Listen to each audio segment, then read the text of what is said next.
From the pen of Raymond Chandler, outstanding author of crime fiction, comes his most famous character as CBS presents The Adventures of Philip Marlowe.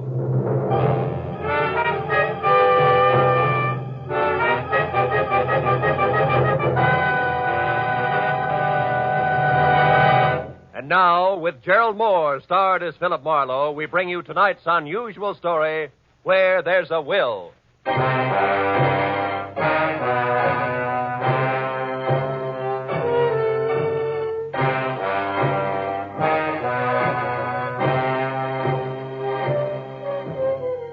I had spent the whole day on a noisy job which had concerned itself with a lot of people who talked a lot and said nothing. When I finally locked up my office for the night, I was worn out. As I drove slowly along the street, I was glad to be heading for home and a little peace and quiet. At least that's what I thought. But when I pulled up for a full stop sign, only a half a block from my apartment, something happened which brought my little dream of peace and quiet to an end. The car door opposite me flew open, and something mighty excited jumped in. I'm being followed. Drive on, please. The law? No, please drive on. Okay, lady, get a good grip on the upholstery.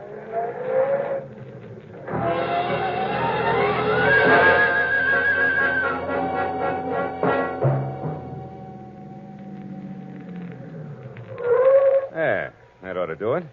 Now, what's the... Say, you look a little pale and beautiful. I'm always pale when my heart's in my mouth. Well, then why don't you swallow once, take a deep breath, and tell me who was after you? There isn't much to tell. He was a nasty little man, that's all I know. So thanks for making like Barney Oldfield, and good night. Hey, not so fast. It's impolite to hitch and run. Look, mister, right now I'm up to my earrings in trouble, and that leaves very little time for small talk with strangers. Even nice ones. Well, in that case, the name is Philip Marlowe, which takes care of the stranger part, and I'm a private detective, which makes trouble my business. Where do we go from there? No place. $300,000 worth of hidden bonds, a screwy old lady, and a sculptor with a red beard are too much for any one-man police force, Mr. Marlowe. So again, good night. Before I could say anything, she was out and gone.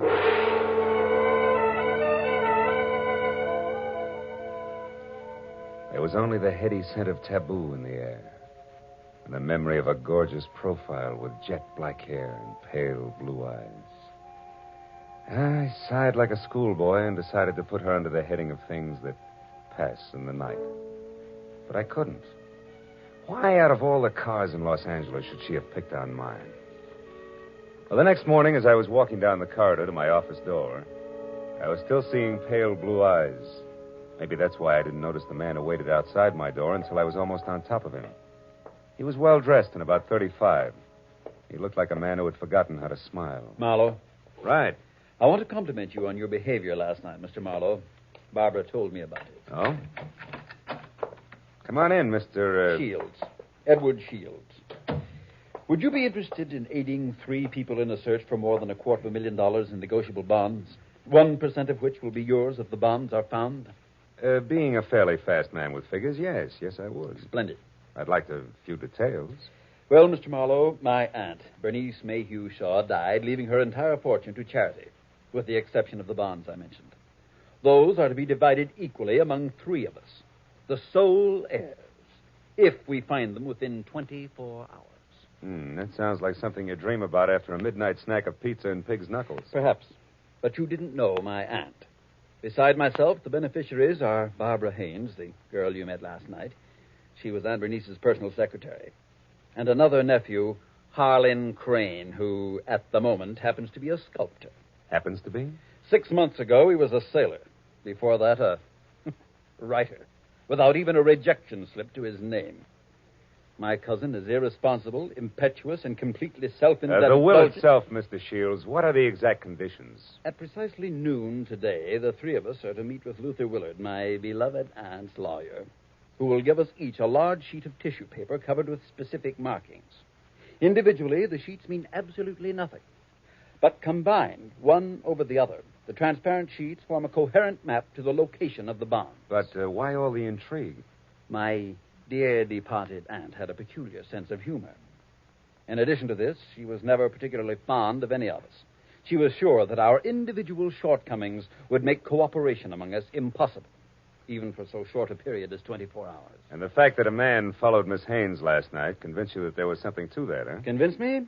No, he may have been nothing but a purse snatcher. Nevertheless, I do feel that to play safe, a fourth party, a custodian of the map, so to speak, would be advisable. That's fine. When do I go to work, Mr. Shields? At noon, at the lawyer's office. However, I regret that first you must be approved by the third heir. I don't like to ask this, Mr. Marlowe, but would you mind very much calling on my cousin, Harlan, personally? Not at all. As a matter of fact, I think he might prove very interesting. Yes, I'm sure he will. As interesting as an ape in the zoo. I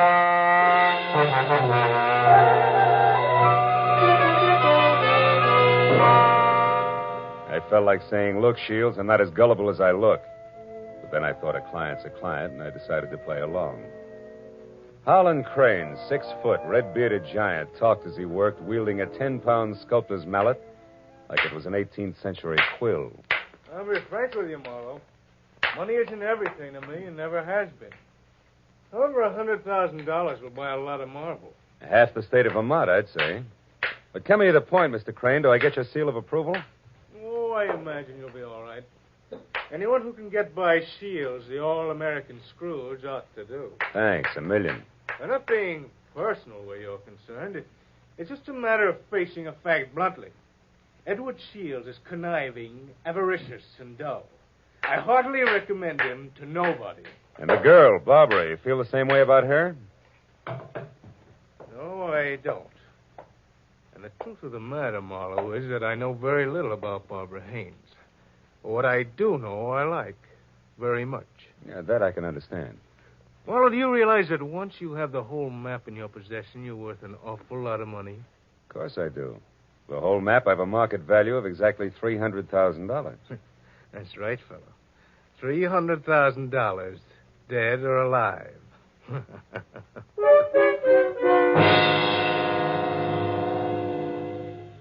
I know it was small of me, but I didn't exactly see the joke. And things got less funny as time went on.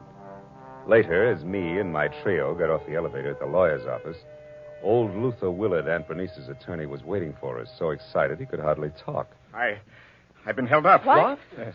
A little man. He wanted the map. Little man, dark complexion? Yes. Had a scar on the side of his neck. Are the maps all right? The maps? Oh, yes, they're all right. Now, wait a minute, everybody. Give him a chance. Mr. Willard, tell us exactly what happened. This is Mr. Marlowe. We told you about him, Mr. Willard. Of course, yes. Come into my office. You see, I was putting some papers into my safe when this little man stepped up behind me and demanded the maps. Were they in the safe? No, thank heavens.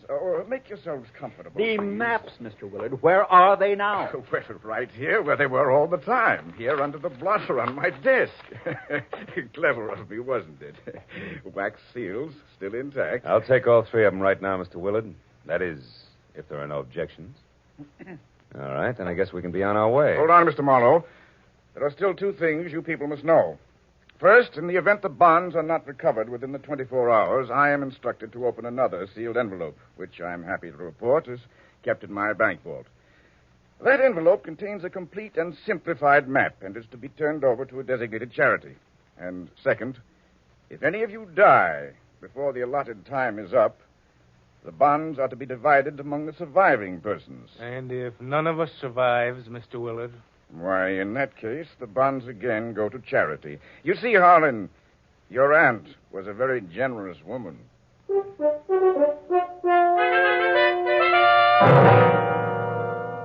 After arranging to meet with the 3 heirs at Shields' place later that afternoon, I headed for the nice and public library, where I figured I'd be able to examine the maps in safety. By placing the 3 maps exactly one over the other, I saw that the bonds were hidden on the larger of 2 squares of land called Twin Islands, which were the personal property of the late Bernice Mayhew Shaw, and located in Indian Lake in the San Bernardino Mountains.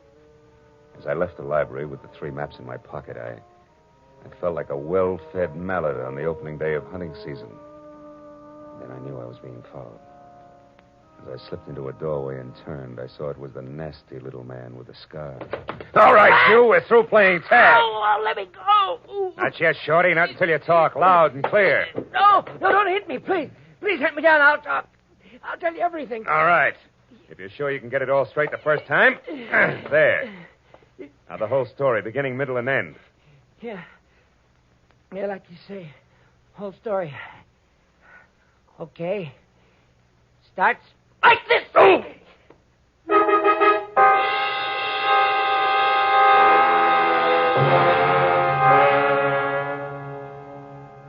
By the time I figured out that it had been the sawed-off end of a broomstick that had slammed my stomach up against my backbone, the little man was out of sight. Another 5 minutes went by before I quit calling myself sucker and I started to think straight. The nearest public locker was in the Santa Fe Trailways bus depot in Cahuenga. I went up there and deposited 2/3 of the map for safekeeping until we were ready to leave for Indian Lake. And I found a telephone, and a half a dozen calls later, I knew that a caretaker named Jumbo was the sole inhabitant of Twin Islands, and my last call was to him. I wanted some kind of a welcoming committee ready for us. When I left the phone booth, it was only 1 o'clock. So I returned to my apartment where I figured I'd rest until 3, when we were all to meet at Shields' place. But that was my second mistake. Because the moment I closed my apartment door, I was positive I wasn't going to get much rest. I had an unannounced visitor. Yeah, you look surprised, Mr. Marlowe. I am. I didn't recognize you at first without your broomstick. Yeah, I traded that in on this .22 target pistol here. It's more expensive, but it's better. Makes me as big as you are. Maybe bigger. Yeah, but how much does it do for your personality? Quite a bit. Gives me poise. And poise gives me manners. So in asking for that map in your pocket, I'll even say please. Come on, Marlowe. I won't say please twice. No, I don't think you would. Here. Thank you. Now, before I go, one more thing. The hall outside here is straight and narrow, right to the stairs, and that makes it fine for shooting. So after I step out, don't do anything rash. For a while.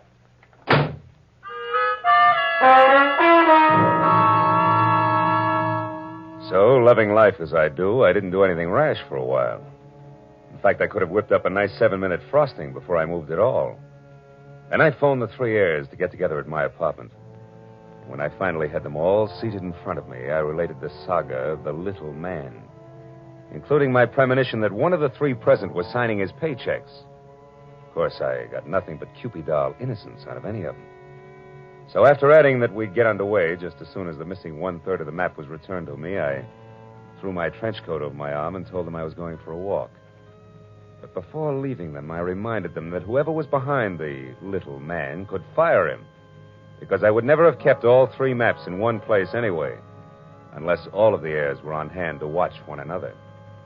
And then I left. I hadn't walked more than a half a block up Franklin when I stopped at the sound of Barbara running after me. Phil, I'm scared. Harlan and Shields are acting like a couple of wild men, calling each other every name under the sun. What'd you expect? Chit-chat about the weather? I quit acting like a bobby soxer within squealing distance of Sinatra and try a cigarette. It'll calm your... What is it, Phil? Why are you smiling like that? What's wrong? Nothing's wrong, Barbara. Nothing. It's just that I found this in the pocket of my trench coat when I went for my cigarettes. It's the map. That's right. The missing 3rd. It's back already.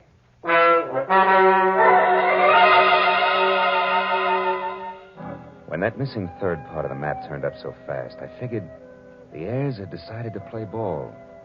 But I made a mental note to keep my eyes on them anyway. At 3 o'clock, I went to Edward Shields' hillside house in Laurel Canyon for the scheduled meeting. Shields wasn't home yet, but Cousin Harlan was there, admiring the view. Barbara showed up a few minutes later in a convertible, and Shields arrived last by cab. It finally began to look as though we might actually start out all together. Well, I see we all arrived, safe and sound. Yeah. Disappointed? Only by your clumsy attempts at humor, Harlan. Stop it, boys. Let's get started. Phil, have you looked at the map? Where are we going? To Indian Lake. It's a 4-hour drive, so if you're all ready, I suggest we get started. Very well. I'll go up to the garage and get the car. So Aunt Bernice hid the bonds in a roost at Twin Islands, eh? Well, well, well. Nobody seemed surprised at the location Aunt Bernice had chosen to hide her bonds. And Harlan, Barbara, and I stood on the front porch watching Shields as he climbed the very steep driveway to his garage in the car. But Barbara got more of my attention than Shields. She made a mighty dreamy picture. And she leaned casually back against the rail of the porch. She wasn't aware that I was watching her. And I suddenly saw her go tense, her eyes filled with fear, and I quickly turned to follow her stare. Shields' car was going at a rapid clip down the steep driveway. I still couldn't figure out Barbara's concern, and then she started screaming. The car's out of control. The car was headed for the edge of a cliff. His brakes are out. You go over. The tree stopped him. Shields, are you hurt? No, I'm all right. The brakes. I tried to stop You them. hadn't hit that tree. Should have gone over the edge. Let's have a look at those brakes, Shields. Well, no wonder. What is it? Brake line's broken. Every drop of fluid drained out. I might have been killed. No might about it, Shields. We stood there for a while, all looking at one another, but nothing was said. Brake lines rarely snap accidentally. And I remembered that Harlan had been at Shields' house early, and the car had been in the garage, and Barbara... Well, I had to admit that she actually had anticipated the car going out of control. Well, the 24 hours for finding the bonds were slipping by, and I knew we had to get to Indian Lake. We held a short powwow without passing the peace pipe, and we decided to take Barbara's car. We picked up the rest of the map, which I'd checked at the bus station, and we shoved off. After a 4-hour drive that was about as relaxing as the thought of an overdue time bomb in a day nursery, we finally pulled up to the shores of Indian Lake. Jumbo, the caretaker, was waiting at the dock. He knew how to handle a boat, and a few minutes later we could see Twin Islands. We headed for the smaller of the two, where I could make out a rambling lodge. The other island, a quarter of a mile away, seemed deserted. Shields was the first one ashore. Here, Barbara, let me help you. Run along, boy. I'll help Barbara. Thanks, Harlan. Well, Marlowe, what now? Well, first we go up to the house. Oh, Jumbo, you got everything ready for us? Hey, Jumbo. Huh? Oh, sure. Everything's ready, Mr. Marlowe. It's like you said, I opened 4 of the upstairs rooms. Open the rooms? We're not going to sleep out here, are we? I'm going to try. But this isn't a vacation. We're here to find the bonds and get out. You realize it's almost 9 already? That leaves us just 15 hours, Marlowe. Yeah, I know. I got a good watch, and I count to 24, and I'm also giving orders to you Don't three. get high-handed, Marlowe. You're an employee of ours, and that's all. Let's get the map together and start looking for those bonds right now. Take it easy, big man. The bonds are hidden on the other island. The map is as tangled as a second-hand spider web. We wouldn't get anything at all down in the dark. That's your opinion. Look, you people hired me to help you find those bonds. If I have to get nasty to make you take orders, I can do that, too. Now, let's play like we're smart and go up to the lodge and relax. All right, Marlowe. But remember, we'd better have those bonds by tomorrow, or someone else will be nasty. Very nasty. And I mean me. What? You too?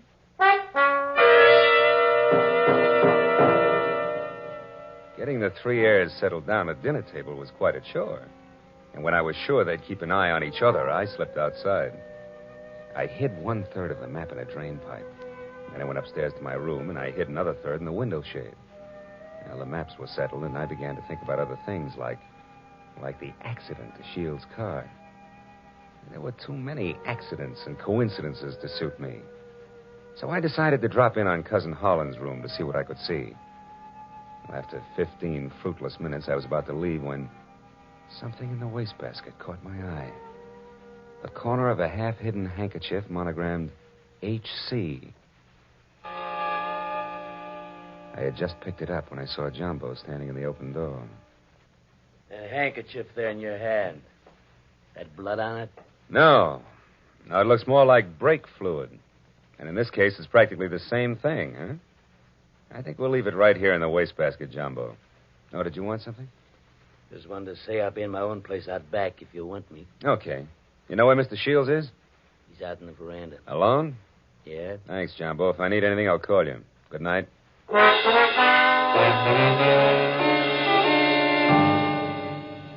Shields. Oh, it's you, Marlowe.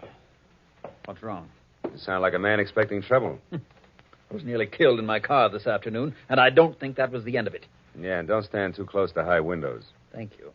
It's comforting to know that I am not alone in my suspicions. Maybe, how are you betting? On the beauty or the beast? Don't be absurd. I hope someday to marry Barbara. Yeah? Well, a guy might be beating your time right now with a sculptor's mallet. You may be naive, Mr. Marlowe, but Barbara isn't. I saw them just a moment ago walking down to the boathouse. Harlan's galloping after her like a half-baked idiot, as usual. But if Miss Haynes prefers me, what can he do about it? was an answer for that, but it seemed a little obvious under the circumstances. Well, a few minutes later, Shields went inside, and I made a beeline for the boathouse to water down a certain hot-headed sculptor named Harlan. When I got within earshot, I knew I'd be as welcome as whooping cough at a glassblower's convention. So I stopped and listened. Barbara, darling, I'm falling in love with you. You know that, don't you? Let me hold you close. Harlan, Oh, Harlan. This is real, Barbara. For the first time in my life, I'm truly in love. I want to do things for you, make you happy. Please wait. I'm not completely free. There are still ties with Edward, you know. Shields. That fat, stingy Babbitt. He's no man for you. Why, if he so much as touches you from now on... Wait a minute, Barbara. Marlowe, you cheap snooping eavesdropper. Eavesdropping's a minor vice compared to some of the shenanigans going on around here. Just what do you mean by that? A word to the wise is sufficient. I'll give a few more. Now, somebody's trying to cut our little triangle down to two sides before noon tomorrow. What I've seen so far I don't like, so I'm warning everybody. Just what are you accusing me of? Harlan, stop it. Don't be a fool. Will you cavemen control yourselves until those bonds are found? Come on, Harlan, let's go in. Good night, Marlowe. Don't get your head caught in any transoms.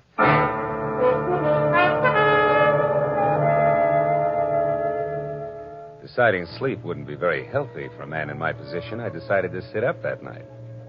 And it was about 2 o'clock when I looked out the window and saw something mighty interesting. A light was moving on the other island opposite us. I got hold of Jumbo and we went over there as fast as we could.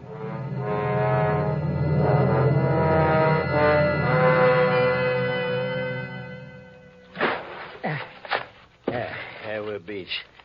That light's dead ahead, Mr. Marlowe. Looks to me like it's up in the picnic shelter. Yeah, I'll see you later, Jumbo.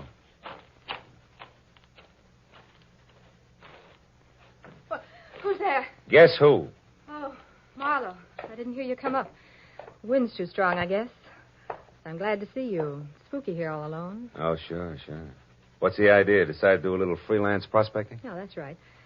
Bernice Mayhew loved this spot. And I had a hunch she hid the bonds here in the base of this table. Oh, I guess I was wrong.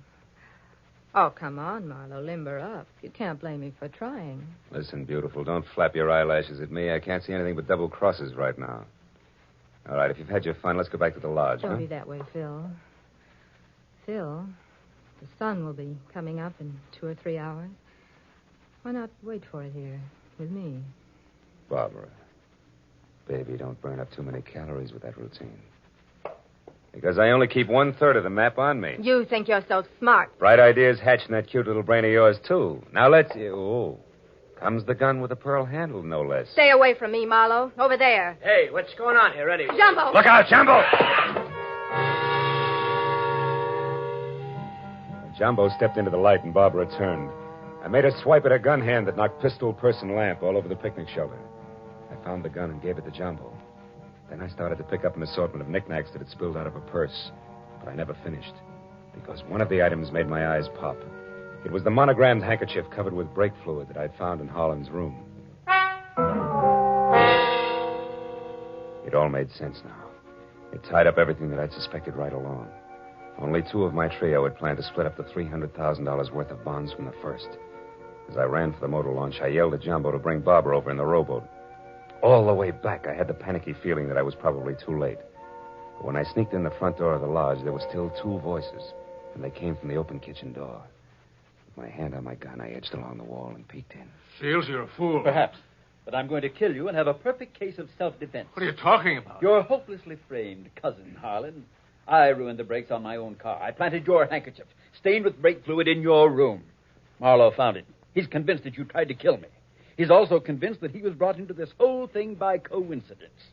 He doesn't know that he was deliberately involved in our search for the bonds, just so he'd make a reputable witness. You're out of your mind. Not at all.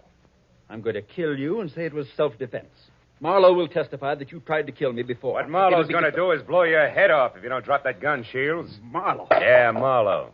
Who knows he wasn't brought into this thing by coincidence, but has stuck around to see the fireworks and who almost saw them just now. Bill, what's happened? Barbara, couldn't you hold Marlowe on the other island? You Shut up, Shields. Barbara's little mistake was that she should have gotten rid of Holland's handkerchief after she took it out of his room so he wouldn't see it. Barbara, I don't understand. You planned all this with Shields against me? Well, I did in the beginning, Harlan, but I changed my mind when I fell in love with you. I let Marlowe find the handkerchief in my purse. I wanted him to stop Edward. Oh, darling, don't you see... Come on, Miss Bankhead. Cut the dramatics. The show's over. Let's have it straight, huh? All right. We might as well if we're going to find those bonds before it's too late. Edward and I did plan it. We even hired the little man who tried to get the maps from you. And when that didn't work, you planned to get rid of Holland and split the $300,000. So we failed. So what? We're right back where we started. 100,000 apiece. Now let's go find those bonds. Not so fast, beautiful. What happened to Holland just now was a little more serious than a hot foot. It was attempted murder. He can slap you two in the jug this minute if he wants to. But I'll leave it up to him. Okay, Holland, what do you say? It's your move. No. I've got a better idea. Marlowe, 1/3 of that map is mine. Give it to me. Okay. There it is. Harlan, what are you going to do? Harlan, no. Don't burn it. There. Now we all lose. Now none of us will get the bonds. That's probably how Aunt Bernice wanted it anyway.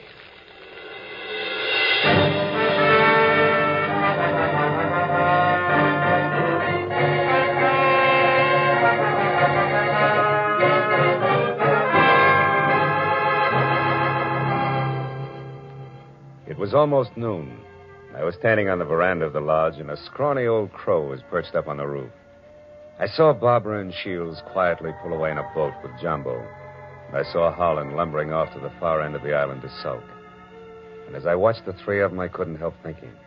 A pig in a pinstripe suit, an ape with a red beard, and an alley cat in nylon. Yeah. Keep laughing, Aunt Bernice. You were right. Greed, treachery, and rashness don't mix, even for 24 hours. And the 1% of the bonds I was to get? Well, that's my contribution to charity. Who knows? Maybe I can take it off my income tax.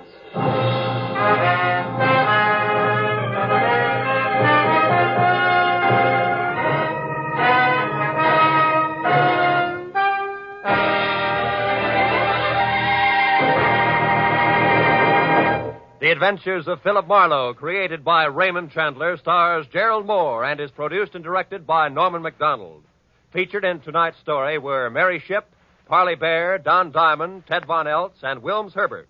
The special music was conceived and conducted by Richard Orant.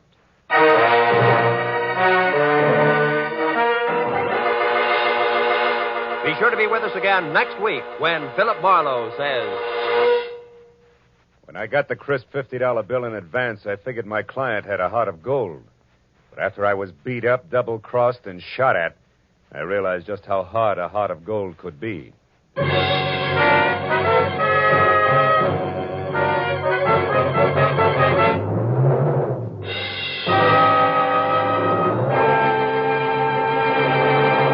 Raymond Chandler, Dashiell Hammett, John Dixon Carr. 3 great names in the world of mystery and thrills. 1 down, 2 to go today on CBS. Now that you've heard Raymond Chandler's Philip Marlowe in action, CBS invites you to hear Dashiell Hammett's Sam Spade in action tonight, followed by John Dixon Carr's personally written radio series, Cabin B-13.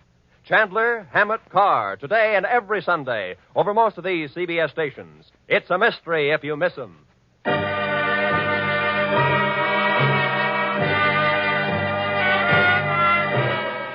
Roy Rowan speaking for CBS, the Columbia Broadcasting System.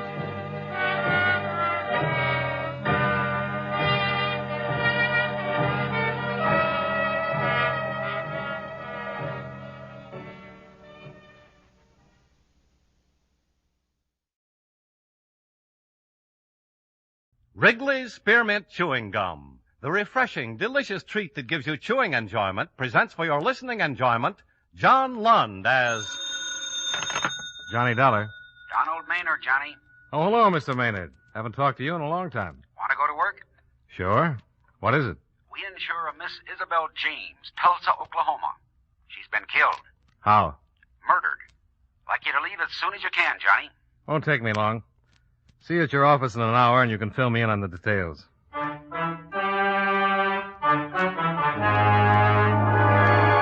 The makers of Wrigley's Spearmint Chewing Gum bring you John Lund in another adventure of the man with the action-packed expense account, America's fabulous freelance insurance investigator. Yours truly, Johnny Dollar.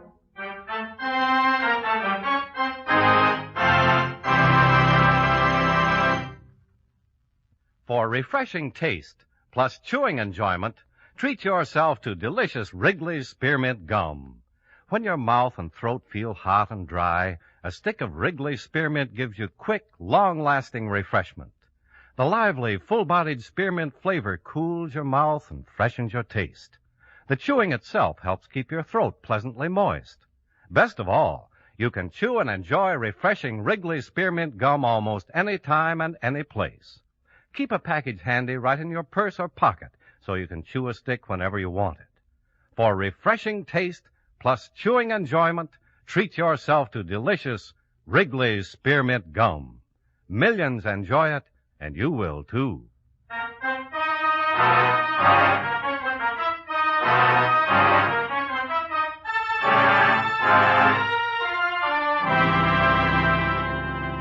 Expense account submitted by Special Investigator Johnny Dollar to Home Office, National Life and Casualty Insurance Company, Hartford, Connecticut. The following is an accounting of expenditures during my investigation of the Isabel James matter. Expense account item 1, $103.65, plane fare and incidentals between Hartford and Tulsa, Oklahoma, after receiving from you the necessary information concerning the case. I arrived in Tulsa the next morning, registered at the hotel, and went directly to the police station where I introduced myself to Captain Clifford Kissig. Yeah, got a teletype from your company. Said you'd be in this morning. Good trip? Fine. You're investigating the Isabel James murder. That's right. I was hoping you could give me some help. I'd sure like to, but it's got us stumped. We've had 3 others like this already. 3 others? Yeah, all the same. Isabel James was the 4th. Looks like Tulsa's got a Jack the Ripper. All with their throats cut? Yeah, 4 killings in the last 3 weeks. You're after a madman. Yeah, pretty smart madman. Haven't got a lead. Not a one? Always picks a lonely spot, never a witness, never anyone who saw anything or heard anything. What's he use, a knife? The lab thinks it's a razor. Straight razor. Got the town a little jumpy. I can understand. But we'll get something. Sooner or later, the killer will make a slip, or somebody will tell us something. What happens in the meantime? We just gotta pray there ain't no more killing. How far is Dawson from Tulsa? Not very far. Going over to see the dead girl's uncle. Yeah, he's the beneficiary. Mm-hmm. I found the policy in her belongings. I was the one notified your company. You know the uncle? Had him come down and identify the body. How much does he get? $10,000. Well, he can use it. Just an old farmer.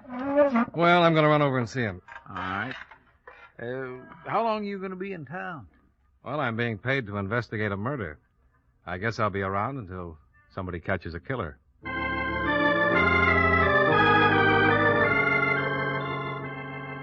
Captain Kissig advised me where I could rent a car, and a half hour later I was driving a small coupe out of the Tulsa city limits heading for Dawson.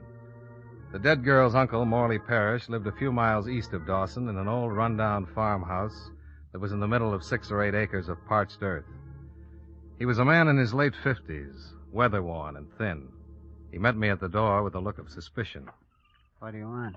Mr. Parrish? Yes? My name is Dollar. I represent the insurance company that covered your niece's life. I'd like to talk to you about it. About what? About your niece. Her death. She's dead. What's there to talk about? You're the beneficiary. You get $10,000 from the insurance company. Come in. Sit down. I get, how much you say? $10,000. You want a drink? Well, I don't... I got a jug of whiskey. I've been saving it. You say your name's, Dollar. What company you work for? National Life and Casualty. I get $10,000. That's right. Yeah, have a swig.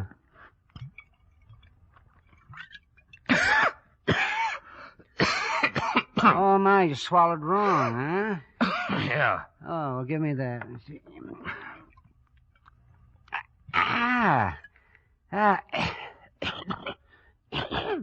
Well, no wonder. I didn't shake it up. Shake it up? Why, sure. Gotta shake it to make it smooth. You sure that didn't come with a fuse in it? Emmett Willis made it himself. Brung it by last month. Here, you try it now. Well, I really don't think I... Oh, go ahead. You got a bad sample. Okay. You see how much smoother it is? Yeah. Well, you just got to shake it up. Now I'll have one. Ah, yes. Oh, my. Yeah, well, that's right tasty. Yeah.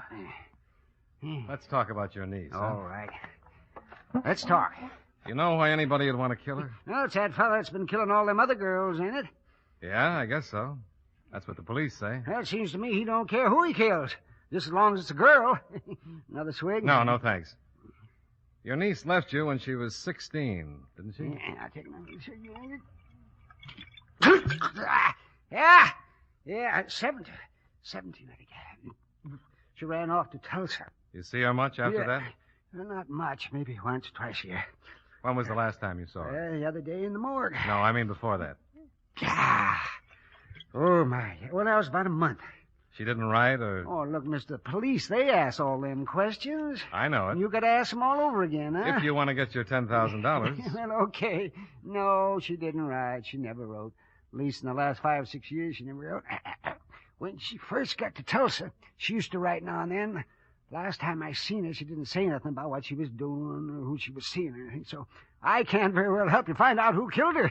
Come on, have a swig. No, thanks.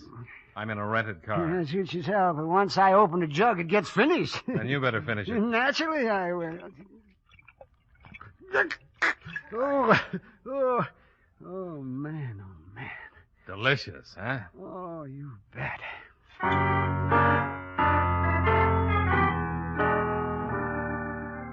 I left before he finished the demijohn.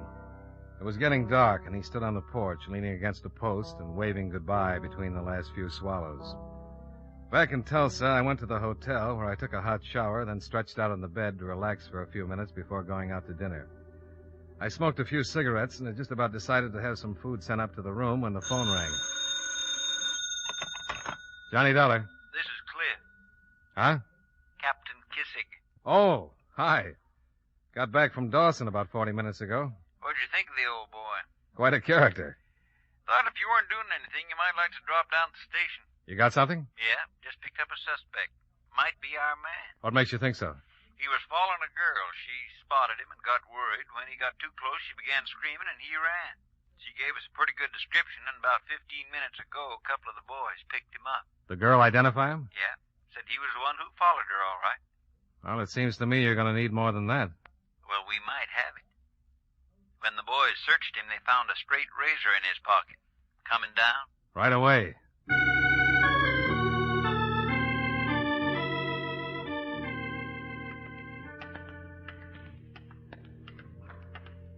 His name's Story. S-T-O-R-E-Y. Alvin Story. He hasn't said anything interesting. But you think he's it? Yeah, I think so. Nothing definite except the razor and his actions, but I just got a hunch. What's he say about the razor? Not much. Admits it's his. Says he was just carrying it. In here. You were just taking a walk. Yes, sir, that's right. I was just taking a walk. And you weren't following the girl, huh? I told you I wasn't. I told you I was just taking a walk. If the girl thought I was following her, well, I can't help that. I wasn't. I was just taking a walk, like I said in the first place. Hello, Captain. Hello, Alvin. Back with someone to relieve Sergeant Haddock? I'm not tired, Alvin. Well, you're gonna be if you keep on like this, because I've told you the truth, and I'll just keep right on telling it all night if you keep asking me. Have a cigarette, Alvin? I told you I don't smoke. Honest, Captain, this is just a waste of time. I've told you the truth, and you're just a waste of your time with all these questions. We've got a lot of time. Now, let's go through it again, Alvin. Where did you get the razor? Why, I bought it. Where? At a hardware store. You can check it. I bought it at a hardware store about 3 weeks ago. I used it to shave with, not to kill anyone. Honestly, I didn't kill anyone. I'm not the one you want. I'm not that person that killed all those women. We never said you were, Alvin. But you think so, just because that girl thought I was following her. Well, weren't you? Well, no. I told you I was not following that girl. You were on your way home. Yes. You told me before. That I was on the way to a show. Yes. I wasn't on my way home. Keep asking me all these questions. I get confused. I made a mistake. What show were you going to see? Well... What show? Well, no one in particular. I was just going downtown to see what was playing. You were headed downtown? Yes, to see what was playing at the shows. The girl says you were following her. Well, I don't care what the girl says. She's lying. I wasn't following her. But you were walking behind her. Yes, I might... Yes, I was probably walking behind her. Well, she was going in the other direction from town. Well, then I wasn't behind her. I tell you, I was going... Police sergeant named Haddock kept working on the suspect, quietly, persistently. Alvin Story, a tall, frail-looking man dressed in blue jeans and a leather jacket, sat behind the table trying desperately to be calm and anticipate the sergeant's next question. After half an hour, the captain and I left and went upstairs to his office where he fixed coffee. Cream and sugar? Black will be fine. Well, what do you think? I don't know. He's a strange one. Yeah. If I had to pick types, I don't know. It's hard to tell about anybody in a police station. Maybe he was following the girl. She starts screaming her lungs out, and he panics. The law picks him up, finds a razor on him. Maybe he's not the killer at all. But he knows he looks guilty, so he gets good and scared. Guys act awful funny and make a lot of mistakes when they're scared. He just carries a razor around with him. Well, isn't it possible? Oh, yeah. But I still think he's our killer. Well, I have to admit I'm inclined to agree with you. But there's always a chance he's not. You never know. Kissing. Yeah? Okay. Well, we know now. Story? Yeah. He just confessed.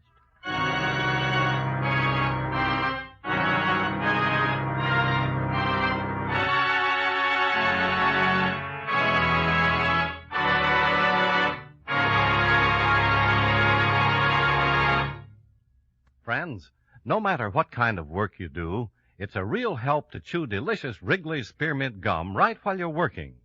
When you're warm or tired, for instance, the lively, full-bodied spearmint flavor is really refreshing. It helps keep your mouth and throat feeling cool and moist. Chewing on that smooth, good-tasting piece of Wrigley's Spearmint makes the time pass more pleasantly, too. It seems to make your work go smoother and easier. Keep a package or two of Wrigley's Spearmint chewing gum handy all the time. Enjoy chewing Wrigley's Spearmint while you're working and at other times. That's Wrigley's Spearmint chewing gum. Healthful, refreshing, delicious. And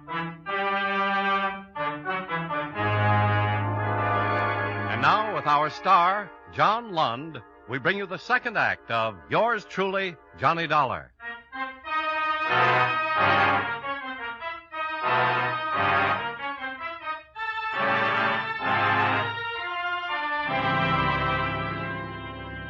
Alvin Story still sat at the table in the dim, bare little room.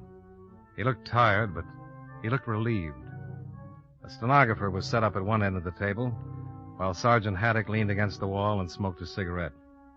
Captain Kissig crossed to the table and sat on the edge of it, facing the suspect. Can we get this thing over with, Captain? Can we finish it up and let me go lie down? Well, the stenographer's ready. Tell us about it. Well, what's there to tell? I killed them. I killed all of them. Isn't that enough to say? That's what they'll hang me for. Anything else I say won't make any difference. Why'd you kill him, Alvin? I don't know. You know something? I really don't know. I just wanted to. First one, I saw her and I just wanted to. I guess I thought about it before I saw her. Yes, I used to lie in bed and think about it. I used to dream about it, too. I used to wake up and feel like I'd really done it. Sick all over and scared. I felt so terrible. Like I feel now, kind of. Yeah. It's like a dream now. Right now, it's like a dream, but it isn't. Tell us about the first one. Do I have to? It'll help. Well, it's kind of hard to remember exactly. I bought the razor and I waited for her. On Garvey Boulevard? I guess so. Try to remember. Yeah, it was Garvey. It was late at night. What night? The night of the 11th? Maybe. I think so. I think it was Tuesday night. That's right. And I killed her. You knew her? No, not really. It's hard to explain. Well, did you know any of the other 3 girls? 2. No, with the last one it makes 4 altogether. No, 3. Now, think about it a minute, Alvin. There were... Only 3. I ought to know. 3 girls. No, now try to remember, Alvin. I don't have to try and remember anything. There were 3. Just 3. 1, 2, 3. I know. Why would I want to lie? I'm not saying you're lying, Alvin. I even know the names. I cut the pictures out of the paper. Tell me the names then, Alvin. Well, certainly. Mary Knapp, Virginia Vitello, and Thelma Greer. I know all of them. I kept a record. What about Isabel James? Who? Isabel James? Oh, yes. She was in the papers the other day. That's right. Somebody killed her like the others. I read about it. I thought it'd be blamed on me, but it didn't make any difference. 1 or 10, what difference would it make? For a half hour, they questioned Alvin's story. Time and time again, he admitted the 3 killings, and time again, he denied any connection with the 4th, the murder of Isabel James.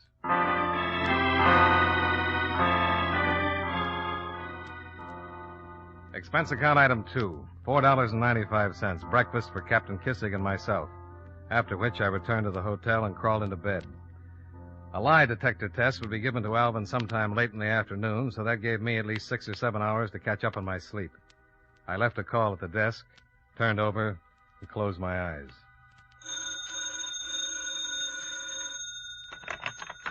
Johnny Dollar. 3 o'clock, Mr. Dollar. Oh, thanks. And Mr. Parrish has been waiting in the lobby to see you. Parrish? Yes, sir. Mr. Morley Parrish. He's been waiting over an hour. Okay. Send him up. Yes, sir.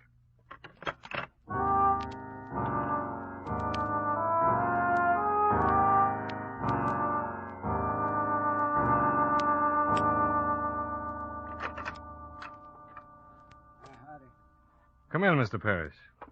Have a seat. Thank you.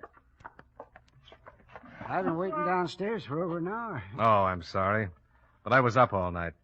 I told the desk not to disturb me until 3. Oh, gee, that's all right. I know you city fellas don't like to get to bed much before the sun comes up. I didn't mind waiting. I was with the police. Oh? I've been working with them on the death of your niece. Oh, is that right? Well, that's the reason I come to Tulsa to see you. I was wondering when I was going to get the money. Well... See, I got a chance to get me a right smart section of land. Trading the place I got now, plus 8,000. It's a real good buy. Oh? Well, Mr. Parrish, it might be some time before you get the money.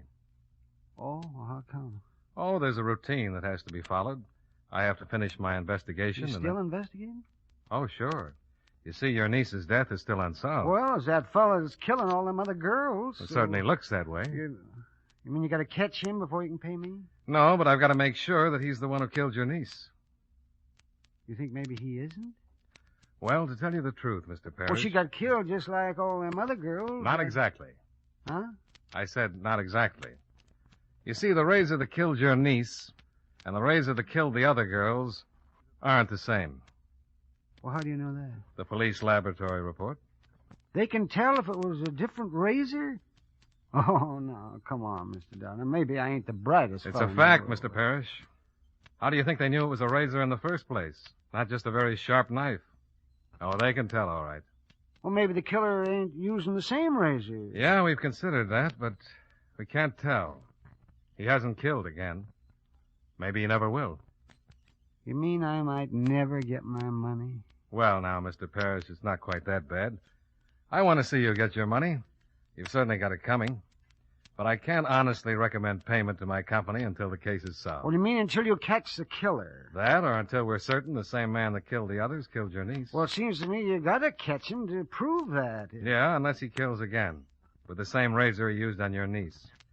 Then we can be pretty sure that he's changed razors. Well, maybe he's got 2 different ones. Maybe. Well... You have to go? Yeah, I gotta be getting back. As long as I ain't gonna get the money right away, there's no sense in hanging around. Don't be discouraged, Mr. Parrish. Just as soon as I'm convinced the killer's changed razors, you'll get your money. Yeah,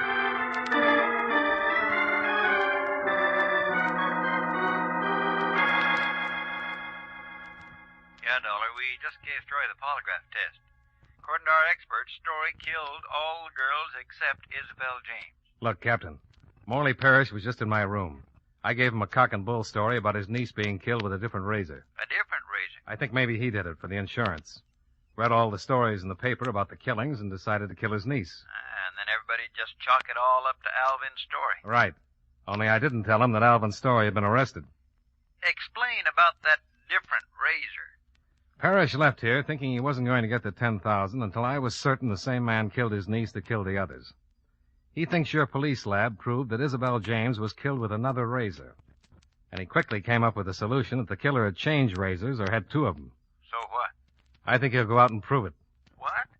You mean you think... I think he's simple-minded enough to try and kill someone just to make it look like the killer has changed razors. Well, I sure hope you're wrong. Well, so do I, but it's the only way we could prove anything. Where is he? He just left. But holy cow, if you're right and he's wandering around loose... Relax. He'll go back to his farm in Dawson first. What makes you think so? He has to get the razor, doesn't he?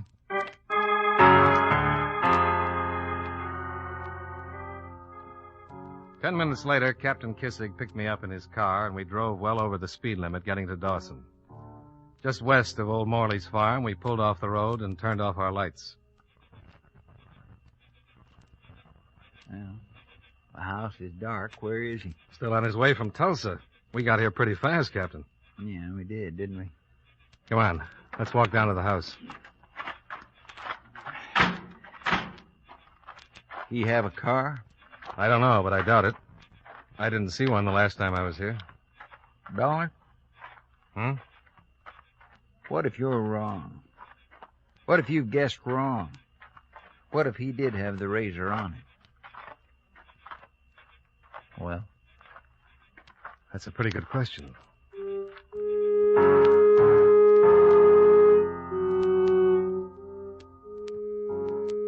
The night was warm, with a big red moon. We walked down to the old farmhouse while a coyote howled way off in the distance. We found a spot by the side of the house where we could see the road and still be hidden in the shadows. We waited for Morley Parrish to come and get his razor.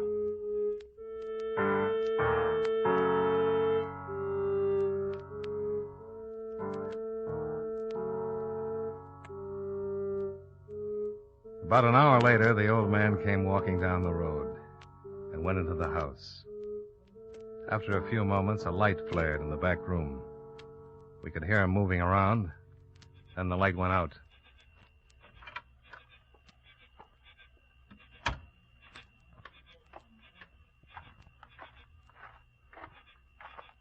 Hold it. Who's there? Who are you? It's me, Mr. Parrish.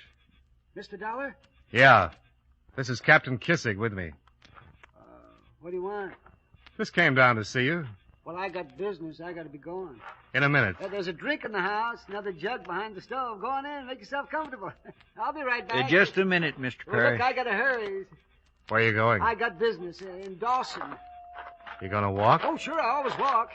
I hitchhike if I get a lift. We've got a car. We'll give you a lift. No, I don't want to put you in no trouble. No trouble. Mr. Parrish, what did you pick up in the house? Huh? What? Oh, nothing. What have you got in your pocket? Well, nothing. What do you want? You ain't got no right to do... Do you own a straight razor, Mr. Parrish? You better give it to us, Mr. Parrish. And be careful how you do it. I've got a gun pointed at you. Well, you knew it all the time, huh? I had a hunch. Now, here you are. Is this the one you killed your niece with? Yeah.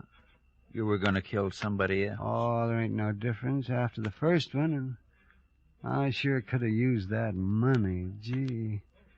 Man, oh, man, that was a wonderful little farm, but, I just guess you can't beat them scientific police methods. I sure thought I had it all figured out, too. We gonna go now? Yeah. What's gonna happen to my farm? They'll sure hang me, and I ain't got no relatives The to take state'll take care of it. Come on. Mr. Dollar, Hmm? why don't you just sneak back later on, get that jug? There's no sense in wasting it on some stranger who wouldn't appreciate it.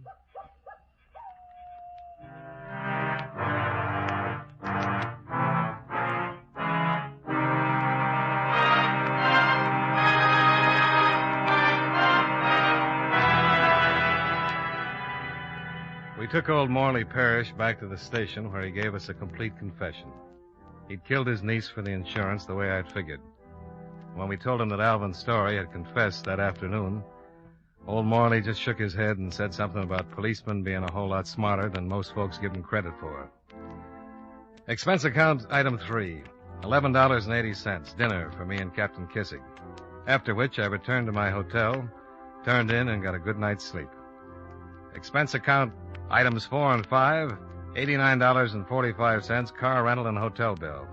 Item 6, $125.19, plane fare and incidentals back to Hartford. Expense account total, $335.04. Yours truly, Johnny Dollar.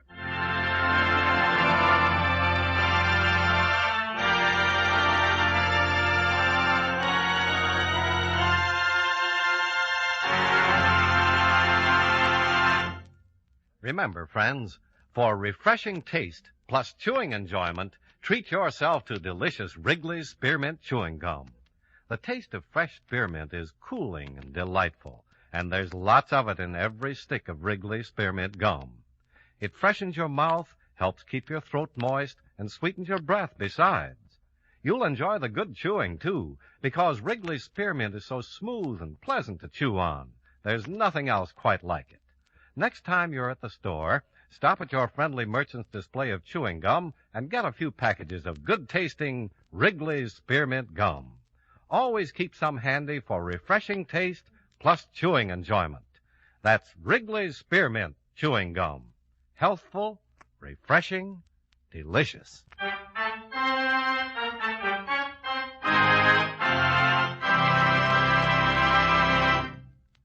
Yours truly, Johnny Dollar, brought to you by Wrigley's Spearmint Chewing Gum, stars John Lund in the title role and was written by Blake Edwards with music by Eddie Dunstetter. Featured in tonight's cast were Joe Duvall, Parley Bear, Howard McNear, and Clayton Post. Yours truly, Johnny Dollar, is produced and directed by Jaime Del Valle.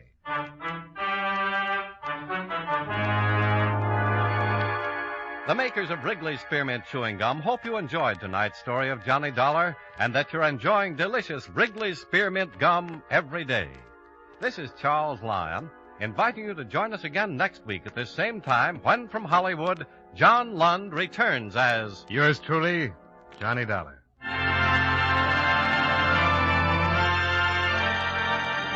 This is the CBS Radio Network.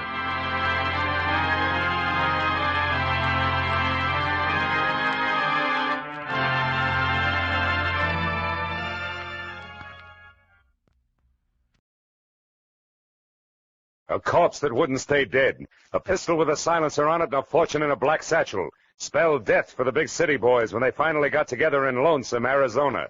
Population, 802. From the pen of Raymond Chandler, outstanding author of crime fiction, comes his most famous character as CBS presents The Adventures of Philip Marlowe.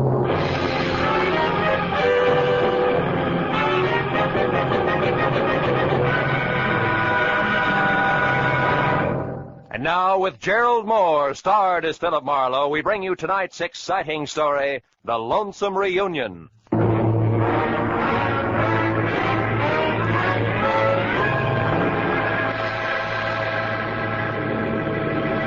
At 8,000 feet on a clear afternoon, you can see enough Arizona real estate to become an authority on the subject. And as I huddled around a circle of window aboard an American Airlines flagship and gaped like a 2 weeks with pay vacationer at the carpet of sand, stone, and cactus unrolling a slow inch at a time below, I was impressed. Also, I was thinking about a job which was providing both the switch and scenery and 2 crisp $100 bills, less the cost of a round-trip ticket from L.A. to the capital city of Phoenix. But then, at the thought of money, I stopped sightseeing and started to think about the work ahead and how easy it had sounded that morning in my office when Kay Gordon, who was something pretty and blonde but slightly tarnished for 28, had hired me, all in one breath. Marlowe, my brother Joe Gordon is in a room at the Granada Court Hotel in Phoenix, Arizona. In one hand, he no doubt has his usual smelly cigar. In the other, a small suitcase filled with a mess of papers, all legal, all proper. You fly there, pick up the suitcase, fly back. For that, $200 cash. Yes or no? Yes, on one condition. The papers, do I get to see them? If I look, I go. All right, you look. Good, I go. Goodbye. That was the way it had started an hour after breakfast. Lunch was alone and at the airport. Dinner would wait until I'd seen Mr. Joe Gordon, a man who was willing to pay a lot for a little. My plane dropped out of the sky over Phoenix gently at 3. At 3:15, I was in room 111 of the Granada Hotel and only 36 smelly inches away from the usual cigar. The man behind it was heavy, pale, and maybe 40. And like his sister, Joe Gordon was overbearing in a hurry. This, Marlowe, is the bag. These, the papers.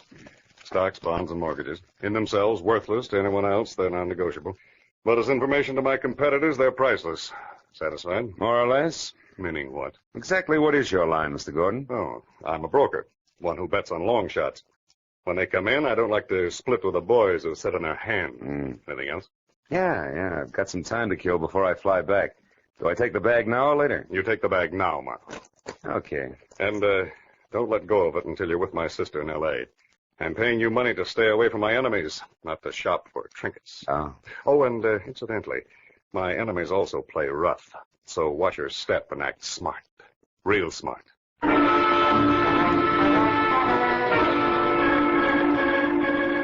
I still had 2 hours to kill when Gordon locked the bag and handed it to me after dropping the key in his pocket. So I decided to take a room there at the Granada Hotel, shave, shower, and stretch. The sleepy clerk in the lobby was not in a hurry, nor did he hear anything I said the first time. So when I finally got to my suite on the second floor, which had as much elbow room as the inside of a lifesaver, 30 of the idle minutes were already gone. I locked and bolted the door, checked all the windows carefully, and then peeled off my shirt, broke out my shave master, and reached for the knob on the bathroom door. But I never made it. Because as the door swung open, I caught a glimpse of a fist the size of a cantaloupe starting from my jaw. Oh! Now stay right there, Buster. The first time I swing, the second time I shoot, and I do both good. Equal nice, huh? Everything all figured out ahead of time. Yeah, but it ain't very hard, Marlowe. Especially when the guy you're after shouts it all to a desk clerk. My error. Yeah, which leaves just the 3 of us. Real cozy like. 3? You, me, and 120 grand here in this bag. You're way off base, brother. This bag's got papers in it, nothing more. They belong to a businessman. I said something? Yeah, sure. Very funny. Look, Buster, Joe Gordon's no more a businessman, and his real name is Joe Gordon. So after I leave, you go back to Sam Dietrich in room 111 and tell him that Marty Stopka says thanks. For what? For the $120,000 I've been waiting 2 long years for. And also tell him and Gigi Ganther, who might still be around, that Stopka had it all figured. Like you say, Marlowe, ahead of time. I don't follow you, bud. You're not supposed to. Just turn around, face the wall, and listen carefully. You tell Sam Dietrich that I knew he'd pull something like this just as soon as he got back into circulation. You got that? Yeah. Word for word, Stopka. Good. Now all you have to do is remember. When Marty Stopka said remember, he put that cantaloupe with fingers in the small of my back and shoved hard. By the time I got to my feet again, both he and the black bag were gone. That made Joe Gordon or Sam Dietrich my best bet. So I took the stairs to the ground floor fast and raced for the end of the corridor in room 111. But when I threw the unlocked door open, I found something I hadn't counted on. A curtain flapping in the breeze of an open window and nothing more. The desk drawers, the closet, the bureau empty. And on an end table next to the telephone, a bus schedule unmarked. At that, I was beginning to get very mad at a private detective but public patsy named Philip Marlowe. Then the telephone rang, and when I answered it, the operator said that she had a long-distance call for Joe Gordon. I said thanks, I'd take it. Hello? Sam, this is Kay. Marlowe? Yeah, honey, Joe Marlowe is in Brother Gordon, remember? Ola, I can explain all that, Marlowe. Oh, sure, baby. But not now, later. Later, after you've had a chance to think up a few more lies. All right. So I didn't tell you the whole story. What's the difference? Did you get the bag? I did, but I didn't get to keep it very long. Something ugly named Stopka wanted either it or my life, so I made a quick decision. Stopka has the bag. Oh, that's great. Yeah, isn't it, though? What? One thing, baby. I'm the decoy with Suitcase for some kind of shenanigan that's wrapped around 120 grand, which you and Sam Dietrich have. And there's a trio in the act. Namely, Sam Dietrich, Marty Stopka, and one Gigi Ganther. Gigi? Marlowe, have you seen Gigi? Have you, Marlowe? Maybe yes, maybe no. Now, why don't you come clean? Admit you're happy that Stopka got the suitcase from me while Sam beat it out of an open window. That my part of the job is over with. Come on, baby, talk. All right. I'll make it short and to the point. You got $200 for doing nothing. Out of that, 60-odd went for an airplane ticket. The rest is yours, right? Go on. There's no need to, Marlowe. I'm finished, and so are you. So why don't you just be a good fella and keep the change? So long, sucker. When Kay Gordon hung up, I slammed the phone down, counted 10 twice. I went back to the unhappy business of getting mad at Marlowe. But again, I was interrupted. This time, it was a newspaper, the Phoenix Herald, sticking far enough out of the wastebasket under the telephone to expose the dateline, which made it exactly a week old. I picked it up and saw the 2 inches of story circled in pencil and slug. 5 released from state penitentiary. Sam Dietrich, 41 of Los Angeles, who was arrested in Lonesome, Arizona for the armed robbery of a general store in February 1947, also was released today. Now everything was beginning to add, with one high-priced exception. Very few general stores in towns called Lonesome keep $120,000 in the till, even on a busy day. So I headed for the office of the Phoenix Herald and the chance that I could learn something about the cash involved from newspapers that were 2 years better than 1 week old.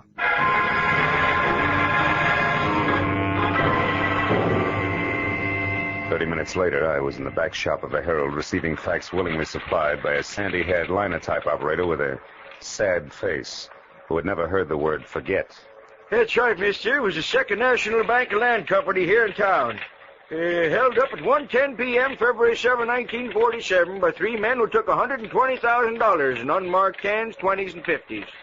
One was badly wounded in a running gunfight, but they all got away clean. No arrests, no suspects? Other than the usual rigmarole of trying to pin the job on every 2-bit stick-up man hauled in the next 6 months, no. Anything else? No, thanks. I don't think... Say, wait a minute. Lonesome, Arizona, that unmarked bus schedule. Tell me, do you happen to know where something called Lonesome is, and if so, how a guy could get there if he doesn't have a car? Sure. It's 87 miles west of here, and the bus will do the trick. But not anymore today. Oh. The only bus left an hour ago. Now, young fella, you tell me something. What in Sam Hill is Lonesome and a bus departure got to do with a bank robbery was pulled 2 years ago? Where I stand right now, Dad, I can't say. But when I get to Lonesome, ask me again. I may have the answer for you.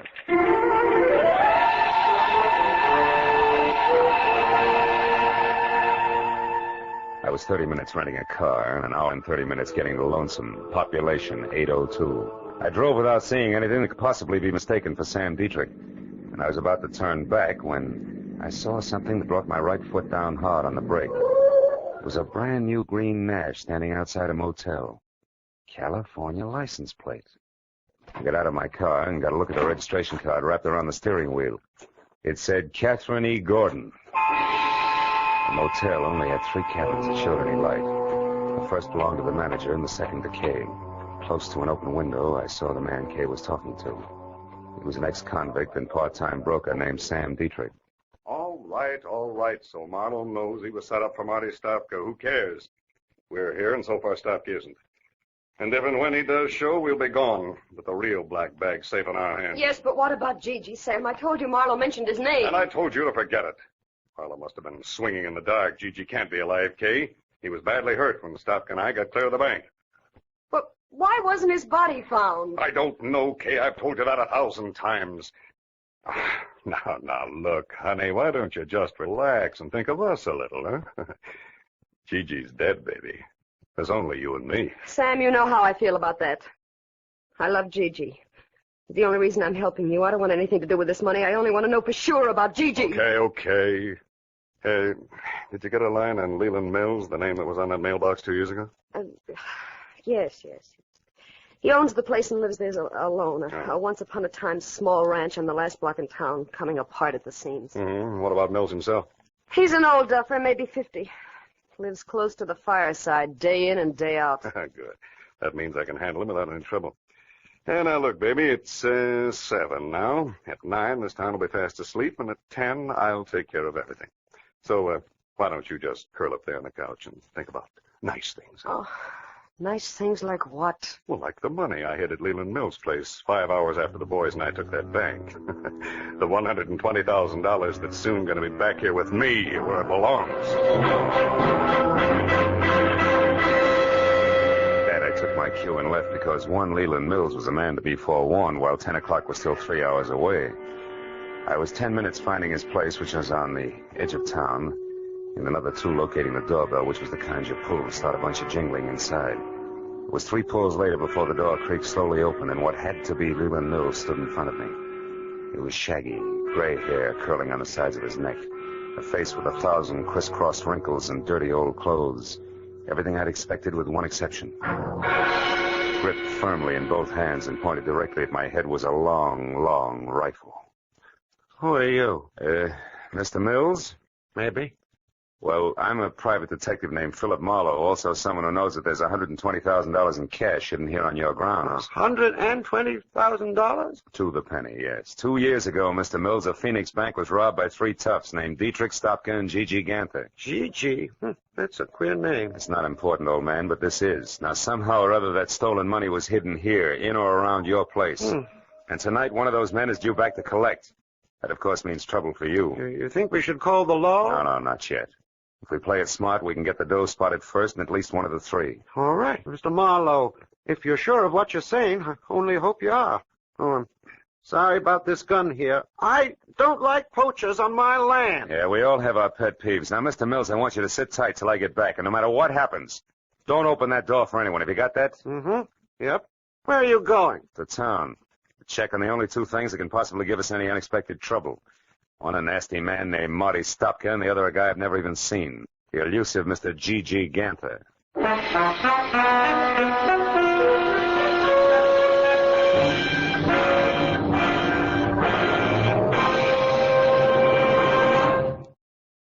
Let's pause here on KRLD. Stan Freeberg here. The Radio Spirits catalog features thousands of cassettes and CDs of old-time radio. Call right now and Radio Spirits will send you their latest catalog plus a 90-minute cassette featuring The Jack Benny Show, Suspense, and Dragnet. Absolutely free. Limit 1 call per household, please. Call Radio Spirits right now at 1-800-RADIO-48. That's 1-800-723-4648. Now back to the adventures of Philip Marlowe on KRLD.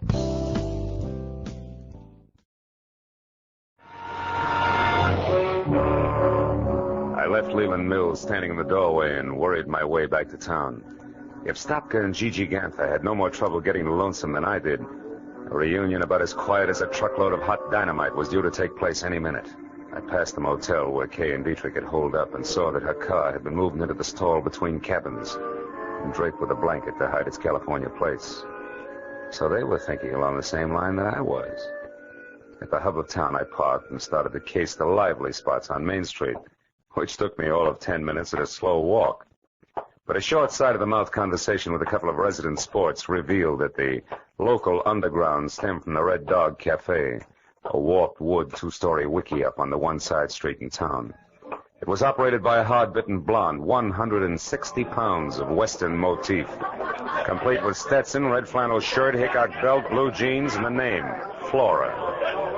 She sat at a table at the back of the barroom, lending a cynical ear to nobody else but my old pal, Stopka. I walked up behind him, and when he turned around, I hung one on him. A good one! Hey! Sloppy jackass, what do you think you're doing? Sorry, Flora, nothing personal. Now that's enough! Now stop it, you hear me? No rough hustling in my joint. Come on, handsome, I mean you. Me? Why, Flora, how can you say that? I just came in to ask my old pal here some questions, that's all. Here we go, pal. Come on, sit up in that chair. Okay, let me alone. See, Flora? It's the only way Stopka here knows how to start a conversation.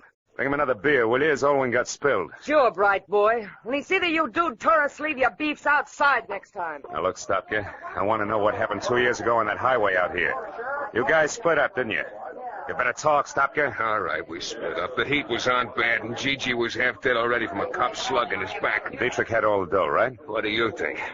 I left him and Gigi off outside of town. I took the car to try to suck the cops away from him. We were supposed to meet later. But you kept going to save your own hide, didn't you? Certainly. It's going to pay off, sucker. You'll see. Uh-huh. Since the money was never found, you figured Dietrich hid it around here, and he's coming back to dig it up. Is that it?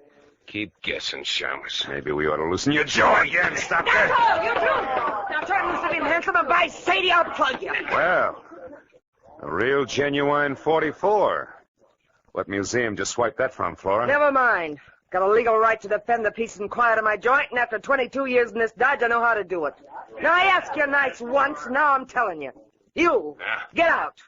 That back door there. Hey, sure, I'll go, sister. Thanks for nothing. Hey, wait a minute, Flora. Don't let that lug get away. Shut up.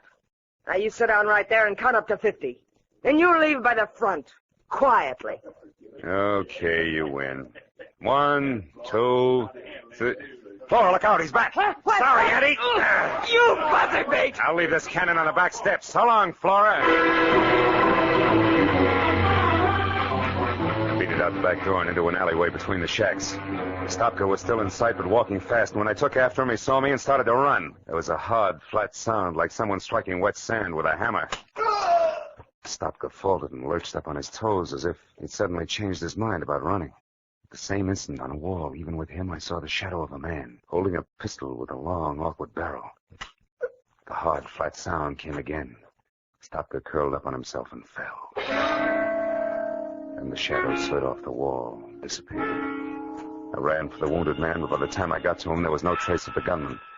I rolled Stopka over. He was hit hard, slipping away fast. Silence. Gigi always used a silencer. That punk Gigi. He's dead, huh? You wise guys never know when to quit, do you? You're in real trouble now, handsome. Hey, wait a minute. I didn't do this. How come I couldn't hear the shots, the silencer? Yeah, that's right. Trademark of a guy named Gigi Ganther. All I saw of him was his shadow on that wall there. Say, what kind of law have you got in this town, Flora? None. Except the highway patrol, they stop in every night. Okay, call him. Get him over here. This guy's Marty Stopka, wanted for a bank job, nearly 2 years old. No kidding. Who are you, his trainer? I'm a private detective who's got no business here, except I don't like to be pushed around. Now, listen, do you know Leland Mill's place at the edge of town? Sure. Well, you get the cops out to Mill's place by 10:30, do you understand? That's where the big attraction's going to be, if I can keep Gigi and his silencer from interfering again. Now, let me down, beautiful. I won't let you down, handsome. For a city boy, you're all right.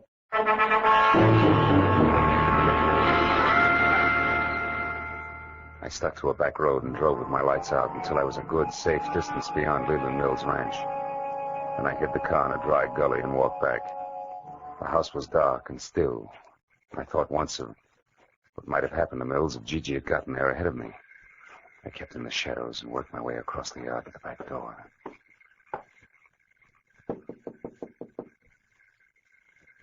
Who's there? Marlowe, open up.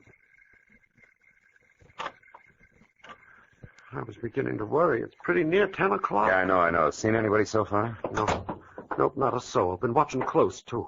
Did you find them men, that GG, that Stopka? Yeah. Stopka's dead and his killer's due to show up here any time now. Oh. We're going to have our hands full. Wait a minute. Is that a car? Sure sounds like one.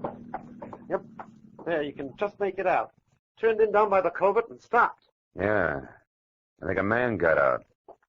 Yeah, there he goes, across the field there behind your shed. It's Dietrich. I'm going out now, Mills. You stay here. No, I'm going too. That fellow's heading right for my water tank. All right, he's heading for your water tank. Don't get excited. You'll tip our mitt. Oh. I get this, Mills. You've got to stay here and watch for Gigi. He's bound to show up, and when he does, you better have that rifle of yours handy, because he's a killer. Do you understand? Yep. Sure, I understand. Don't worry, Marlowe. I'll keep my eyes open. Don't you worry about a thing.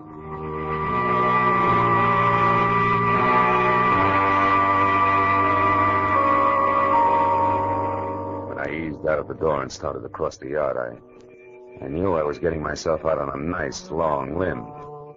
Leland Mills was about as reliable as William Tell with their hiccups, and the apple was on my head. It was too late to back up, so I skirted the barn, stayed below the crest of a low rise, and moved toward the elevated water tank until I heard a shovel biting dirt. I got a comfortable grip on my gun and headed up over the rise to where I could see. Yeah, it was Dietrich, all right. He was bent over under the tank and working on a hole as if his life depended on it. He didn't even look up until I was almost on top of him. Who is it? Who's there? Who is it? Me, Mr. Gordon. Marlowe. Marlowe? How did you get here? Wasn't easy, Sammy boy. But I had to come and apologize for losing your precious bag full of waste paper. You sure picked a dangerous time to show, sucker. You were fired once. Too bad you can't take a hint. Uh-huh. And being tagged as a patsy is lousy for my business, Dietrich. You should have thought of that. So just leave your hands on that shovel handle, Sam, and keep on digging.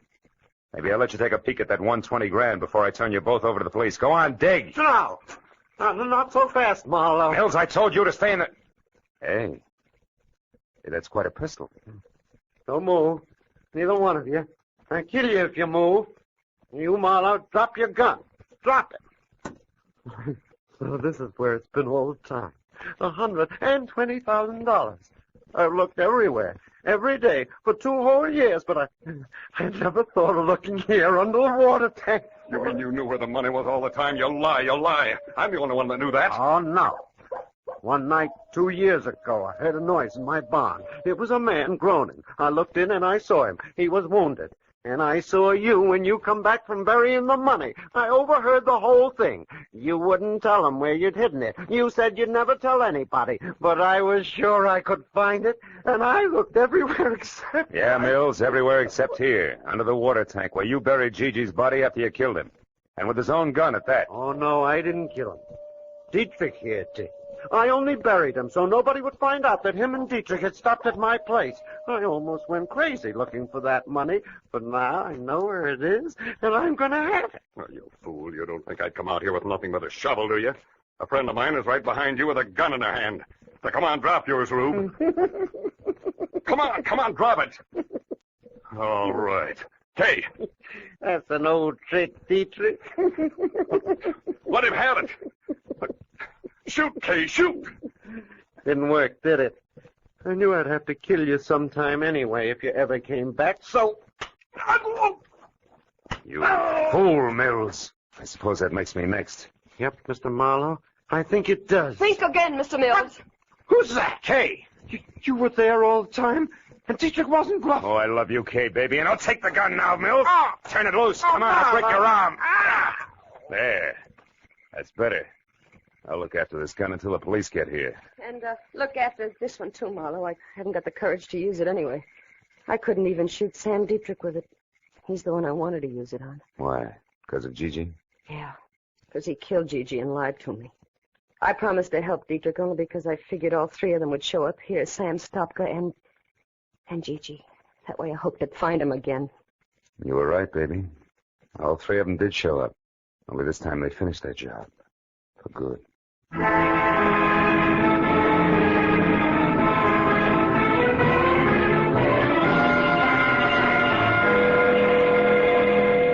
was 10:30 on the nose when we got back to the house. And the highway patrol had just pulled up. So the question and answer period started, and by the time it was over, all the field work finished up. 4 hours plus had gone by. It took some fast conversation and a lot of promises to stay handy, but finally, Kay was left with me.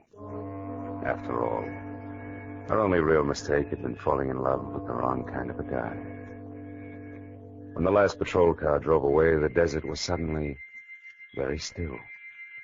The stars were small and sharp in the clear sky. The air was cold. Maybe that was why Kay Gordon trembled. Marlowe, I'm sorry about all this. I got you into it, remember? Mm-hmm. You also got me out of it, Kay. Well, I can forget about Gigi, now that I know for sure what happened.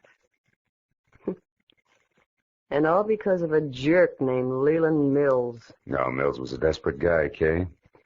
After he buried Gigi, he just about went nuts trying to find the money. When he finally realized Dietrich was the only one who could lead him to it, he shot Stopka and would have killed anybody else. Keep him from interfering with Dietrich until he uncovered the hiding place. You know, in a way, Marlowe, it was a horrible trick of fate. They both picked the same place to bury things. Not really. Mills and Dietrich had the same jobs to do, under the same conditions. They each had to bury something in a hurry and in the dark. So both of them picked the spot where the ground was soft and one that was clearly marked at the same time, under the water tank. Yeah. And it... Marlowe, I'm kind of scared. I don't like this place. This spooky little town. It's the end of nowhere. Yeah. I wouldn't be caught dead here myself. Let's go, baby. I walked Kay to a car. Started her safely on her way. So long, sucker. She waved once, then drove down the road and out of sight without looking back. Soon even the sound of the motor was gone. A long night, and a strange reunion. And now 2 lonely lights were the only sign of life in lonesome Arizona. I stood on the empty highway for a few minutes and listened to the immense quiet of the desert. Then I went back to my rented car and headed for Phoenix and a plane for home.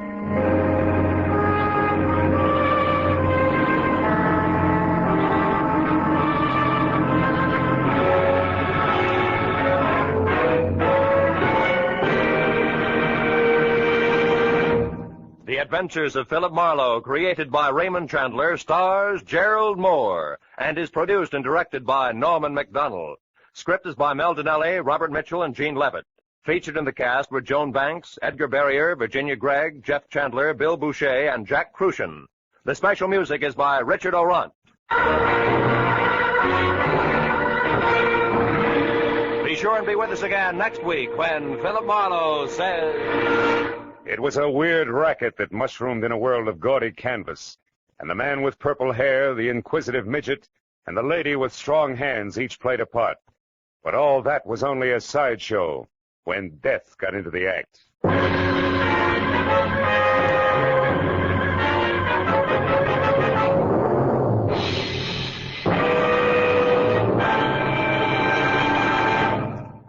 Across the nation, communities and the parents of Boy Scouts are observing Boy Scout Week, agreeing with the boys themselves that adventure, that's scouting. Now stay tuned for Gangbusters, which follows immediately over most of these same CBS network stations. This is Roy Rowan speaking for CBS, the Columbia Broadcasting System.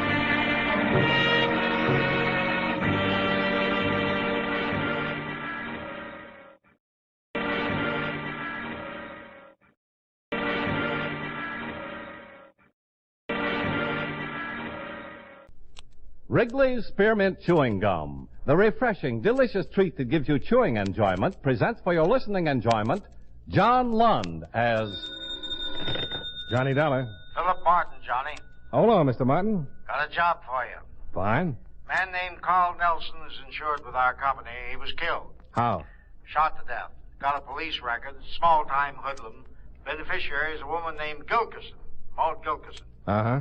She's disappeared. Police think it probably has something to do with Nelson's death. Want to see what you can find out? Sure. All right. Get down to New York as soon as you can.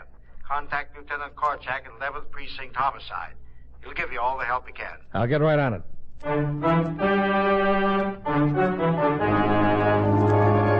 The makers of Wrigley's Spearmint Chewing Gum bring you John Lund in another adventure of the man with the action-packed expense account, America's fabulous freelance insurance investigator. Yours truly, Johnny Dollar.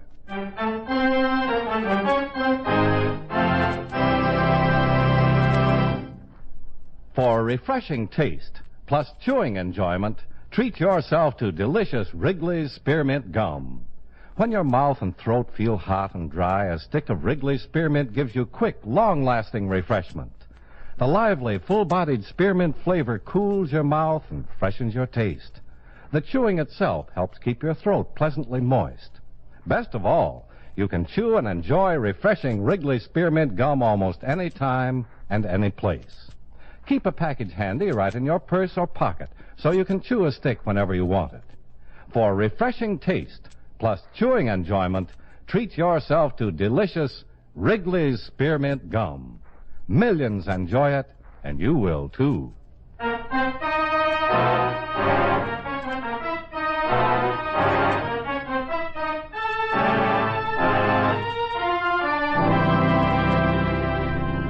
Expense account submitted by Special Investigator Johnny Dollar to Home Office, Columbia All Risk Insurance Company, Hartford, Connecticut. The following is an accounting of expenditures during my investigation of the Nelson matter. Expense account item 1, $15.36, train fare and incidentals between Hartford and New York City.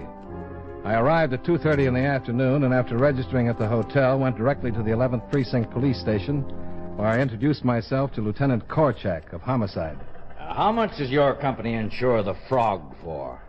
The Frog? Nelson. He was called the Frog. He looked like one. Oh? He was insured for $10,000. And Maud Gilkerson gets the money.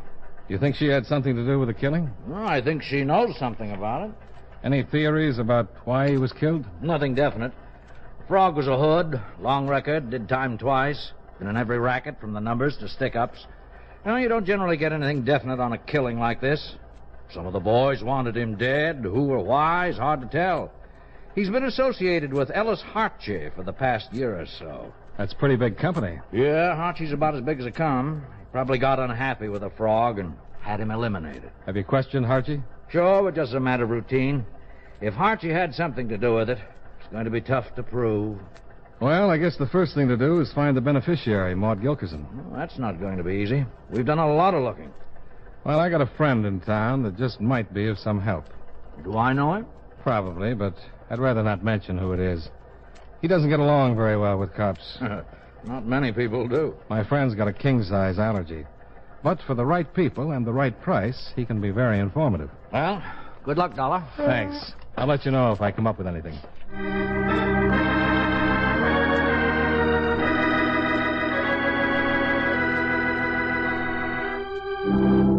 Expense account item 2, $2.35 cab fare from the precinct to Skid Row and Het's Hilarity, a saloon that always looked as though it wanted to collapse when the sun hit it too hard. Inside, I found Wilbur Truitt sitting at the almost deserted bar, sipping muscatel through a glass straw.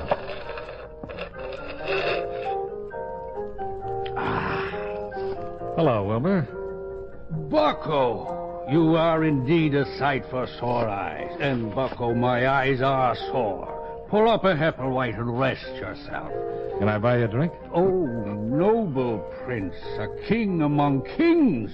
You've come in the nick.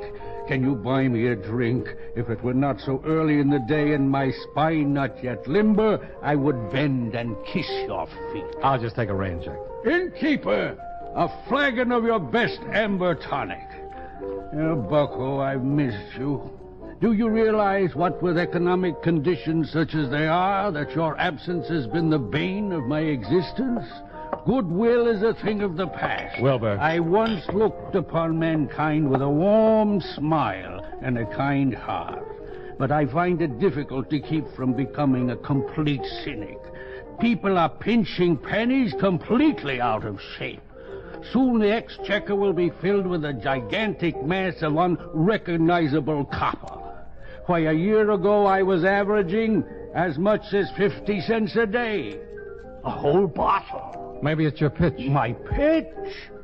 Sir, my pitch is a thing of beauty.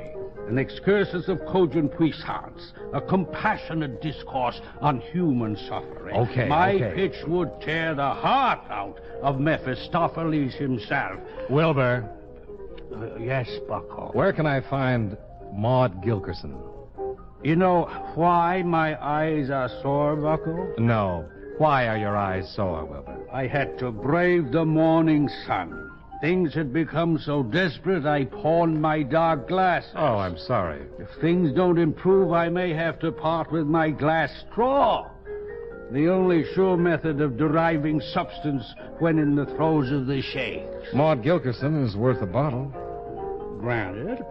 In fact, I'd venture a guess that the lady is worth 2 bottles? You're probably right.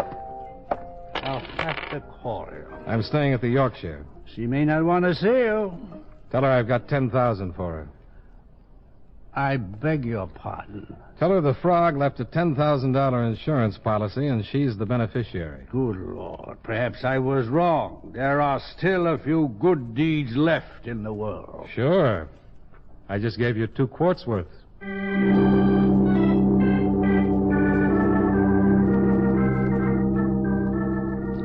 Expense account item 3, $2.60 for a cab back to the hotel, where I went up to my room and smoked a half a dozen cigarettes while I waited for Wilbur Truitt to call. Around 4:30 in the afternoon, the phone finally rang. Johnny Dollar. Bucko, Yeah, Wilbur? I finally contacted the party. She's not happy. Did you tell her about the insurance? The first words out of my mouth. But it seems Mr. Nelson's insurance is not enough to bring color to her cheeks and a smile to her ashen lips. What does she want? Some insurance of her own. What do you mean? She's hiding because her life's in danger. She has no money to leave town. She'll make a deal with you. Go on. Enough money to leave the country. You said town. A logical progression. The town first, then the country. Believe me, Bucko, her plight is worth considering.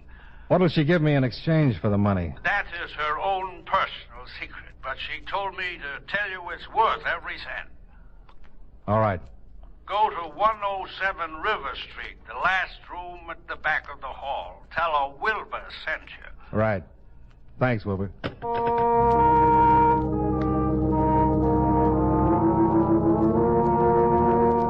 I put on my hat and coat, crossed the room, and opened the door to go out into the hall. But I didn't make it. There, standing on the other side of the door, about to knock, were 2 ugly-looking men dressed in loud jackets. Your name Dollar? Yeah? Mind if we come in? What'd happen if I did? We'd come in. That's what I thought. Then why'd you ask? I make little bets with myself. I want to talk with you for a few minutes, Dollar. Okay. What are you doing in New York? It's a nice town. Want some advice? Not especially. Make a little bet with yourself, you're going to get it anyway. I'm a lap in front of you. Then here it is. When Bert asks you a civil question, give him a civil answer. Okay. Ask me a civil question, Bert. What are you doing in New York? It's a nice town. Oh! Why, you... Hold it. He'll just belt you again. With a broken arm? You're pretty tough, huh? All in how you look at it. If breaking his arm is being tough, then that's the best name for it. Okay. We don't want any trouble. That's a funny line. I won't ask you no more questions. That'll save some time. I'm just going to tell you. Lay off the Nelson killing. You understand? Yeah. You said lay off the Nelson killing. Good boy. Because if you keep nosing around, somebody will just have to come down and investigate the Dollar killing. Understand? Yeah. You said somebody will just have to come down and investigate the Dollar killing. Fine, fine. Now that you understand, we'll be going. Nice meeting you both, informally, like this.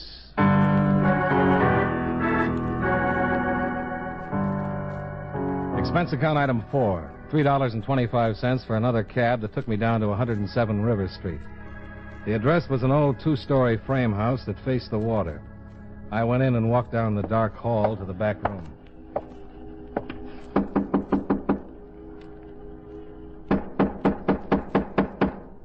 Who is it? Wilbur sent me. What's your name? Dollar.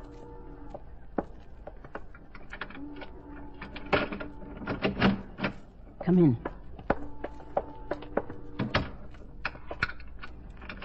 Are you Maud Gilkerson? Yeah. Wilbur said you'd make a deal.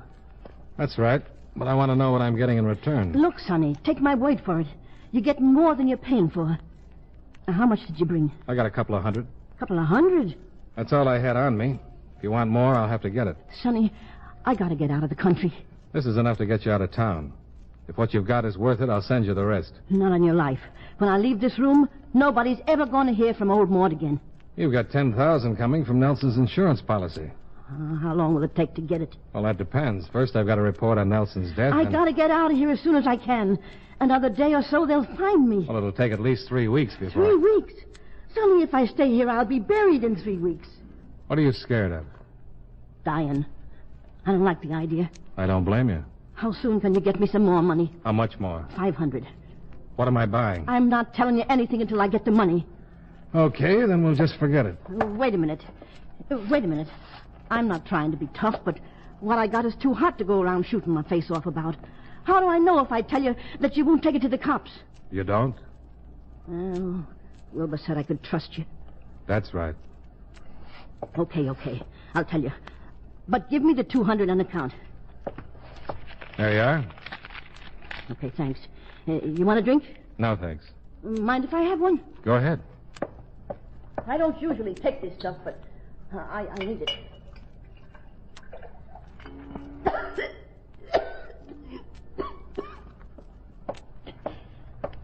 Frog left me $10,000, huh?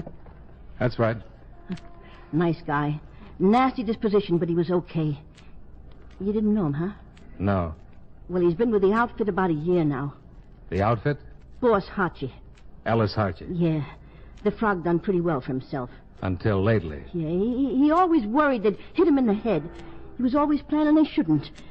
You know how it is with small guys like the Frog. You never know when something goes wrong, and the outfit sends word to hit you in the head.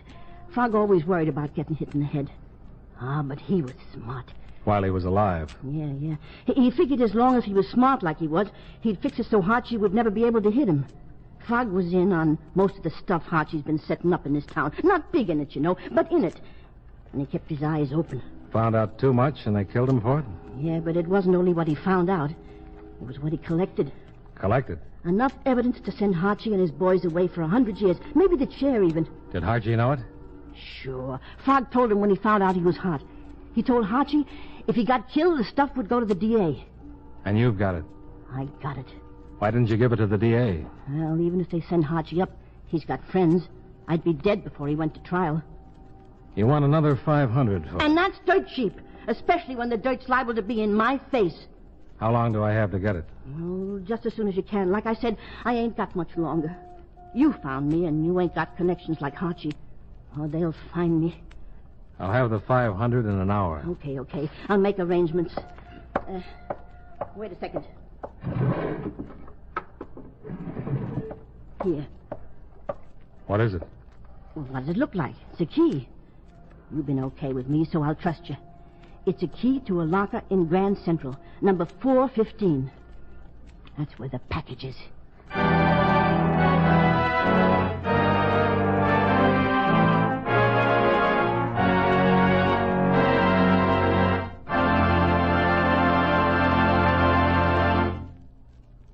Friends, no matter what kind of work you do, it's a real help to chew delicious Wrigley's Spearmint Gum right while you're working.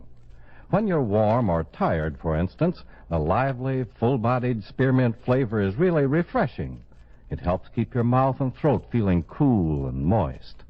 Chewing on that smooth, good-tasting piece of Wrigley's Spearmint makes the time pass more pleasantly, too.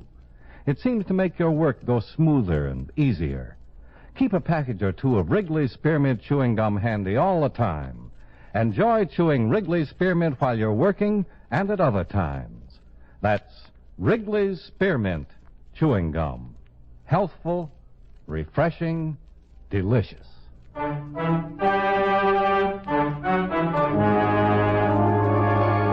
And now, with our star, John Lund, we bring you the second act of Yours Truly, Johnny Dollar.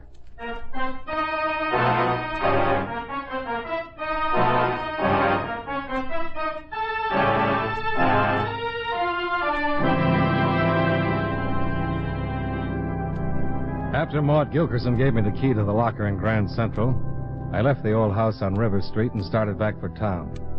It was getting dark and there were no cabs in that section, so I headed west for the busy traffic. I'd only gone about 100 yards when a car pulled away from the curb about a half block behind me. A big black car with the lights off. I thought about the key in my pocket and the evidence in the locker that would send the biggest hoodlum in the country away for life. I had to get rid of the key before they caught up with me. I turned a corner, and there, a few feet in front of me, was a blind man. A beggar sitting with his legs folded and on his lap a tin cup with a stack of pencils. Bless you. Thanks. I'm going to need it. Hold it, Dollar. Well, good evening. Get in the car. Get in. In the back seat.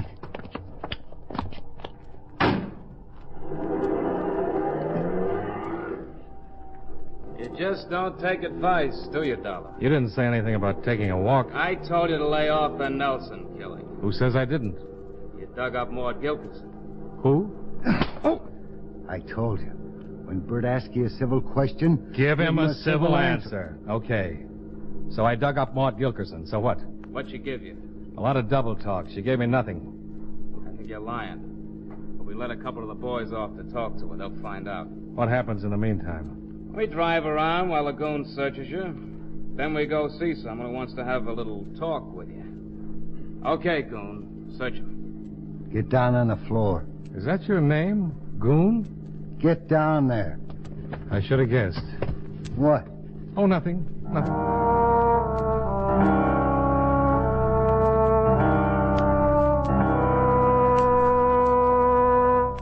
While Bert drove us around, the goon made me strip down to my socks while he searched my clothes. When he didn't find what he was looking for, he swatted me across the back of the neck, told me to get dressed. Then Bert drove us across town to a big apartment house that overlooked the river. Bert parked in the basement garage, and I was led into an elevator that took us to the penthouse.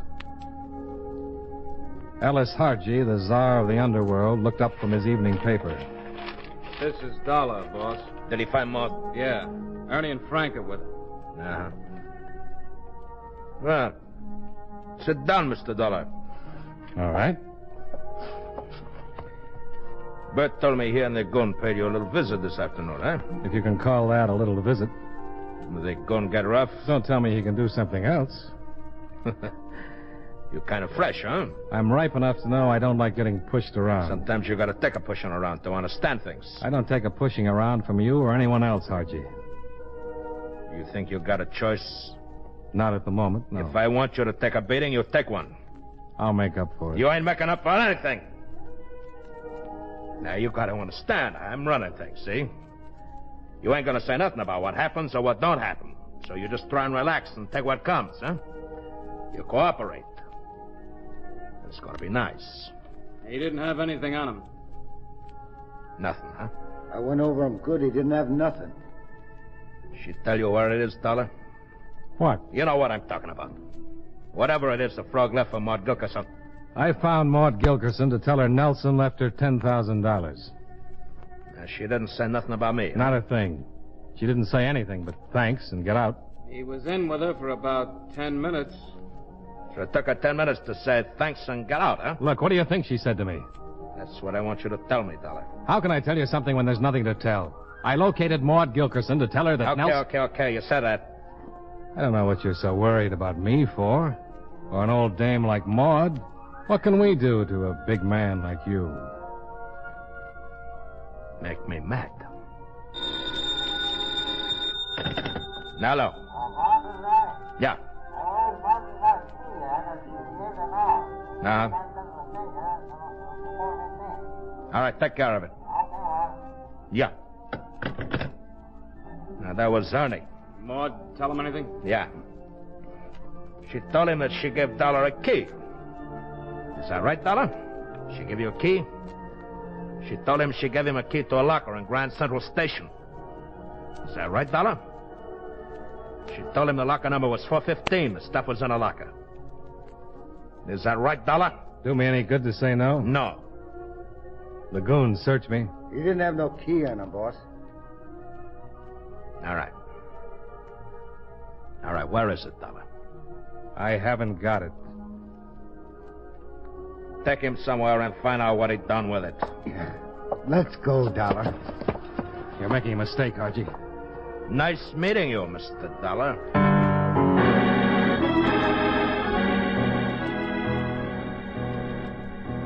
The goon and Bert took me back down in the elevator, hustled me into the car, and drove me back across town to a warehouse in the Bowery. In a small room on the second floor of the warehouse, the goon went to work while Bert stood by with a gun. Where's the key, Dollar? I don't know. And you're the guy that was going to bust my arm. Be a whole lot easier if you just tell us. I can't tell you about something I haven't got.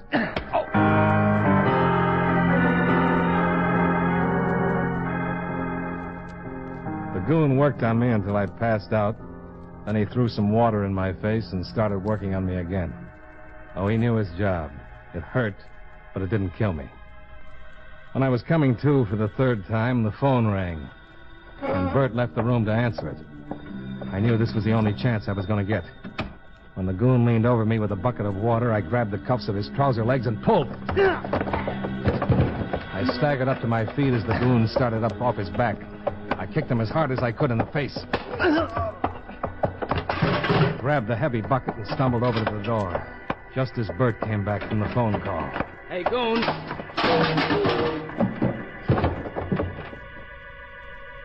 Ask me a civil question, Bert.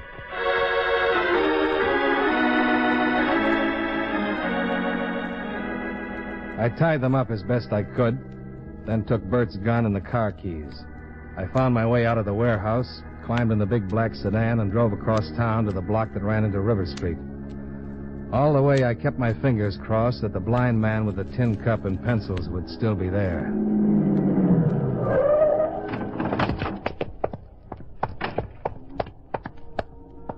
Pardon me. Yes?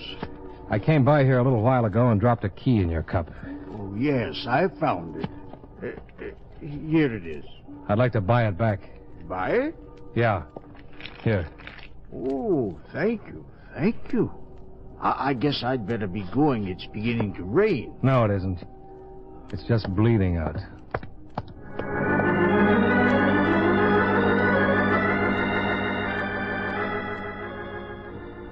I wheeled the big car back across town to the 11th precinct and caught Lieutenant Korchak just going off duty.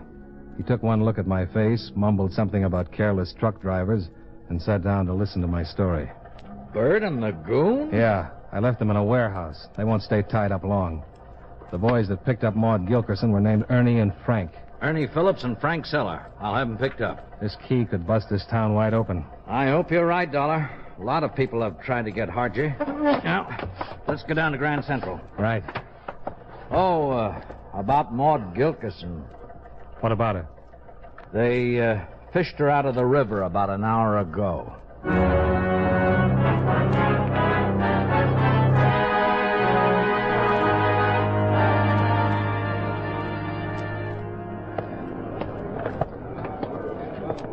Yeah, okay. Give me the key. Here. Hargy knows about this locker. Ernie and Frank forced Maud to tell them before they killed her. You sure? They called Hargy while I was in his apartment. He told me. Ah, let's see what we've got. Huh. Package. Korchak, look out! Huh?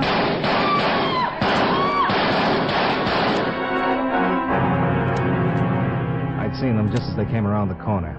The goon was grinning through the teeth I'd kicked out, and Bert had a big lump on the side of his head where I'd nailed him with a bucket. Everyone came out with their guns all at once. Korchak jumped to one side, and I dropped to my stomach while I squeezed out all 6 shots from the gun I'd taken away from Bert. When the smoke cleared, Korchak was down, but he was smiling. He'd caught one high on the shoulder, but Bert and the goon were through being bad boys. The goon was dead, and Bert didn't have far to go to catch up.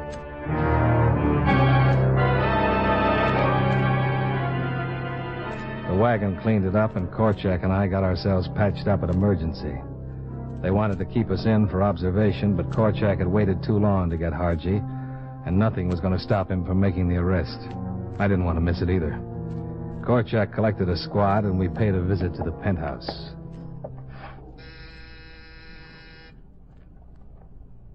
Think he skipped? Stakeout said he hasn't left the building. Come on, Hargy, open up. This is Korchak, and I got a present for you. Hey, get back. Come on in, Korchak. I got a little something for you, too. You know, I'm kind of glad he wanted it this way. I'll shoot the lock, and then we go in. All right, hit the door.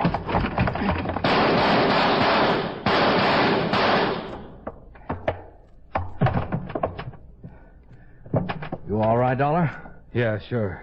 Is he dead? He sure is.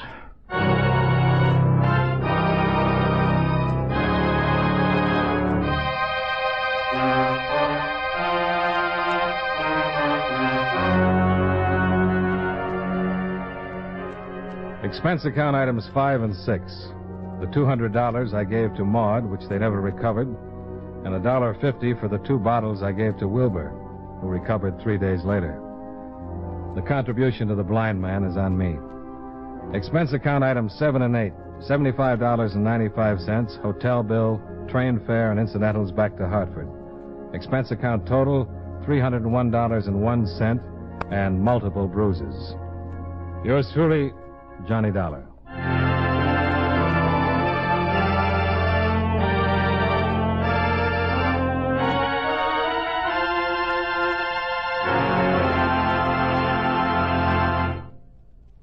Remember, friends, for refreshing taste plus chewing enjoyment, treat yourself to delicious Wrigley's Spearmint Chewing Gum.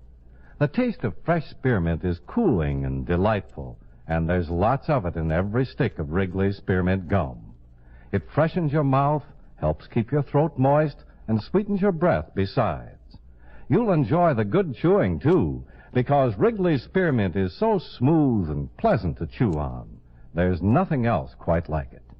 Next time you're at the store, stop at your friendly merchant's display of chewing gum and get a few packages of good-tasting Wrigley's Spearmint Gum. Always keep some handy for refreshing taste plus chewing enjoyment. That's Wrigley's Spearmint Chewing Gum. Healthful, refreshing, delicious.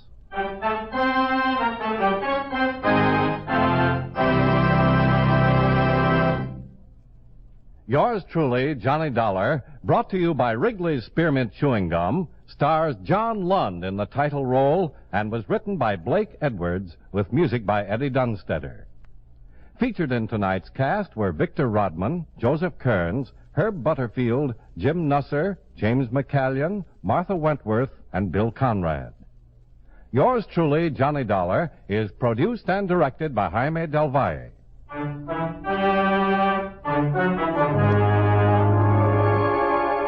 The makers of Wrigley's Spearmint Chewing Gum hope you enjoyed tonight's story of Johnny Dollar and that you're enjoying delicious Wrigley's Spearmint Gum every day. This is Charles Lyon, inviting you to join us again next week at this same time when from Hollywood, John Lund returns as... Yours truly, Johnny Dollar. This is the CBS Radio Network. Is the CBS Radio Network. Is the CBS Radio Network. Is the CBS Radio Network. I was hired to find a blackmailer, and I did. But first I found a badly beaten Adonis, a Jezebel with an accent, and a man who had been an easy mark for murder. From the pen of Raymond Chandler, outstanding author of crime fiction, comes his most famous character as CBS presents The Adventures of Philip Marlowe.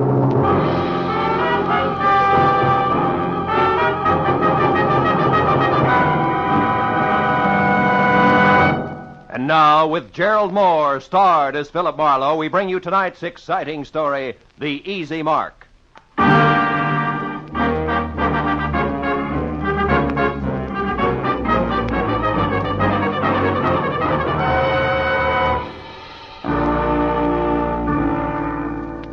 I'd spent a dull day on a duller subject, which was don't get caught with your income tax return down at midnight, March 15th.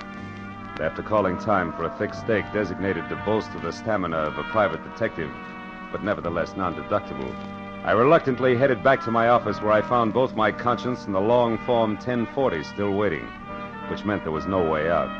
The dull day was going to stretch on into the night, but then I got a break, because my telephone rang and the call was from one Mrs. Corey Gilbert, a prospective client who wanted action in a hurry. Marlowe, you've got to move fast. I just found out that my husband, Ross, will be at 3806 Melrose Avenue in 20 minutes, and I know that means trouble. Well, just for size, Mrs. Gilbert, how do you spell trouble? With a capital B, as in blackmail. There's no time for details now. Just get to that address and find out who Ross is meeting with.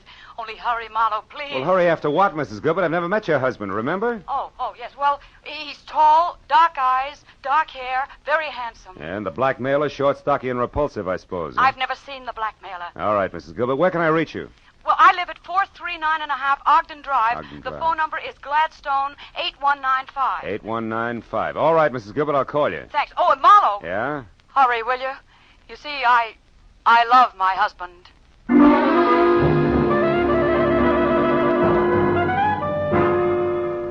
was a little more than 20 minutes finding the address on Melrose. But when I finally pulled up and parked away from the place, I figured being late didn't matter because number 3806 turned out to be an unfinished house set deep in an acre of building materials. I was about to head for a telephone and get an explanation from a confused lady named Corey Gilbert when a lot of noise from what would someday be a living room changed my mind. Then I knew that my client had the right address after all, because there in the pale light of a slice of moon, taking the last of an awful beating from a thin man with a thick beard and a lot of muscle, was Ross Gilbert. Dark eyes and dark hair, like she said, but no longer very handsome. Don't hit me again. Stop worrying, Gilbert. I'm almost through with you except for this. A present from Nanette. And just one more from Nanette.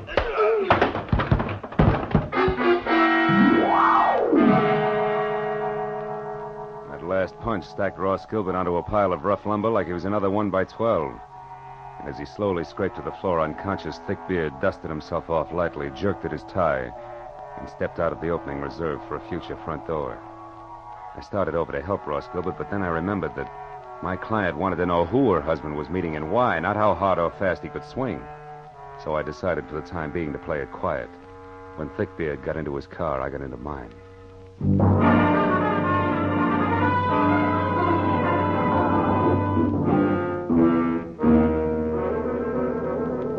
I followed him all the way to Beverly Hills, where he pulled to a stop in front of the Camden Arms Court.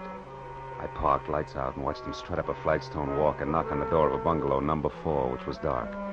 When he knocked again and it stayed dark, he took an envelope out of his pocket, wrote something on it, and jammed it into the mailbox. Then he got back into his car and started away fast. I walked up to the bungalow and helped myself to Thickbeard's empty envelope. On one side, scrawled in pencil and smudged, was the telephone number Sunset 31676. On the other, payment delivered okay, Plummer. Plummer, huh?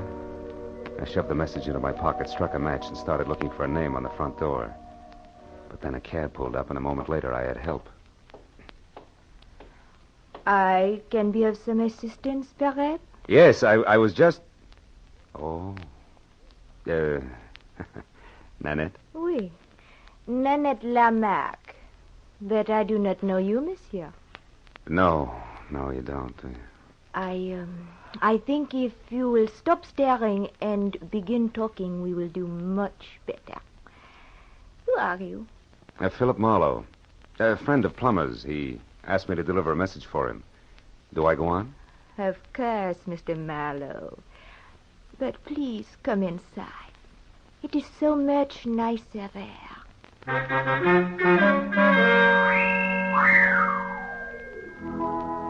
Nanette was so right about it being nicer inside. There were lights. And that made it easier to see that the lady with the thick French accent and the gorgeous waistline was something that could have mustered her own foreign legion. She was narrow green eyes and open red lips, topped by a lot of close-cropped, soft brown curls that kept running into each other. And for a dress, she was wearing about 1/4 mile of draped chiffon that, in the right places, fitted a little closer than her own skin. When I told her what I claimed had been a message from Plummer himself, she purred her thanks and started to mix me a drink.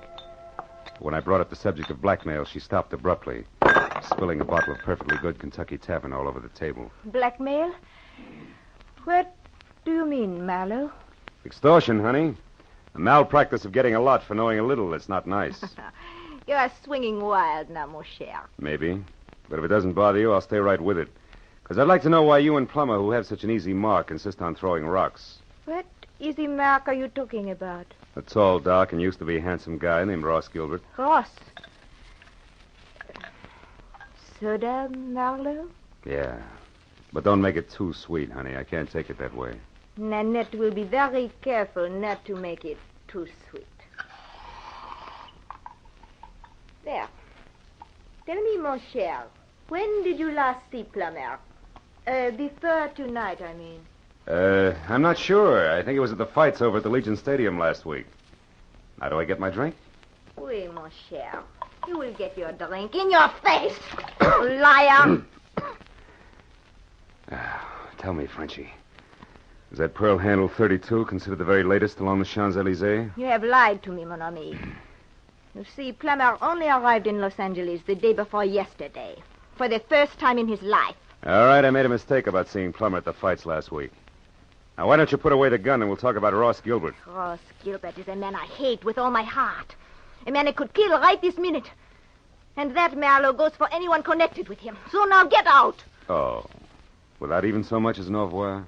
I reserve au revoir for my friends, Marlowe. Good night.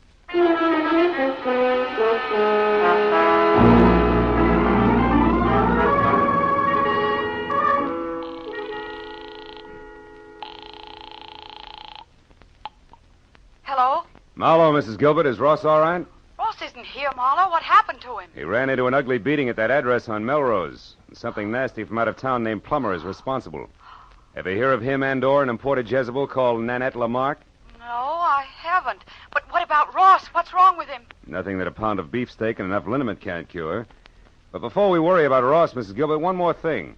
It's a phone number I found on the back of an envelope that belonged to Plummer. Number is Sunset 31676. What? Somebody you know? Yes, someone I know very well. It's the telephone number of my ex-husband, Emery Marsh. Emery Marsh, huh? Fancy dress designer on Wilshire? That's right. But what's he got to do with all this? Emery only met Ross once in Mexico, a party at Ensenada. Yeah, well, look, Mrs. Gilbert, why don't we postpone collecting Ross until I find out a little more? Where does your ex-husband Marsh live? In Santa Monica. But there's a good chance that he's still at his place on Wilshire. He does most of his work at night. Well, then Wilshire Boulevard's my next stop. I'll try to make it a quick one. Goodbye.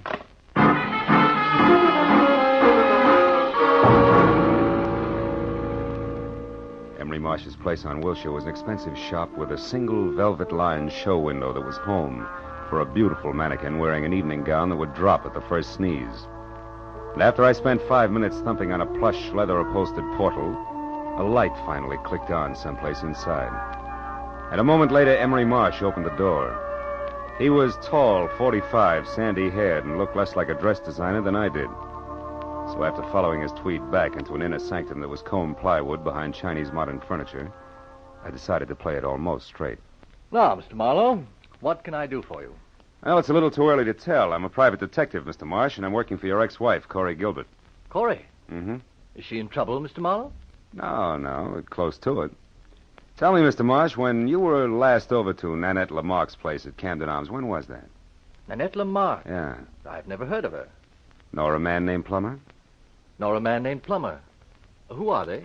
Well, in the order I tossed them out, a mademoiselle with a touchy temper and a thug who needs a shave. I don't understand. How do they concern me? Well, maybe they don't. But your telephone number turned up on Plummer. Both Plummer and Nanette are tied on to a man who at this moment is probably picking himself up off the floor of an unfinished house at 3806 Melrose Avenue. His name, Mr. Marsh, is Ross Gilbert. Gilbert? Yes, that's right. What do you know about him? Well, very little. I only met him once at the Riviera Pacifico. Riviera Pacifico? The hotel at Ensenada in Mexico. Matter of fact, it was the same night that he met Corey. Which didn't make you very happy, huh? No, you've got it wrong. Corey and I were already divorced. The three of us meeting was nothing more than an accident. Oh.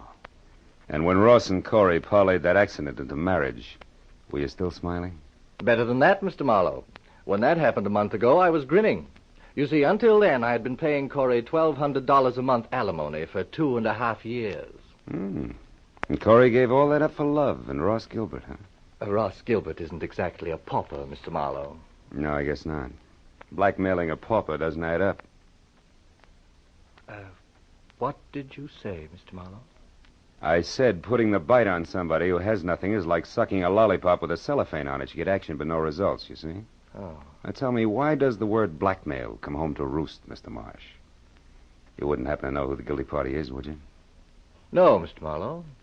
And what's more, if I did, I certainly wouldn't keep that sort of thing to myself. Oh, no, I don't think you would. Well, thanks anyway, Mr. Marsh. You've been a big help. I'm glad. And if I can be of any further help, don't hesitate to call on me, Mr. Marlowe. Please. No, I won't, Mr. Marsh. You can depend on it.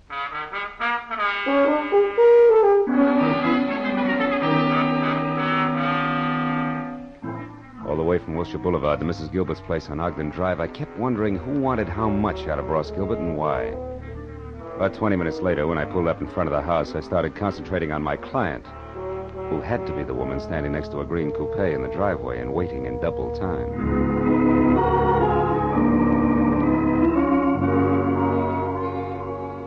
Corey Corey Gilbert was long, flowing blonde hair draped over shoulders that at the moment looked like they were carrying the weight of the world. But she was prettier worried than most women who always keep it gay. Mr. Marlowe? Yeah, Mrs. Gilbert? Yes. Your husband shown up yet? No. Marlowe, what do you suppose Take has it happened? easy. Maybe we'd better have another look at 3806 Melrose Avenue, huh? Whatever you say. Shall I drive? If you've got a license. Yes, Mr. Marlowe.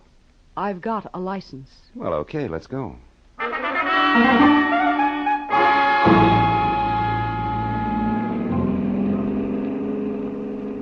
The way we took off in Corey's Nash, I wasn't sure whether her license was for driving a car or an airplane. And while she kept it to 83.5 AAA on the accelerator, she talked about her husband and why she was worried. By the time we were near the place, I knew all about the party in Ensenada, their whirlwind courtship, and what a fine guy Ross Gilbert was. When we got out of the car and started over the last 100 yards toward the unfinished house, I'd learned everything Corey knew about the blackmail angle, which wasn't very much. It started last week, Marlowe, when we got back from our honeymoon. Ross wasn't himself at all. He was worried. He forgot how to laugh. He argued with me over any and everything. Where does the blackmail come in? I don't know. He wouldn't tell me what was wrong.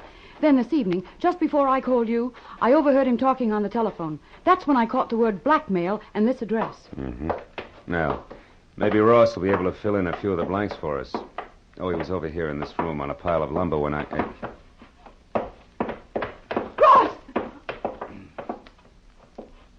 Yeah, plumber must have done a lot more damage than I figured. Ross! Ross! Take it easy, baby. Marlowe, what is it? Is he... I'm afraid he is, Corey. That man, he beat him to death. No, Corey, that round hole in Gilbert's chest wasn't made by a fist. From where I stand, it looks like a .32 caliber bullet.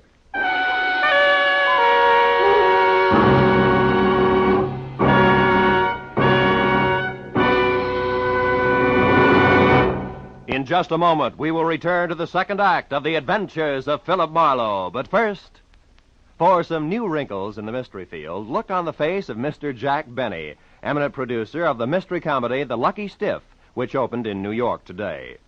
Although Mr. Benny's stars are Dorothy Lamour, Claire Trevor, and Brian Donlevy, Jack's face is covered with new wrinkles because he couldn't be in New York to sell the tickets himself. He's remaining in Hollywood to appear tomorrow night on CBS on The Jack Benny Show with Mary Livingston, Don Wilson, Dennis Day, Phil Harris, and Rochester. So be sure to listen. And now, with our star, Gerald Moore, we return to the second act of Philip Marlowe and tonight's story, The Easy Mark.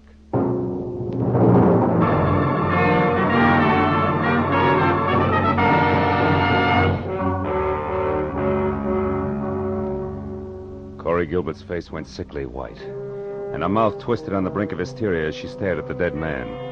I turned her away from it and led her to a window. She did the fastest job of pulling herself together I'd ever seen. Then I went back to the body. On the way, I noticed a folded scrap of paper on the floor. It was a page torn out of a desk diary, but all that was written on it was the address of the unfinished house we were in. I looked down at what had once been Ross Gilbert. The setup didn't make any sense. A victim of blackmail had been beaten up by a total stranger, and then, a little while later, murdered. Somebody had killed the goose that was laying the golden eggs, and it didn't figure in any direction. Well, I just about decided to go through his pockets when a sound from Corey changed my mind. Marlowe, come here, quick. What is it, Corey? There's someone out there. I saw a shadow move. Get away from the window. Marlowe, there, running.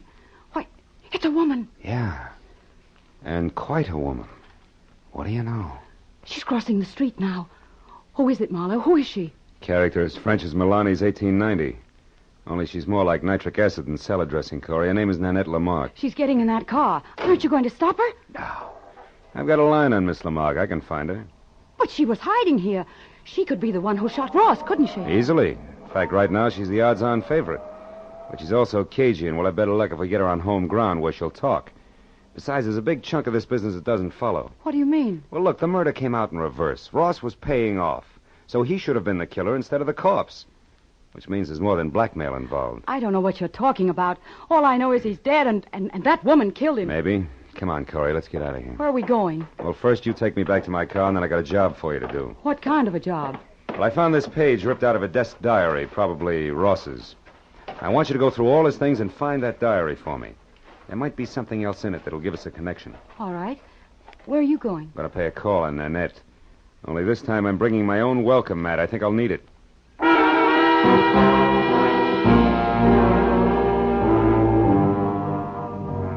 After Corey dropped me off, I called Lieutenant Ibarra at Homicide, reported the body, and then I got into my own car and drove out to Beverly Hills again, to the Camden Arms court. Nanette's bungalow had lights on. I parked down the street and made tracks back through the landscaping to her side window.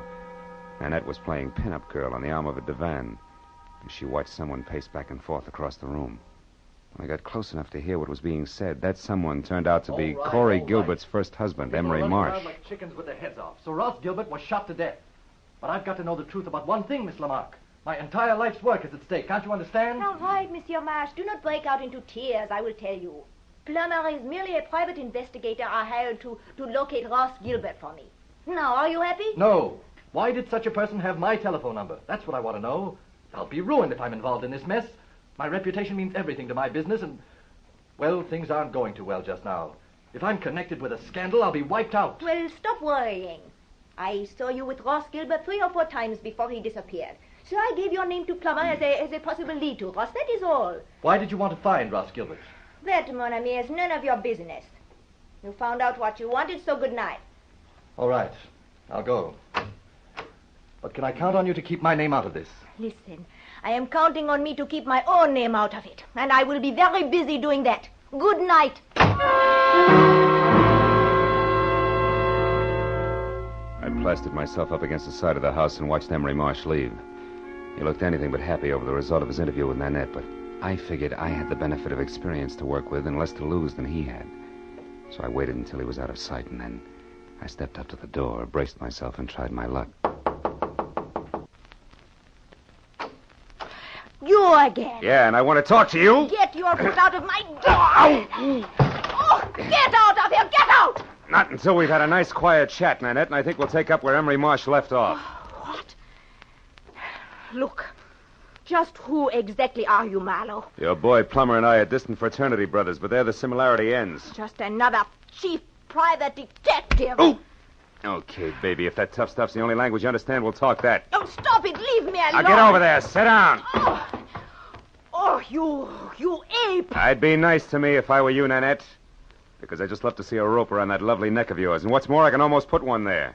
You're in a mess right up to your accent. So start making answers beautiful and keep them straight. First, why did you put Plummer on Ross Gilbert's trail? Because he double-crossed me, that is why. Double-crossed you? How? He ran away from me. He was mine, all bought and paid for, you understand? Not exactly. When I met him, he was flat broke. I bought him every decent stitch of clothes that he had. Gave him everything he needed to be a gentleman because we were going to be married. And then he ran out on me and took everything with him that he could lay his hands on. Go on. Nobody does that to Nanette Lamarck. Nobody. So you hired that licensed thug Plummer to find him and beat him half to death, right? Exactly. Well, go ahead, baby. The story doesn't end there. Tell me the rest, the good part. About how you waited until Plummer got through with him, and then you went down to that unfinished blueprint out of House and Gardens and killed him. No, that is not true. I did not do that. Why, I could not. That's no bigger lie than the rest of it. Where's that pearl handle 32 of yours, Nanette? And don't reach for it. Just tell me. What do you want with it? I want to see if it's been fired. Now, where is it? Call it, Jack. Oh, fine. Plummer. Miss Lamarck might not like for you to see her gun. Oh, I thought you would never get here. Who's this character, Miss Lamarck? Another private detective. Marlowe by name. No kidding. Well, we got a lot in common, haven't we, Jack? Yes. We've each got 2 arms and 2 legs. And the name is Phil. Oh, that's the way it is, huh? Well, listen, Jack. You got no business here in the first place. For 2 cents, I'll chop you down. You're even cheaper than I figured. Why, and you can put away that big, nasty gun, too, because I got you cold. That envelope you stuck in Nanette's mailbox tonight had a slip of paper inside from one of your old clients. Huh? What are you talking about? Can't you guess? Hey, you want to see it? Well, yeah, let's have a look at that. Okay. Take a good look. Come on, drop the gun, Plummer. Come on, drop it. My arm! All right, now, fold up. There's your bargain basement detective, Nanette. You didn't get your money's worth, did you? Now, shall we take a look at that pearl-handled gun of yours? It is over there in my bag. Thanks. Clip's full, and that smell sure isn't gunpowder. Of course not. I did not kill Ross. Why, I was not even inside of that building where he was. Yeah, I know, but you... Wait a minute. Say that again. I said I was never inside that unfinished house where he was found. When I drove up, you were already there, so I left. Yeah, I know. And Plummer's gun is... fully loaded. Hasn't been fired either. Baby, you've just given me a great idea. An idea? But I do not understand. Never mind, I'll explain it to you later. And incidentally, you better be around. Right now, I've got to find out one more thing, and then maybe I'll pop this whole shebang wide open.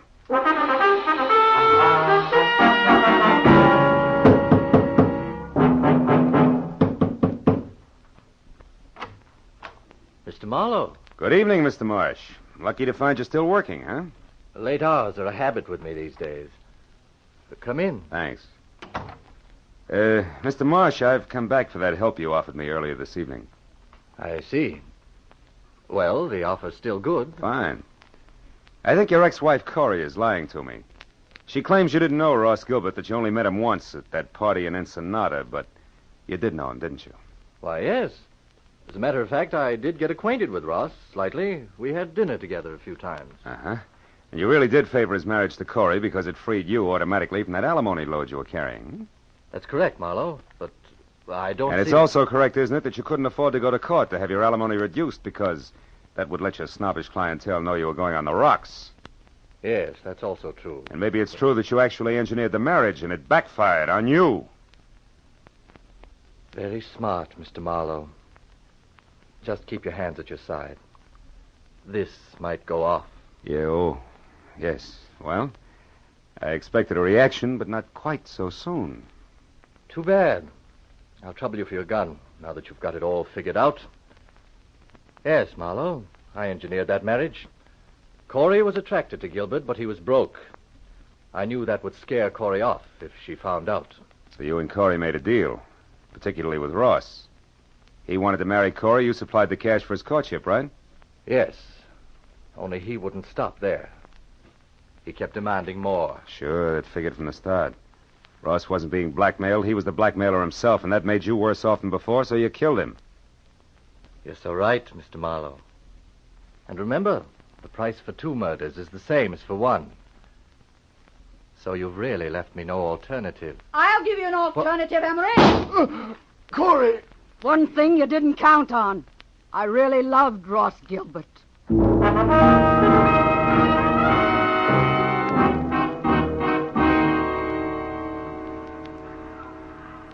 Well, I guess that winds it up, Corey. Emery's in the hospital, and Nanette and Plummer are both in the clink. Too bad I only hit Emery in the hand. I never could trust my aim. It's always been bad, in a lot of ways. It was good enough tonight, baby. Lucky for me you showed up when you did. Say, what made you come to Marsh's place, anyway? Well, that page from the desk diary paid off, Marlowe. Only we made a mistake. No? It didn't come from Ross's diary. It came from Emery's. I finally remembered his handwriting. Mm-hmm.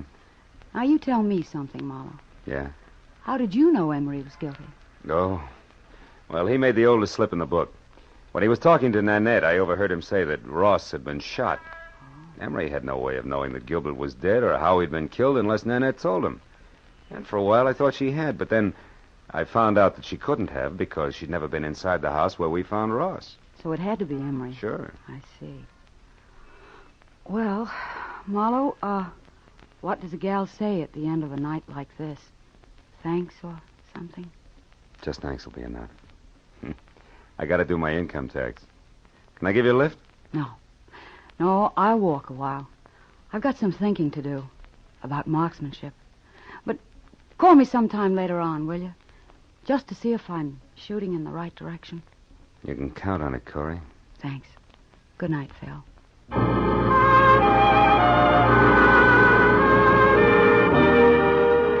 I watched her for a moment as she walked down the street all by herself, deep in her own thoughts, and it looked to me like she was playing it strictly square.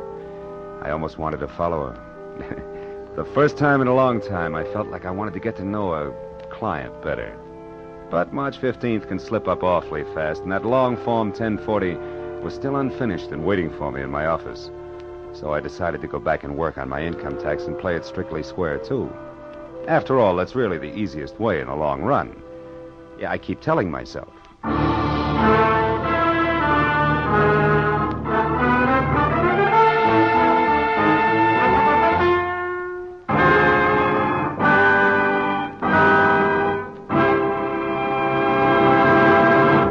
The Adventures of Philip Marlowe, created by Raymond Chandler, stars Gerald Moore, and is produced by Norman MacDonald. The script by Mel Donnelly, Robert Mitchell, and Gene Levitt was directed by Ralph Rose. Featured in the cast were Sylvia Sims, Laurette Philbrandt, Ken Harvey, and Paul Duboff. The special music was by Richard O'Runt. Be sure and be with us again next week when Philip Marlowe says... There was a man with a bad heart, a telephone number scribbled on a cash register receipt, and a corpse on the other side of town. But I couldn't see the connection between them until I realized they were all tied together by the same long rope, worth $30,000.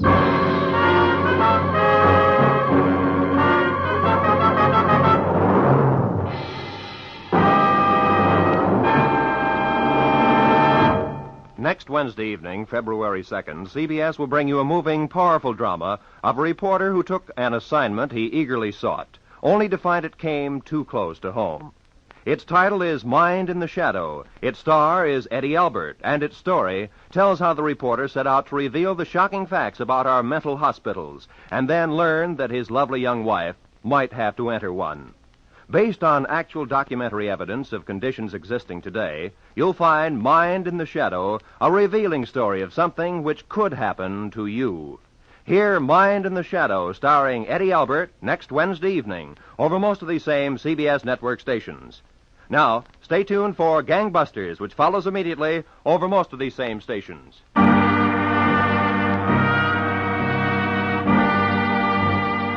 This is Roy Rowan speaking for CBS, Jack Benny's new address, Sunday night on CBS, the Columbia Broadcasting System.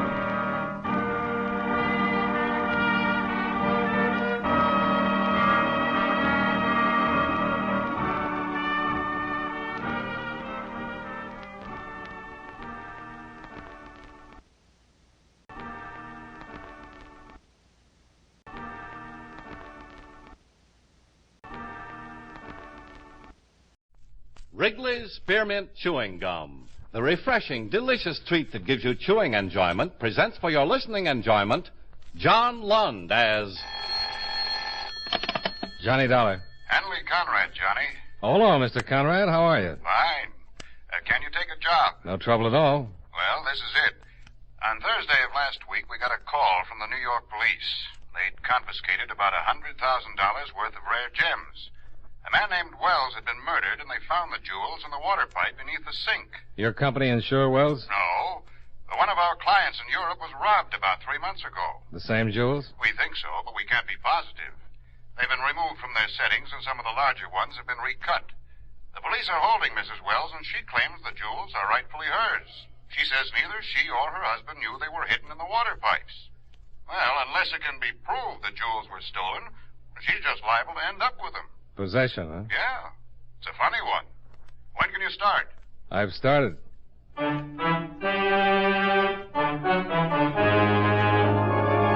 The makers of Wrigley's Spearmint Chewing Gum bring you John Lund in another adventure of the man with the action-packed expense account, America's fabulous freelance insurance investigator. Yours truly, Johnny Dollar.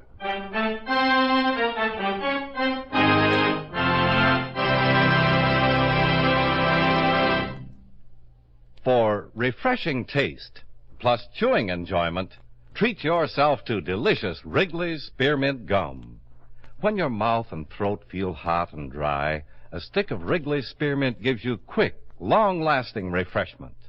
The lively, full-bodied spearmint flavor cools your mouth and freshens your taste. The chewing itself helps keep your throat pleasantly moist. Best of all, you can chew and enjoy refreshing Wrigley's Spearmint Gum almost any time and any place. Keep a package handy right in your purse or pocket so you can chew a stick whenever you want it. For refreshing taste, plus chewing enjoyment, treat yourself to delicious Wrigley's Spearmint Gum. Millions enjoy it, and you will too.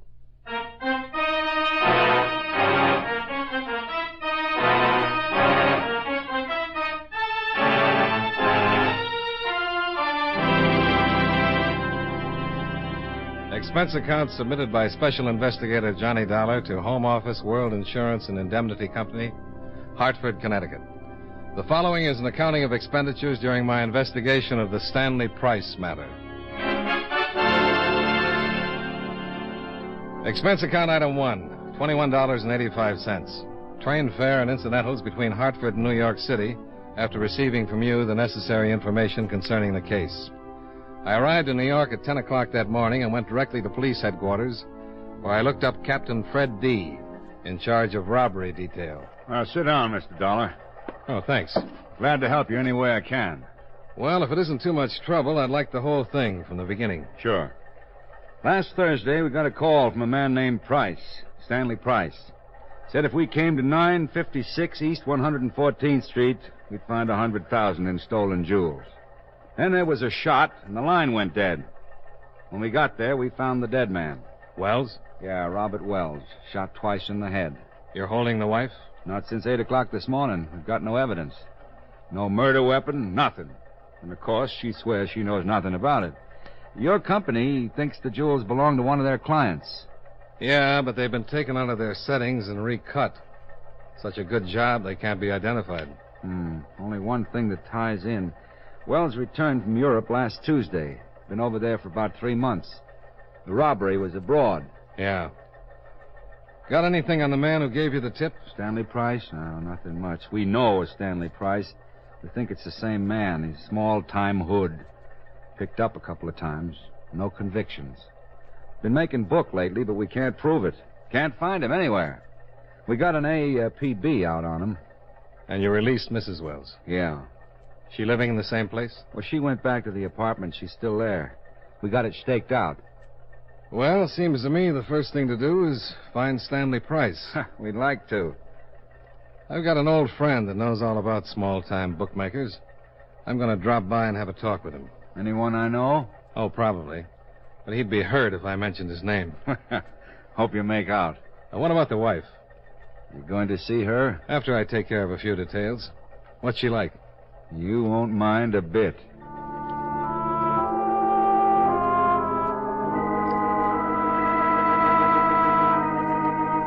I left headquarters, checked into a hotel, then made arrangements to rent a car. At 12:30, I was pulling up in front of a brownstone in the village where an old friend lived. His name is Henri Duval, abstract painter and lover of Paris. Mutuals. Henri. Who is it? Come on, Henri, open up. Go away. It's Johnny Dollar, Henri. I don't trust no one. My landlord is a man of many voices. I'm not your landlord. You remember my... Scout Turner? Cross my heart.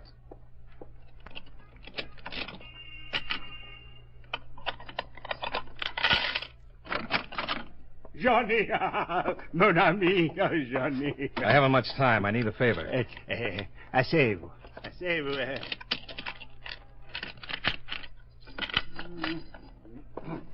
Alors, for you, a portrait costs only $50. No pictures, Henri.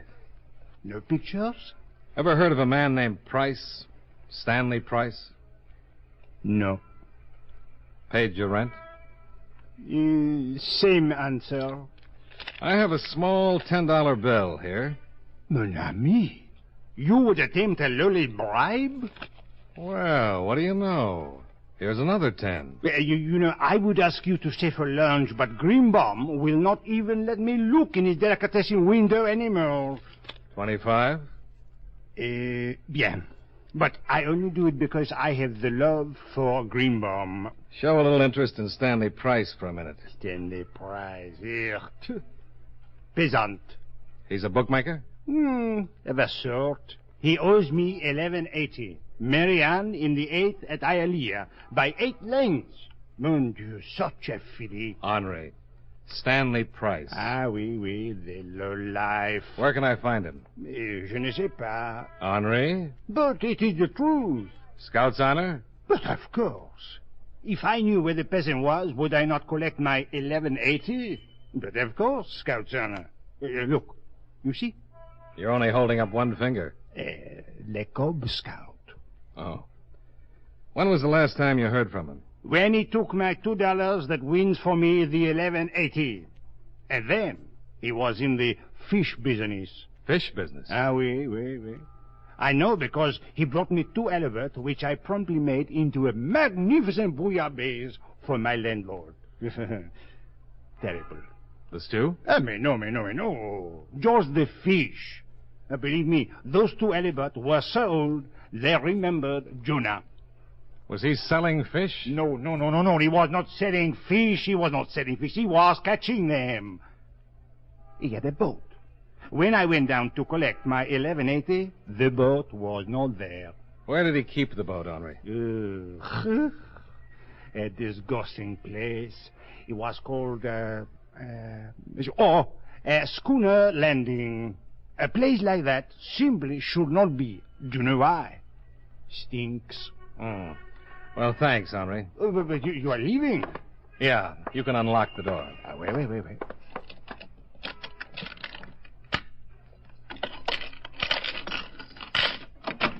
Alors, bonjour, mon ami. Vive la France.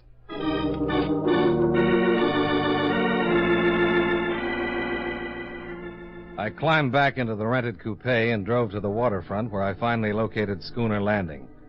A lot of small boats were tied up in slips, and an old man sat outside a shack at the head of the dock, sunning himself. Hello. Hello? You run this landing? Yep. You know a man named Price? Stan Price? Yep. Yep. Seen him lately? Nope. When was the last time you saw him? You're a cop? Nope. That's too bad. Why? He owes me a week's rent on a boat. Skip out? Yeah. Understand he was fishing down here. That right? Yep. How long ago did he rent the boat? 2 weeks ago. When did he skip out? About a week. Anything unusual about things that he did? Well, he weren't no fisherman. Why do you say that? Yeah, he didn't know the first thing about it. Fishing, that is. When he first rented my boat, he used to go out for 2 or 3 hours, come back with a couple of fish. He didn't have no gear to speak of, no live bait. Just a pole. Well, didn't that seem kind of strange? Weren't none of my business. He had a license. You mean a regular fishing license or a commercial? Yep. Commercial? Yep. Did he do anything unusual the last day he was down here? Well, don't know. He went out about 4 o'clock in the afternoon, was back here about 6:30. Only thing unusual about that, it's a funny time to do fishing. What date was that? Week ago, yes. Oh, no, wait, no. It's a week ago tomorrow, Wednesday. Oh. Thanks, Pop. You sure you ain't a cop? Yep. G-man? Nope.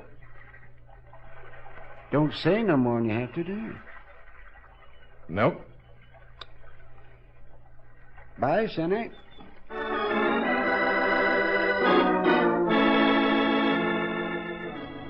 I left Schooner's Landing and made a beeline to the Bureau of Licenses, where I located the fishing license that had been issued to Stanley Price. It had his picture on it, and the clerk allowed me to take it. I thanked him, then climbed back into my car and headed for 956 East 114th Street and Mrs. Wells.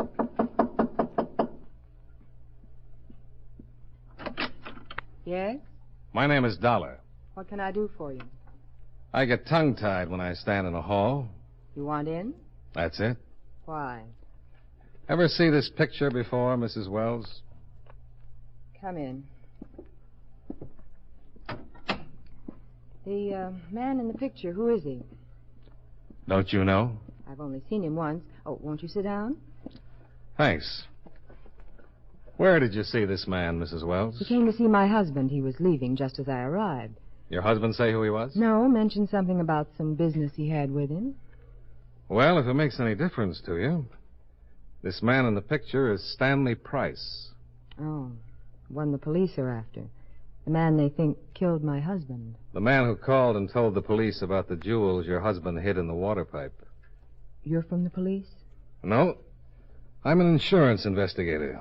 Oh. Your husband just got back from Europe a week ago, didn't he? Yes. By boat? Yes. What day did he arrive? Last Wednesday. You know, I don't think I've ever seen a man with such attractive eyes. They're really very unusual. Nice hair, too. So curling. I'll stop back when I've got more time and we'll straighten it out. Leaving? Yes, I'm going home and have another talk with Dad. Well, in case I might want to get in touch with you... I'm staying at the Shelton. Oh, by the way, what time did your husband's boat dock? 5 o'clock. Thanks. Sure. Say hello to Dad.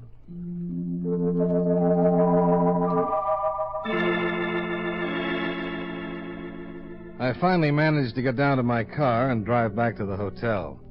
I called Lieutenant D and briefed him with what had happened to date. Then I went downstairs to get some lunch. As I crossed the lobby... Don't turn around. What is this? Just keep looking straight ahead. I want something. I was just going to have some lunch. It'll keep. Will it? I haven't got much time. Give me the picture. Oh. Let's have it. And if I don't? Then you get shot right in the lobby of the Shelton Hotel.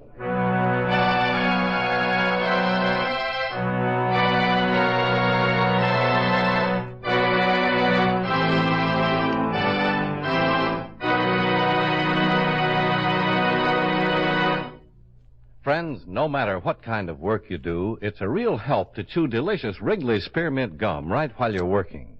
When you're warm or tired, for instance, a lively, full-bodied spearmint flavor is really refreshing. It helps keep your mouth and throat feeling cool and moist. Chewing on that smooth, good-tasting piece of Wrigley's Spearmint makes the time pass more pleasantly, too. It seems to make your work go smoother and easier. Keep a package or two of Wrigley's Spearmint Chewing Gum handy all the time. Enjoy chewing Wrigley's Spearmint while you're working and at other times. That's Wrigley's Spearmint Chewing Gum. Healthful, refreshing, delicious. And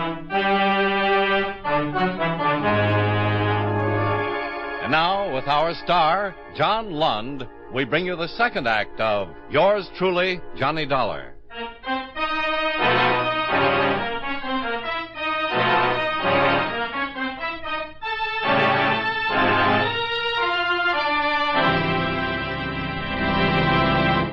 Let's have it. Well, it's the only one of me on a bare rug facing east. What'll Mom say? A picture of Stanley Price. Okay. That's being smart. Now, you stay put. Count 10 before you turn around. Believe me, Dollar, I mean it. I'll kill you if you move before 10. You're being pretty silly, Price. They'll pick you up sure. I don't think so. Oh, by the way, Henri Duval says to thank you for the 1180. 1180? Oh, yeah, tell him it was nothing. It sure wasn't. Start counting. 1, 2, button my shoe. 3, 4, close the door. 5, 6, pick up 6.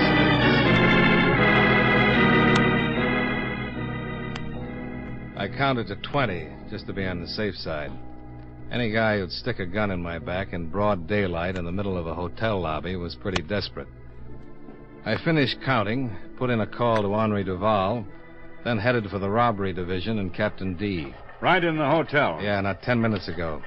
I had that picture of Stanley Price from the fishing license. Well, I don't get it. What's so important about that picture? Certainly not the only one of Price. We got mugs on him in the file. I got a big hunch. My boss said it was important to prove those jewels were stolen or have somebody positively identify them. That if this wasn't done in a certain amount of time, the jewels would automatically go to Mrs. Wells. Well, that's right, under normal circumstances. If we couldn't prove they were stolen or that they belonged to someone else, we'd have to turn them over. But there are enough extenuating circumstances. The killing of Wells, the way the jewels were hidden in the pipes, a robbery in Europe, and Wells' subsequent return a short time later. We can hold on to them for a long time. Don't. What? Do me a favor and turn them over to Mrs. Wells. I think it'll bust this thing wide open. That's a big order. Look, the guy who stuck me up in the lobby knew I had the picture. Somebody had to tell him where I was staying. Only people who knew that were you, Mr. Conrad from my company, and Mrs. Wells. All right, Mrs. Wells told Price. It wasn't Price. It wasn't? Not unless he paid Henri, that is a friend of mine, $11.80 in the last couple of hours. Maybe he did. He didn't. I checked. Look, I'm sorry, but I'm confused. Yeah, so am I a little. But it figures something like this. Wells arrived last Wednesday by boat in the afternoon around 5. That's right. Stanley Price was being a fisherman then. Okay. He'd rented a boat, taken out a fishing license. The day that Wells arrived, Price went out in the afternoon, stayed about 2 hours, came back, and then disappeared. Then Wells shows up with a sink full of jewels. Right. Probably had them on the boat. Avoided customs by dropping them overboard, and Price picked them up. Yeah, and Price could have killed him for them. Oh, it doesn't make sense. Wells was killed in his own apartment. Yeah? If Price picked up the jewels out of the water, why go to Wells, give him the jewels, let him hide them in the sink, kill him, leave without getting them, and then call the police? I'm convinced. Another thing. The pickup was pretty carefully planned. Wells couldn't have done it all by himself. He was in Europe. Somebody here had to plan it. Someone who knew Wells had the jewels. The wife. Yeah, looks that way. And the guy who stuck you up wasn't Price. Maybe there's a third party. Yeah, it could be, but I doubt it. I'd like to go down to the morgue and take a look at Wells. Sure, I'll call him.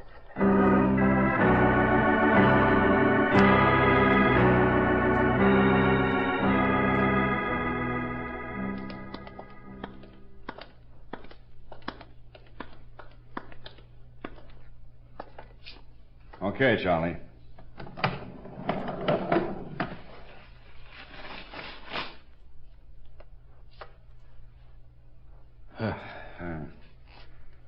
Didn't help his face.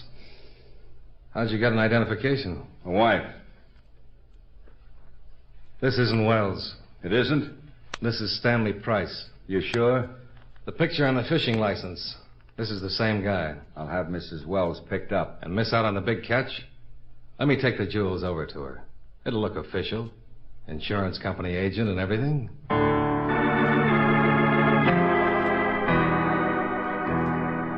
The captain was reluctant, but he agreed. We went back to headquarters, and he presented me with $100,000 in jewels. I left for Mrs. Wells' apartment, followed by 2 of New York's finest. The captain was agreeable, but cautious. The boys staked out across the street, and I went into the building and up to the apartment.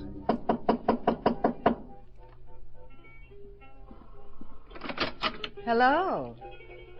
I spoke with Dad. Was his advice sound? Oh, he just said there were bound to be days like this. Then come in.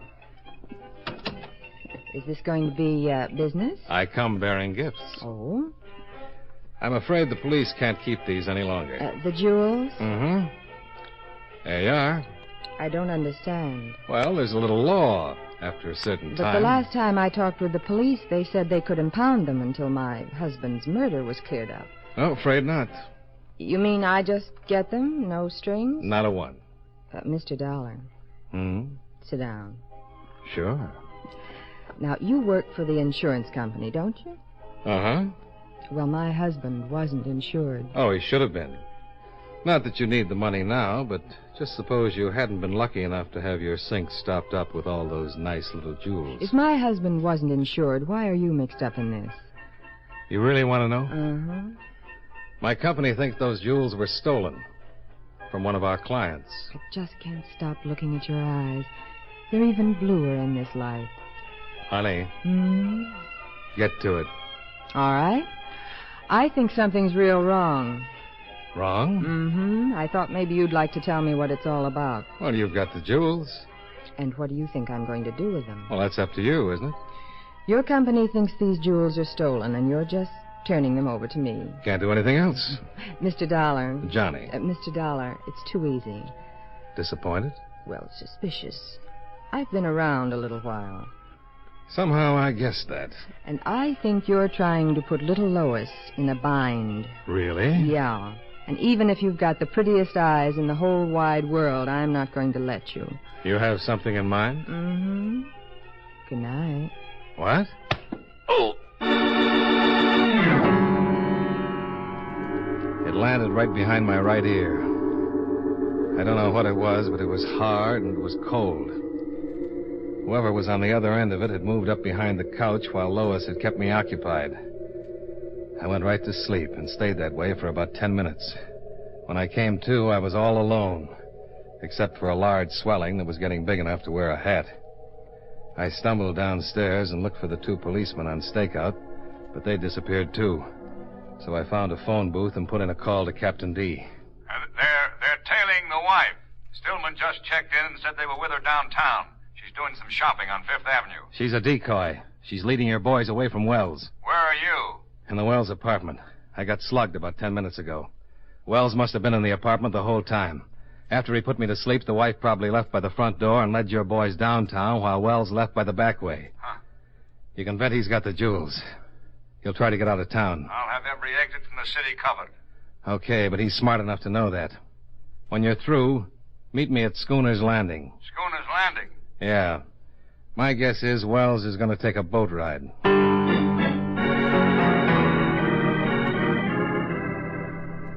It was about 4:30 in the afternoon when I arrived at Schooner's Landing.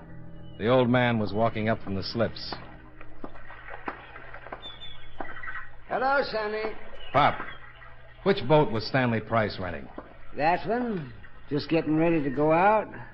I just got through gassing her up. Fella paid me Price's back rent. Well, there's something wrong? Dollar. Good afternoon, Mrs. Wells. Bob! Drop the gun, Dollar. Drop it! The police are right behind me. Okay. Sit down. You taking him? He's an insurance man. He's going to be our insurance. If the police try anything, I'm going to shoot you, Dollar. Hold the gun on him while I get us out of here.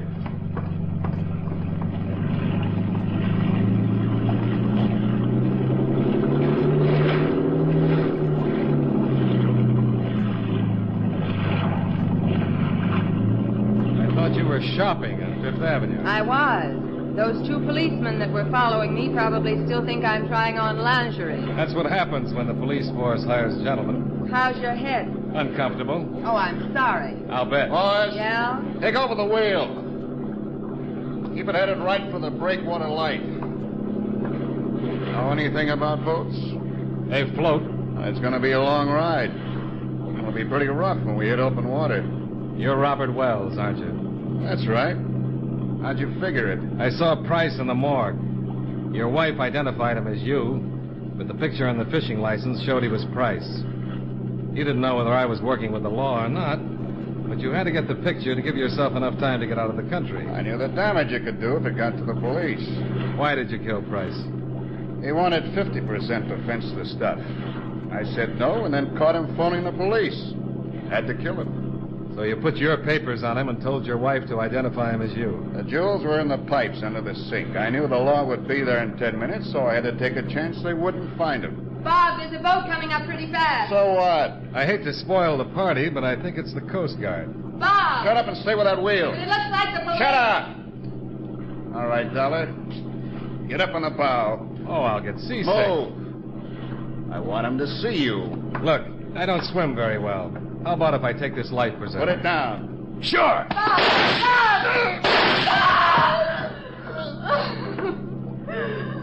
Stay right there, honey. Stop your boat. Heave to. Better do like the man says. Come on, Dollar. Stop that boat. All right. Keep your barnacles on.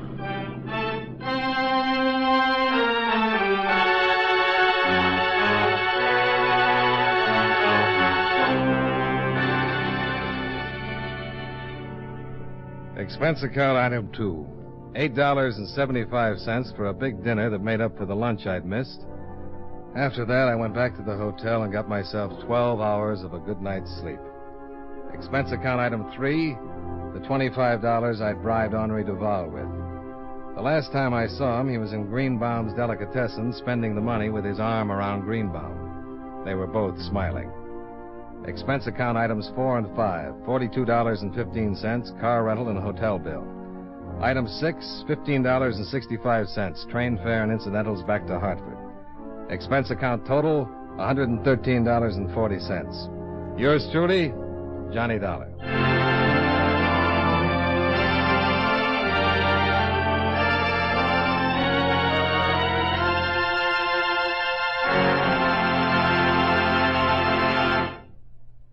Remember, friends, for refreshing taste plus chewing enjoyment, treat yourself to delicious Wrigley's Spearmint Chewing Gum. The taste of fresh spearmint is cooling and delightful, and there's lots of it in every stick of Wrigley's Spearmint Gum. It freshens your mouth, helps keep your throat moist, and sweetens your breath besides. You'll enjoy the good chewing, too, because Wrigley's Spearmint is so smooth and pleasant to chew on. There's nothing else quite like it. Next time you're at the store, stop at your friendly merchant's display of chewing gum and get a few packages of good-tasting Wrigley's Spearmint Gum. Always keep some handy for refreshing taste plus chewing enjoyment. That's Wrigley's Spearmint Chewing Gum. Healthful, refreshing, delicious.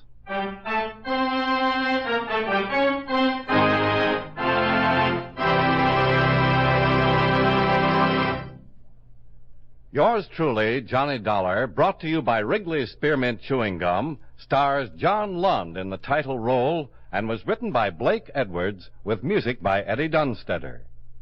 Featured in tonight's cast were John Stevenson, Kenny Delmar, Jay Novello, Howard McNear, and Mary Shipp. Yours truly, Johnny Dollar, is produced and directed by Jaime Del Valle.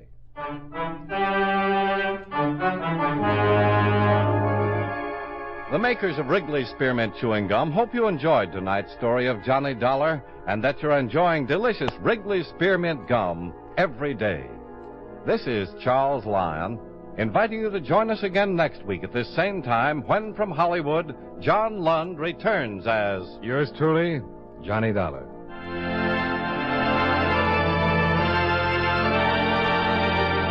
This is the CBS Radio Network. CBS Radio Network. CBS Radio Network. CBS Radio Network. They were born at the same hour on the same day of the same parents. And they were identical in beauty and talent.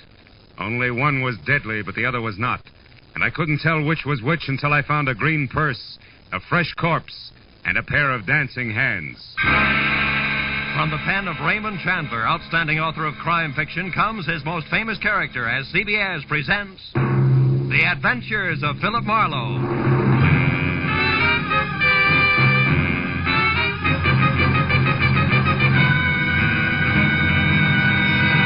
Now, with Gerald Moore, starred as Philip Marlowe, we bring you tonight's exciting story, The Dancing Hands.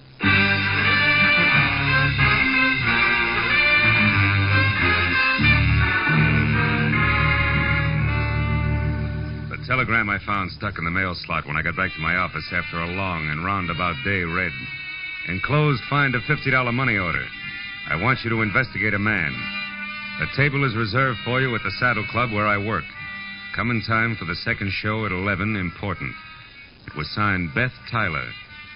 So at 11:15, with $50 worth of inspiration behind me, I drove over the Cahuenga Freeway and out Ventura to the Saddle Club, which pretended to be Old English by showing its beams through a flagstone facade.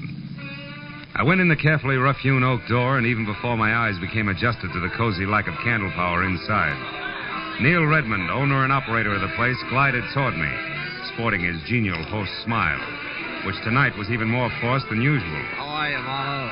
It's been a long time. Business a pleasure, Phil. It's always a pleasure to come to the Saddle Club, Neil. I've even got a reservation. You know my food better than that, Marlowe. Just don't let it get rough, will you? Come on, I'll find your table out front. I want you to see this show. A pair of twins in a twin piano act that's sensational. Yeah? Edie and Beth Tyler. Oh, here, how's this? Fine. Incidentally, Edie will be the one on the left. Well, if they're twins, what's the difference? Plenty. Edie may be Mrs. Redmond one of these days. Oh. Redmond, but you are wanted on the phone, sir. Get the number, George, and I'll call back. This gentleman said you would talk to him, sir. It is Mr. Paul Cedar. Paul Cedar? Oh, yeah. Excuse me, Marlowe. This is important. I better take it. Redmond reacted to the name Cedar like a punch in the nose. But I figured that was none of my business, which was more than I could say for a flabby, dough-faced character at the next table, who followed the nightclub owner all the way out of the room with a pair of watery red eyes, which he deliberately avoided turning in my direction. But at that point, an MC stepped out on the stage, and so I stopped worrying about Flabby in favor of the first look at my client. The Saddle Club is proud to present its second show of the evening, featuring the incomparable piano stylist Edie and Beth in Dancing Hands. Here Here they are, ladies and gentlemen. Bring them out.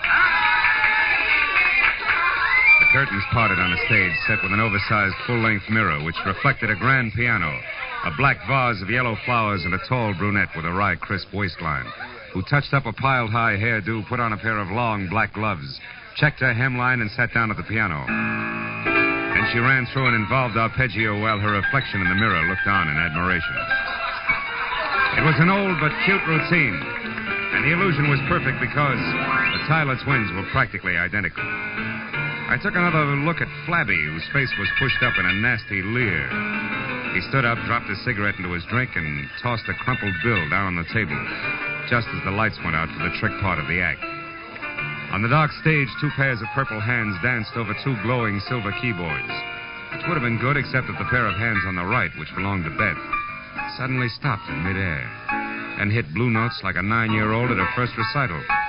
When the lights came up again, my client's face was as white as Middle Sea, and the flabby character, oozing a victorious smile, was on his way to the door. Well, they wrapped it up fast after that, and Beth ran into the wings, leaving Edie to take the bow alone. The band took over in a hurry and brought things down to normal.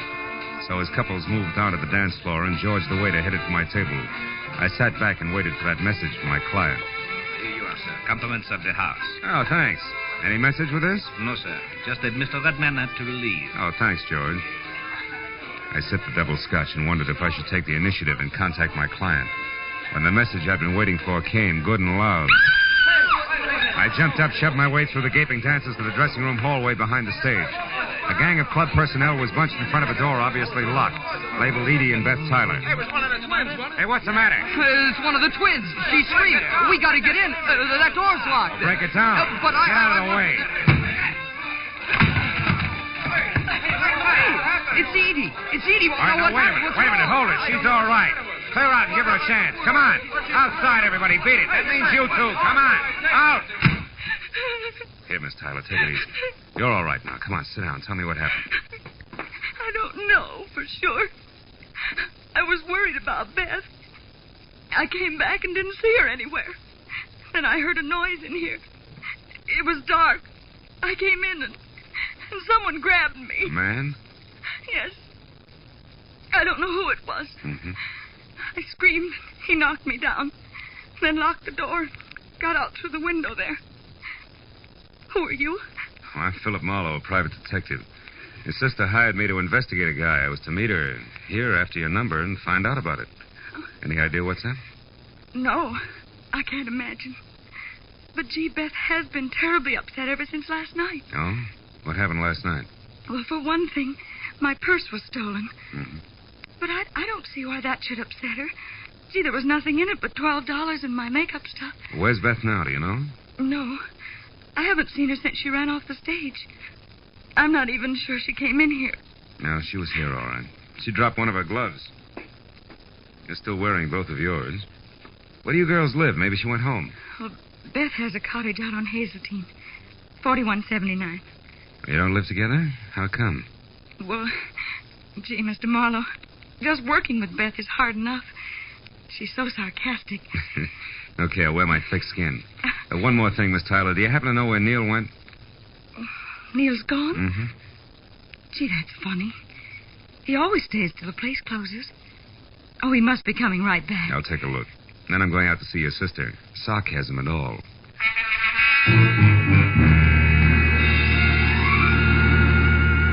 I spent 10 minutes questioning the help on the whereabouts of the boss and got nothing but double talk for answers.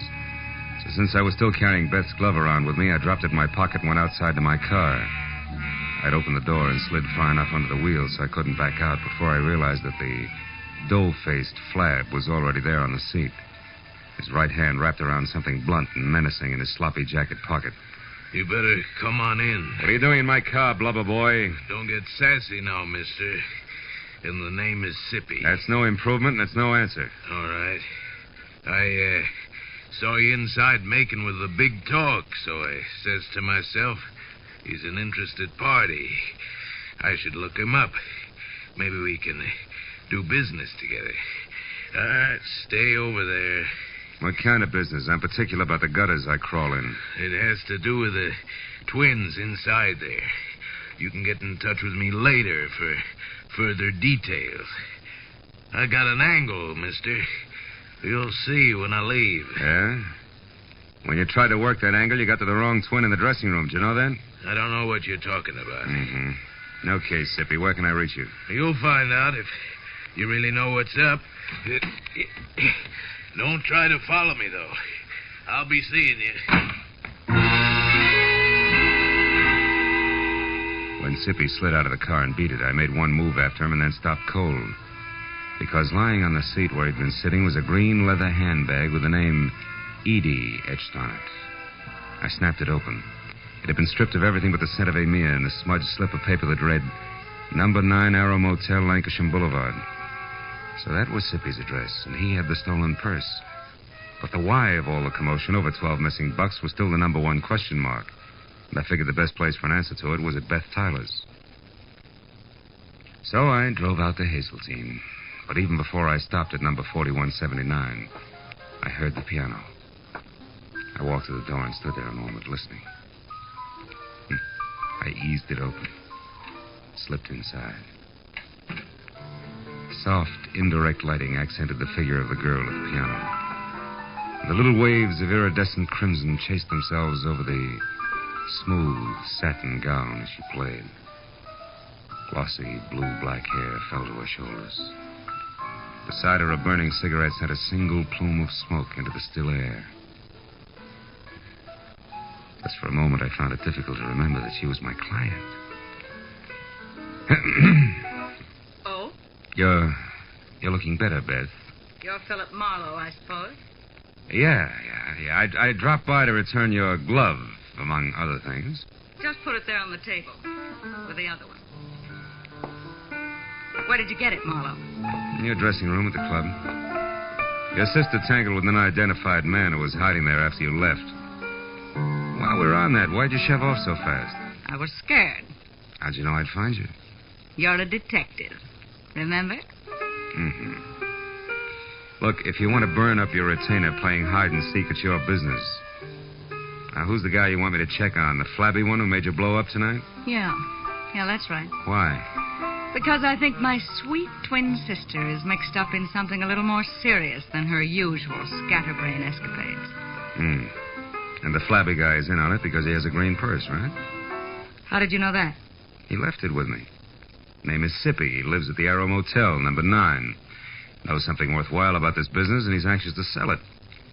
All of which puts him a hop, skip, and a jump ahead of your detective. Now tell me, why is everybody, including Neil Redmond, all wound up over one stolen purse? What's it all about, baby? I don't know, baby. Suppose you find out and tell me. Wouldn't have anything to do with the fact that Neil loves your sister and you love Neil, would it? Marlowe, I hired you to investigate a man, not to pry into my personal affairs. You'll get more for your money if you stop holding out on me. It's my money. Besides, I'm not holding out. Believe me. I'll try. Real hard. Well, as soon as I've got something, I'll call you. Where are you going now? My retainer entitles me to know, doesn't it? Yeah, it does. First to the club to find Redmond and get his side of it, and then I'll probably drop in on our chum, Sippy, at the Arrow Motel on Lancashire. Good. I'll keep a light in the window for you. Oh, sweet. Also keep your door locked. From the inside, baby. As I drove down the dark, winding street toward Ventura Boulevard, I caught a flash in the rearview mirror of a station wagon behind me. It looked like a tail, so I opened up. But it stayed with me. When it swung out into the left lane to pass, it suddenly cut in front of me. I jammed on the brakes as the spotlight slashed at my eyes, and when my front wheel banged against the curb, I was already half out of the car. Stop right where you are, fella. Don't come 1 inch closer, I'll drop you. He switched off the spotlight, and I saw a face the texture of a doormat over an embroidered purple shirt and orange tie. He had hand-tooled, high-heeled boots on and was topped off by a 10-quart cream-colored Stetson. But the doormat face was grim, and the silver-barreled Colt pistol in his hand looked right at home. I followed you up here from the Saddle Club. I don't know what your game is or why you're messing around and what don't concern you, but I aim to find out mighty quick, so start talking. Okay. First, I resent being crowded off the road. Second, I resent a spotlight in my face. And third, I don't like pistols pointed at my stomach. So cool off, Jesse James. You're wasting your time and mine. You got it wrong there, friend. Paul Cedar don't waste his time, and you're going to find that out. Paul Cedar, huh? Yeah. Don't tell me you're all excited over a stolen purse with $12 in it. $12? Yeah. Listen, clown, there's 30 grand missing somewhere between Redmond and me, and I'm going to get it. 30,000? Yeah. Redmond's a high roller, and that's okay with me. But he lost it fair and square in my joint over in Nevada, and I've been holding his markers much too long. So if I have to chalk that dough off to experience, it's going to be a pretty unpleasant experience for a certain party. Get me? Yeah, I get you. But you're shoving the wrong way, Longhorn. Somebody's trying to make a fool out of me, bright boy, and I don't stand for that. I'm liable to shove a lot of ways, and hard. So don't get underfoot. Now, you're sure to get stepped on. So long, dude.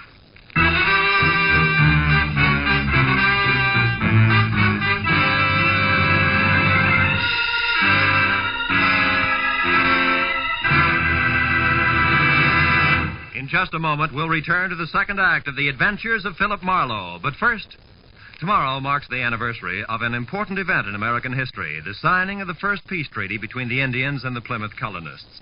In commemoration of these events, CBS's Sunday night stars, Amos and Andy, will be found with a kingfish burying the hatchet deeper than ever in their hopes and dreams. And CBS's own Jack Benny will be back again tomorrow with his special guest, Van Johnson. Invite some friends over. Sit back and enjoy the Jack Benny program. You can hear Amos and Andy every Sunday on most of these same CBS network stations, and Jack Benny over them all. Now, with our star, Gerald Moore, we return to the second act of Philip Marlowe and tonight's story, The Dancing Hands.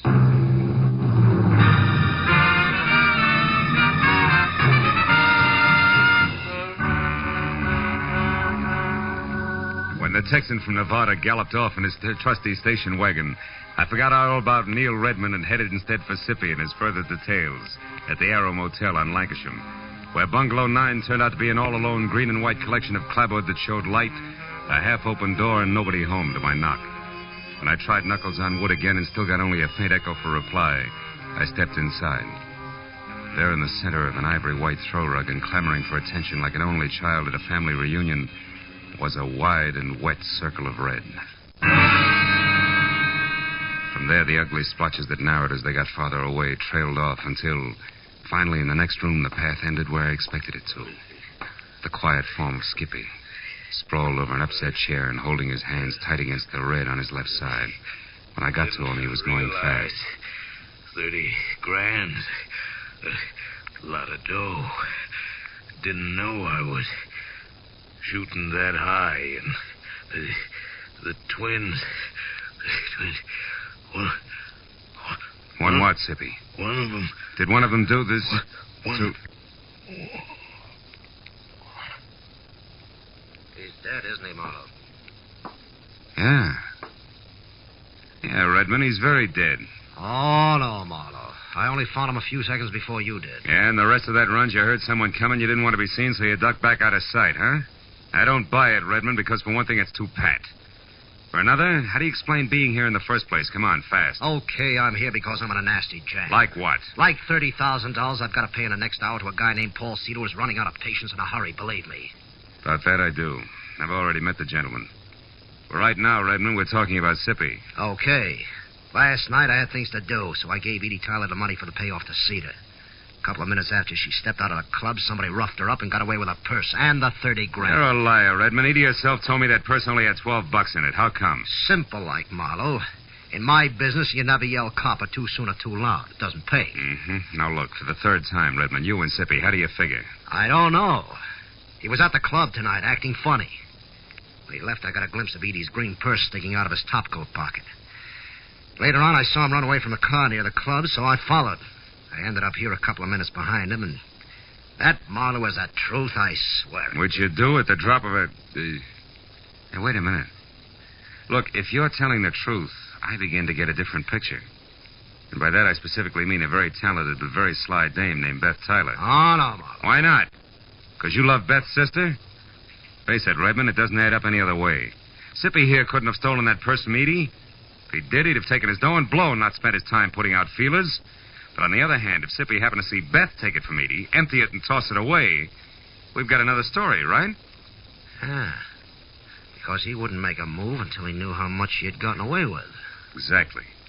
But there he ran into trouble because he was trying to get close to Beth, and in doing that he got mixed up and went for Edie instead, like tonight at the club. Sure. And a dying man's words just now about one twin. To which you can add the unpleasant fact that I personally ran off at the mouth when I was up at Beth's an hour ago. So she knew where to come for Sippy. Look, Redmond, it's got to run that way. I'm sure of it. Well, maybe you're right, Phil, but right or wrong, I'm still in the jam. So if you don't have any objections, I'm going back to my club now for a last try at raising that money again before Cedar shows. You mean you're going to face him, Neil, with or without her? I've got him, Marlowe. You see, I own a fast club, all right, and I gamble a lot, too. But I don't welch on my markers, no more than I knock over flabby little guys. You know what I mean, Phil? I think so. But don't fold now, Neil, because I might still be lucky enough to catch up to Beth Tyler and your money both before your time runs out. And right now that means fast to a phone and a call to Edie, who might know which way a runaway twin would head. I'll see you, Neil. The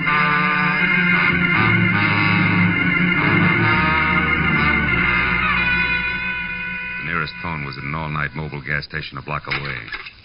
As I dialed Edie's number, a thought hit me. Maybe Beth wouldn't head anywhere. Maybe she'd just stick around. Hello? Edie, this is Marlowe. Seen anything of Beth? No, I haven't. But why? What is it, Marlowe? Well, from where I stand, two things. First, your sister has the $30,000 and $12 that was in your purse last night. Oh? And second, she's just about it for a sloppy around the edges murder. Oh. Now, look, have you any idea where Beth would head if she had to get out of town in a hurry? No, I don't, Marlowe. Oh, well, maybe somebody up around her place does. I'll call you later. Marlowe, wait. Are you sold on this? I mean, about the things you said Beth did? Just about, Edie. But for your sake, let's hope I'm wrong. All the way, honey. Goodbye.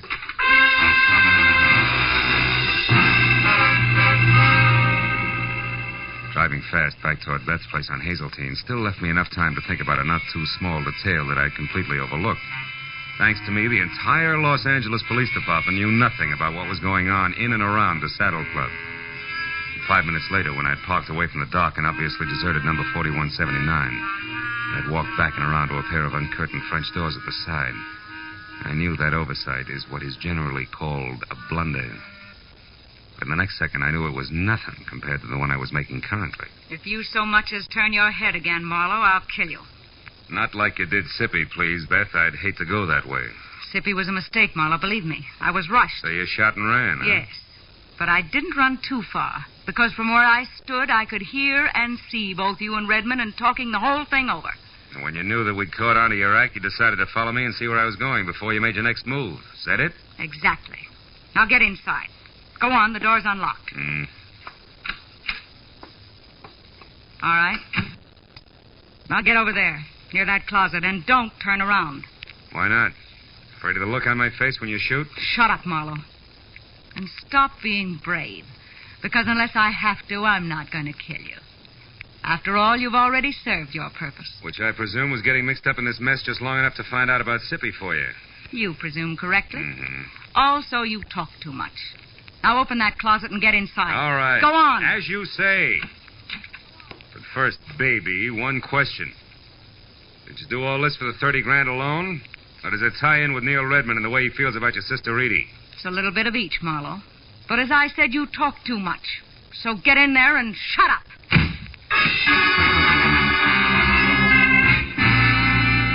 Getting out of Beth Taylor's half-inch thick oak closet was like arguing with an umpire. You couldn't be subtle.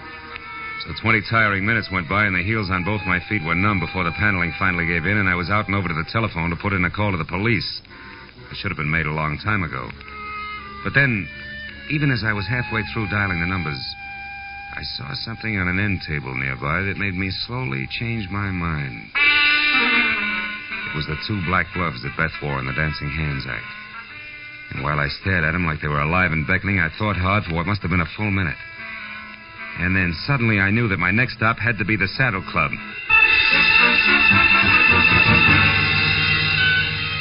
As I parked at the Saddle Club, I saw light drifting out of Neil's office, which was something I had expected.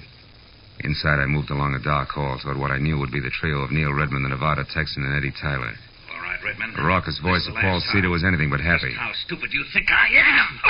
Oh, that's Cedar, I'm telling the truth. Edie had the $30,000, but somebody got it from her when she was on her way to you. That's a stinking lie, and you know it, Redmond. You never had the money. This whole thing's been a frame to stall me. And one way or another, I'm going to get you to admit that. No, you're not, Cedar. And if you don't drop that gun now, you're never going to do anything ever. Come on, let it go. All right. Now sit down and shut up and listen hard because Redmond's telling you the truth. What? Marlowe, you know where the money is? That's right. And I also know who took it. Less than an hour ago, a little after I called you, Edie, Beth caught up to me and confessed the whole shebang, exactly as we figured it, Neil. You mean she admitted getting the money from Edie and using you to locate Sippy? That's right. But there's only one drawback to everything she admitted. None of it's true. What do you mean, Marlowe? I mean, Cedar, that Beth Tyler didn't steal your money from Edie here any more than she killed Sippy. I also mean that as far as I can tell, Beth Tyler was nothing more than a girl who played the piano and got upset when a stranger named Sippy started to bother her. That I never saw the real Beth Tyler after she ran away from a piano in the club tonight. That she's dead and that you, Edie, have been posing as Beth all night because, one, you yourself stole Neil's money, and two, you murdered your sister as well. No! Yes, Edie, come on, admit it. It's true. No, it isn't. I guess it is at that, Marlowe. In Beth's body? In our dressing room. In the closet. I didn't want to kill her. But she found out that I had only pretended to be robbed when there was no one around. And that Sippy had seen me scream and get rid of the purse myself. Sippy, who was only trying to muscle in on a deal, went to her by mistake, huh? Yes.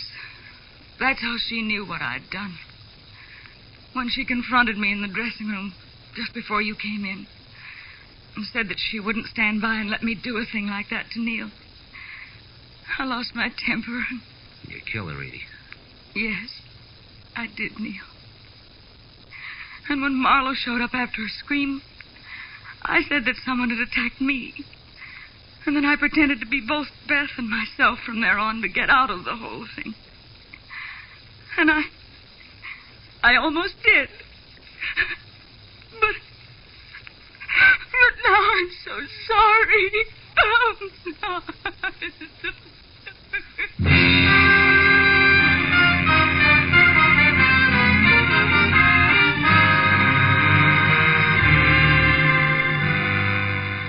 A couple of bad hours went by before the police had everybody's story, and Paul Cedar and the 30,000 was gone for Nevada, and Edie was gone for good. That left just Neil Redmond and me alone and standing near the main bar in the club. Neil was doing his best to stay all in one piece. Well, Marlowe, it's been a tough night for you, hasn't it? Yeah, but a tough one for you, Neil. What with Cedar and the money and... The girls, Marlowe? Yeah. At least it came out right before the cowboy got too tough, thanks to you. So tell me, Phil, how'd you know that Beth was dead and that Edie was both people all along? That was a couple of gloves, Neil, the ones they wore in their Dancing Hands act. You see, when I first met Edie in the dressing room, she was wearing hers, and one of Beth's was on the floor. Hey, pawn me one, will you? Yeah. Okay. I took it, and later when I met what I thought was Beth, I returned it, and she put it with what we both thought was its mate. Yeah. Thanks. But a little while ago, when I got close to the gloves again, I saw that couldn't be, that they were both for the left hand, Neil. Ah. Then when Edie went to Beth's place to pass herself off as her sister, who she had already killed, she was smart enough to know that she should have only one glove around. Yeah, but not smart enough to think about which glove it should be. From there, I worked backwards. Until you got to the three of us at the club and tried what you knew might be the right answer. Mm-hmm. Well, you were right, Phil, all the way. Yeah, but I was still gambling. If I had been wrong, Neil, I was giving the real Beth a long head start. It's always that way when you gamble, Phil. I know. Sometimes you pick right, sometimes wrong. Mm-hmm. Cards, dice. Even with twins. Good night, fella.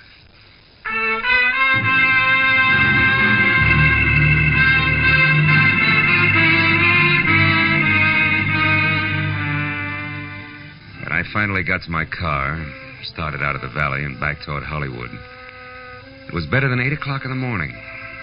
And here and there as I drove, I saw people who I'd never heard of and who'd never heard of me, stumbling outside after their morning papers. And I got to wondering what they were going to think when they read about a girl who had killed both her twin sister in a nightclub and a flabby guy in a motel who wasn't much good. Oh, well, it was hard to say. And for myself, I was too tired to think. Or maybe I just didn't want to.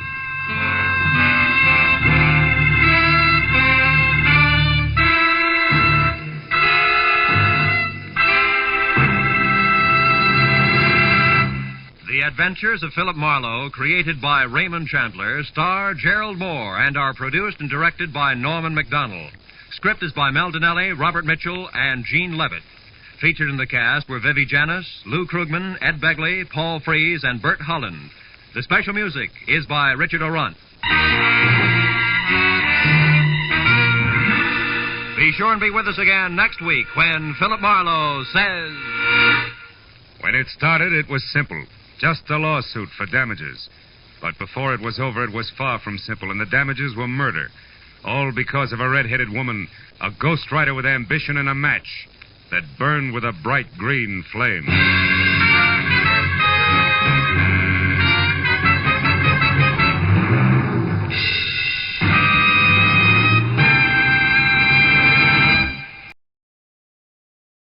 For your listening enjoyment, John Lund as Johnny Dollar.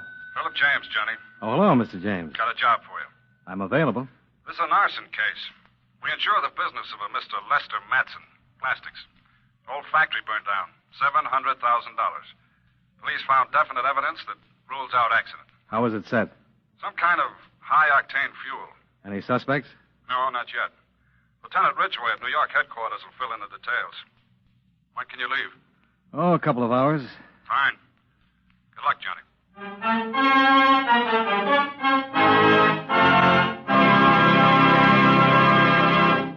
Mind if I break in here for a moment to say a few words? Just the other day, I was having lunch with a group of newspaper reporters. We were talking about the government and what goes into its operation when a thought struck me. It's a funny thing, I said. They call one branch of the government the State Department when it handles all of our foreign affairs. Can any of you fellows explain that? Well, one of the reporters who writes political news piped up and said, actually, the State Department does more than handle foreign affairs.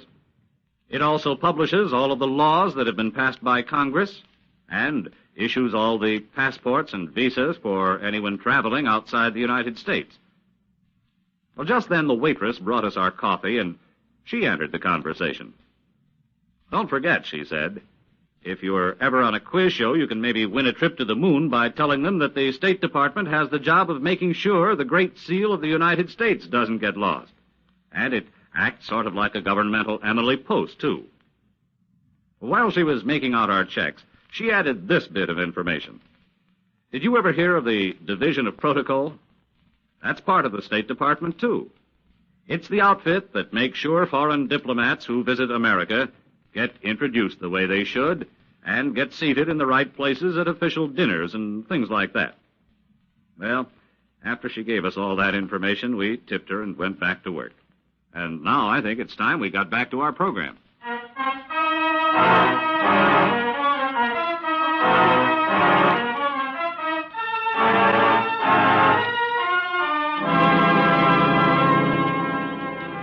Expense account submitted by Special Investigator Johnny Dollar to Home Office, Columbia All Risk Insurance Company, Hartford, Connecticut. The following is an accounting of expenditures during my investigation of the Lester Matson matter. Expense account item 1, $17.55, train fare and incidentals between Hartford and New York City. I arrived in New York, registered at a hotel, and rented a car, which I drove to police headquarters. Lieutenant Ridgway was a tall, nice-looking man with a pleasant smile and a firm handshake. Glad to help you as much as I can, Mr. Dollar. Sit down. Thanks, Lieutenant. Now, how much do you know so far? Only that the Matson plastic factory burned down. Not all the way, but nearly. And that you suspect arson. Positively. We made our report to your company, Mr. James. Yeah. He told me about the high-octane fuel. Mm-hmm, in a 10-gallon can. The night watchman heard the explosion, but by the time he got there, the fire was out of control. He could see the can and the fuel burning. He could smell it, too. No suspects? No, not yet. Any leads? The owner.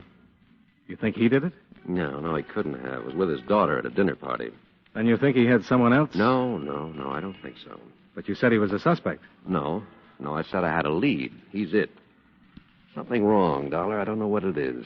First, I just put it down to the natural behavior of a man who just lost his business. Later on, when I talk with him further, well, I can't really put my finger on it, but I think he's hiding something. He knows something about that fire. scared. And that's it? Yeah, that's it. I'm pretty sure he didn't have anything to do with it. He's too successful. Nice bank account, wonderful home, wonderful daughter. Well, the factory was really worth a whole lot more than what he'll collect on the insurance, wasn't it? Well, that's what Mr. Your boss. James. Yeah, James. That's what he said. The assets of the business were in the millions. Yeah. Well, if anything, this will really be tough on Matson. Have to build again. Dyes, molds. Well, I think I'll stop out and see him. Yeah. Let me know what you think. I'll do that.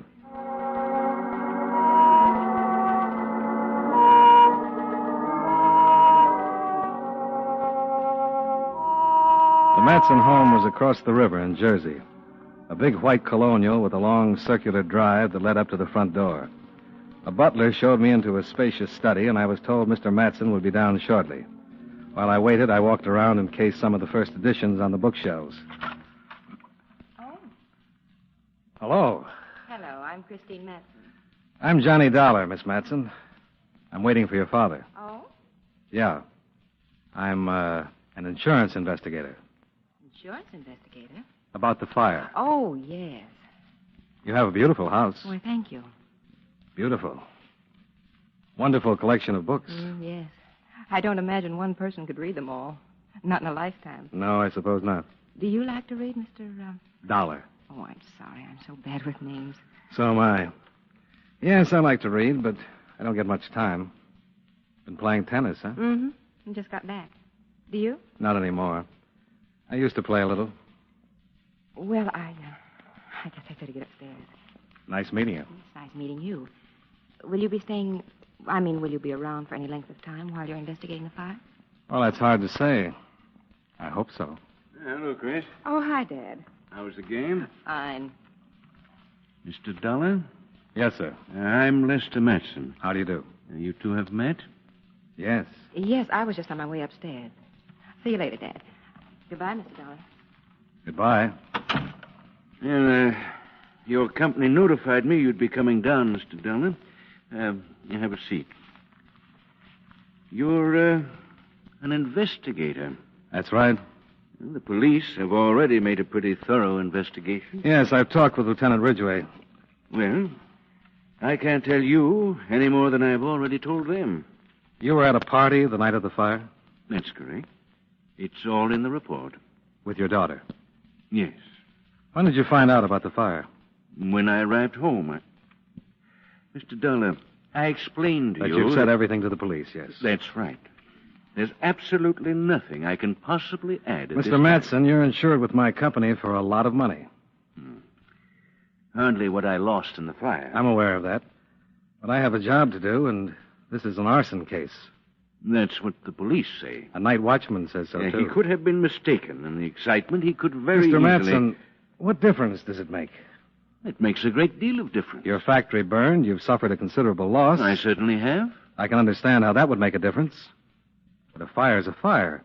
If you didn't have anything to do with it... I most certainly did not. Then why so much concern about whether it was deliberately set or not? Well, wouldn't you be concerned if somebody deliberately set fire to one of your factories? About the fire, yes, but buildings burn down all the time. Fires are started deliberately all over the country. I am sure this one was an accident. Well, accident or the work of a pyromaniac. If you're clear, you'll get the insurance. You think this is the work of a pyromaniac? Seems like a pretty reasonable assumption. But you're sure it was an accident? Oh, I don't know. I just don't like the idea of a fire like that being started deliberately. I admit it's a little frightening. Yes. You have to understand, a business like mine, so many inflammables, it's a little terrifying to think someone would deliberately start a fire. Well, what if it had happened during working hours? That's not very probable. Well, I've read about fires in hotels. People burned to death. Deliberately started by some madman? Yes, the firebug would have a good chance in a hotel. He wouldn't be seen so easily. Most of the people in their rooms, and he could get in and out easily. And most of those fires are started during the night sometime. But a busy factory in the daytime isn't very likely. Well, I sincerely hope you're right. I'm just going by the records. You see, I have 2 more plants. Let's hope I don't turn out to be the exception to the rule. I doubt it. Now, if you don't mind, Mr. Matson, I've still got to make a full report to my company. Oh, certainly. I'll give you all the information I can.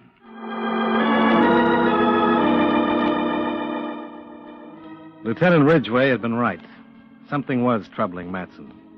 Until I'd suggested the possibility of a firebug, he was determined to convince me the fire was simply an accident, and he'd been resentful of the impending interrogation. Then the pyromaniac angle had given him some kind of an out, because he'd relaxed immediately. While I questioned him about the details of the fire, he seemed actually cheerful, even resurrected a few old bromides that I politely chuckled along with. But he told me nothing I hadn't already learned from the lieutenant, so I thanked him, shook his hand at the front door, and climbed back into my car. As I drove off, I felt sorry I couldn't have seen the daughter again, because it was certainly a sight worth seeing again. And again.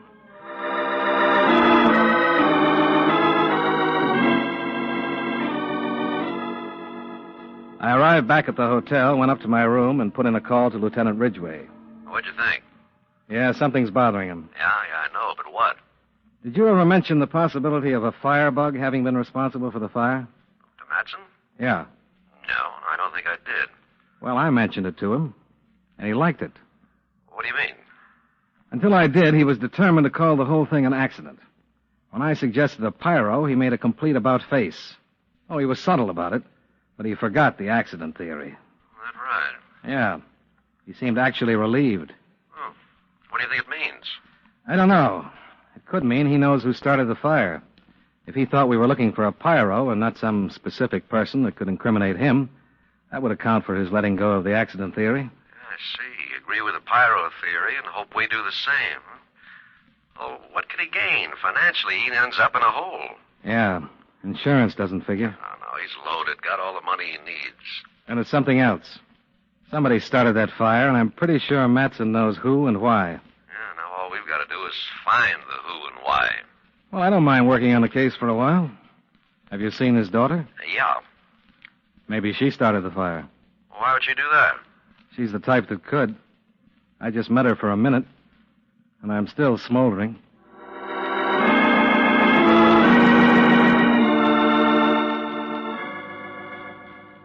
The lieutenant suggested a stakeout for Lester Matson. I told him I'd check with him later, took the cold shower, changed, and went down to the hotel bar to freshen up a bit.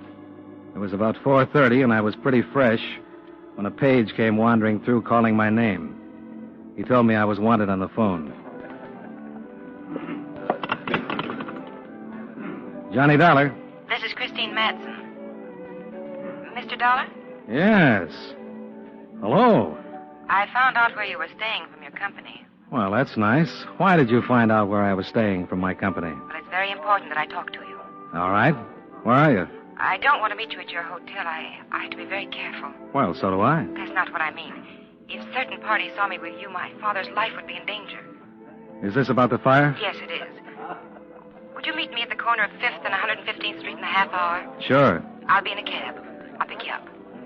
I'll be the guy with a fire extinguisher.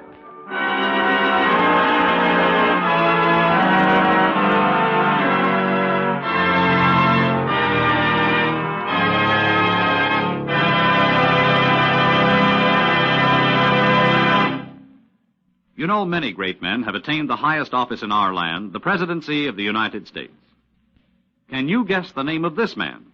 He has been called a lawyer by profession, a fighter by choice, and a politician by force of circumstance.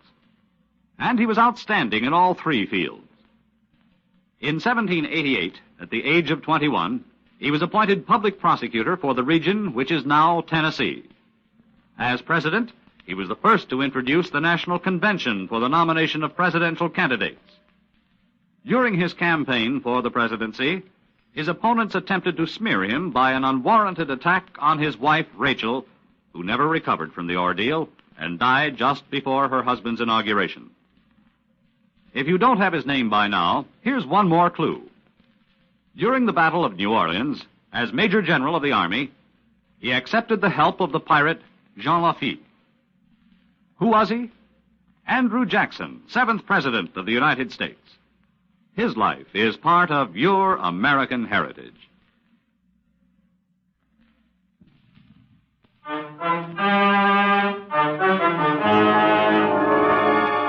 And now, with our star, John Lund, we bring you the second act of Yours Truly, Johnny Dollar.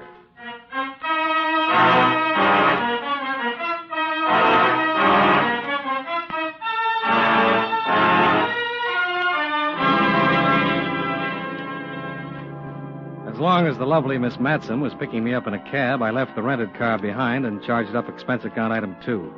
$1.65 for cab fare from the hotel to 5th and 115th Streets. It was getting dark by the time I arrived. I waited for about 10 minutes until Christine Matson's cab pulled up at the curb and she opened the door for me.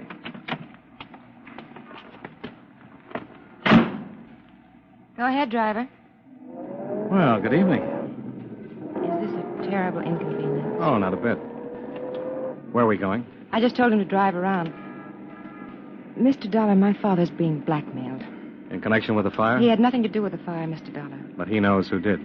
Yes. They burned the factory to frighten him, to make him pay the blackmail. You mean someone's shaking him down? Well, about a week ago, he was approached by 2 men. They demanded he pay them a certain percentage of the profits from his business. In return for the percentage, they guaranteed him protection. So he didn't pay, and they set fire to the factory. That's it. Why didn't he go to the police? Well, he was frightened. Well, he couldn't have been too frightened if he refused to pay them. He was frightened for me. He thought maybe he could bluff them by not paying, but he didn't want to take a chance and go to the police for fear they might really do something serious. Losing $1 million business is pretty serious. He tried to bluff them, and it didn't work. Now he's really frightened. He knows they mean business, and they've told him if the police ever find out, they'll do something a whole lot worse than just start a fire. Do something to you? That's what Dad's afraid of. And you're not? Of course I am. Aren't you taking a pretty big chance telling me about it? Well, you're not the police. And I have been very careful. I was hoping you could help without it being necessary to start a wide-open police investigation. You're not giving the police much credit. If you'd told them the same story, they'd have kept it completely undercover. Oh, I thought about it, but too many people would have to know about it. And there's always the chance of someone saying something or a slip-up. How do you know about all this? Well, my father told me, of course. Just like that? Daughter, darling, 2 men have been trying to blackmail don't me? Be silly. He said nothing at first. He kept it from me. But you see, my father and I are very close, Mr. Dollar. We've never had any secrets. After the fire, when I saw how disturbed he was, I made him tell me. Does he know you come to see me? Oh, no.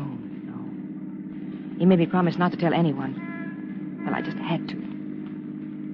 He's agreed to pay the men. You know what that means. Mr. Dollar, will you help? Well, I'll do what I can, but it's going to be tough without your father's cooperation. And you'll never be safe until these men are caught. He's afraid of what might happen before they're caught.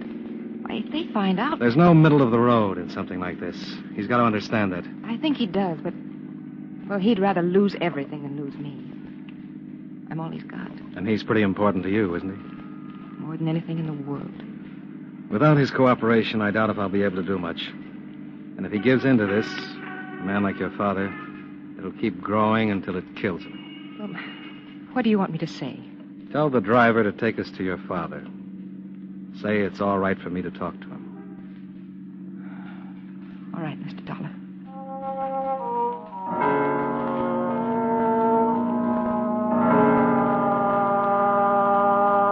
She looked as though she might cry, but she didn't. She gave the driver her address, then sat back in the seat and kept looking straight ahead while the cab headed across the bridge for New Jersey.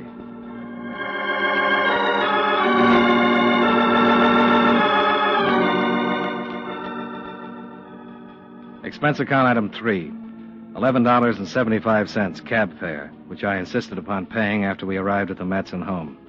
The butler met us at the door, and Chris led me into the study where her father rose to greet us. Hello, Dad. Hello, my dear. Mr. Dollar. Good evening, Mr. Matson. Dad, I told Mr. Dollar. I had to. Believe me, Mr. Matson, it's the best thing. Chris? Yes. My dear girl, this can be very serious. Dad, it's already serious. I know, but tell me, do you intend to bring in the police, Mr. Dollar? I promised your daughter I wouldn't, unless it was absolutely necessary. I see. You know everything? Yes, Dad. I told him everything. But you've said nothing to the police as yet? No, I haven't. Oh. Mr. Dollar, if these men find out that you know... Who are these men, Mr. Matson? Mr. Dollar, I would like to tell you something. In the past, I've always confided in my daughter. This time I hesitated because of the possible consequences. But nevertheless, I told her. I did so with the provision that she keep the affair a complete secret. Oh, Dad. I'm not angry, my dear. Believe me. I'm sure you did what you thought was best. Unfortunately, you just didn't realize the gravity of the situation. Certainly I realized it. Dear, you couldn't have. You couldn't have. These men aren't fooling. They've already destroyed $1 million business. It was just lucky there wasn't anyone in the building. So you're going to give them what they want? Yes, Mr. Dollar, I am. You can't win. I'm not expecting to win. I'm just thinking of my business, my family. What would you do in the same situation, Mr. Dollar? I think you'd do exactly what I'm doing. I don't think so. That's easy to say. Look, Mr. Matson, I know you're in a tough spot. You said these men aren't fooling, and you're right. They'll do anything to scare you into paying their blackmail. They'll burn down a building, threaten you and your family, even kill if it comes to that. But you wouldn't do what I'm doing? Maybe. If I had some assurance it would stop there. But don't you know what happens once you give in to them? Don't you think I've thought about that? Don't you think I've considered every possibility? They'll bleed me until there's nothing left. I realize that. But there's no alternative. It's that or... You're afraid they'll kill me. Chris, you're my whole life. Well, then, Dad, consider me a little. Consider? Good Lord, that's what I'm doing. That's all I'm doing. Not now. What about a year from now? 2 years? 5 years? Dad, if you give in to these men, what will it do to you? What will you have left 5 years from now? The business doesn't matter. I'm not talking about the business. We can both get along without the business if we have to. We did once, we can do it again. I'm talking about you. What will happen to you if you give in to this terrible blackmail? There'll be nothing left of you. It'll kill you. Mr. Matson, in some states there's a death penalty for kidnapping. But this kind of blackmail is worse than that. These men kidnap the one thing that people like you and me can't live without. Freedom. My daughter's life is worth my freedom 7 days a week, Mr. Dollar. If that happened, I'd just as soon be dead. Daddy, it would ruin you, and that most certainly would ruin me. There'd be nothing left of us, nothing of what we had. We'd just be alive. Makes a lot of sense, Mr. Matson. I hope you'll see it and help me get these men. But whether you do or don't, I've got a job. I'll try to steer clear of the police as long as I can because I made a promise to your daughter. But I'm going to try and get those guys. They have to be gotten. Dad, please. I don't know, Chris. All right. Oh, Dad. Who are the men, Mr. Matson? The shot tore through the window and caught Matson in the chest. It was a swell punctuation point for my pep talk on freedom. Before Matson hit the rug, I was on my way to the study door with my gun in my hand. Outside, I circled to the spot near the window where the gunman had been standing. I stopped and listened. From inside the house, I could hear Christine Matson phoning for a doctor. And from not too far away, toward the front of the house, I heard a car start.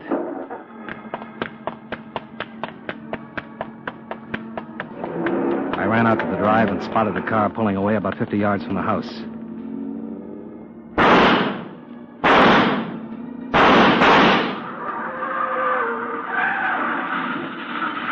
Mr. Dollar! Johnny! Get back in the house, Chris. But Dad's bleeding. I can't stop the bleeding. How bad is it? I can't tell. I called Dr. Phillips. Well, get back in that house and wait. I got the car, but there's a man in that car with a shotgun. He may still be able to use it. Now, go on. I started down the driveway for the wrecked car. It was on its side, wrapped around a big oak. The only thing moving was the right front wheel, still spinning slowly. I reached the car and looked in. The shotgun, twisted by the impact, lay on the floor. And the man who'd fired it was halfway through the windshield, his life running out all over the hood. The driver's seat was empty. Don't move an inch. I'll turn around. Hand your gun back over your shoulder. Okay. I'll walk back to the house. Police will be coming any minute. I just want a car. We'll borrow one of Mr. Matson's. How far do you think you'll get? It's not how far I'm going to get. How far we're going to get. You're an insurance man. You're going to be my insurance. You're going to get us just as far as you can. It all depends. What your life's worth to the law. I couldn't see his face. Kept behind me with his gun pointed at my back. We went around to the other side of the house to the garage and stopped. He shoved the gun hard into my spine. Open the door. As I started to open the big garage door, a car swung in the driveway, and we were suddenly framed in the glare of its headlights. I knew it was the doctor. The man with the gun in my back didn't. He turned, expecting the police.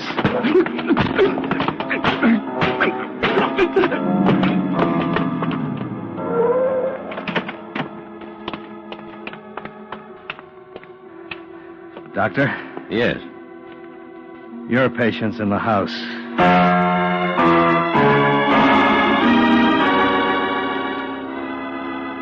Lester Matson lived and later identified both men as those that had tried to shake him down. They both had long records. Both had done time. The man with the shotgun was named Ernie Starbuck. The other, Stan Cole. Starbuck they buried in Potter's Field, while Cole looked unhappy. Not because he'd lost a partner, more because he'd gained a new one. A cellmate in Sing Sing he'd have to put up with for the rest of his natural life. After the doctor said her father was out of danger, I went back over to Jersey to say goodbye to Christine Matson. Do you have to go right away? Oh, case closed. Expense account likewise. You live in Hartford? Yeah. Sometimes I drive up that way. Oh? That would be nice. When does your train leave? 4:30. I don't catch that one. There's not another one until 12:15. Oh.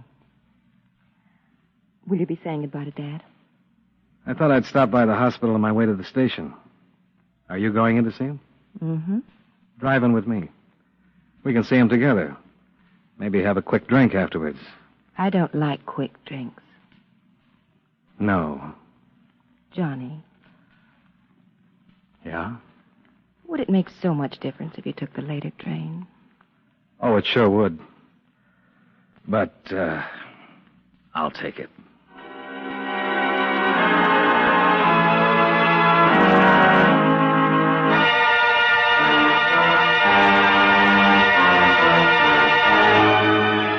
Expense account items 4 and 5, $103.75, car rental and hotel bill. Item 6, $19.80, train fare and incidentals back to Hartford. Expense account total, $154.50. Yours truly, Johnny Dollar.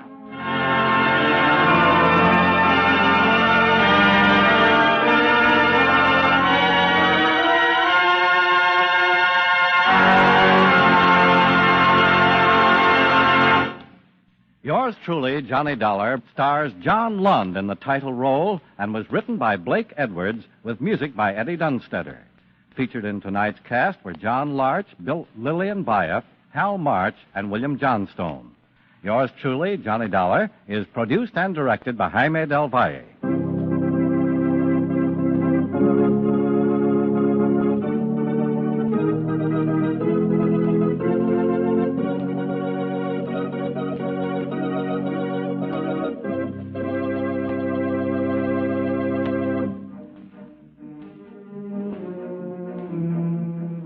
Yours truly, Johnny Dollar, starring John Lund, has come to you through the worldwide facilities of the United States Armed Forces Radio and Television Service.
It was hot and still, an August night in the middle of April. But that didn't matter to the striptease dancer in the golden mask, because murder made her blood run cold the night the heat wave struck. From the pen of Raymond Chandler, outstanding author of crime fiction, comes his most famous character in The Adventures of Philip Marlowe.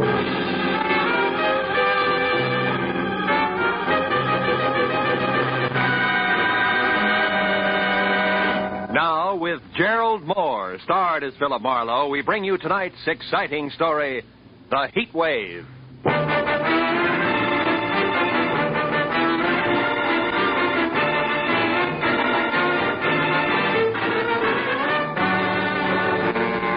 Spring was only 3 weeks old, but the sun bore down on Los Angeles with the middle of the summer vengeance. At noon, it was 102 in the shade, and by 3:30, with doors, window, and shirt collar all open as far as they would go, I still sweltered in the kind of heat that wilts both your clothes and your character, as I tried to make sense from the crisp words of a telegram I just received from one Karen Driscoll, Jr., no less, of Nob Hill, San Francisco. It told me to go to the Palace Theater, a burlesque house on Main Street, watch the performance of the featured dancer, get backstage, and take a close look at her face. Then meet the 7 o'clock plane from San Francisco and report what I'd seen to Miss Driscoll, Jr. It was a strange request coming from Nob Hill, but the enclosed $50 money order wasn't kidding, so I perspired my way down to the Palace Theater. There, instead of the usual 30 beautiful girls, 30 sign over the marquee, was a 50-foot gold banner that screamed, "The Heat Wave, who is she?" And the showcase cards that led to the box office were all a circle of question marks that centered a woman wearing a strange gold mask and little else. I bought a ticket and went inside in time for the tail end of the matinee. A baggy-pants comedian was just winding up a corny south-of-the-border routine as I sat down. But there was Manuel, my brother, Manuel Labor. he was the laziest man in all Mexico. Yeah, until he got a job shooting bulls for the government. He shot 800 bulls a day. Yeah, that made him the biggest bull shooter in Mexico City. The comic kicked the crown out of an oversized sombrero in a hybrid hat dance and then galloped off into the wings. After reminding myself that I was here on business, I sat down again as a personality boy in brown flannel and a yellow shirt stepped into the spotlight with his arms raised.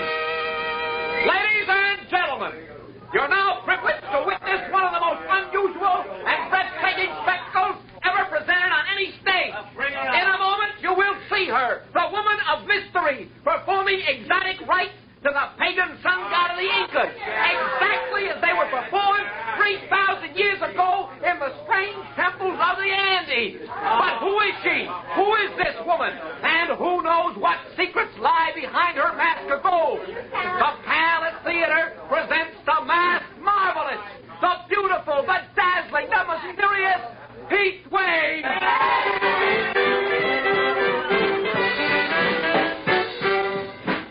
I had to admit it. This was special. She was the color of alabaster and as supple as a cat, and as she moved across the stage, she got more convolutions out of her 2 arms than a restless octopus could with 8. Her costume from the neck down was about as sheer as a new spider web, and above that, and covering her face completely, was a gold mask, grotesque and glistening.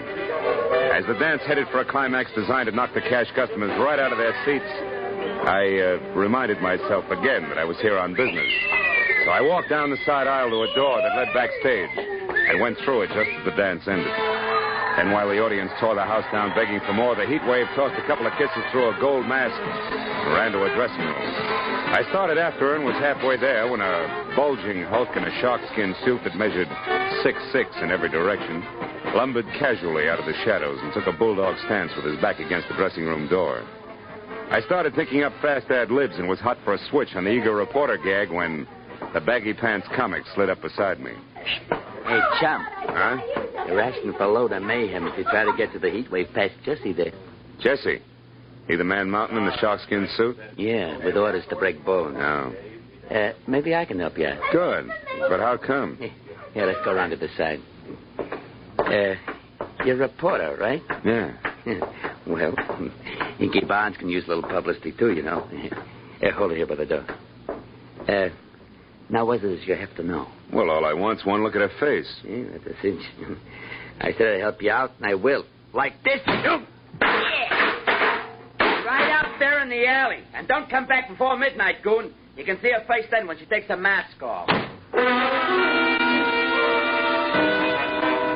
I should have known better, but all I wanted at the moment was to kick the slack out of a pair of baggy pants. So I bounced back up the steps, jerked the door open, and ran head-on into 3 square yards of sharkskin suit. It was Jesse. You ain't welcome around here, bum, so stay out. Have you got it? Okay, Jesse, let's say I've got it. Yeah. Also, don't drop it as you walk away.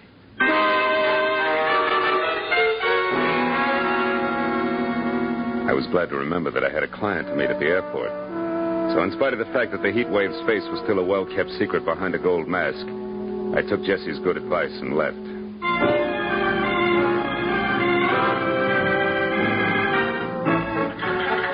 Flight 11 from San Francisco arriving at Gate 4. Will Dr. Robert Reamer please report to the information desk? When the plane taxied to a stop at the airline's gate, it was 7 o'clock sharp. And as the passengers unloaded, a tall, sinuous brunette with arched eyebrows, an imperial gesture, and a hat that had kept some imaginative milliner out of the red for several months had to be Miss Karen Driscoll, Jr. I introduced myself, ushered her to the cocktail lounge, and when a Gibson sparkled in front of each of us, she got down to business. Well, Marlowe, did you see her? Yes and no. I have a photograph here. Look, is this the same girl? It's a headshot. It's pretty, but no help, Miss Driscoll. You didn't see her face then? No. Look, Junior, do I refund your money now or start asking questions? Don't be ridiculous. I must know who that girl is, and I'll tell you why. This picture is of my sister, Midge Driscoll. Oh? Think your sister's the Heatwave? Yes. Oh, she's doing it to humiliate me, Marlowe. Tomorrow I'm being married to a man whose family is distinguished in diplomatic circles. No? And this burlesque Heatwave woman is to be revealed at midnight tonight.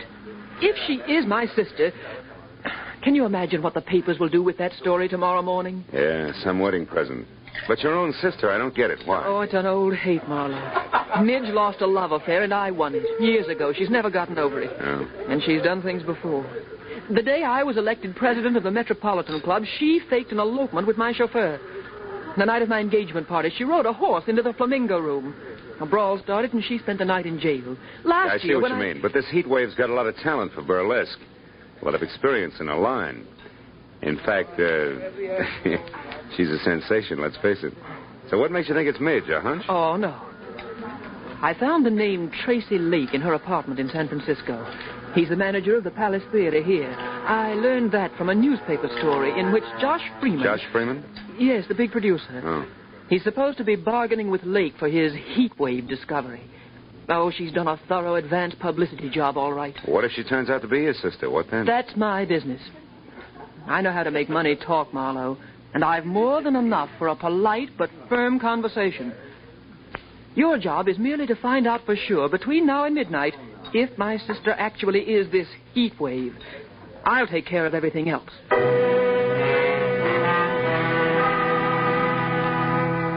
Karen Driscoll, Jr. gave me her local phone number, then got up, cursed the hot night, bid me hurry, and summoned a taxi. All with a regal wave, one hand. And I was left to my own devices in something less than 5 hours to make them work in, so I drove back to the Palace Theater, which was stalling until midnight by showing a triple feature movie.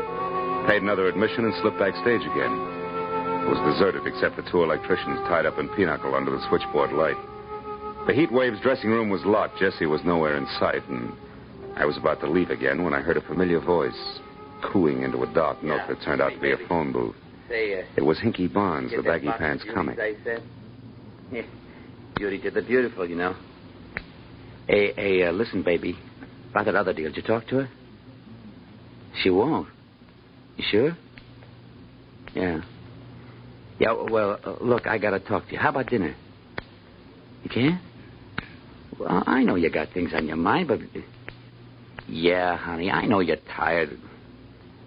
Well, okay. Don't worry, things are gonna be okay. You'll see. Bye-bye, baby. Hey, Hinky. Oh, you again. Yeah, that's right. That brings us up to date, even Steven. Now get this. First, I'm not a reporter. Second, I represent Josh Freeman's office. And third, I haven't got all night. You mean Josh Freeman, the big producer? Know any other Josh Freeman? I want to talk to Tracy Lake about the Heatwave, but I want to see her before I talk. Is she here? No. She won't be back until the big midnight show. Where's Tracy, then? He's home. The Toppet House on in Wilshire. About 2 blocks down from Arthur Murray's. Hey, but listen, tell me something. Is Josh going to make a star out of her? With a talent like hers? What do you think, Yankee? I left Hinky with his mouth hanging open and the fire of ambition burning like an alcohol lamp in each eye as I drove out to the Toppet House on Wilshire. Leaning on the bell at Tracy Lake's apartment, I got ready to be a hard-hitting, practical-minded producer's right-hand man. Yeah, what is it? Tracy, my name's Marlowe out of Josh Freeman's office. Caught the Heatwaves act this afternoon, willing to wrap her up and take her home right now. But not sight unseen. Who is she? Wait a minute. Huh? You say you're from Josh Freeman, Marlowe? That's right. And I got a blank check right here in my pocket. Authorized to fill it out unless you're completely unreasonable. I see. Well, now, look, Marlowe, this Heatwave thing is going over 1,000% better than any of us expected. Yeah, I know. But you see... Price is high already, and the bids have only started to come in. Oh, excuse me. I just opened a bottle of Paul Masson over there. Help yourself, Marlowe. I'll be right back. A perfectly good telephone sat within an arm's reach of Lake. But instead he went down the hall to an extension and closed the door behind him. It was distinctly malpractice, but time was running out on me, so I picked up the phone and listened. Is Mr. Ridgely, the jeweler? Oh, yes. What is it, Ridgely? The bracelet you selected is ready now. We can deliver it immediately. Fine. It goes to Miss Nita LaVar, 44 Edgewood Terrace. Oh, enclose a card. Don't worry, darling. You're my real Heatwave. Sign it, Tracy. Lovely, lovely. And the engagement ring? The sunburst? Yeah, that's for Miss LaVar, too. But deliver that to the theater at midnight. You got it? Yes, indeed, sir. Thank you. And congratulations. Tracy Lake and Nita LaVar. Who might she be? Sorry, Marlowe, a little personal business. Now, you were saying... Yeah. I was saying I can hand you a nice fat check if this mass marvelous is really okay. You're building up to quite a surprise, Tracy. You must have something. Yes. Indeed I have, old boy. Plenty. Yeah? I can't reveal the lady's name until midnight. All right. Play coy. What's her background? Has she got class? Class? Marlowe, you wouldn't believe it. Not blue book stuff, society girl in burlesque? Why, anything's possible, Marlowe. Sure. She could even be from Nob Hill, huh? Yeah, like I said. Anything's possible, sure. Okay, Tracy, that's what I wanted to find out. See you after the unveiling, and you got a great night for it. Oh, Marlowe, I suppose Big Ed Peters is in on the deal as usual, along with Josh? Yeah, it's a regular Josh Freeman deal, just as usual. See you later, Tracy.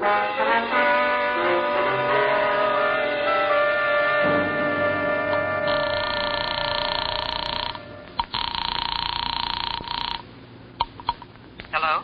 This is Marlowe, Jr. I just wound up an interview with Tracy Lake. When I threw Nob Hill at him, he turned green. It's not official yet. The odds are high that it's your sister Midge, all right, who's knocking him dead as the Heatwave. I knew it. That horrible, vindictive little tramp. What else, Marlowe? Did you find out where she is? Yeah. She's going under the name of Nita LaVar and staying at 44 Edgewood Terrace near MacArthur Park. But listen, it's not positive yet, so I'm going there to check right now. Where are you calling from, Marlowe? A phone booth at a closed gas station out here on Wilshire. But Oh. What's the matter? What is it, Marlowe? I am about to start earning that fee of yours, baby. 300 pounds of muscle in a sharkskin suit just walked up. Goodbye. Hello, Sonny. Well, my Piltdown pal. So the boss was right. You're just a cheap, nosy reporter, after all. It's cramped in there, ain't it? But you're not getting out, Bub. Now, wait a minute, Jesse. It's a hot night. Let's not work up a sweat, huh? Don't you worry about that. Mr. Lake pegged you as a phony nosy, and that's bad. What do you mean, phony? You said Big Ed Peters was in on a deal with Josh Freeman. All right, what about it? Big Ed's been dead for 12 years. And you know what? He's still going to look better than you are 30 seconds from now. Oh!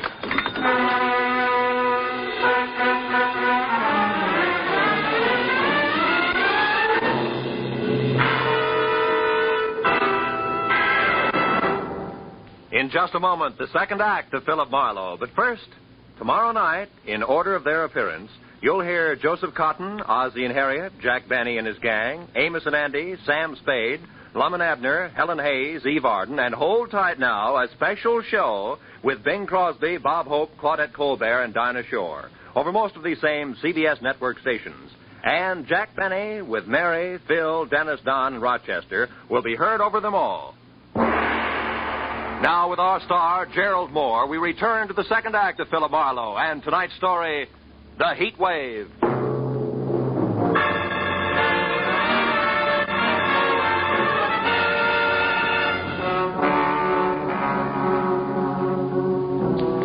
When the little man in big iron boots who were kicking at the lining of my temples finally quit, and I dragged myself back up to the vertical, Gargantua was gone. And I was sure of only two things. Tracy Lake did not know that I was anything other than a nosy reporter, and second and more important, it was time for me to head for Edgewood Terrace and the lady known as Nita LaVar.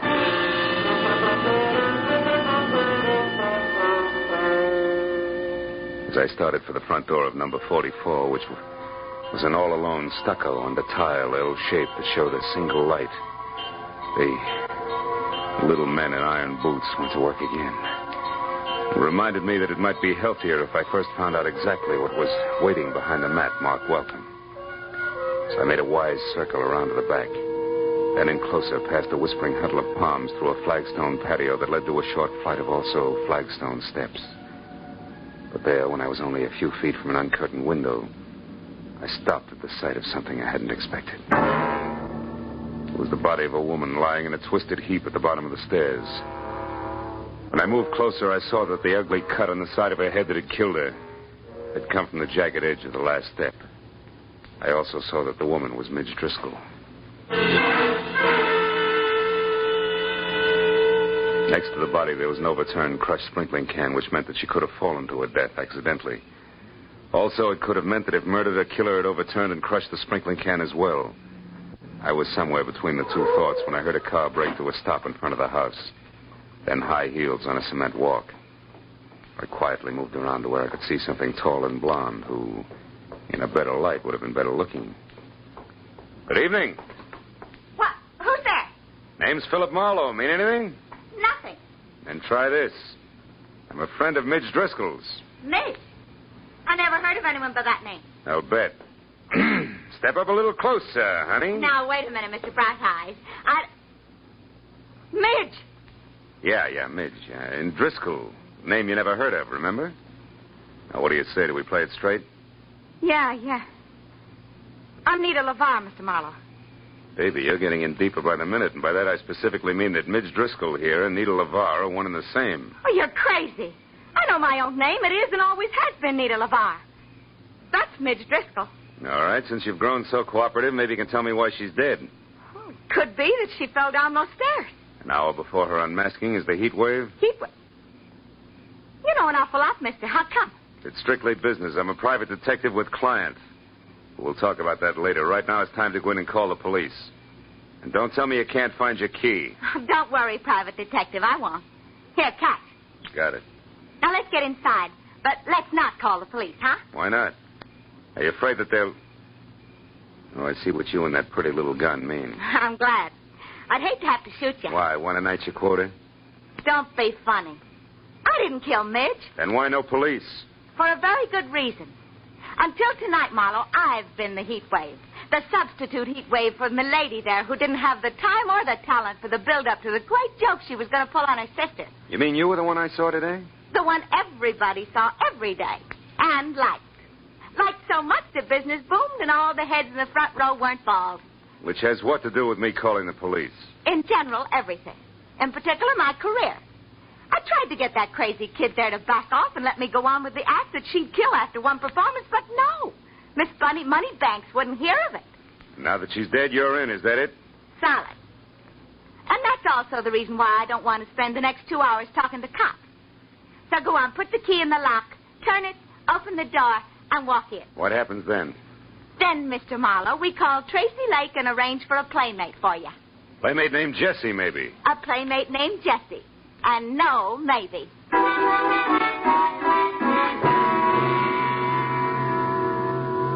When we got inside, Nita LaVar, who handled the prisoner with the finesse of a Marine Guard detachment, took my gun, threw it across the room, put me into a faraway straight-back chair, and got through to Tracy Lake without once taking her baby blue eyes off me. Then when she told the man she called Darling all about Midge's death, which could have been for my benefit, she placed a rush order for the monster. After that, she hung up, sat down, lit a cigarette, and waited. But a second later, she was back on her feet. When I said that friend Jesse was fast, she said I should shut up and more. Listen, Marlowe, you do exactly as I say. Coming! Now stay right where you are and don't so much as open your mouth. Who is it? It's me, Nita. Hinky. Oh, good. Come on in, Hinky. Hello, Nita. Hi. I just happened to be going by, and since I knew it was Midge's night, I thought that... Never mind what you thought. Just come in and listen. It isn't Midge's night, Hinky. It's mine. And don't ask questions now. Here. Ooh, what's the gun for, Nita? What's the matter? A private detective, but public nuisance named Marlowe. Marlowe, a detective? Mm-hmm. You told me he was from Josh Freeman's office. Ah, he was lying. Now get this, Hinky. Midge Driscoll is out and back, dead. But why? I don't know why, and I care less. But Marlowe here is crazy for calling the cops, which would leave me at midnight doing my big number for the desk sergeant. Great. So use that gun, see, and hold him here until Jesse shows up, which should be any minute. Now, goodbye, and be careful, Hinky. So long, bright boy. Gentle soul, huh, Barnes? Never mind, Marlowe. Save the gap for Jesse. He's a great listener. I doubt if he'll give me the time, considering that I know it's an odds-on bet it'll be a couple of slugs in my belt buckle before he's even in the room. Jesse, kill you? Why would he do that? Because he works for Tracy Lake. And Tracy Lake has to kill me, Barnes. I know he's a murderer. Midge Driscoll was murdered? You sure of that? Just about. Doesn't figure any other way. Nita herself told me how much this chance means to her and how hard she tried to get Midge to back off. Yeah, but Tracy, how does he tie in? 2 ways. The money he'll get out of the show continuing indefinitely, and better than that, the fact that he and Nita are going to be married. Those two get married? You're nuts, Marlowe. No, it's straight, Barnes. I know because I overheard Tracy talking to a jeweler about the ring he ordered. Now, you mind if I have a cigarette? Hey, Barnes, can I reach for a cigarette? Oh, yeah, okay. Hey, Marlowe. You sure of this? Everything you just said, I mean, about them getting married and all? Sure I am. Why, a little disgusted with your buddies? Yeah, a little. So as of right now, you can do as you want. I'm leaving. No, you're not, Mr. Barnes. Jesse, hey, Jesse, don't shoot. I won't, Mr. Barnes. Unless, of course, you or Buster try to get out of here. Oh, who, me, Jesse? Yeah. You were going to let Marlowe go, Mr. Barnes. I don't think Mr. Lake would like that. I'm sure he wouldn't, Jesse. So why don't you just save everyone a lot of time and start pulling that trigger? While you can still see what you're doing. Hey, the light! Get going, Barnes! You dirty louse. I'll fix you. You'll never get out of here alive. Where are you? Come on, talk. Where are you? Where are you? Answer me, you hear? Answer me! With pleasure. You stinking slime. I'll tear you apart if I get my hands on you. Which, Jesse boy, is the trick? And now for our meeting in a phone booth, flowers, you big ape, bars and all.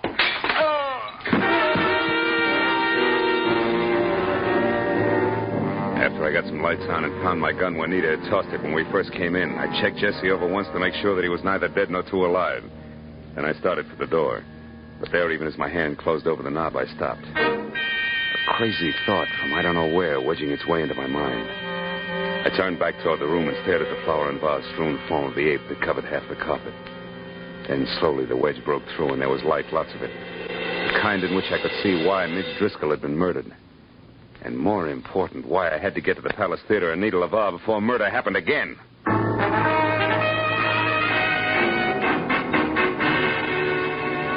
I lurched from the curb in front of Nita's at 20 minutes to 12. When I screeched to a stop downtown at the Palace without somehow hitting or being hit along the way, those 20 minutes were gone. And I was worried because midnight meant that Nita would already be on stage for the unmasking. I raced past the general at the door and then across the lobby and into the theater where I figured I could get down a side aisle of the wings. That was figuring wrong. Because fire laws notwithstanding, the place was strictly SRO and packed tighter than the 7th Game World Series. Between the backs of perspiring necks, I could see that Nita, who was across stage from Tracy Lake himself and in the center of a single spotlight that could have opened a supermarket, was still masked. So while I prayed that Lake, who was winding up his spiel, would think of bigger and better adjectives, I ran back to the lobby and around to a flight of stairs that led to the first balcony, where over on one side and near the railing, I found an old man who was daddy to a trio of baby spots, and the one giant that was on Nita. I shoved him aside just as Lake finished and the maestro took over. And with one hand, I got a good grip on the 38 in my pocket, and with the other, the handle on the big spot. Hey, what are you doing? Hoping I'm wrong, Dad. But if not, hoping the gun I expect doesn't come from the wings, but... Hey, there, in that side balcony near the curtain, see it? Yeah, it's a gun, all right. Hey, that's Hinky Bar. Right. Let's give the funny man a big audience and lots of light. You're on, Barn. Watch out, he's going to shoot at us. Yeah, and us at him. You got him! You got him! Music! Music! Play something! Play music! Play some music!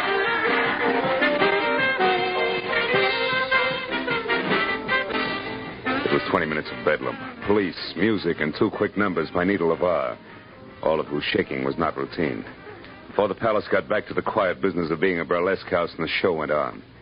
It was another hour and 20 minutes before it was all over and the theater was empty and dark. Except for a work light on the stage where Nita, Tracy Lake, and I were sitting in the middle of a papier-mâché Inca civilization. Well, Marlowe, the police say that Hinky's going to live for a while. Can't figure the guy. Never knew he felt that way about Nita here. Neither did I. I was always okay to him, and I knew he cared some, but that's as far as it went. With you, Nita, yeah.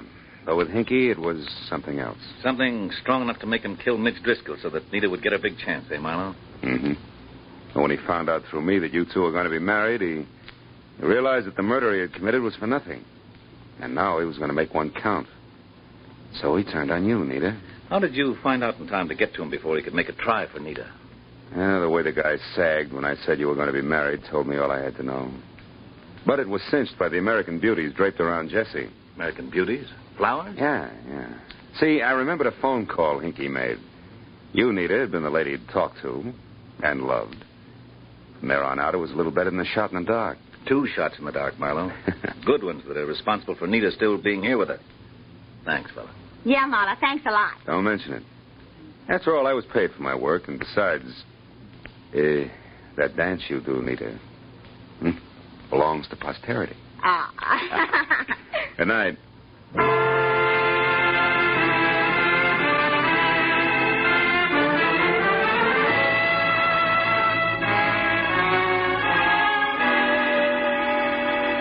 It was still hot in the city.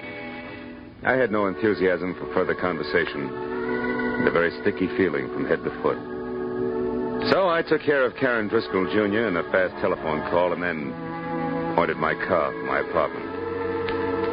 I couldn't help thinking of poor little Hinky Barnes, who brought laughter to everyone else, but could find no happiness for himself. He was like the man who went to see a doctor one day and said, "Doctor, I can't laugh anymore." And the doctor said, "Go and see Grock, the greatest clown of them all. If he can't make you laugh, there's no help for you."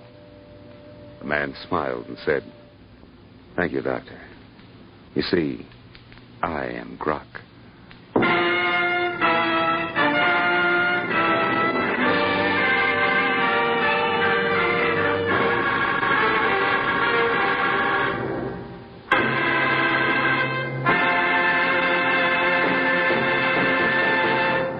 The Adventures of Philip Marlowe, created by Raymond Chandler, star Gerald Moore, and are produced and directed by Norman MacDonald. Script is by Mel Donnelly, Robert Mitchell, and Gene Levitt.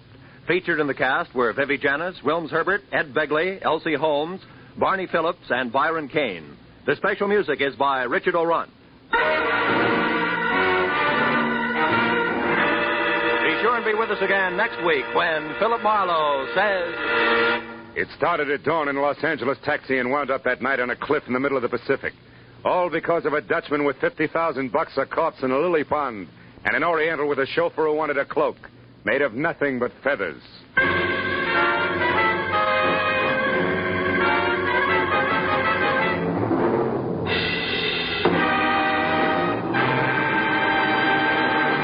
In just about an hour from now, $50,000, the biggest jackpot in radio history, will be waiting CBS listeners from coast to coast on the Sing It Again program over most of these same CBS network stations. This is Roy Rowan speaking. Now, stay tuned for Gangbusters, which follows immediately over most of these stations. This is CBS, the Columbia Broadcasting System. Wrigley's Spearmint Chewing Gum, the refreshing, delicious treat that gives you chewing enjoyment, presents for your listening enjoyment John Lund as Johnny Dollar. Ray Kemper, Oh, hello, Mr. Kemper. Are you available? Oh, very much so.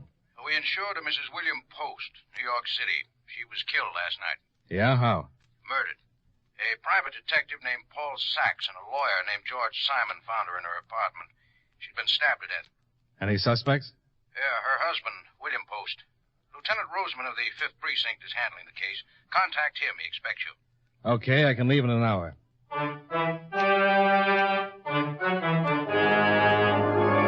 The makers of Wrigley's Spearmint Chewing Gum bring you John Lund in another adventure of the man with the action-packed expense account, America's fabulous freelance insurance investigator. Yours truly, Johnny Dollar.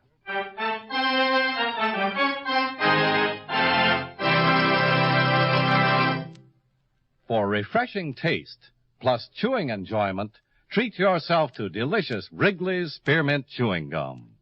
When your mouth and throat feel hot and dry, a stick of Wrigley's Spearmint gives you quick, long-lasting refreshment. The lively, full-bodied spearmint flavor cools your mouth and freshens your taste. The chewing itself helps keep your throat pleasantly moist. Best of all, you can chew and enjoy refreshing Wrigley's Spearmint Gum almost any time and any place. Keep a package handy right in your purse or pocket so you can chew a stick whenever you want it. For refreshing taste plus chewing enjoyment, treat yourself to delicious Wrigley's Spearmint Gum. Millions enjoy it, and you will, too.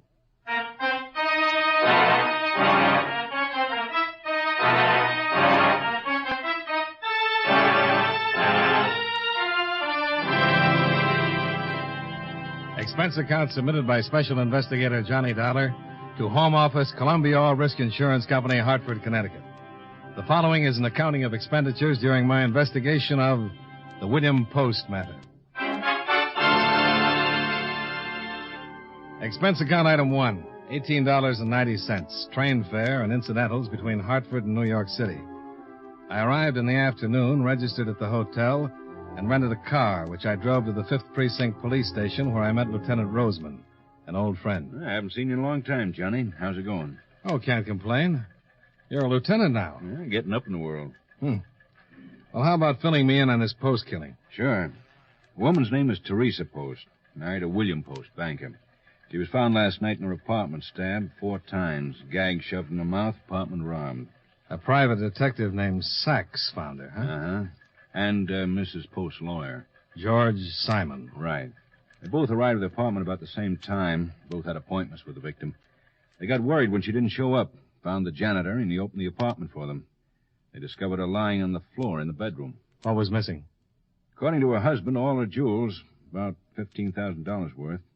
Also a cloth coat. My boss said you were considering the husband. Yeah. 3 days ago, they had an argument and separated. The wife was filing for a divorce. She'd suspected Post playing around for some time, so she hired Sachs, a private detective. Sachs got the evidence, and she confronted her husband with it. He moved out and into a hotel. Sachs and the lawyer were supposed to meet her at 8 o'clock so that Sachs could turn over the evidence on her husband to the lawyer. Well, what makes you think it's the husband? Well, the robbery looks phony. The jewels okay, but the coat, the cloth coat, the only item of clothing that was stolen. Yeah? There was a full-length mink and a stole left in the closet. Oh, mm-hmm. The husband got an alibi? Sure. The woman he was seeing. The one who busted up the marriage. Oh, who is she? Well, the name of Hughes. Jane Hughes. Lives at 109 West 61st Street. And she claims Post was with her at the time of the murder? The victim had been dead about 3 hours, killed around 5 in the afternoon. The Hughes woman swears Post was with her all afternoon from about 1 till late that evening. How'd the killer get into the apartment? That's another thing that makes me suspect the husband. No evidence that shows the killer broke in. No way he could get in a window. The apartment's on the 8th floor, and a fire escape's at the end of the hall. Well, I'd like to talk to the people involved. Oh, sure, Johnny. What do you want to start with? The men who found the body. Sachs and Simon. I'll take Sachs first.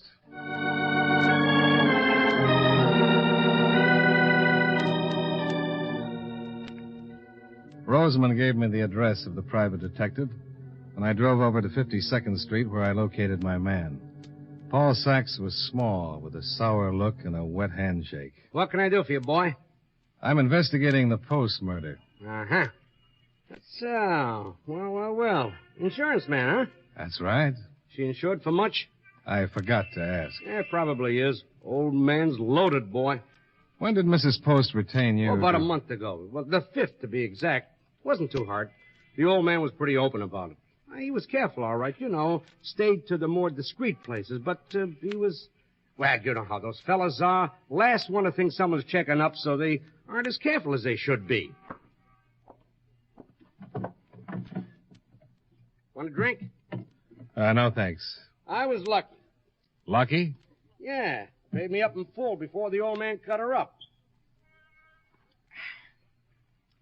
Sure you don't want a little belt? No, it's a little early. Don't blame the old boy much, though. How's that? I mean, a little bit of fluff he was chasing around with. Mighty nice. Oh, yes, sir. Mighty nice. Yeah, I got a couple of pictures here. Cops have got duplicates. I keep these for the family album.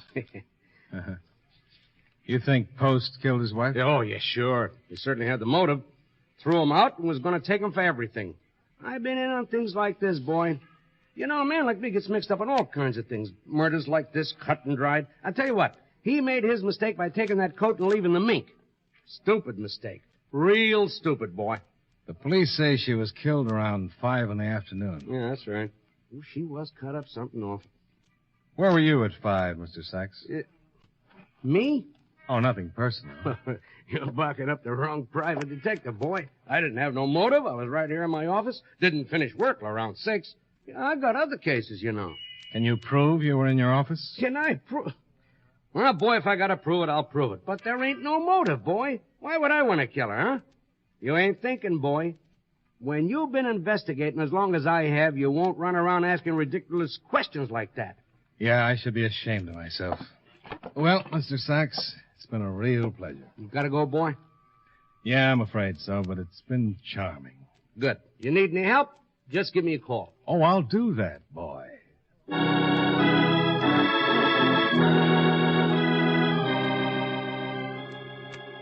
My next stop was the office of Mr. George Simon, attorney at law. The surroundings were a little different from Sachs's private pig pen. A big suite of offices with a big suite of secretaries. George Simon greeted me with a professional smile and offered me an overstuffed chair. Yes, I arrived at Mrs. Post's around 5 minutes to 8. My appointment was at 8 sharp. When did Sachs arrive? He was already there, waiting in the hall. He said he'd just come up in the elevator, but that Mrs. Post had not answered his ring. Lovely fellow. You met him? Yes, a few minutes ago. Well, we waited in the hall, thinking that Mrs. Post was late and due to arrive at any minute. 10 or 15 minutes later, I got worried. I knew how important the meeting was, and I couldn't understand why she'd forget it. I had talked to her that afternoon. What time? That I talked to her? Oh, I'd say around 3. She seemed all right? Well, she wasn't particularly happy about the situation. They'd been married for 7 years. But other than that, nothing else seemed to be bothering her? If it was, she didn't mention it. All right, you waited for about 5 or 10 minutes. Yes. Then I located the janitor and had him unlock the door. We found Mrs. Post in the bedroom. I called the police immediately. Did Mr. Post know that you were meeting with his wife? I have no way of knowing that. Do you think he killed her? No, I don't think he's the type to kill anyone. Mrs. Post was certainly going to get a sizable settlement. She was going to ask for one. And Mr. Post knew that she was. I believe she told him. She mentioned to me that she had.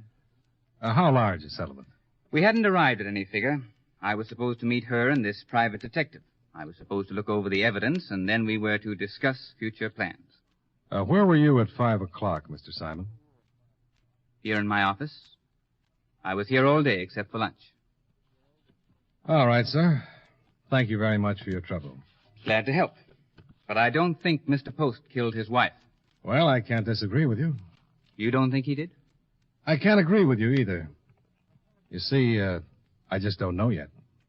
See you later, Mr. Simon.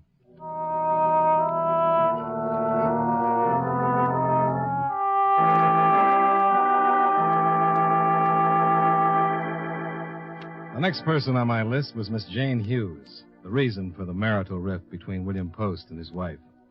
She lived on the 7th floor of an attractive apartment house on West 61st Street. And when she opened the door for me, I could understand how any man might stray a little if Jane Hughes smiled at him once too many times. Hello. Can I come in? You might if I knew who you were, what you wanted. The name is Johnny Dollar. What do you want, Johnny? Just a little talk. Any special subject? William Post. Goodbye, Johnny. And Mrs. William Post. Didn't you hear me, Johnny? I'm an insurance investigator. Oh. Lieutenant Roseman thought I should talk to you. I thought you were a reporter. Well, now can I come in? Just put one foot in front of the other. Well, thanks. I'll try it. I didn't mean to be rude, but you understand about reporters. Oh, you weren't rude. Have a seat. Thanks. Why are you investigating me, John? Oh, routine. That's all, routine. I'm just going to tell you the same thing I told the police. All right. Bill, Mr. Post, was with me most of the afternoon. How long have you known Mr. Post? About 6 months. We're just good friends. Yeah, I know. It's not like that at all, Mr. Dollar. We're just good friends. Okay. Oh, that's a shame. I'm afraid you'll have to leave. Mr. Post? Would you mind going out the back way? Well, I've got to talk to him sooner or later. Make it later, huh? Well, generally, I'm a gentleman, but... But this time, you'll make an exception. Might prove interesting. All right. Why don't you answer it? Sure. Mr. Post? Who are you? Johnny Dollar. What are you doing here? Bill, Yes? Mr. Dollar's an insurance man. Insurance? I'm with Columbia All Risk. Oh, don't close the door. He wants to talk to you. At my office, Mr. Dollar. Goodbye. That's the way you want it, Mr. Post? Exactly. Now get out of here. You've got no business here. Mr. Post. Get out.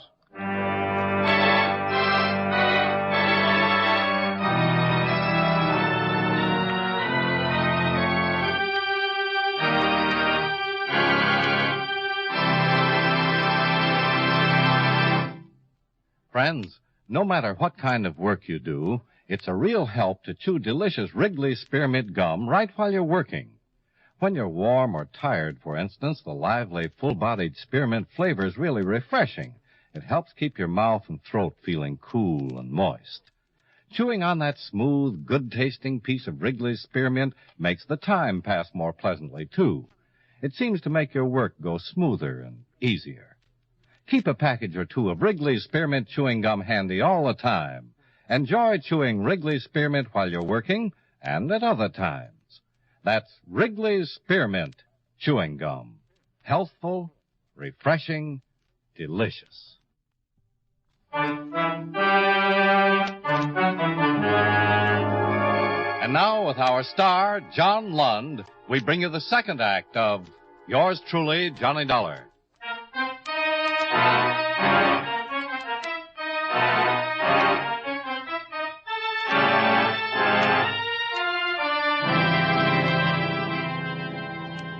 On the police list, William Post was the #1 candidate for the killing of his wife. On my list, he was just a wealthy banker with a dead wife, a seductive girlfriend, and a nasty personality. I'd run into many a nasty personality in my travels, so I let the incident roll off my back and drove over to the Park Avenue apartment where Mrs. Post had been murdered. In the basement, I located the janitor, a bent little man who was working on the plumbing and singing a flat chorus of Dixie. Look away. Look away, Dixieland. Oh, way down yonder. Hey, Pop. The old time Pop. is not far. Pop. Yeah. Are you the janitor? Uh-huh. What's your name? It's Pete. You want to do me a favor, Pete? Pete Kellett. Who are you? My name is Johnny. When Johnny comes marching home again, hooray! Hooray! When Johnny comes marching Pete, home again, hooray! Pete. Hooray! Hey, Pete. Pete, I want you to do something for me.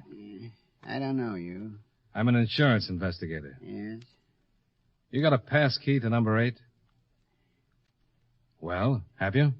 Number 8? Where the woman was murdered. Oh, I'm busy. When Johnny comes marching home again. Pete, oh, Pete. Hey, Pete. Pete, I want you to let me into number 8. What for? Because I'm investigating Mrs. Post's murder. Can't. It's all right. I'm working with the police. Who'd you say you was? My name is Dollar. You said it was Johnny. That goes in front. It's Johnny Dollar. Oh, Johnny, that's a funny name. When Johnny comes to my home again,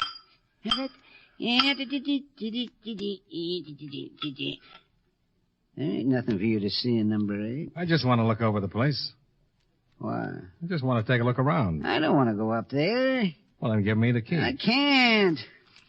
I got $10 that says you can. Make it 20, and I'll let you look over number 3.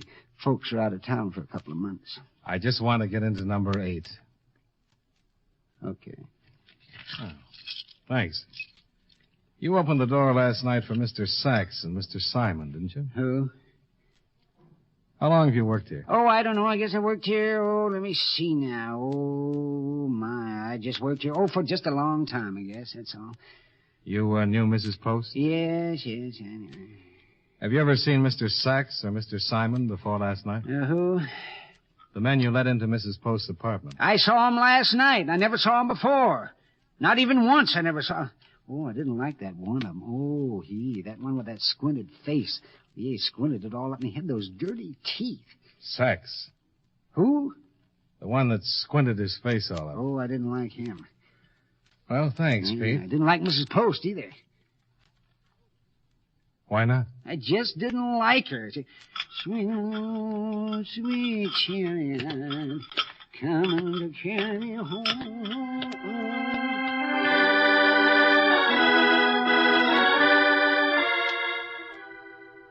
I let myself into number 8 and took a good look over the whole place. There was still blood on the bedroom floor, but everything else had been cleaned up, and there was nothing that gave me any ideas. The mink coat and stole were still in the closet. I went back downstairs to give Pete his keys, but the funny little man wasn't around. I left the keys on a bench near the furnace, went back out to my car, and drove to the hotel. I showered, shaved, wrote the first half of this report, and then started to go downstairs to have dinner.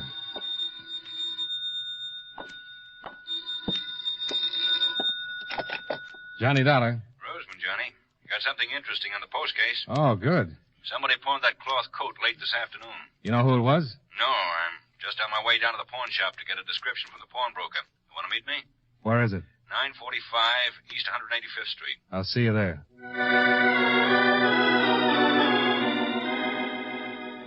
I climbed back into my car and drove uptown to the pawn shop. Lieutenant Roseman was already there, talking to the pawnbroker. And the answers he was getting were very interesting. You remember the man who pawned the coat? Oh, yes, he was a kind of small, funny-looking fella.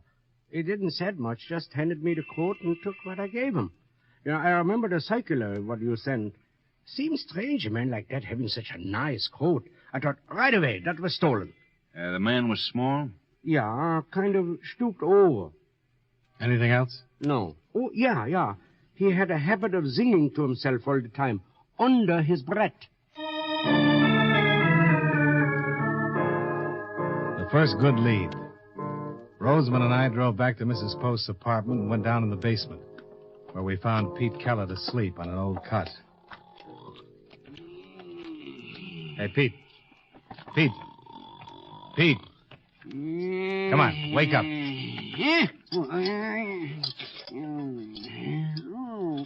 What do you want? You remember me? Should I? I was down here this afternoon. Oh, I guess I do. You remember Lieutenant Roseman? Was he with you? Come on, Pete. We're going down to the station. Now? Yeah. You pawned a coat late this afternoon. Huh? A cloth coat. The one that was stolen from number 8. You pawned it. I don't know nothing about no coat. Let's go, Pete. Right now? Right now. Okay, but I ain't had much sleep. That plumbing, it keeps a man awake all night. Just let me get my shoes. I got shoes and you got shoes. Oh, God's children got shoes.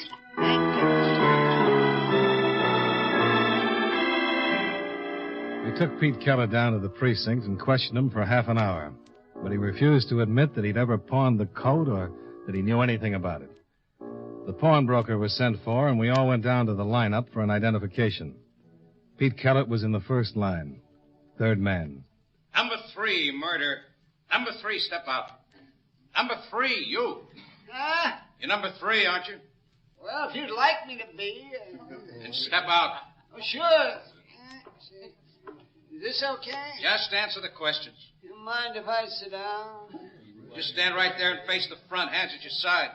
Oh, I'm awful tired. Plumbing keeps me awake all night. What's your name? Huh? I said, what's your name? Lieutenant. Oh, it's Pete. That's Where you the man. from? Pete He Keller? is the Where one you that from? pawned the coat. Oh, what do you mean? You sure? I mean, where's your place of residence? Oh. Sergeant Hanley, Yes, Lieutenant. number 3, hold for interrogation. Okay, you step back in line. Me? Yeah, you. Oh, I thought you wanted to hear where I was Step from. back. My goodness.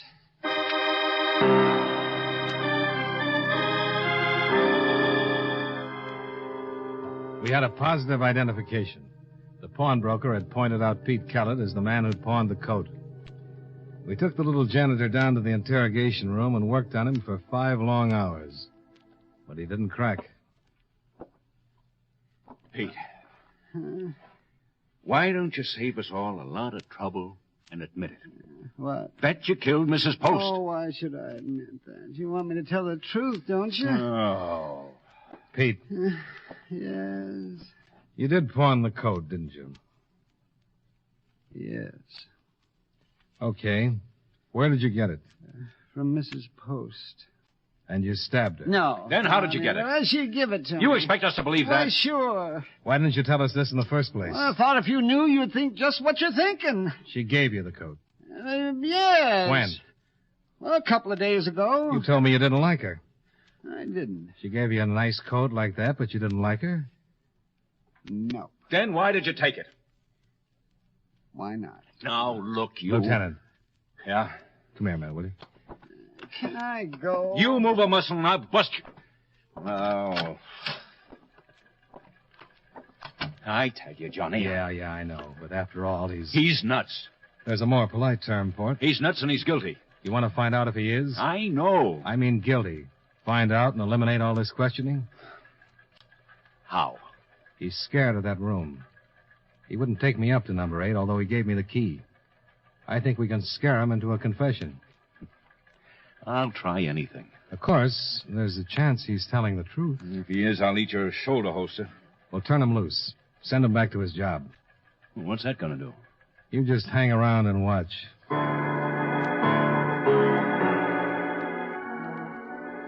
Roseman agreed to continue questioning Kellett for another half hour while I got things ready, then release him and take him back to the Park Avenue apartment. I left the precinct and drove to Jane Hughes' residence on West 61st Street. Oh, you'd better leave. Look, this is very important. Who is it? It's me, and I'm coming in. Now, Dollar, you listen to me. No, you listen. I don't like you, Mr. Post, but I've got a chance to clear up this mess and get back to Hartford, so I'll be far enough away to keep from belting you in the teeth. Now, we think we know who killed your wife. Well, who is it? The janitor of the building. Old Kellett? That's right, but we've got to prove it. I'll need your permission and Miss Hughes' help. I can't let Miss Hughes get involved in anything that might in any way... Okay. I'll see you later. Wait a minute, Johnny. What do you want me to do? Jane. It's all right. It's important to me. This hasn't been the most pleasant situation, Johnny, but regardless of what anyone thinks, I'm going to marry Bill. We're in love. I'll send you a box of rice if this works. What do you want me to do? I want you to be Mrs. Post. The dead Mrs. Post. What? Let him finish. I want you to go up in that apartment, dress like Mrs. Post, and call Kellett, the janitor. Tell him there's something wrong with the plumbing. Play it straight, as though nothing had ever happened. Are you out of your mind? You think... The police will be there. No. Let's go, Johnny.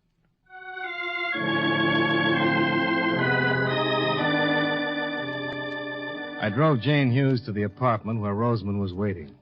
She got dressed in one of Mrs. Post's nightgowns and a robe, then buzzed the basement. Well, what about my voice? Just keep it low. Hello. Hello? Pete? Who is this? Mrs. Post. What? There's something the matter with the plumbing. Will you come up and fix it? Pete? Did you hear me? Yes. Will you come right up?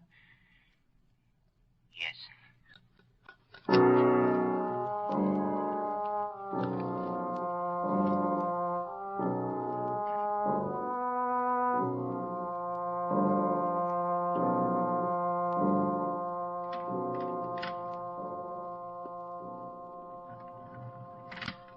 Here he comes.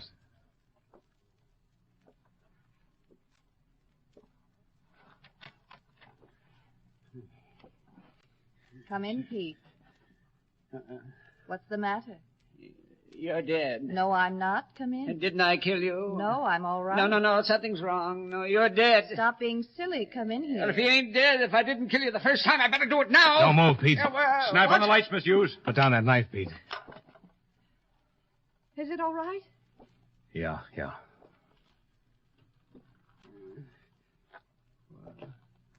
Why, you ain't Mrs. Post. No. Well, then she is dead. I did kill her. That's right, Pete.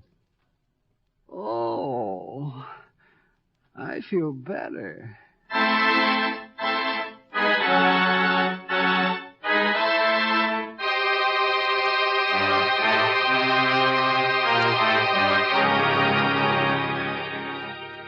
Pete had the jewels hidden in a bucket of paint in the basement. He finally explained that he was in the process of robbing Mrs. Post when she came home, surprised him, and he had to kill her. He didn't take the minx because he thought the cloth coat was prettier. I drove Jane Hughes back to her apartment, where a grateful William Post was waiting with open arms. And that was that.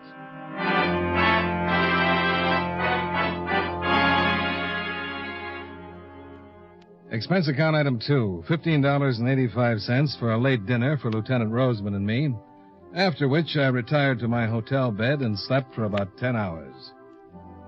Expense account items 3 and 4, $35.75, hotel bill and car rental. Item 5, $16.55, train fare and incidentals back to Hartford. Expense account total, $87.05. Yours truly, Johnny Dollar.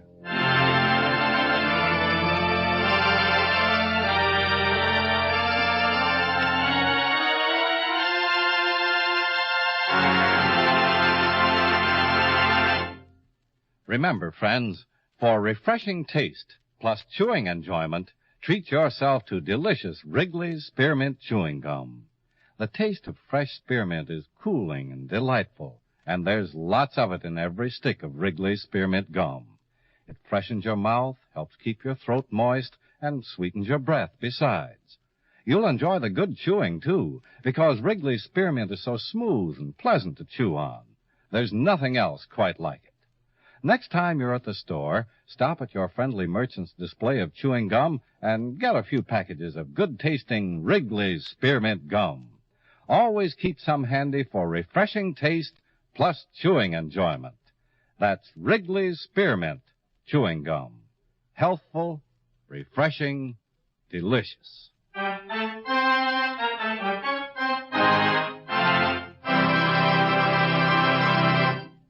Yours truly, Johnny Dollar, brought to you by Wrigley's Spearmint Chewing Gum, stars John Lund in the title role and was written by Blake Edwards with music by Eddie Dunstetter. Featured in tonight's cast were Jack Moyles, William Johnstone, Benny Rubin, Charles Davis, Mary Jane Croft, Hy Everback, and Howard McNear. Yours truly, Johnny Dollar, is produced and directed by Jaime Del Valle.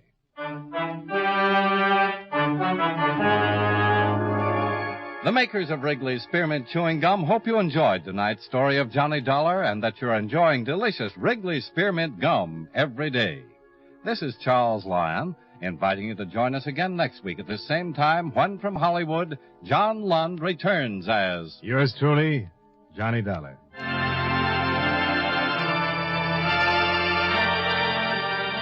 This is the CBS Radio Network.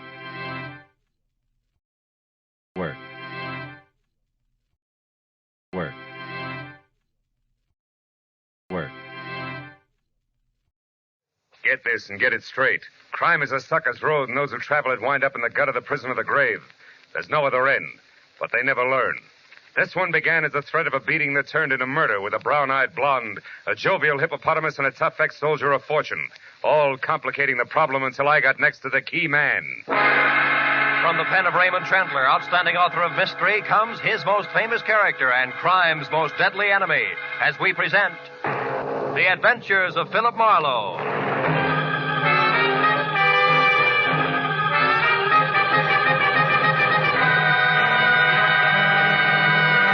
Now, with Gerald Moore, starred as Philip Marlowe, we bring you tonight's exciting story, The Key Man.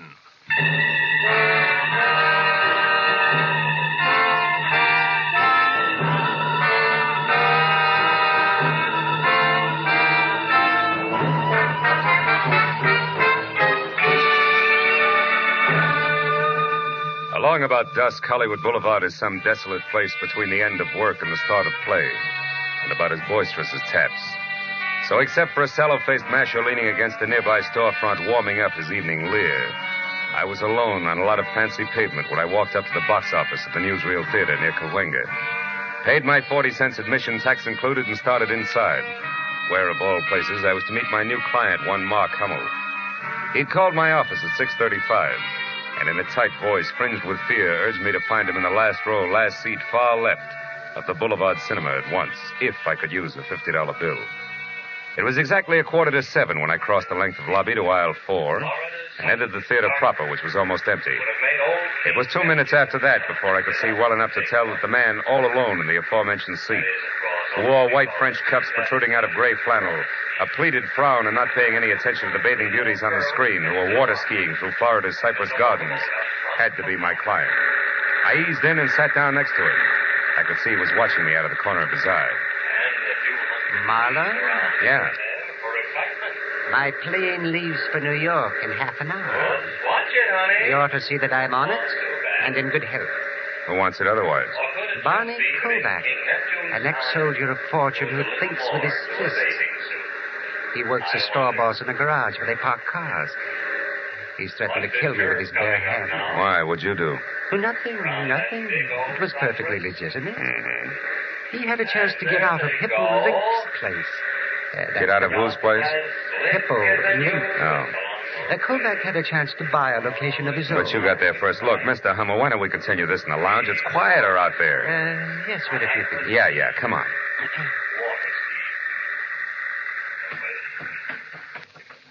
Oh, this is better. Come on, we can talk over here. So, you beat Kovac out of the property he wanted. Then what happened? And when he found out, he went crazy. He swore I bribed the real estate broker, high-pressured the owner. All that kind of wild talk, you know. Mm-hmm. Now, Marlowe, the place I bought from under him is a good investment. Oh, yes. But chicken feed compared to the deal I'm going to close in New York tomorrow. If I get there. So for $50, I'm to see that you do just that, huh? Yes, but I've already made your work easier. I told Hippo Link, all 300 pounds of him. Oh? I told him in a loud voice this afternoon that I was going out of town by train at 7 tonight, figuring, of course, that Kovac, who's nearby, but wouldn't do anything with people around, would overhear me. Mm-hmm. And your connection with Hippo is what? I parked my car in his garage. Period. Anyhow, at 5:30 tonight, I drove downtown to the Union Station. I left my car on the lot there and went inside. After which you doubled back, got outside into a cab, and headed for here in a comfortable wait until plane time, which you're afraid might not fool anybody, including the tough Mr. Kovac, since you've hired me, right? Yes, that's right. I never caught sight of him trailing me, Marlowe, and, frankly, well, I'm afraid of him. Can you understand that? Sure. Fear is always understandable. Well, what's the itinerary, Mr. Hummel? Here to the airport? No. First to my house. I still have a bag to pack. I'll take a cab. You follow in your car. Then wait outside my place. That's 4100 Fountain. And just below La Cienega. Yeah, I know. Yes, now, when I get back into the cab, you follow again. Until I'm safe aboard the plane. Yes. Now, here's your money. Thanks. Anything else? Yeah. Mm-hmm. Do you carry a gun, Mr. Hummel? Ordinarily, no. But tonight, Marlowe, yes. It's a service gun, 45. And believe me, if I have to use it, I will. Now, let's get out of here. Quickly. I was 20 minutes playing follow the leader up through Hollywood to Fountain Avenue as far as the neat cube of stucco that was number 4100, where I parked behind the taxi, lights out, and waited. Until I heard a frightened scream from what had to be Mark Hummel. I piled out of my car and darted past the cabbie who said he had enough trouble in his life and ran up the front steps and into the house where in the light of a single overturned lamp in the bedroom, I found my client face down in a widening pool of his own blood. I started for the rest of the rooms, but then the sound of a motor roaring out of the alley behind the house told me I was wasting my time. When I returned to the bedroom, one glance at Hummel's still form said that the man who had been afraid for his life only 30 minutes ago was already very dead. Next to his body was the .45 he never got to use, and alongside of that, the miniature crystal ball splattered with blood. But it killed him. There was a key which I found fit the front door, lying in the middle of the carpet. The drawers and closets were all open, as well as his half-packed suitcase. It's a good time to call the police.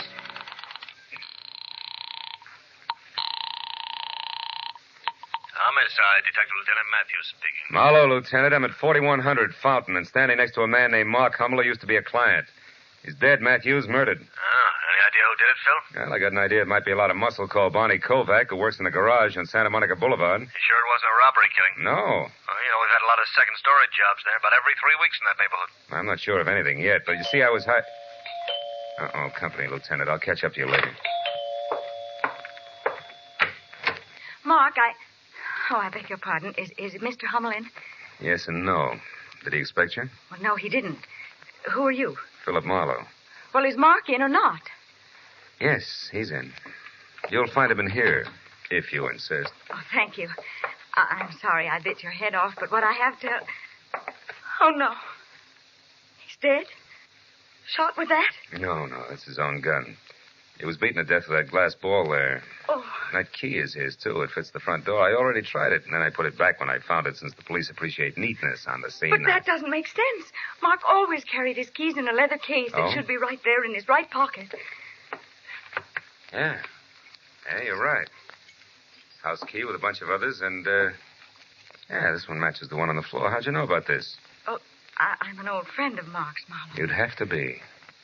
What were you in such a hurry to tell him? I don't remember. Maybe I can help you. Maybe it was a little message you were going to deliver from Barney Kovac. I don't know anyone by that name. And since that leaves us with very little in common, Marlowe, I think I'll leave with only this .45 here for companionship. Oh, fine. Now, get over there against the wall and turn your back. Well, go on. Now what? And don't move until you hear me drive away, or your health will suddenly be very, very poor. Good night. When Little Red Riding Hood slammed out of the place, I knew I could either follow her or wait for Matthews to siren up to the front door and then tell all. One last look around the room, including the key in the middle of the carpet, made me change my mind again.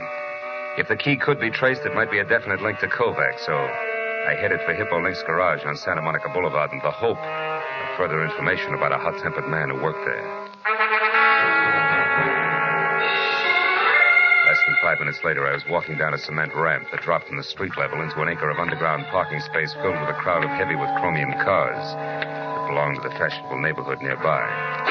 Hippo himself was a perspiring oval, approximately 5'8", measured in any direction, with tiny eyes, tiny nose, and a dozen chins that danced when he laughed, which seemed to be always. He was standing next to a pickup truck marked Ace Battery Shop, talking to the driver. Huh? And because of that, you want more money for him, huh? That, I suppose, is easy to get. Now, look, Hippo, Listen, Plume, I won't pay any more. My overhead's too high already.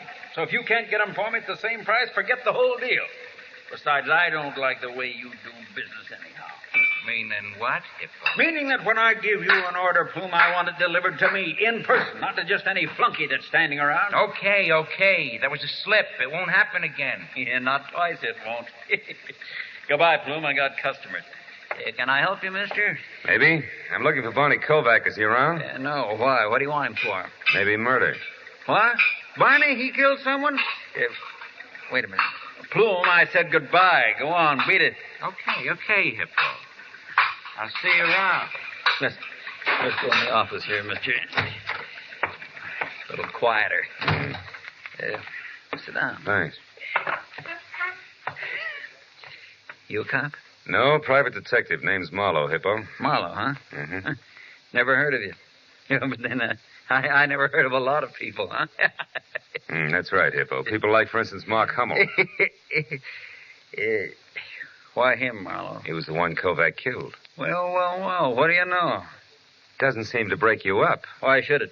Hummel was a louse, Marlowe. Everybody said so. Of course, I didn't know him personally, except to joke with him when he brought his car in. You know, a little laugh goes a long way with some guys.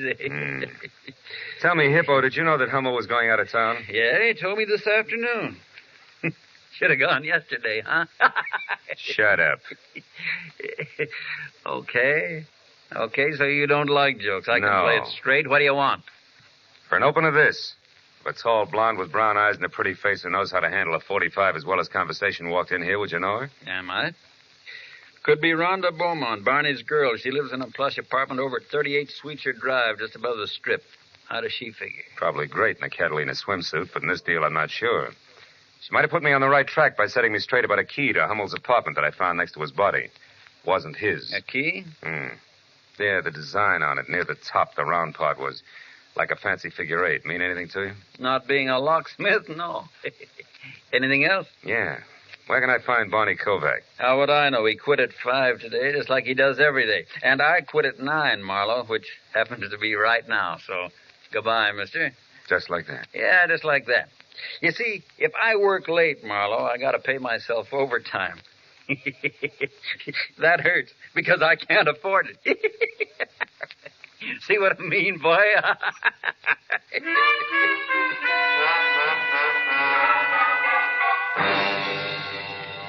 I was out on the street and behind the wheel of my car before I saw the man in the back seat who had a snub-nosed .38 leveled at my hairline. He looked rugged enough to be no one else but Barney Kovac. Drive, Marlowe. Straight to the corner of Melrose and Orange Drive. I live over a store there, and it's quiet, so we can talk without being disturbed. Go on, drive.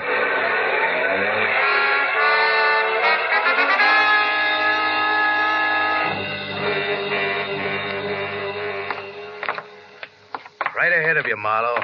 One with a closed transom. Keep walking. And when I get there? Then you'll go inside, sit down, and rest while you listen. To what? To the truth, Marlowe. I've been following you long enough tonight to know that you're off your rocker. You see, fella, I didn't kill Hummel. Yeah, I know. He's double-jointed. It was suicide. Slugged himself from behind. All right, cut it. Here, here's the key. Open up. Okay. Hey, you made a mistake, Kovac. Wrong key. What are you talking about? Let me see that. Sure. With pleasure. Stupid. Now that I got your gun, Bud, try it yourself. Come on, Kovac. Close quarters make me nervous. You're making a mistake, Marlowe. Yeah, sure I am. The guys who are off their rocker always do, remember? Now get over there in that chair and behave while I use your phone. Marlowe, don't move or I'll kill you. Hippo. Barney, take the gentleman's gun. It's heavy for him. Sure. Here, now, here, boy. Here's some money. Get clear of L.A. till this thing's all cleaned up. You're in a bad spot. I know, but I didn't kill Hummel, Hippo. You gotta believe me. Yeah, by all means. Barney, my boy, if you say it, I believe it. But others won't be that accommodating, I'm sure, so go on. And no matter what you do, don't worry about Marlowe. Huh? Nah, he won't be following you. You can count on that, Barney.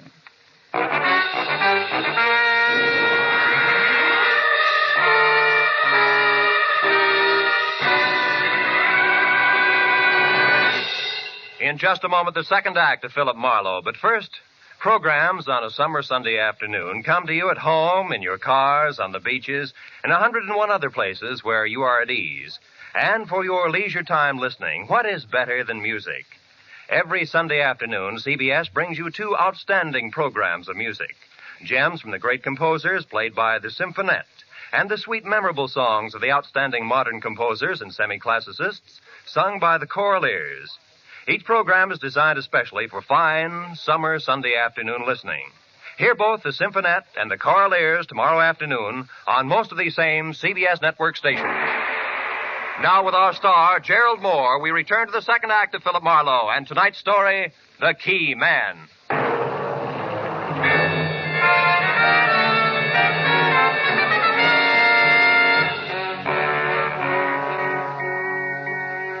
gun wrapped in the thick, fat fists of Hippo looked like a toy as he leveled it at my chest while Kovac got away. And the fat boy kicked the door shut, leaned his ponderous 300 pounds against it, and smiled. The smile faded gradually and finally died, but the muzzle of the gun in his hand didn't so much as twitch until the battered alarm clock on the dresser had clanked off a monotonous 15 minutes. At that point, Hippo Link leaved his face up into another smile, waddled across the room, and laid the gun down on the table in front of me. Okay, Marlowe. You behaved yourself real nice. Barney's got all the head start he'll need, so you can leave now. You know something, Link? You're not only fat between the sleeves, you're overweight between the ears, too. Helping a suspect escape doesn't sit well at headquarters. Now, just a minute, boy. You're kind of jumping to conclusions, aren't you? You were putting the muscle on a friend of mine, and I helped him out. That's all that happened so far, so you look a little silly running me in on that. But if you still want to try, boy, the Guns right there on the table. Okay, Hippo, you win for now. But don't think I buy that silly 1-2-3 story of yours. May not be Peck's bad boy, but I don't see you as Sir Galahad either. Well, how do you put the story together then? I don't know that that's any of your business, and even if I thought it were, I wouldn't tell you. But I'll let you in on this much. I don't know for sure that Kovac is guilty, but then I don't know for sure where you or Kovac's girl Rhonda Beaumont fit either. I wouldn't know. You said you knew her. So? You seem to think a good deal of that kid, Kovac. So? So couldn't it be possible she paid you to come up here and see that her boyfriend got away? Like you said, Marlowe. I don't know that it's any of your business. How much cash does it take for you to stick your neck out as far as you have, huh? Or could it be you've got a thing going for Kovac's girl and would be glad to see him out of town? You're kidding, Yeah? boy. Look, why don't you leave it alone? What's it to you now? My client was knocked off right under my nose, remember? Now, you gonna let me out of solitary? Sure. Pick up your pistol and run. And if you need me for any more help, why, be sure and let me know. I left Hippo standing at Kovac's flat, and downstairs I stopped in a phone booth long enough to have the latest developments for what they were worth relayed to Lieutenant Matthews. Then I drove out to where suites are turned straight up into the hills and parked in front of number 38, the Marlowe Apartments. A terraced heap of pastel plaster and angled glass in which Rhonda Beaumont had a first-floor front. I took a look at the large private view of the city as I crossed the small private patio and knocked on the substantial private entrance. When it cracked open, I helped it along just enough to step inside. Marlowe, you will come in, won't you, whether you're asked or not? Yes, and it's sweet of you to ask me, Rhonda. Is he here? He? Hmm. In a city of 4 million, half of which are male, that borders on being a stupid question. But the answer is no in any case, because until you strong-armed your way in here, I was alone. I can't buy it. I figure Bonnie's the kind of a boy that will want to take stuff like you right along with him when he leaves. Bonnie leaving? Mm-hmm. What are you talking about? He's running away from that mess over on Fountain. He's leaving town. You're lying. I've heard enough from you, Marlowe. I'll take the handbag, baby. Heavy enough to have that cute .45 caliber compact inside, right? Okay, it's in there. Take it. I don't care. But look, Marlowe, is that the truth about Barney leaving town? As if you didn't know, yes. And while we're on that subject, why did you show up at Mark Hummel's place tonight? Well, I went there to warn him about Barney. Wait a minute. I thought you were in love with Kovac. I am. Do I have to draw you a picture? Barney Kovac's strong and reckless, but he was trying hard, awfully hard, to get started for himself, and then... Well, I used to go with Mark before I met Barney, and because of that, Mark deliberately beat him out of the best deal he'd ever had, the louse. Just to spite me. Well, Barney was furious, and I knew something terrible would happen if they ever got together, so I went to tell Mark to stay out of his way, that's all. You got there a little too late, is that it? I don't know. Well, at least give me a handkerchief out of my bag, Marlowe, darn it. Yeah, sure. Here, Hey, these keys.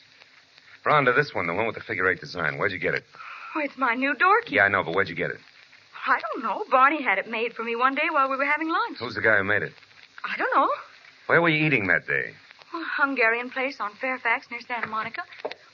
Where are you going, Marlowe? Fairfax, near Santa Monica. Here's your bag, Rhonda, and if you got any sense, stay put and try real hard not to shoot anybody. At least until I call. Okay. So long, baby.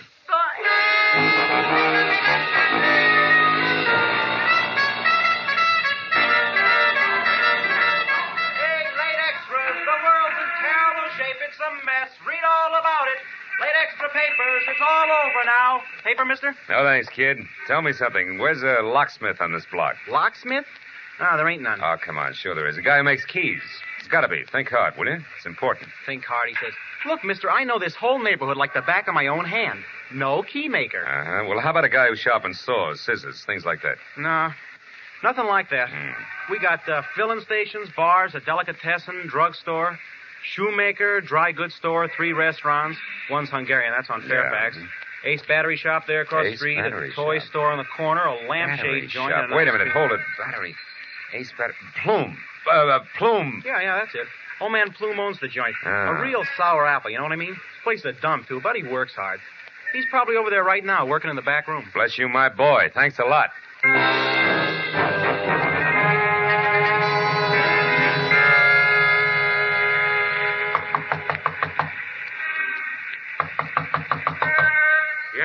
is it? Customer, my battery's dead. You gotta help me. Now, look, mister, my place is closed up. Come back. Hey, what is this? Sorry, Plume, but tomorrow's a long way off. This is an emergency. Now, take it easy and you'll be okay. I got a job for you, and it's got to be done tonight. Well, listen, I said my place Shut up.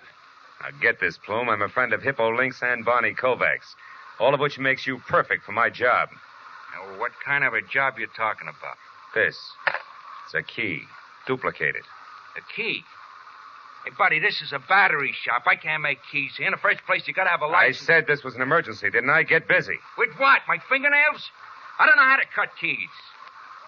Somebody's stringing you, pal, and I... Plume, keep away from that drawer. Well. Whole drawer full of blank keys, huh? That 38 in the drawer here must be that license you spoke of. Come on, you. Get up. Wait. Leave me alone. I didn't do anything. Now, listen, Plume. I want one straight answer out of you, fast. You made a delivery to Link's garage sometime today, and it wasn't batteries. Who'd you give it to? Come on. I left it with Barney Kovac. He was the only one around, but it was nothing, an envelope. Yeah, full of keys. Thanks very much for your help, Plume, but I'm in a hurry. And just so I'll be sure to see you later, good night. I ran out to my car, piled in, and headed straight out Santa Monica for La Cienega. And when I got within sight of the dark, cavernous entrance to Hippo Link's underground storage garage, I slowed down and looked for a phone that I could use to call Matthews and still keep an eye on the garage because the way things stood now, I couldn't afford to miss a lick. But then I got a break. I decided to try a mobile gas station on the corner when the scream of a siren shoved me up against the curb, and a squad car swerved out from a side street, ground to a rubber-burning stop in front of the garage and disgorged Matthews himself and the driver on the double. I slammed out of my coupe and belted across the street after him. Matthews! Hey, Matthews! Oh, get back! Over this way. We got Kovac calling it down inside there. You're just... Now, wait a minute. Matthews, you got this deal all wrong. Oh, no, we haven't. I got two men out in back. He's trapped. We'll get him No. Hold everything, Matthews. Listen to me. I'm going down there and talk to him. I'll be back in a minute. Come back here, fool! Kovac, this is Marlowe. Come on out. I got all the answers now, Barney. I just had a talk with Plume, and I got a lot of truth out of him. Come on, Barney. You're not helping anything. Well...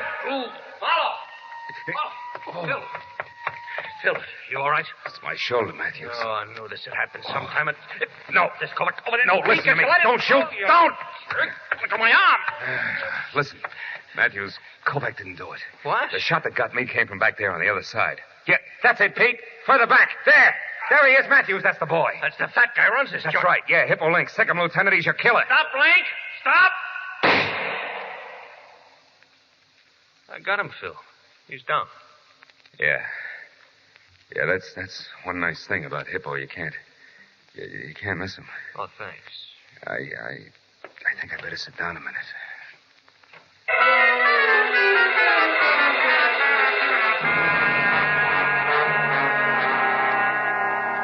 Hello, Marlowe. You feeling better now? Oh, great. Yeah, you can't beat these hospital beds for comfort, Lieutenant. I'm getting one for my apartment. You can crank it into 30 different positions. You know that? Yeah, I know. The doc says you got off with a flesh wound. Uh-huh. Yeah, you're pretty lucky, Phil. And I just stopped by to tell you they saved Hippo Link, so he'll have to be tried. It won't be much, though. He's already admitted everything. Oh, what about Plume? Did you get anything on him? Still so groggy, hardly knew his own name when we picked him up. Yeah, it was quite a racket they had, Matthews. Yeah, smooth.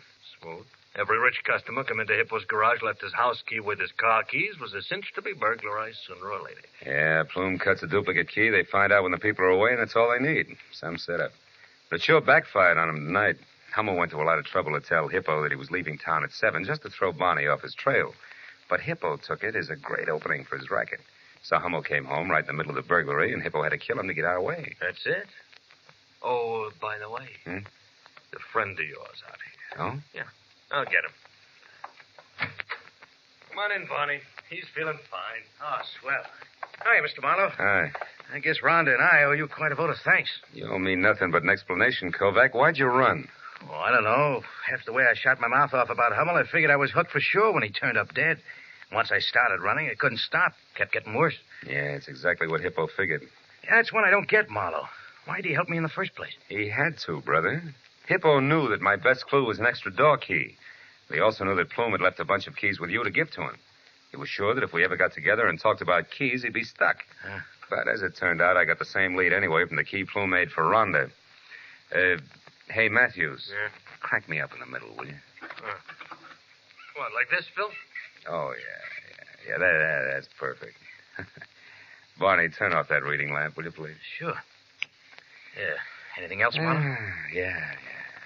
You see that no visitor sign there? Yeah. Well, just hang it on the door on your way out. I'm here for 3 days, fellas. I'm going to make the best of them. Good night, all.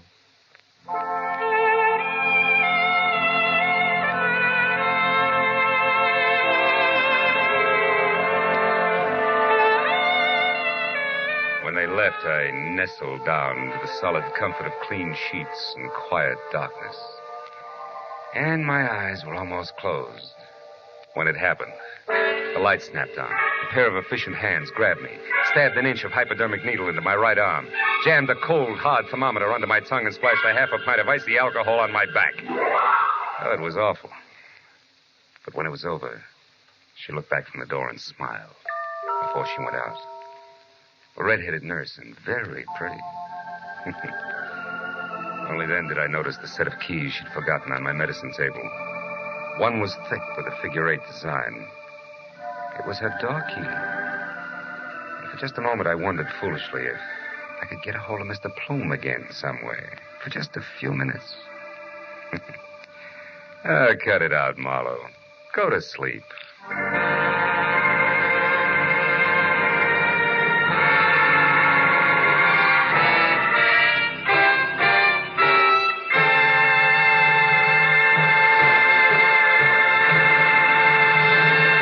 The Adventures of Philip Marlowe, bringing you Raymond Chandler's most famous character and crime's most deadly enemy, star Gerald Moore, and are produced and directed by Norman MacDonald. Script is by Mel Donnelly, Robert Mitchell, and Gene Levitt.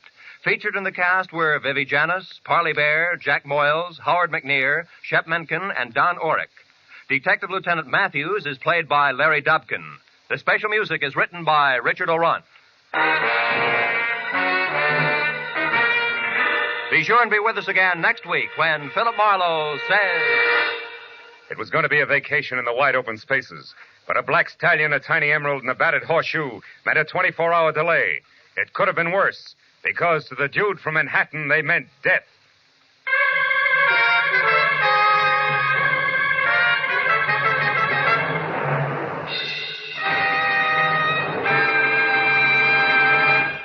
Most of us think we are free of tuberculosis. Yet how many of us make sure with periodic chest x-rays that we have no symptoms of this dread disease? Anyone can have TB without being aware of it. In the early stages, there are often no signs, and yet it is in this early stage when it is most important for the disease to be detected. So remember, TB can be cured if you catch it in time.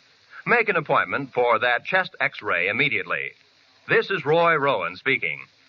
Stay tuned now for Gangbusters, which follows immediately over most of the same CBS network stations. This is CBS, the Columbia Broadcasting System.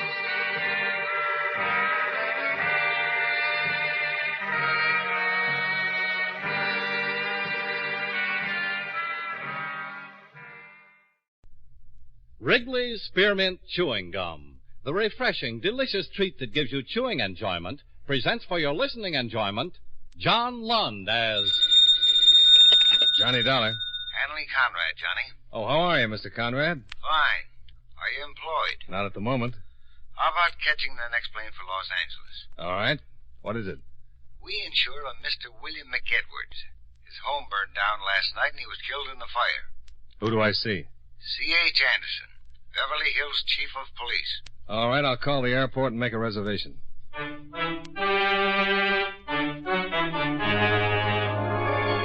The makers of Wrigley's Spearmint Chewing Gum bring you John Lund in another adventure of the man with the action-packed expense account, America's fabulous freelance insurance investigator. Yours truly, Johnny Dollar.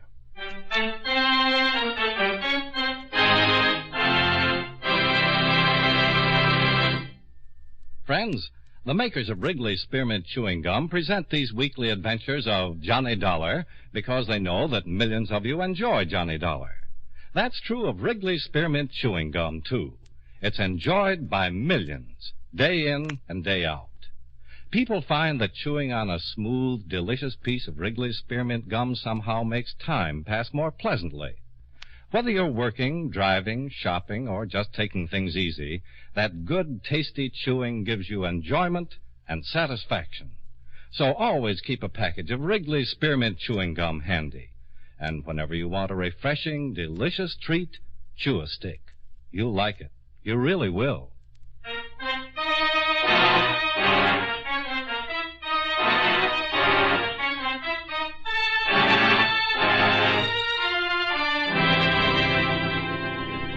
Expense account submitted by Special Investigator Johnny Dollar to Home Office, World Insurance and Indemnity Company, Hartford, Connecticut. The following is an accounting of expenditures during my investigation of the Amita Buddha matter. Expense account item 1, $193.55, plane fare and incidentals between Hartford and Los Angeles. I arrived at the Los Angeles airport the next morning, rented a car, and drove it to the hotel, where I registered and put in a call to Chief Anderson at the Beverly Hills Police Department. An hour later, we were sitting in his City Hall office. Lieutenant Hankins got the call at 7 minutes after 6 in the evening, placed by a neighbor. House was almost completely gutted by the time the fire department got it under control. Hankins found McEdwards' body in the bedroom. He'd been alone in the house? Yeah. His wife returned about an hour later, found her husband dead. Swell homecoming. How'd the fire start? We're not sure. Started in the bedroom. One thing's pretty certain.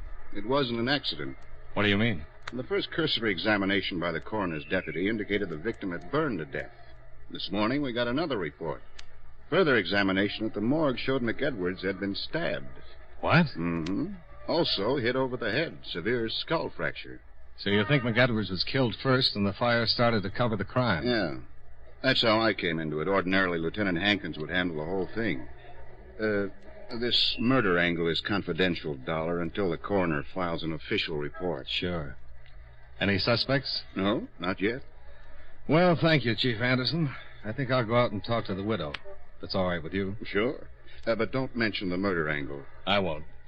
Where's she staying? With her mother in Encino.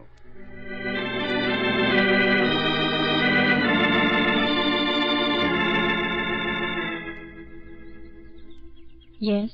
My name is Dollar, Johnny Dollar. I'd like to speak to your daughter, if I may. What's it about? The death of her husband. I'm a special investigator for the insurance company.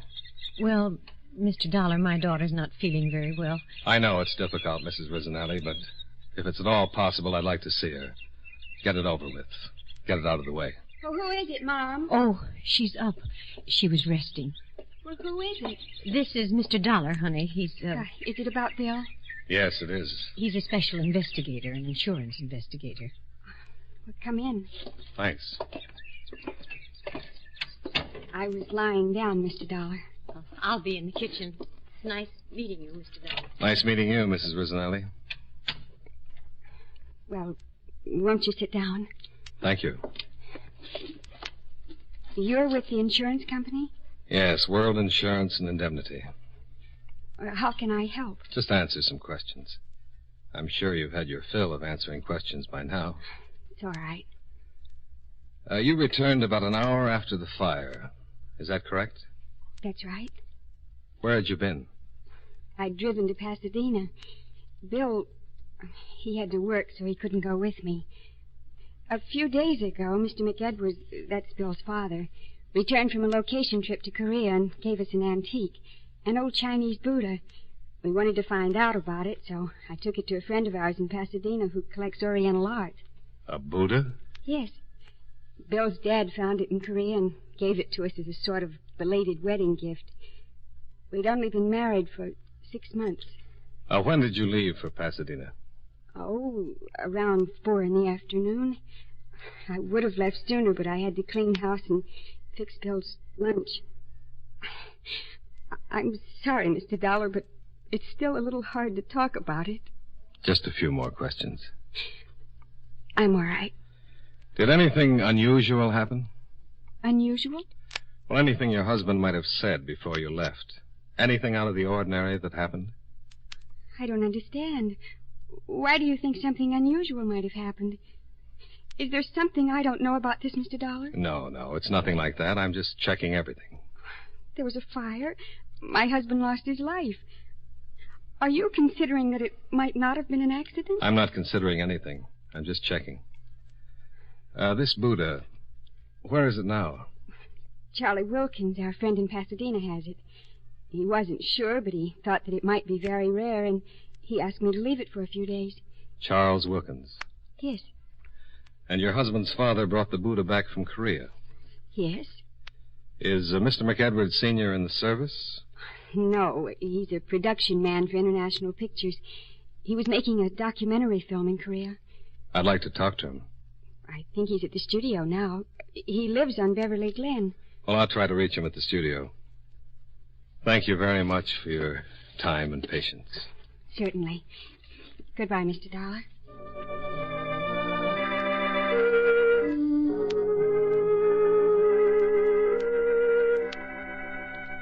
I left the attractive Valley home and drove back to the hotel, where I put in a call to International Studios for John McEdwards, the victim's father. His secretary told me he was at home, but that she'd deliver my message and have him call me.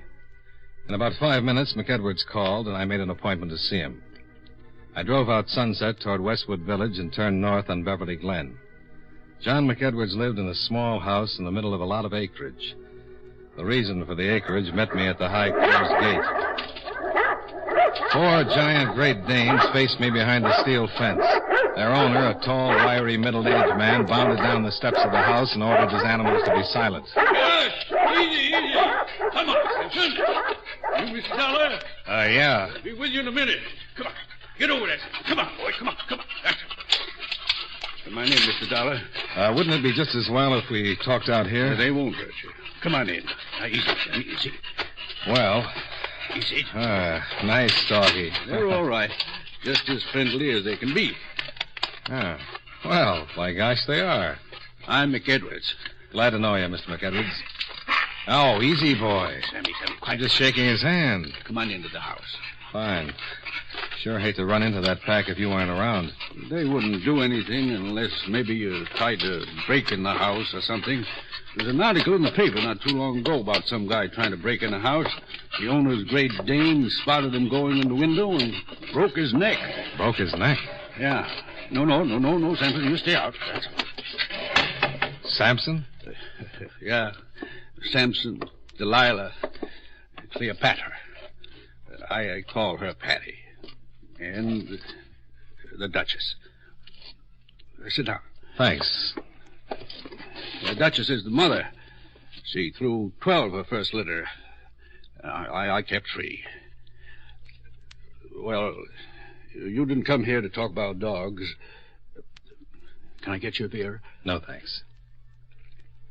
You want to talk about Bill? Yes. Wonderful boy. Terrible thing. I'm just trying to keep busy and not think about it. It's pretty tough. You raise a boy and see him through all these years. Yes, sir. What do you want to talk about?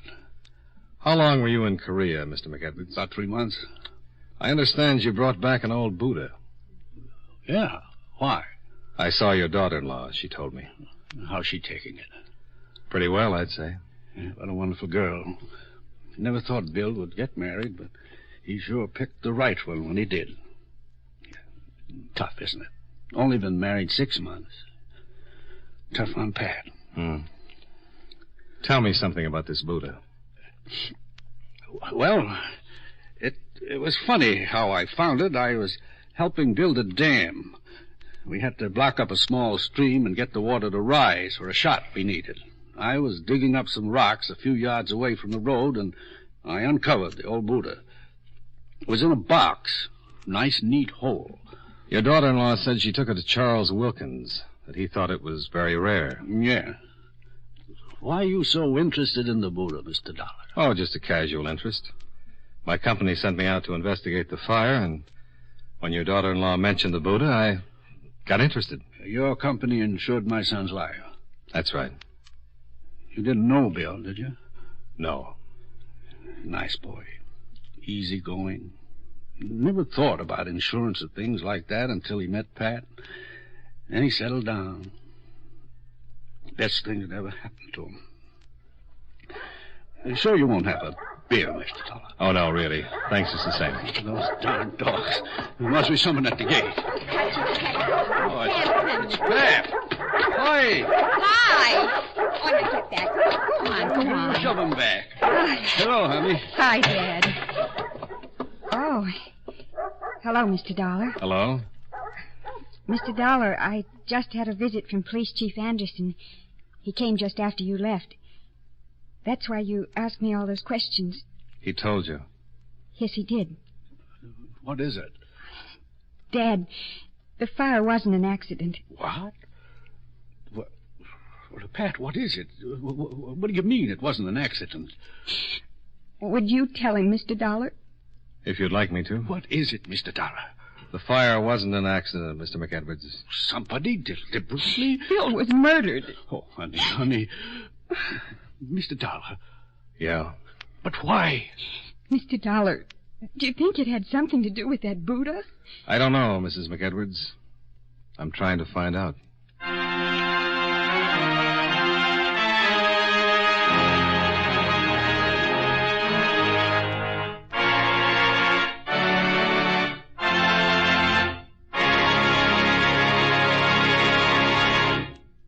Friends, Wrigley's Spearmint Chewing Gum is a refreshing, delicious treat you can enjoy just about any time.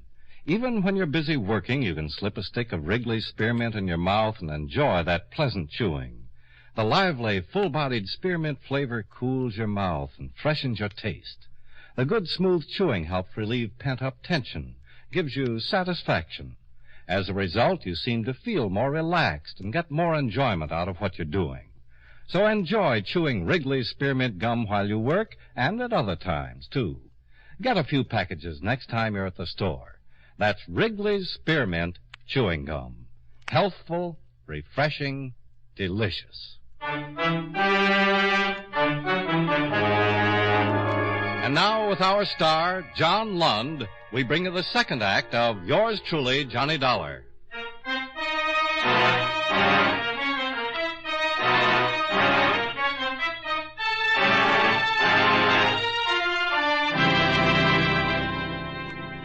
John McEdwards walked me down to the gate and through the Great Danes.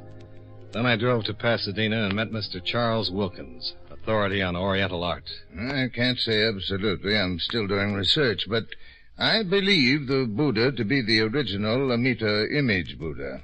What does that mean? Well, in Buddhism, there's more than one Buddha. Each may have an earthly life, but there is never more than one in the world at any time. And Buddhas come into being at irregular intervals, and only when there is a special need for their presence. In the Mahayana system of Buddhism, there are 300 million Buddhas, but the Amita is one of the 5 Buddhas of contemplation. And the Buddha Mr. McEdwards found is the original Amita? Yeah, I'm almost positive that it is. I believe its origin dates back to sometime around 200 B.C. What would you say it's worth? Well, that would depend. To a responsible collector, there's really no way of telling. Well, let's say you were a wealthy, responsible collector, Mr. Wilkins. Let's just say responsible. How much would you pay for the original Amita Buddha? Well, if I could buy it for, say, $150,000, maybe $200,000. $200,000? I would be getting a bargain. I would go as high as $500,000 if I had the money. Well, Mr. Wilkins, thank you.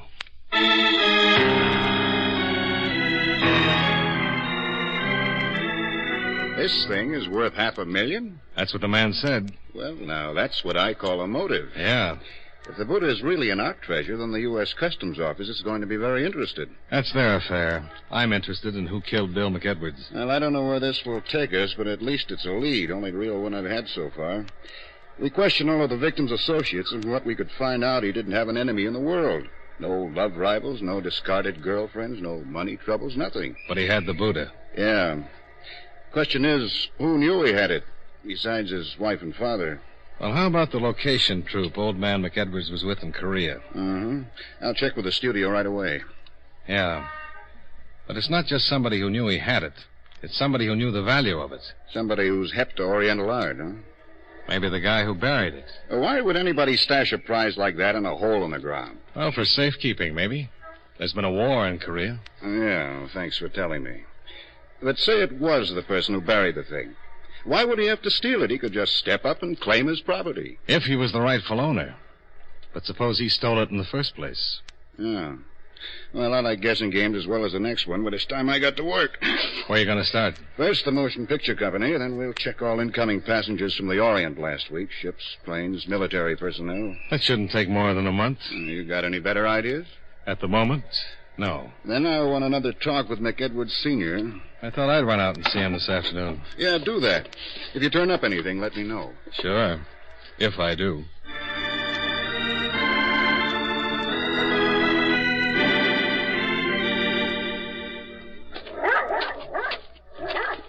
Come in, Miss Dollar.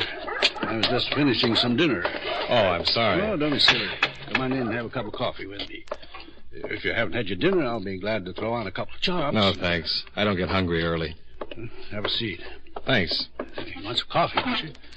Yeah, that'll be fine. I'm not much of a bachelor. Wife died 3 years ago, and I still haven't got used to doing things like cooking, keeping house. Usually eat out. You take cream or sugar? Black is fine. Pat was in a pretty bad way after you left, but she finally came around all right. That's tough. Yeah, it is. I wanted to talk some more about...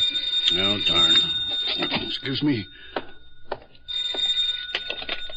Hello? Well, yes, hello, dear. Yes, she worked. She hasn't. Well, she left here about, I'd say about 5:30, maybe 5:45. Well, she might have stopped off someplace. No, don't worry about it. No, she was just fine when she left. Oh, sure. No, I'm all right, dear. Sure, I will. Bye. Funny. That was Pat's mother. She isn't home yet. When did she leave here? About 2 hours ago. Well, we're all on edge. Oh, I don't think there's anything to worry about. No. She's taking it pretty well. When she left, she was fine.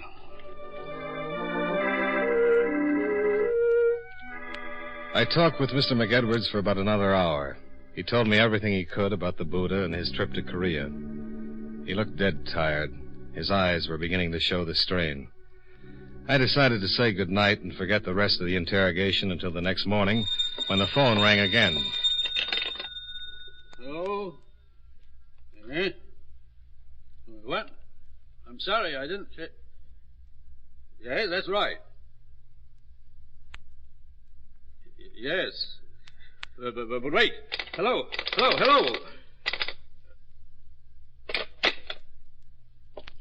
Something wrong? I'm not supposed to say anything. What was it? I think you're a nice guy, Johnny. Can I trust you? Certainly. They said not to tell anyone, but I've got to trust someone. I can't think for myself. Too much has happened. You won't take this to the police? I can't promise that. Well, I don't think you will after I tell you. I don't know who that was on the phone, but it was some guy, and he said they've got Pat. What do you mean they've got Pat? Kidnapped. Now, look, exactly what was said. Good gosh, you read about things like this, but you never think they're going to happen. Now, take it easy. Oh, I'm all right. I just haven't had much sleep. I can't think straight. Now, the man that called. He said he had Pat, that she was all right for me not to say anything to anyone, or she'd get hurt. He said for me to get the Buddha. And that is it. They said to get it, and they'd see that Pat was returned home safely. What did they say to do with it? Just to get it. They'd contact me. What are you going to do? Get the Buddha. Wait a minute. Let me go. Well, they might be watching. They'd know I told you about the phone call. They won't do anything to Pat until they get the Buddha. I'll call Wilkins. He's probably in the book. Well, don't you think it'd be better if I went? Yeah, maybe it would. But I'm going to follow you. If anything happens, I want to be around. All right, let's go.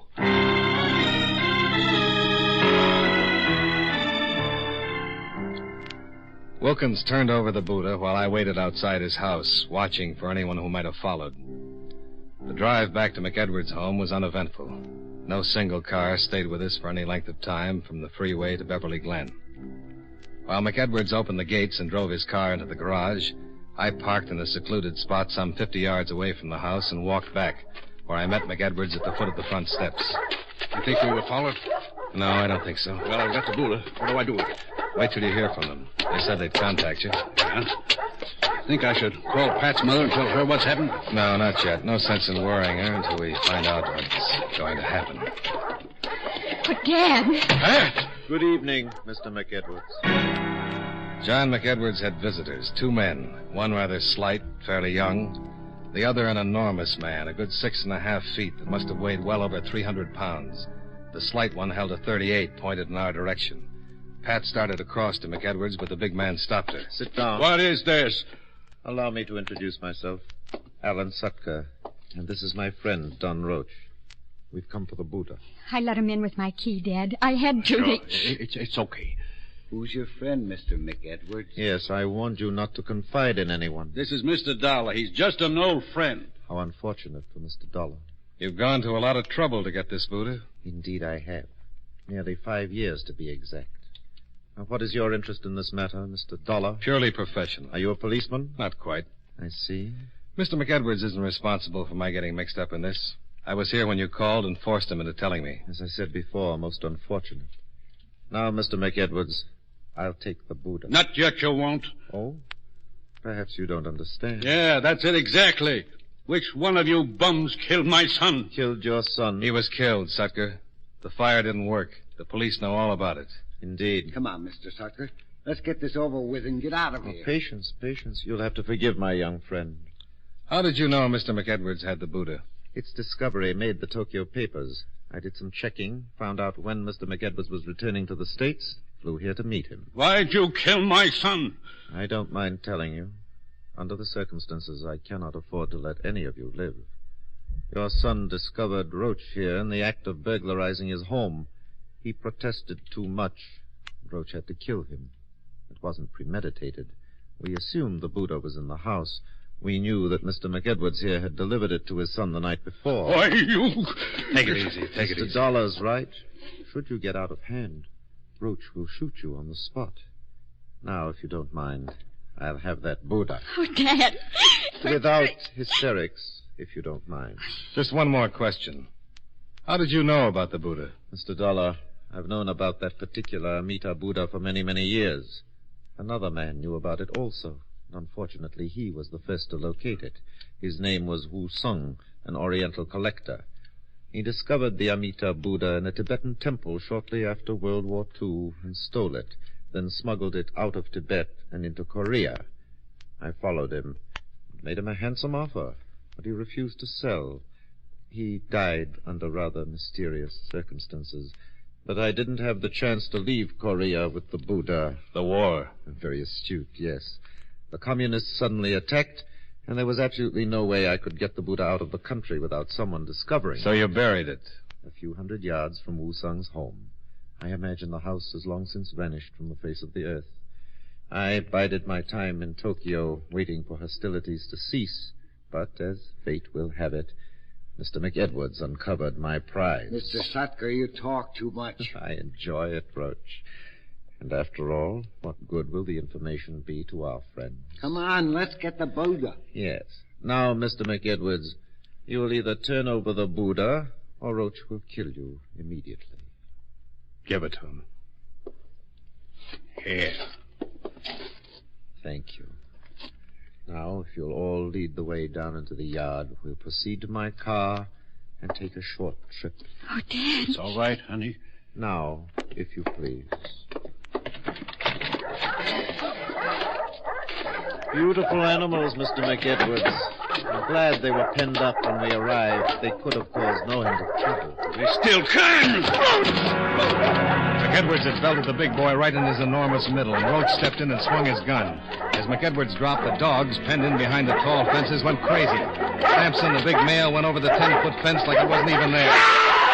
Before I knew it, I was up to my elbows in Great Dane. Sammy, let him alone! Get him! Hey, Delilah, get back there! Are you all right? Yes, I'm all right. Mr. Dollar? Yeah. Why didn't they go after me? I knew you were helping. My face. Get a doctor. This one's pretty bad. How's the big one? Huh. You were right about Danes. What do you mean? The one you were telling me about that broke the man's neck. The fat man ran into the same sort of situation. He's dead? He sure is. Well, that's the way it should be. Sampson was my son's talk.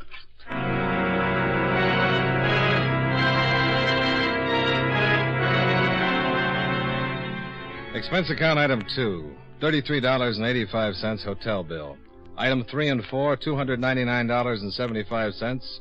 Car rental, plane fare, and incidentals back to Hartford.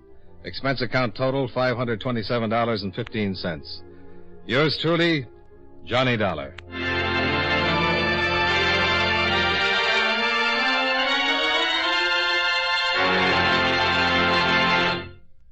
Remember, friends, Wrigley's Spearmint Chewing Gum is a refreshing, delicious treat you can enjoy just about any time. Chew a few sticks of Wrigley's Spearmint during the day and see how the good chewing helps you keep feeling fresh and alert.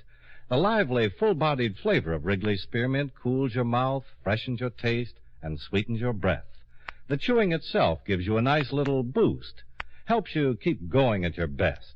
Millions of people get real chewing enjoyment out of Wrigley's Spearmint Gum every day, and we know that you'll enjoy it, too. Get a few packages and always keep some handy. That's Wrigley's Spearmint Chewing Gum.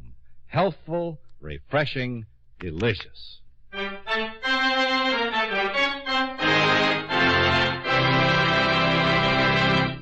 Yours truly, Johnny Dollar, brought to you by Wrigley's Spearmint Chewing Gum, stars John Lund in the title role and was written by Blake Edwards with music by Eddie Dunstetter.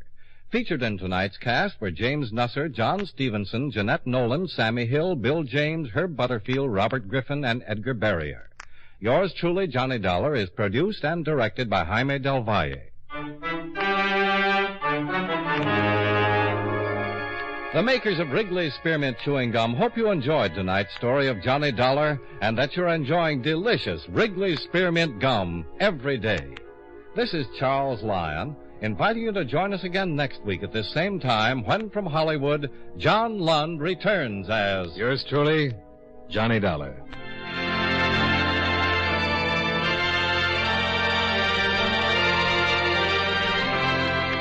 This is the CBS Radio Network. The CBS Radio Network.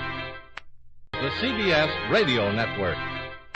The CBS Radio Network. The partner from Mexico City, the stranger dead in Nevada, and the man with the cauliflower ear. All added up to a corpse on a concrete floor. But I couldn't figure why until I found out there was one name above all that had to be remembered. From the pen of Raymond Chandler, outstanding author of crime fiction, comes his most famous character in The Adventures of Philip Marlowe.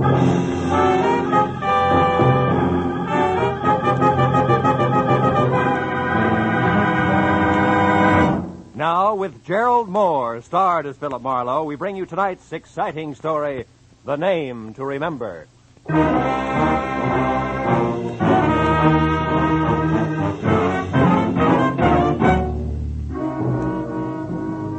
The big clock at the far end of the Beverly Room cocktail lounge with the opaque glass ice cubes where there should have been numbers said it was 20 after 5. That meant my new client, Eddie Millette, was late. So sitting at an uncomfortable mushroom for 2, I waited and worked on a long drink and stared down into the mirrored top of my table. I stopped staring when the reflection in the tabletop changed from red ceiling to gray Hamburg and pale blue eyes in an almost friendly face. I looked up to find easygoing Eddie Millette looking about as he had been a year ago. Dapper in draped flannel, carnation attached, and a thin smile on thinner lips. He sat down, took off his hat, and shook hands all in one quick motion. And I knew he was either in trouble, a hurry, or both. Marlowe, business. Business. You gotta find the nut who's been following me for the last couple of days. He's big.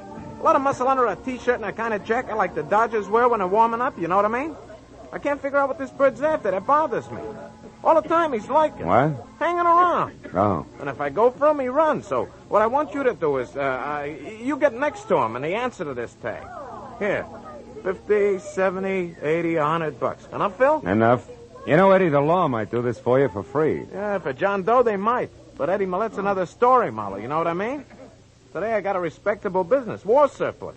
But the cops, they only remember me as a guy who once did time for being careless with other people's dough. Yeah. Besides, I'm in a hurry. My two partners, Lou Tripp and Ruth Dunn. She's also my girl. They're coming back to town tonight. I'd like to spend some time with both of them, without interruption. What do you mean, girl, Eddie? You and that pretty wife I've heard about split up? Yeah, I'm suing for divorce right now. Tina and I never should have been, Marlowe. Yeah, I need someone who's softer, more honest and understanding, know what I mean? Now take this here, Ruth. Can I help you, sir? Huh? Oh, yeah, scotch. No buzz. Make it a double. Very well, sir. This Ruth Marlowe, she's different. Good head for business, sweet kid at the same time. Like, for instance, the letter I got from her today. She and Lou were both in Mexico City. She's got all the dope on the deal we're working on, plus the fact she's worrying about me. That should bring us right back to T-shirt. Remember, where do I start, Eddie? That's the only place I know of, Marlowe. Yesterday, I kind of turned the tables on this guy. Trailed him down to the corner of Wilshire and Western. But he got away in the middle of a lot of traffic, you know what I mean? In a car? Huh? Car. Oh, no, we were both walking. No. No, I figured from his bill and that T-shirt, he could work in one of these health clubs around here. You find out, then come to my place on Hoover before 8, huh? By the way, he's got black curly hair and one ear's all banged up, cauliflower like that. Right one. Anything else? No, Eddie, I'll see you. Know what I mean? Huh?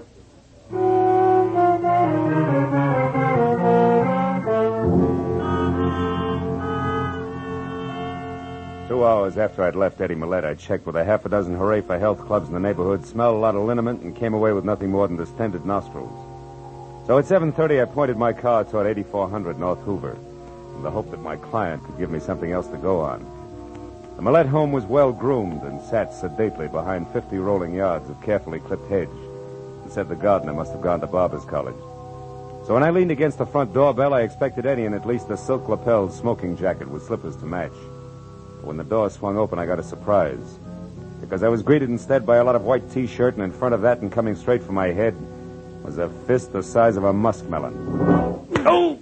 Okay, private detective hired by Eddie Millette in the Beverly room. Get up. No. Don't so much as smile crooked or I'll twist your arm in two. What is it you want? Oh, one thing, a chance to bust you in the nose. What nerve. Yeah?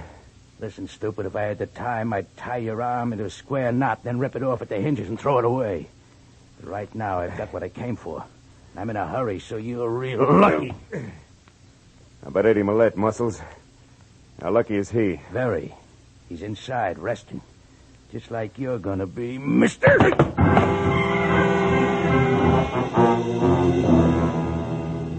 By the time I got back to my feet and had my right arm unscrewed to where I could reach across my chest to my shoulder holster, a T-shirt was gone. So I started into the house, and what I knew was going to be a slightly beat-up client. When I turned on the lights and found nothing in the kitchen, bathroom, or bedroom, I began to worry a little more. I got to the den and saw that the drawers of a desk that were turned inside out, but there was still no Eddie. I opened a side door and started out to the patio, which ran along the front of the house. But then at the staccato report of high heels coming up the flagstone path that led to the front door, I stopped and waited. When the lady, who was a quiet face and quiet clothes, came to a halt in the open doorway, puzzled, and called Eddie's name out loud, I figured this had to be Ruth Dunn, girlfriend and partner out of Mexico City. So I walked back through the house to the living room. Eddie, it's Ruth. Eddie Millette, are you playing a game with me? Why, who are you? What are you doing here? I'm Philip Marlowe, Miss Dunn. I was hired by your boyfriend because he was worried about a bunch of muscles in a T-shirt with curly black hair, a cauliflower ear, and a brain you could drop through the hole in a lifesaver. Mean anything to you? Well, no, it doesn't. But where's Eddie, Mr. Marlowe, and why is the front door open like this, and why are all the lights on? In that order, I don't know where Eddie is. Front door's open because that's where T-Shirt and I played Ben, the private detective, and all the lights are on because I was looking for Eddie. But he's not here anyplace? The bedroom, the kitchen? So far, no. Come on in here, see if this desk in the den adds for you, maybe. Drawers have been slightly rearranged by a very heavy hand. Incidentally, T-Shirt was bragging about getting what he'd come for just as he collapsed me for the second time, so if you... Oh, the letters. They're gone. What letters? The ones I wrote to Eddie while I was on the road. He always kept them here in the bottom drawer. Were they business or pleasure? Well, business mostly, but I did talk of other things, too. Yeah, I know. Eddie mentioned that when he told me about you and Lou Tripp being due back tonight. Oh, by the way, where is Tripp? Well, I don't know. He left me in Mexico City the day before yesterday and said he'd be here tonight at the latest. Oh, surely, Marlowe, you don't think that Lou had anything to do with this? Could be. Letters are part business. And part love. So I'd say that the only person who could possibly be behind this is Mrs. Millett. Tina? Yes. And for the oldest and best reason in the world, Marlowe. Jealousy. Tina'd do anything to make Eddie and me unhappy. She could twist the innocent wording of those letters so that any divorce judge would see things her way. She's cruel, Marlowe, and she... Marlowe. Under that door there that leads to the garage. It's blood, Marlowe. Stay over there, Ruth. Oh, Eddie. Eddie, are you... Oh, no. Oh, Marlowe, he's dead. Isn't he? Yeah, honey. I'm afraid he is. Eddie Millett was dead. Real dead. Oh, Eddie. The right side of his head crushed in. And next to him and on the edge of the ugly pool of blood that had seeped under the door was the grease-coated tire iron that had done the job. I turned Ruth away, and it wasn't until we were back in the living room and she'd stopped sobbing long enough to take the double shot of brandy that I'd forced on her that I started for the telephone and a call to Detective Lieutenant Ibarra at Homicide. But before I could pick up the receiver, it went off. Hello? This is Lieutenant Ibarra at Police Headquarters. Ibarra? Huh? How great can service be? This is Marlowe. I was just going to call you. Did I dial your office number by mistake, Marlowe? No mistake, Lieutenant. I'm at Eddie Millett's. I've been working for him since this afternoon. What's up? Why the call? A dead man named Ellis Clay in a motel outside of Carson City, Nevada, Phil. Yeah? It looks like an accidental explosion in his room there, and the best the sheriff has for identification other than his name and the city, Los Angeles, is a blank sheet of letterhead paper from Eddie Millett's war surplus outfit. So I thought Millett might be able to help us out. Is he there? Yeah. And dead, Ibarra. Huh? Murdered with a tire iron sometime in the last hour. What? Mm-hmm. Any idea who did it? A muscle man in a T-shirt, maybe. But at the moment, Ibarra, the motive seems to be a little mixed. Say, wait a minute. I may be able to help you on that Nevada guy. Ruth. Ruth, do you know anything about a man named Clay in Carson City? He had Eddie's address on him when he was killed in an accident. Clay? Yeah. In Nevada? Mm-hmm. No, Phil, no, I don't. No. Hello, Ibarra. Yeah? The girl here, who was one of Eddie's partners, never heard of him. All right, but that's unimportant now. What I am interested in is Millett's death. What's the address out there? And why... It's 8400 North Hoover. North what? Hoover, as in vacuum cleaner. But look, if it's all the same to you, Ibarra, I'd like to move, and I think if I do it fast enough, I've got an even chance of catching up with this T-shirt. Okay? Well, all right, Marlowe, but don't forget, we've got a couple of thousand policemen here in L.A., just in case you can't... Yeah. Goodbye, Ibarra. Ruth, honey, why don't you go over to your own place and try to take it easy, huh? When I talk to Ibarra again, I'll tell him where you can be found. All right, Phil. But where are you going? To the only place that adds now, Tina Millett's. You know where it is? Yeah. The Cameo House on Rexford Drive in Beverly Hills. Mm-hmm. Also, if it's any help, she drives a new cream-colored Nash. But Marlowe, be careful. Tina may be the one who hired that man in the T-shirt. Yeah, I know. And that, honey, is exactly what I'm banking on. I'll call you. After I got the vital statistics on where I could reach Ruth later on, I piled into my car and headed for Beverly Hills and the Cameo House, which was 6 stories of white stone and glass brick. Tina Millett managed to scrimp by with half of the top floor, and a couple of minutes later, when I got out of the all-mirror elevator, walked to her door, rang, and waited. I was wondering what kind of a reception I'd get. But when the door opened, I stopped wondering and started concentrating. You want something?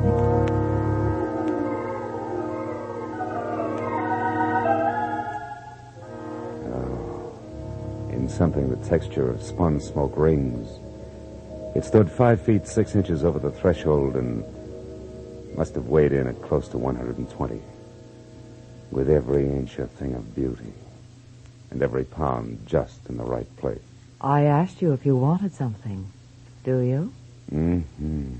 Yeah, the name's Philip Marlowe, Mrs. Millette. I'm a private detective your husband hired this afternoon. Why don't you let me in like a good little girl, huh? Because that's something I'm not. Now get out of here before I call the police. Well, probably on their way up here right now. Oh? Your husband's dead, Mrs. Millette. He was murdered. Eddie murdered? Yeah. Now, do you still mind if I come in? No, of course not. I don't know what to say. Oh, that's a trite line. What was that? I said you're acting and doing a bum job of it. Why, I ought to slap your face. Or call your boy with the muscles and have him go back to work on my arm for a while? What are you talking about? The lad in a white T-shirt who killed Eddie and then stole a bunch of letters that were going to help you lie your way through a countersuit for divorce. Would leave Eddie both broke and embarrassed. You don't make sense, bright boy. No? First of all, I don't know who you're talking about. And second, if I were going to file such a countersuit, why would I want my husband killed first? Maybe you didn't. We all make mistakes, Mrs. Millette. Which is only one man's opinion. So why don't I just pick up my coat here and let the perfect gentleman escort me to the nearest police station? All right, it's a date. I see you bowl quite a bit, Tina. Good enough to win that cup there from the Maplewood Alleys on Wilshire near Weston. Eddie figured a health club, and I went right along.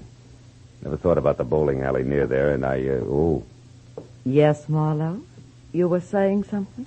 Yes, I was, but the little gun in your hand made me lose my place.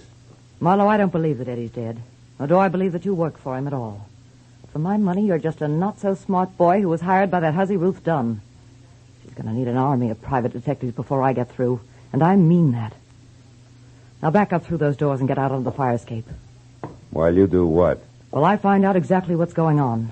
I'll get out there. It's 6 long floors to the ground, Marlowe. And I hope with the first step you take that you trip, fall all the way, and break your neck. Goodbye, private detective.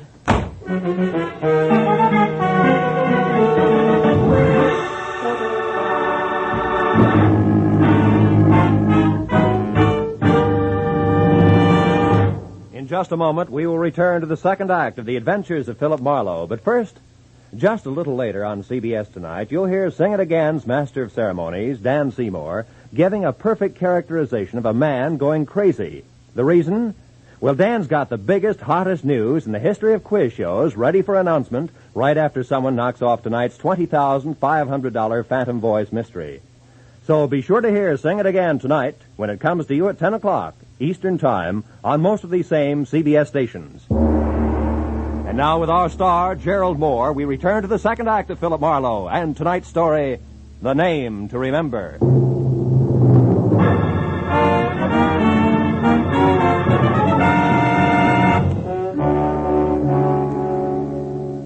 When Tina Millette prodded me out onto the fire escape through a pair of French doors, slammed them shut, and snapped the lock, there was a cold look in her smoky eyes and an unwavering potential about the snub-nosed gun clenched in her hand and pointed straight at my belt buckle that melted all the gambler out of me fast. So I watched quietly as she backed across the room to the hall door and out. I knew my chances of climbing down 6 flights of iron fire escape in time to head her off was an idiot's dream. So, kicked the panel out of one of the doors, reached through and finally got it unlocked. And I went back inside to the phone. Since the vixen was on the prowl with a gun in her fist, I figured the least I could do was pass the word along. Hello? Ruth, this is Marlowe. Oh, Phil. Have you found the letters? Not yet, but never mind that now. You got something more important to worry about because your guess on Eddie's ex-wife, Tina, was right on the button. You mean she's the one who's really after the letters? Yeah, that muscle man in the T-shirt is just doing a heavy work for her. And I've got a good idea that he's connected with a Maplewood bowling alley on Wilshire. Where are you now, Phil? In Tina's apartment, alone. I just lost a small debate with her. And get this, Ruth. She hates you, and she's the type who hates hard. Yeah. When she left here, she had a gun, and the chances are at least 50-50 that she's coming your way. So keep your doors locked and stay away from windows, savvy? Yeah, okay, Phil. Oh, one more thing before I shove off. Has Millette's partner, Lou Tripp, shown yet? No. At least he hasn't called me. Uh-huh. But where are you going, Phil? That bowling alley on Wilshire. Only this time I'm swinging first.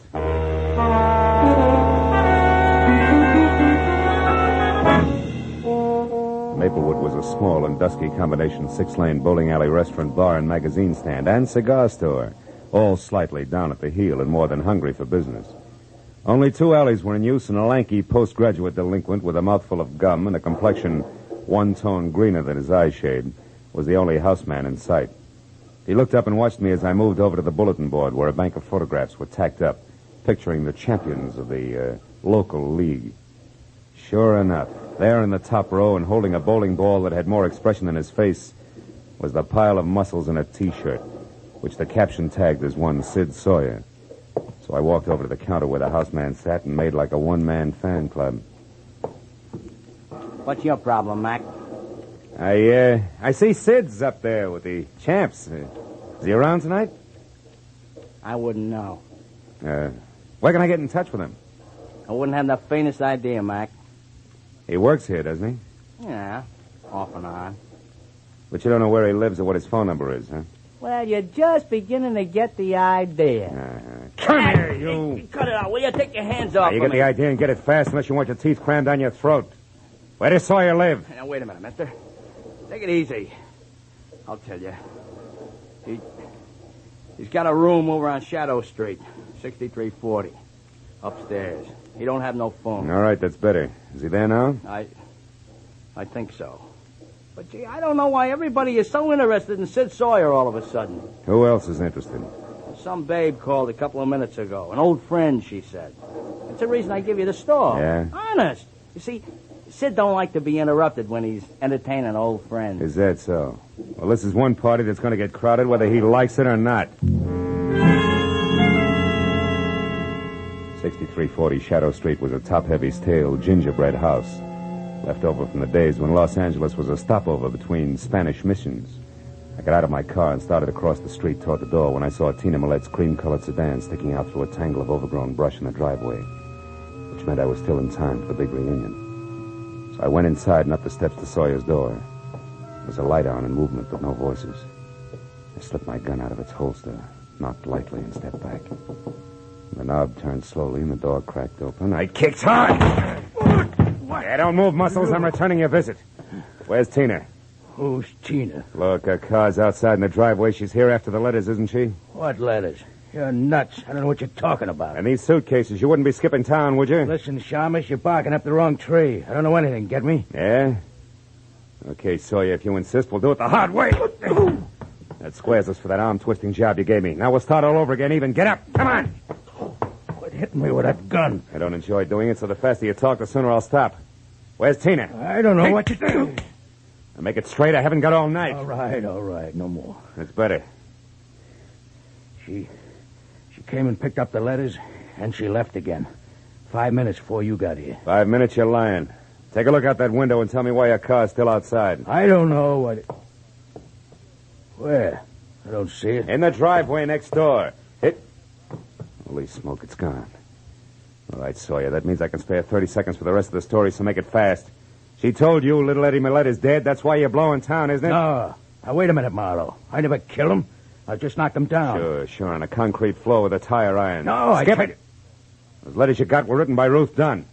Was Tina heading for Ruth when she left here? I don't know. Come on, Sawyer, I'm running out of time. Won't do you any good to try to protect Tina now. No. We'll see about that, Marlowe. Why, you...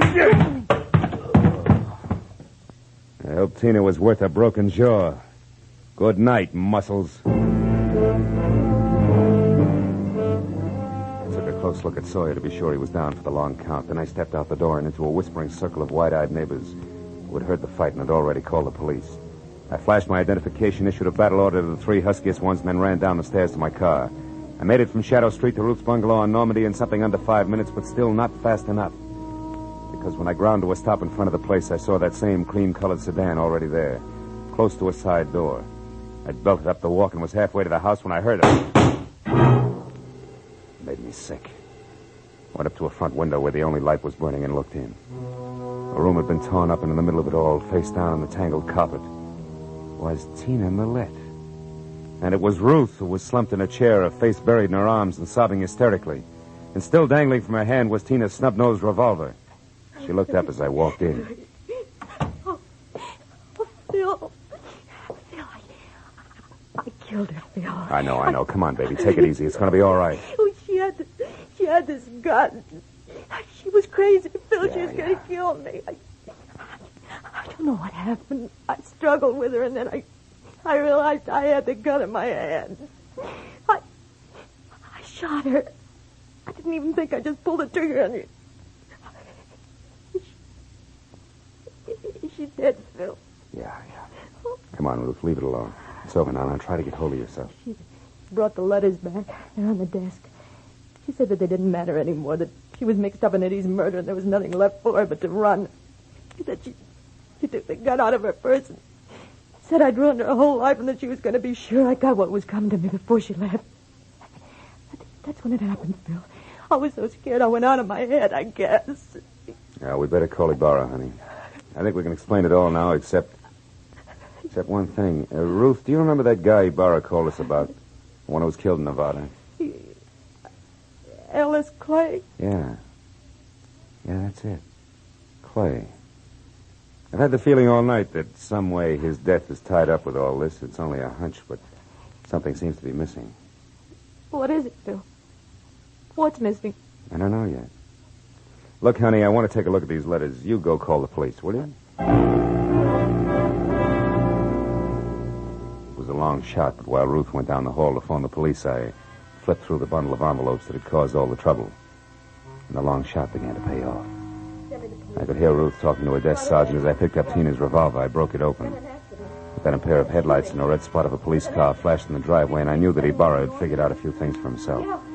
I put the gun down on the table again, told Ruth to forget her call, and when the lieutenant came in, Ruth and I together explained everything that had happened right up to Tina Millett's body on the floor. Well, it's quite a mess, isn't it? Anyway, this part of it looks like a clear case of self-defense. Right, Marlowe? Exactly right, Ibarra. It looks like self-defense, only there's something missing. Something missing? What do you mean, Marlowe? At least 3 letters from that packet there. I think they're the last ones you wrote to Eddie, Ruth. They're gone. Oh, that's strange. I don't understand it. And another missing item is Lou Tripp, Eddie's partner. He didn't show up tonight because I think he's in Nevada, dead under the name of Clay. What? Marlowe, you mean that Lou and that Clay were really the same man? Mm-hmm. Look, what are you getting at with all this theory, Marlowe? You'll see, Ibarra. Lou Tripp was double-crossing Eddie Millette. Lou went to Mexico with Ruth here, only he left early and flew to Nevada to close a big deal under the name of Clay. Meanwhile, some letters were written from Mexico to preserve the illusion that Lou Tripp was still there. Understand what I mean, Ruth? Yes, I think so. Yeah. And then the unexpected happened. Lou, identified as Clay, died accidentally in Nevada. That meant that sooner or later those letters would be exposed as lies. Right, Ruth? Marlowe, that gun on the table, what? Too late, Lieutenant. Now, don't move. Either one of you. You haven't got a chance, baby. Stay back. Please, Phil, I don't want to kill you, but I will if you come one step closer. Stay back, Marlowe. She means it. Look, baby, you're licked. Marlowe. It was a good try, but you lost. Stay back. Why not go out? Like a lady. Oh, what difference does it make now?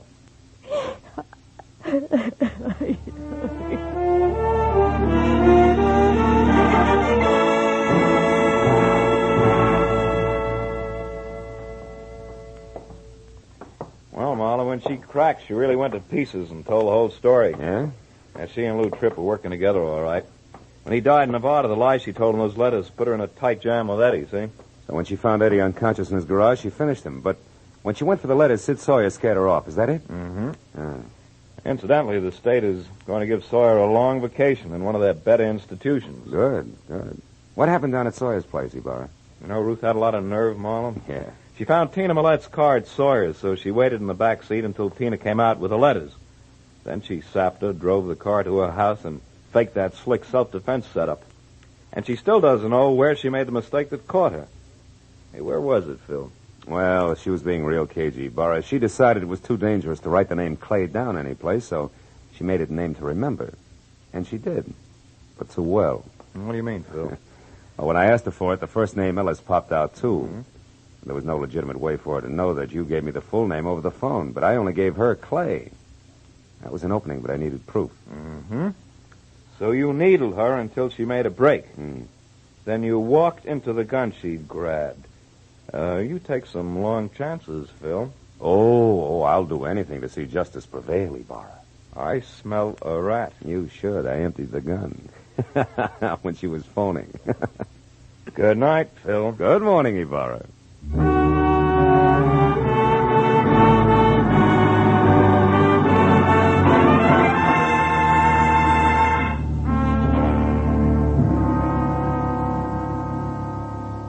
When I left police headquarters and walked to my car, first gray streaks of a new day were breaking in the east. Should have given me a lift, but it didn't. And now it was time for me to go home and go to bed, but instead I sat in my car with the door open and smoked a cigarette while I watched the dawn come up. I couldn't help thinking what an odd trick nature plays on us. Some of her most beautiful creatures are her most deadly. For instance, Ruth. How soft and sweet and lovely she was. And how hard she could swing a tire iron.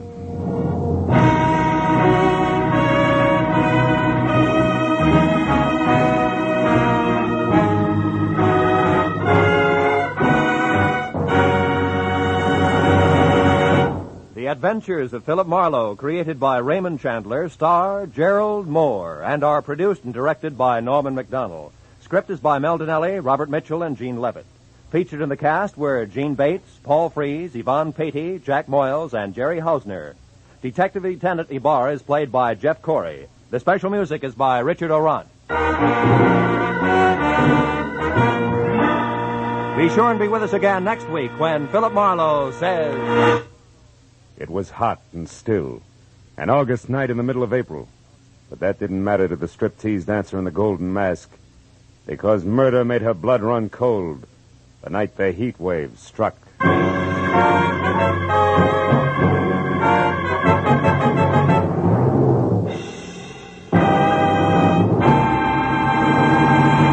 There'll be more dramatic excitement of the chase tomorrow on CBS's two Sunday shows, Broadway is My Beat and The Adventures of Sam Spade. Broadway is My Beat brings you The Adventures of Danny Clover, whose beat is the Great White Way and whose cases involve a vast, strange assortment of Broadway characters. Later, Dashiell Hammett's great detective, Sam Spade, cuts another caper surrounded by mystery and mayhem in the grand style. The Adventures of Sam Spade and Broadway is My Beat are regular Sunday features on most of these same CBS stations. This is Roy Rowan speaking. Now, stay tuned for Gangbusters, which follows immediately on most of these stations.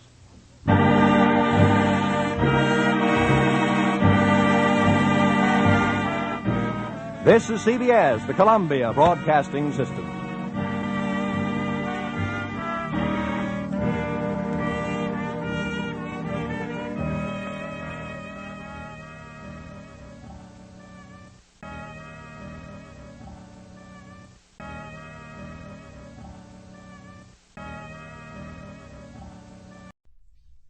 Next on WBBM, yours truly, Johnny Dollar.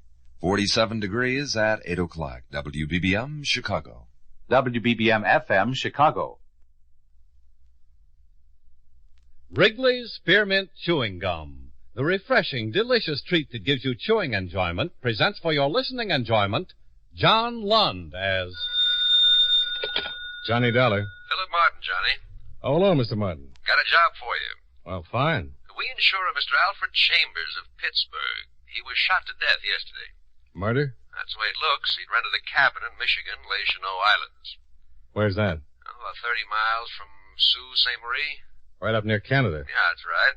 His wife found him lying in the front room of the cabin, shot through the chest. The officer handling the case is Captain George Lane, Sault Ste. Marie Police. He'll be expecting you. I'll leave in the morning.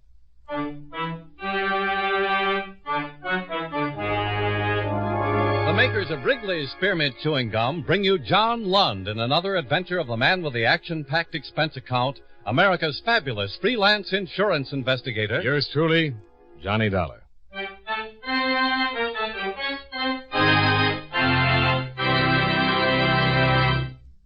Friends, the makers of Wrigley's Spearmint Gum present these weekly adventures of Johnny Dollar because they know that millions of you enjoy Johnny Dollar. That's true of Wrigley's Spearmint Chewing Gum, too. It's enjoyed by millions, day in and day out.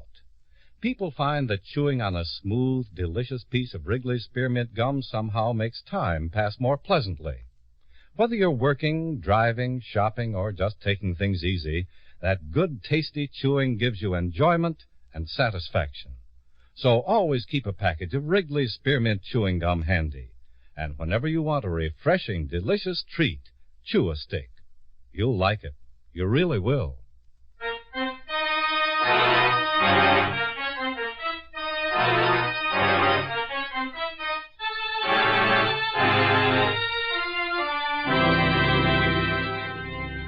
Expense account submitted by Special Investigator Johnny Dollar to Home Office, Columbia All Risk Insurance Company, Hartford, Connecticut.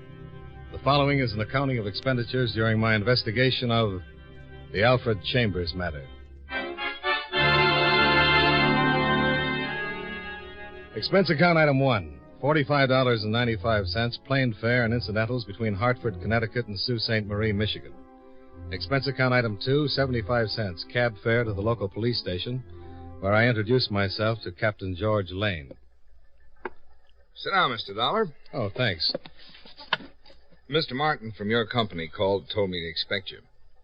How can I help? Well, to begin with, you can fill me in on the details. Sure. You ever been to the Snows? The Snows? Les Chenaux Islands. Oh, no. Well, there are a whole group of islands on the fringe of Lake Huron. Les Chenaux means the channels. It's somewhat of a resort now, but very exclusive. People who go to the Snows have been coming up for years. They own homes on various islands, and altogether a very respectable community. Alfred Chambers rented the Forester cabin. It's one of the islands furthermost from the mainland, about 2 miles, I'd say. He spent 3 days in the Snows, and then his wife arrived from Pittsburgh. Mr. Schoenberg, fellow has a boat rental service, took her out to the island, and she found her husband lying in the living room, dead, shot through the chest. Any suspects? Not a one. Mrs. Chambers told me she'd separated from her husband about a week before he'd come to the Snows, but she couldn't have killed him. Schoenberg was with her all the time. And according to the coroner, Chambers had been dead for about 14 hours. Until the investigation's cleared up, I've been making my headquarters at the hotel at the Snows. I just came in to get the coroner's report. I was going back this afternoon if you'd care to come along. Yeah, I'd like to.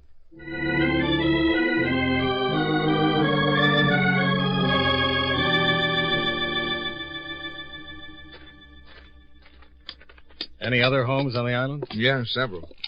One about a half mile south, one on the other side of the island.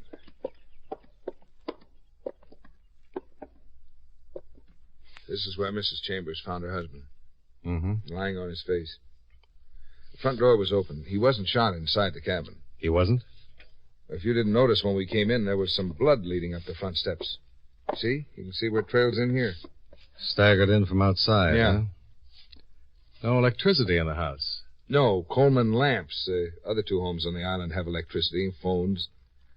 But this place is nearly 60 years old. The owners never bothered to equip it with any modern conveniences. How did Chambers get to and from the mainland? Boat. Rented a boat from Schoenberg. When the coroner examined him, he noticed that his shoes were still damp. Later examination showed he'd been in the water, fully clothed. It's funny. I think he was shot probably while he was out on the dock. Fell in the water and waded to shore. You say he'd been dead about 14 hours. That's right. Make it about 5 in the evening when he was shot. What time does it get dark? Oh, up here this time of year, it doesn't get dark till about 9 o'clock. Twilight. Shot in the chest. Mm-hmm. You recovered the slug? Yeah, 22, long rifle. Well, he was shot when it was light, and you think he was out there on the dock. I'm pretty sure he was out there. There was a thick mud on his shoes and on the pants. Now, that mud is on the bottom out there by the dock. In close here, it's more sand. And then to get completely wet like that. Yeah. Well, it doesn't seem likely that anyone could have shot him from the lake. No, they'd have to be out in a boat. That'd be taking a pretty big chance. And somebody on the island. Somewhere in the woods back there, huh? Probably. Someone could have landed on the island any place and walked here. Anyone hear a shot? Yeah, I've talked with a lot of people. Some of them remember hearing a shot about that time. There's no telling where it came from. Shot on this lake, you can hear from miles. Mm-hmm. Well, I'd like to have a talk with Mrs. Chambers. Sure. Schoenberg can take us back to the mainland. You can drive my car over to the hotel.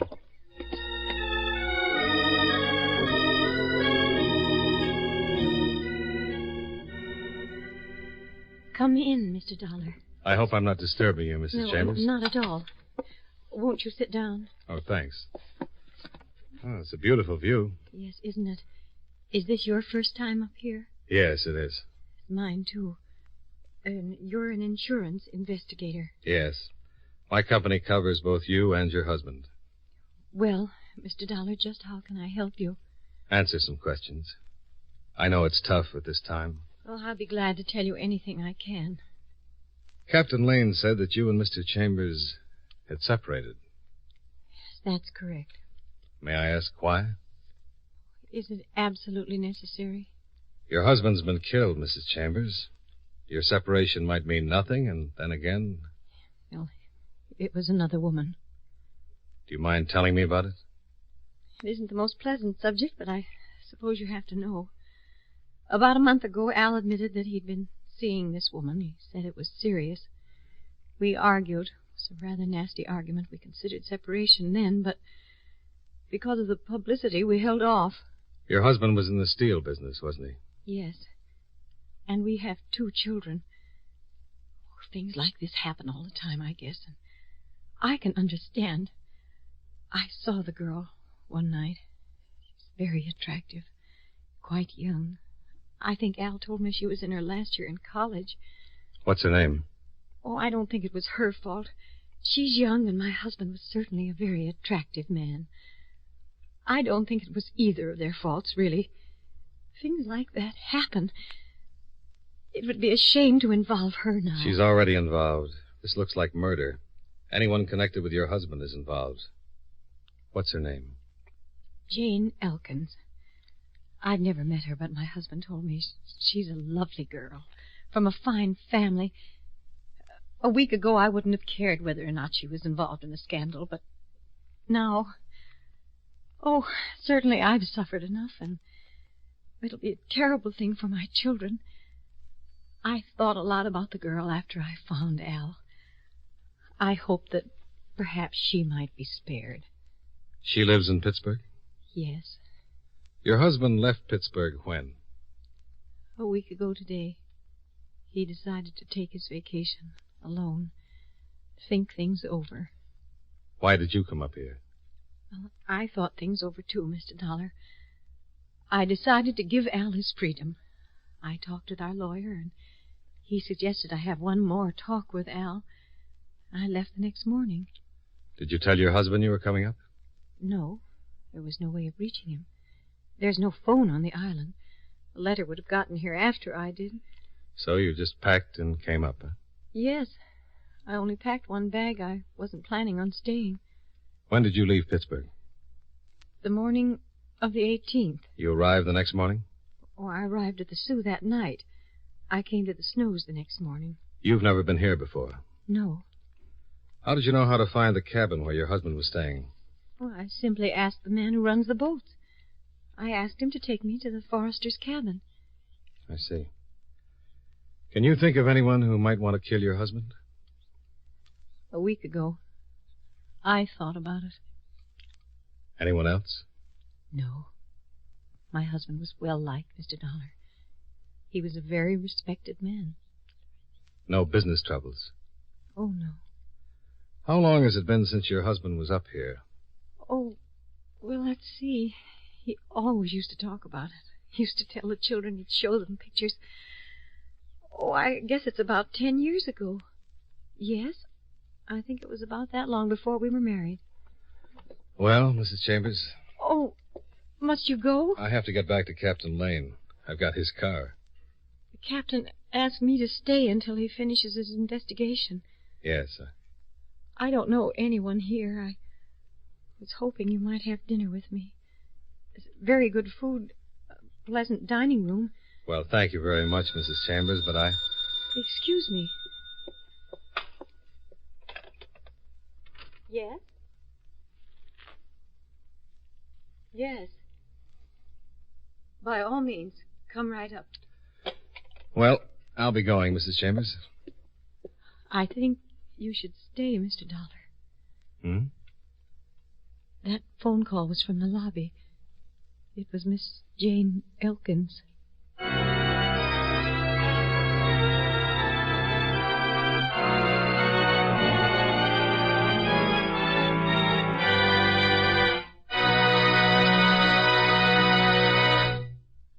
Friends, Wrigley's Spearmint Chewing Gum is a refreshing, delicious treat you can enjoy just about any time.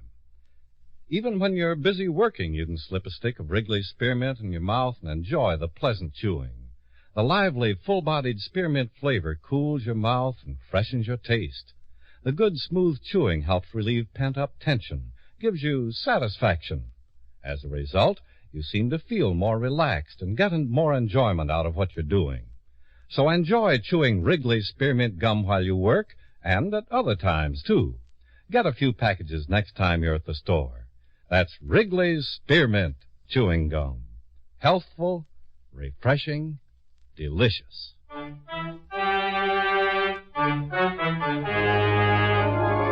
And now, with our star, John Lund, we bring you the second act of Yours Truly, Johnny Dollar.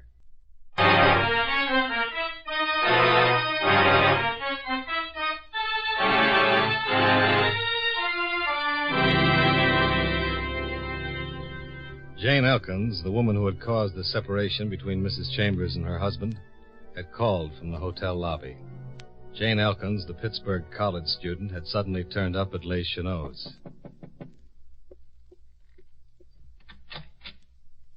Mrs. Chambers? Yes. Come in. We've never met, but My husband told me about you. This is Mr. Dollar. How do you do? Hello, Miss Elkins. I'm sorry. I didn't know you had company. That's quite all right. When you called, I asked Mr. Dollar to stay. He's investigating my husband's death. Oh? Sit down, Miss Elkins. Please. Thank you. I must say your call certainly surprised me. When I heard you were in town, I thought about calling you sooner, but... Well, I understand. You were in town when Mrs. Chambers arrived, Miss Elkins? Oh, yes. I came up with some friends. They have a home on one of the islands. Mrs. Chambers, I didn't know Mr. Chambers was coming up here. You didn't? Mrs. Chambers, I wasn't in love with your husband. I never have been. I must admit that for a while I thought perhaps I was. You didn't know Mr. Chambers was coming up here? I had no idea until he arrived. How long had you been here before Mr. Chambers arrived? Nearly a week. You told him you were coming up? Yes. I told him I wasn't sure about... I said I wanted to come up and think for a while. Where were you when Mr. Chambers was killed? I don't know. I don't know just when he was killed. I heard about it. Let's see, Wednesday in the afternoon. When was the last time you saw him? I saw him Tuesday afternoon. That was the last time. He came into Cedarville. I met him at the drugstore. We talked, and he went back to the island. Had you seen him much before that? While you were up here, I mean? Yes, I saw him twice. Shortly after he arrived, and one time after that at the post office. Mrs. Chambers, when he arrived and we met, I told him I'd rather not see him while I was up here. The people I'm staying with know Mr. Chambers. They're from Pittsburgh also. Do I know them? The Weatherwaxes? Oh, yes. You see, before I met your husband, I was engaged to their son, Charles. Is he here in the Snows? Yes, we all drove up together. Does he know about you and Mr. Chambers? Yes. Did he know that Mr. Chambers was here in town? Yes, I told him. How did he take it? Not too well, I'm afraid. Miss Elkins, before my husband arrived, had you come to any decision? Yes. Maybe you won't believe it, but it's true. When your husband arrived, I told him... I said I thought it would be best if we forgot the whole thing. I wasn't in love with him, Mrs. Chambers. Not really. Miss Elkins, after Mr. Chambers left you that last time in the afternoon, what did you do? I went back to the house. Where was Charles? Was he at the house? No, I don't think so. No, he was out. Mr. Dollar, you weren't suggesting... Just a simple question. Where was Charles? He was out in the boat. Alone? Was he alone? I don't know. Well, it's easy to find out. Mr. Dollar, if you'll excuse me, I really must be going. Oh, that's too bad. Will you forgive me if I run now, Mrs. Chambers? Charles' parents are giving a cocktail party this afternoon in my honor. I'm in anything but a party mood, but there was no way I could get out of it. That is, without telling the Weatherwaxers about... Yes, I understand. You run along. Thank you for coming to see me. Oh, Mrs. Chambers, if I could only tell you how sorry I am about everything. I know. Goodbye, my dear.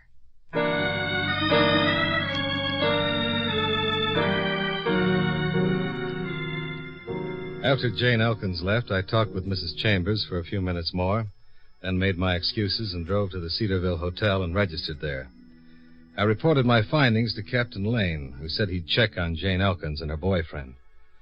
Then I stretched out on the bed and tried to figure my next move. Well, it didn't take long to figure.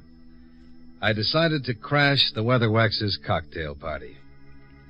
Expense account item 3, $1.50, boat rental and Schoenberg services as pilot. We made it in 15 minutes. Schoenberg pulled into a long dock where a veritable armada of small craft were tied up. The party was well underway. The guests were milling around on a long strip of white beach about 50 yards below a huge Georgian house. No one asked to see my invitation, so I grabbed a drink from a passing tray and looked around for Jane Elkins. I spotted her a few yards away talking to a stout, mustached party with a rich bourbon complexion. I stepped briskly up to her side. Jane Elkins, I presume? What? Oh. Jane, I wonder if I could have a word with you. Old man, you won't mind if I steal the guest of honor from you, will you? Mind? I certainly do mind. I wouldn't think it. Say, don't I know you? Aren't you Robinson Plumbing Supply? No, I'm Dollar. Insurance. Oh, insurance?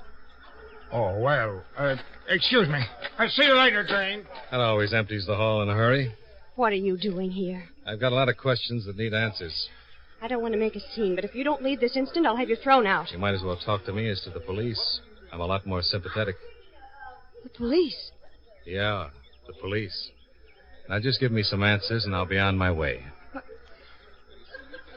What do you want to know? Well, that's better.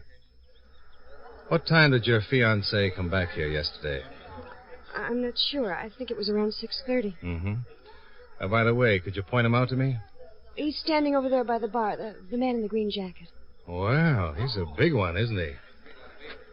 Now, Miss Elkins, what time did you return here yesterday? About 4 o'clock. 4 o'clock. You stayed here the rest of the afternoon? Yes. Where were you? Where? Were you in the house? You surely can't think that Take it easy. Charles is heading this way. Please go. Oh, not yet. Charles is the man I'd like most to meet. You two seem to be having a fascinating conversation. Mind if I butt in? Oh, butt away, Mr. Weatherwax. My name is Dollar. How do you do, Mr. Dollar? Fine, thank you. If you're through with my hand now, I'd like it back. How's that, Mr. Dollar? I might want to use it again sometime. Oh, sorry. Well, here, you can have it back. Thanks. Now, let me give you a tip. Next time you try that bone-crushing bit, watch out for a left hook. Jane, just who is this little friend of yours? He's not a friend. Oh, no, not a friend. Something much more than that. Much closer. Much warmer. Get out of here, Dollar, or so help me, I'll break you in two. I'll scatter you all over the beach. All right, Mr. Weatherwax. I'll go. You told me what I wanted to know. You're a jealous man and a violent man. The perfect type. What are you talking about? Charles, he's a detective. He's investigating Alfred's death. Oh, why didn't you say so, Dollar? I'm not answering today. I'm asking. For instance, where were you yesterday afternoon? And do you own a .22 rifle? Chambers was killed with a .22. The slug can be traced to the rifle it was fired from. They call it ballistics. Isn't science wonderful? Goodbye, Charles.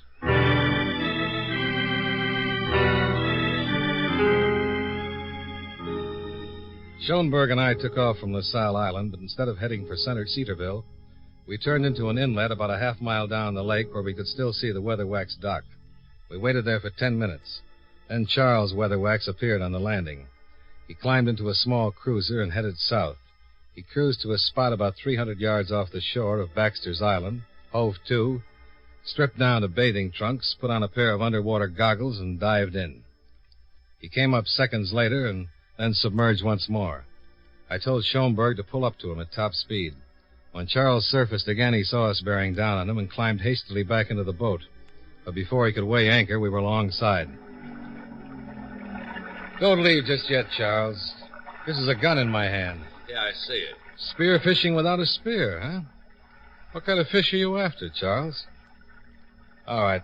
Start it up and head for the landing. And don't get reckless, Charles. I'm a fair shot.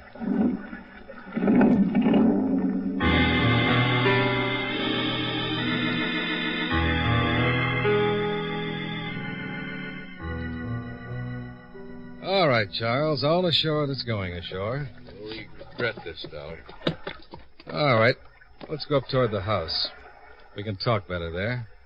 Come on, move, Charles. Move.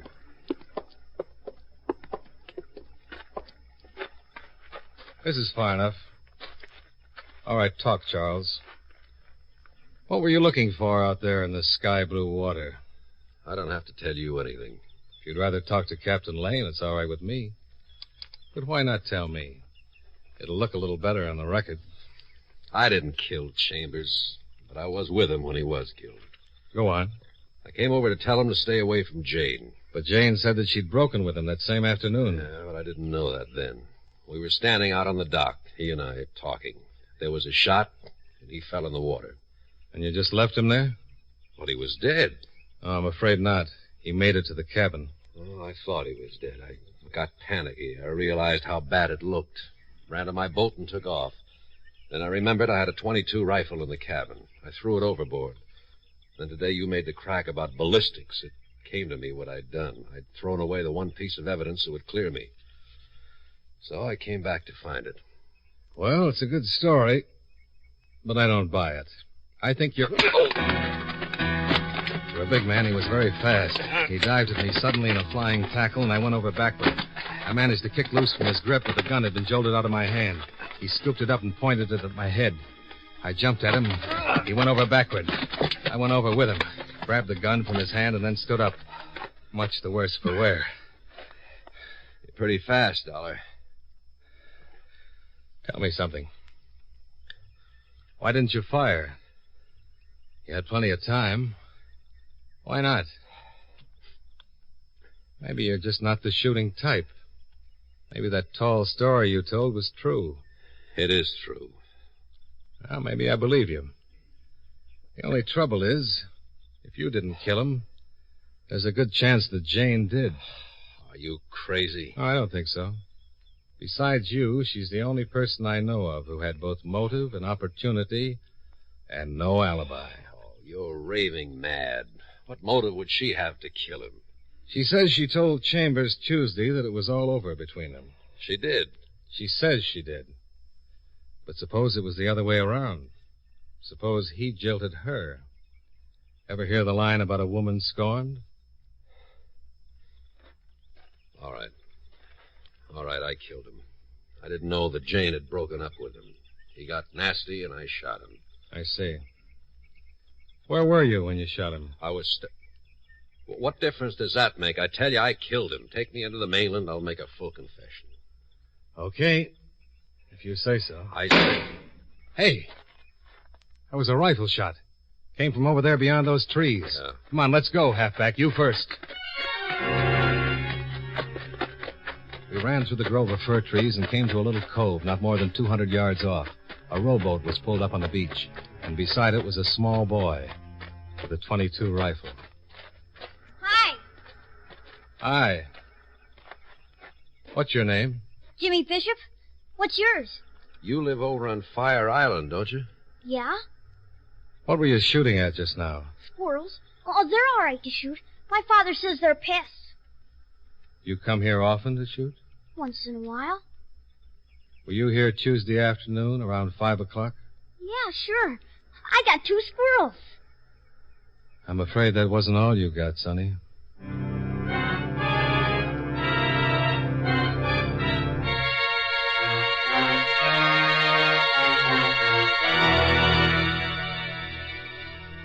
Well, that's the way things work out sometimes.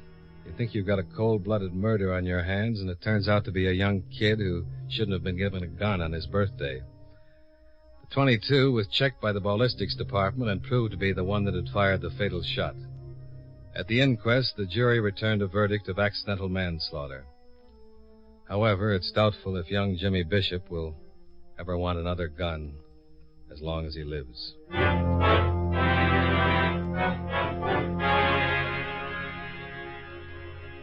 Expense account item 4, $22 for hotel bill and transportation back to the Sioux Airport. Expense account item 5, $43.85, plane fare and incidentals back to Hartford.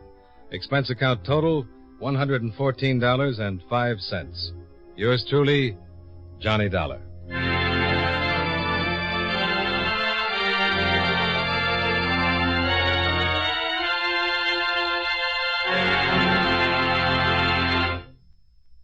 Remember, friends, Wrigley's Spearmint Chewing Gum is a refreshing, delicious treat you can enjoy just about any time.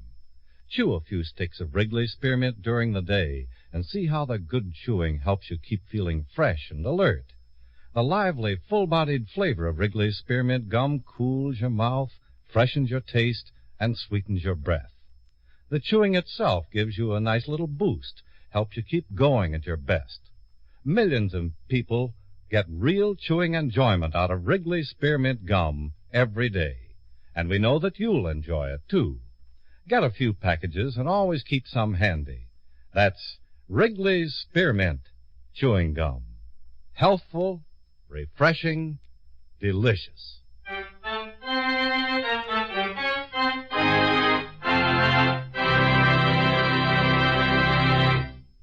Yours truly, Johnny Dollar, brought to you by Wrigley's Spearmint Chewing Gum, stars John Lund in the title role and was written by Blake Edwards with music by Eddie Dunstetter.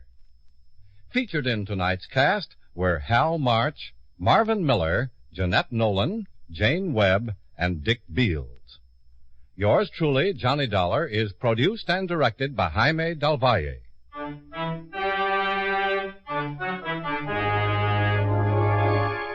The makers of Wrigley's Spearmint Chewing Gum hope you enjoyed tonight's story of Johnny Dollar and that you're enjoying delicious Wrigley's Spearmint Gum every day. This is Charles Lyon, inviting you to join us again next week at this same time when from Hollywood, John Lund returns as... Yours truly, Johnny Dollar.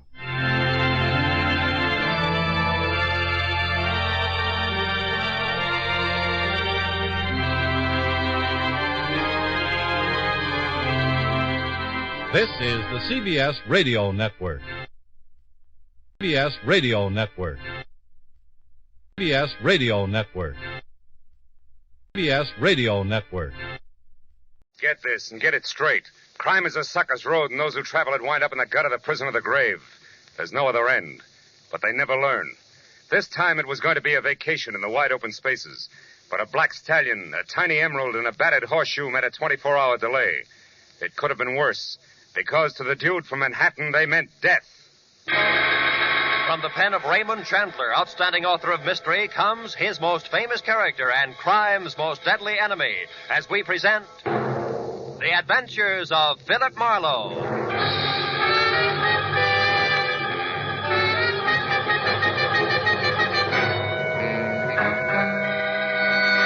Now, with Gerald Moore, starred as Philip Marlowe, we bring you tonight's exciting story, The Dude from Manhattan.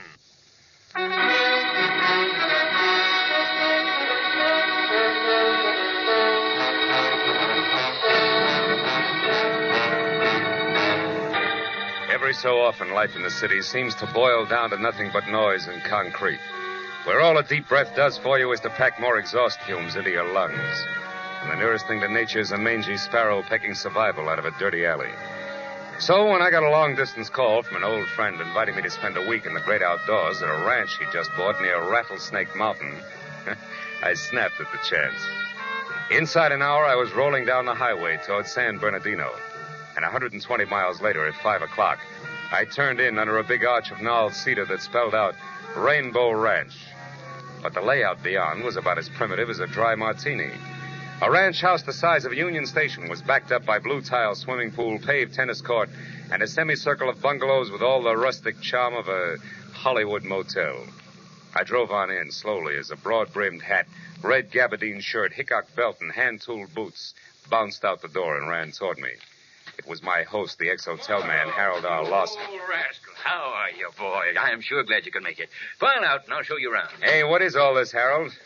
From your phone call, I expected a shack with oil lamps, a wood stove, and at least a few head of cattle. Oh, you mean I didn't tell you? Why, this is a guest ranch, Phil. Guest ranch. The best in the West. Oh, brother. Oh, and incidentally, don't call me Harold. No, huh? Bad atmosphere for the dudes. The name's Buck now. Buck Lawson. Buck? Oh, no. Oh, I got a real spread here, Phil. Real spread. 14 big cabins, string of 30 horses, stables down there. Yeah. Hello, Buck. Beautiful day, isn't it? Howdy, folks. Sure is. Mr. and Mrs. Doberman. He's a big van and storage man in L.A. Oh. As I was saying, thunder. Who's coming? Red Rider? Not funny, Phil. Not funny. Look. It's thunder. Oh, that black devil, he's loose again. That horse will kick the fence down if those fools don't hold him. Hey, that's some animal. He's a beauty. Yes, and a renegade. A skittish, temperamental bronco with anybody but Virgil Sawyer. Yeah? Oh, they got a rope on him now. That'll hold him, huh? Not for long. Sawyer's the only hand I've got who can get close to that stallion. And he's leaving tomorrow. Blast it. How come? Well, frankly, that's what I wanted to talk to you about. Yeah, wait a minute. I came up here for a rest, not a job. I know. You'll get it, Phil. You'll get it. But since you're here, I figure you could sort of keep your eyes open for me. Lawson, it's a dirty trick. No, Phil, please. I'm expecting trouble, and bluntly, I can't afford it. Every cent I've got is tied up in this ranch. A serious scandal could ruin me. And you're just the one who can keep that sort of thing from happening. Okay. So it's the old hotel business on horseback. How does this Sawyer mean trouble? Well, there's a couple here from the east, the Mortons. He's a top silk wholesaler from New York and rich. Oh? And that kind means everything to me, Phil. But his wife, Judy, an ex-dance instructor with Arthur Murray back east, she's bored stiff out here. And the upshot of it all is that somehow... Somehow she and your cowboy Sawyer started making eyes at each other, and the husband got nasty about it, huh? How did you know that? Yeah, well, it's standard, like a B-picture plot. Well, anyway, they came to blows this morning. Maybe Virgil's innocent, maybe not, but I can't take a chance, so I fired him. Ordered him to pack and get off the place by tomorrow. Well, that's that. What are you worried about? Plenty. Sawyer's a proud man, Marlowe. He was furious. He threatened to get even. I'm not sure he means it, but if he does, well, that's what we have to look out for. We, huh? Now, look, Buck, you built me into coming up here, and I got a good notion to turn around... Wait. Hold it, Phil. What's the matter? You see that couple going into cabin number 8? Yeah? That's the couple I'm talking about. The Mortons, Paul and Judy. Cabin 8, huh? Don't tell me. Just let me guess. Yeah. You're right, Phil. You've got number 7. Okay. Yeah, sure. Number 7 it is. I'll be seeing you, Buck. I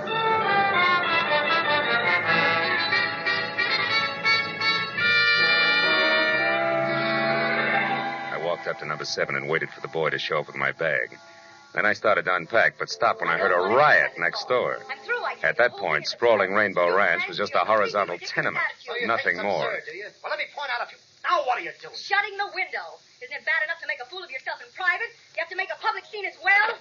The voices rattled on for a few minutes, then dwindled off into a long and golden silence that said maybe a peace treaty had been signed. But then a door slammed to number 8, so I peeked out. It was Morton. And from the look on his face, I knew the peace treaty was nothing but an armed truce. I followed him to the big lodge and into the bar, and when he sat down, I took the stool next to him. Well, what'll it be, gentlemen? Scotch and water, no ice. The same, with ice. Well, Mr. Morton, I guess that brands us as dudes, huh? Bourbon's the only drink out west. I wouldn't know, I'm sure. Oh, it's a fact. Hey, that's a handsome ring you got there. And the initials are the same as mine. Those stones are emeralds, aren't they? That's right. Yeah. There's supposed to be 4 of them. One's missing, I see. Is that an emerald, too? It was.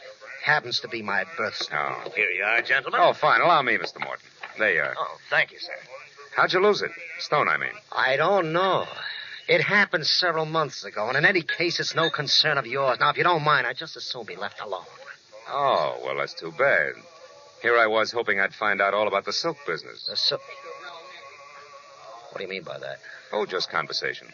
You are in that business, aren't you? Of course, but... Hey, who are you, anyway? Name's Marlowe. And just why are you prying into my personal affairs, Mr. Marlowe? Because I got a little free advice for you. Cool off before you start the kind of fire you can't put out, huh? So that's it. That cowboy Sawyer. Mm-hmm. Marlowe, now you're getting too personal. I suggest that you mind your own business. Oh, I'm sorry. Didn't mean to lose my temper that way. Good night. Yeah, it's bound to be. Charming, isn't he? Well, Mrs. Morton, where'd you come from? I was standing over there watching. My husband has all the social grace of a tarantula. Well, maybe you should have looked closer before you made the leap. Oh, that's the wonderful thing about him. Yeah? You're not apt to like Paul much when you first meet him. But once you get to know him, you hate him. Yeah, I'm not sure that's funny. It's not supposed to be. I've been living with him for 6 months now. So jealous, it's unbelievable. He wouldn't leave me in New York, oh no. Insisted on dragging me out to this dust bowl with running water. Why a ranch, I'll never understand. He doesn't know one end of a horse from another. Well, with his aptitude, he'll learn. You know, it might be he figured you two might get back together if you had a chance to relax in the open, Mrs. Morton. Mm-hmm. So he said. However, we weren't here 10 minutes before he accused me of getting romantic with that leather-faced cowboy. Does that make sense? I don't know. Both gentlemen are justified. You're lovely to look at. Somebody ought to remind my husband. His idea of welding a marriage is to spend all his time playing gin with that Doberman. Who? Doberman, the van and storage character from Los Angeles. Oh. Which, of course, leaves me saddled with his wife, Carrie. Now, there's a cute personality for you if you happen to like neurotic parrots. So, what with the desert, the dame, and gin rummy, Virgil began to look pretty good. Is that it? Excuse me, folks. Care to order another drink before dinner? Yes, I would. And I'd like it over there, alone. Make it Manhattan, bartender. Strictly Manhattan. And make it double. Mr. Marlowe, good night. No, I'm not so sure.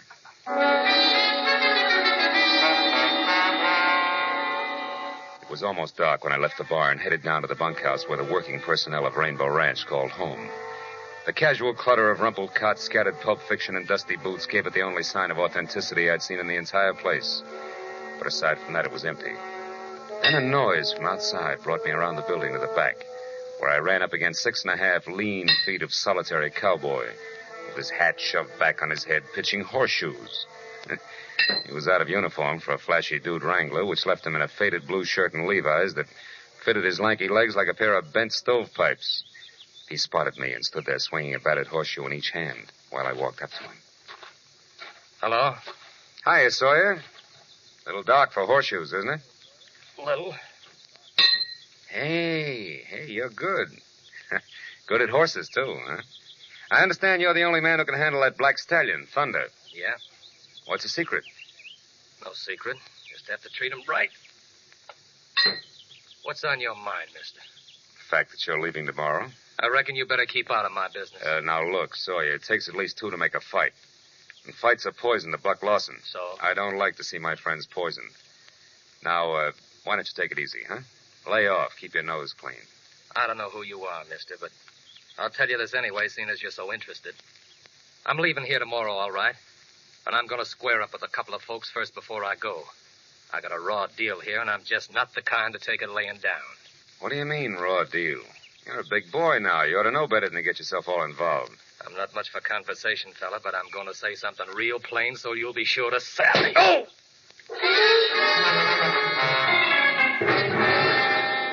By the time I got myself untangled and back on my feet, the strong, silent fugitive from the old Chisholm Trail was gone. However, my original theory that it takes 2 to make a fight was still valid. So I decided to find Paul Morton and spend the rest of the evening close to him. His cabin was dark, but I remembered the running gin game he had with the big van and storage man. So I went down the line to the Doberman cabin and knocked. It was Carrie, the perennial dude, who galloped up to open the door. Howdy, stranger. Come on in and set a spell. Our latch is always stringing out. Well, I sure do, thank you, ma'am. My name's Marlowe. Orville, this is Mr. Marlowe. Howdy, Marlowe. Howdy. Hope you'll excuse the looks of the place. Our box of extra clothes just arrived from town. Carrie's been unpacking it. Sit down there, Mr. Marlowe. They're mostly old things. Just throw them on the floor. Oh, thanks. But really, I can't stay. I'm looking for Paul Morton. I thought I might find him here. Morton? Say, there's a nice chap.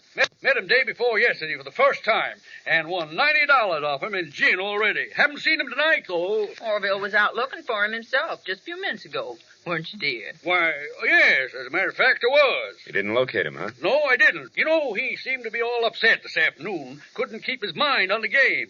I thought I'd have a little chat with him to calm him down some. Orville's a whiz at that, Mr. Marlowe. Oh, it's not me, Carrie. It's this country. I don't see how a man can keep trouble in his mind on a place like this ranch, Marlowe. It can happen, believe me. Poppycock, why, son, there's something about this open land round here that cleans out a man's head and his heart, too. You sound like a travelogue. I mean it.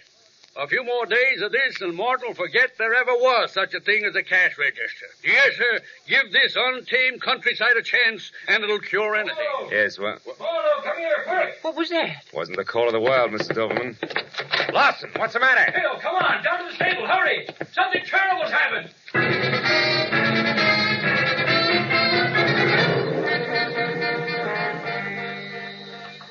How'd you find out about it, Lawson? One of the boys told me.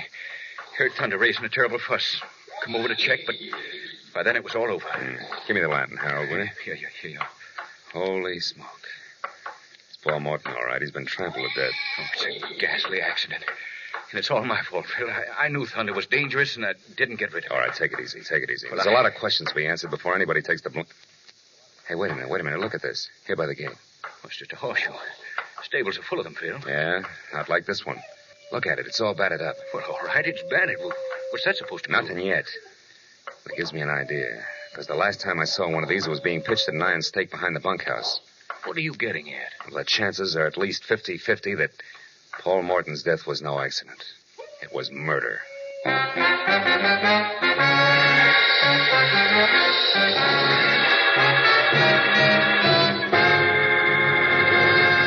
In just a moment, the second act of Philip Marlowe. But first, perfect musical settings for a Sunday before the 4th will be yours tomorrow afternoon. The Symphonette, a half hour of fine orchestral music, and the Choral Airs, a half hour of brilliant vocal music, are regular Sunday afternoon features on most of these same CBS network stations. And now with our star, Gerald Moore, we return to the second act of Philip Marlowe and tonight's story, The Dude from Manhattan.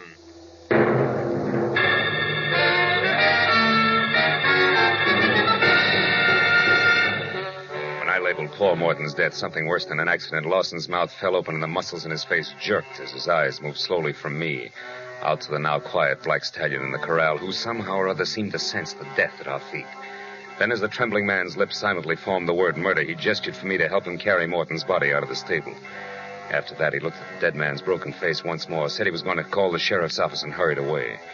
A minute later, Judy Morton stepped into the small circle of light that surrounded what only a short time ago had been her husband.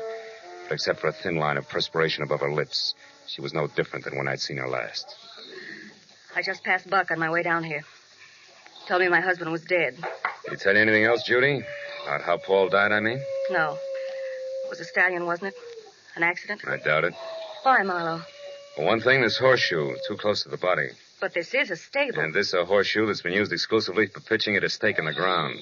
Here, look at it. And remember, Cowboy Virgil's favorite sport is horseshoes. Besides, what reason would your husband have for coming down here at this hour in the first place? He wasn't too crazy about horses, you know. No, but he was about me. Let's move a little away from here, Marlowe. Cigarette? No, thanks. I'm not coming apart at the seams because it isn't in me. I hated Paul. Hated him with all my heart, Marlowe. I'm down here only because he pleaded with me, begged me to talk to him once more, to listen to reason. About what? About the decision I came to less than an hour ago, which was divorce, unconditionally. I thought you said you came out here to try to patch things up. I did. But I also said that we weren't doing a very good job of it. Then, tonight, a little after we left you at the bar, Marlowe, I got my hands on the lever I needed to pry myself loose from that jealous maniac. It was the knowledge, Marlowe, that my late husband was crooked. Silk business? Yes. While he was drinking his dinner, I went to one of his suitcases for an aspirin. Found what instead? At least 3 dozen samples of the best silks made without any importer's or manufacturer's name. And underneath that, $200,000 in cash. I know enough about the silk business to fill in the blanks, Marlowe. All of which comes under the heading black market, huh? Yes. I added what I had found to the fact that this Dude ranch he had insisted on was close to Los Angeles. Close enough for him to run off and conduct his purchasing while I thought he was communing with nature or playing gin with that Mr. Doberman. Then I had him. Mm-hmm. You also had a divorce, no strings attached, right? Exactly. Blackmail to get rid of your own husband. Pretty, isn't it? Yeah. Well, at least with this accident or whatever it is, it's no longer necessary. No. Now, Judy, only 2 things are necessary.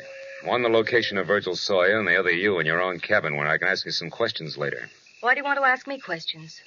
Well, I might be making a big mistake, baby. But it might be that Virgil and you are out for the $200,000. You know, honey, that man in the saddle might like money, too. I'll see you. When I started back for the bunkhouse, the only place I knew of that might give me a lead on the strong, silent horseshoe pitcher, I realized that tagging Paul Morton's death a murder was one thing, proving it was going to be quite another. And when I was there and the place was empty without even signs of a hasty departure, I was sure of it. But not by intuition, as was the gentleman standing in the open doorway watching my every move.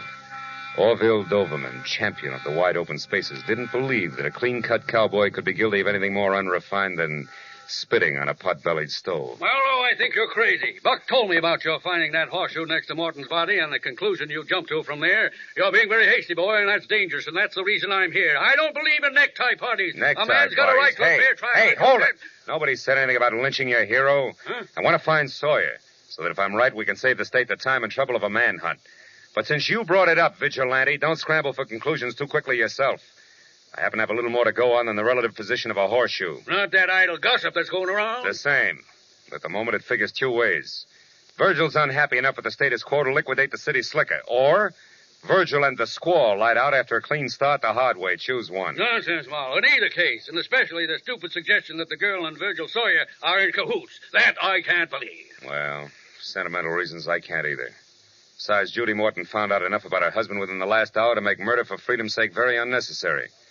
She learned he was a crook, Mr. D, if you can stand the disillusionment. Oh, now, Marlowe. Yes, and shady dealings in silk.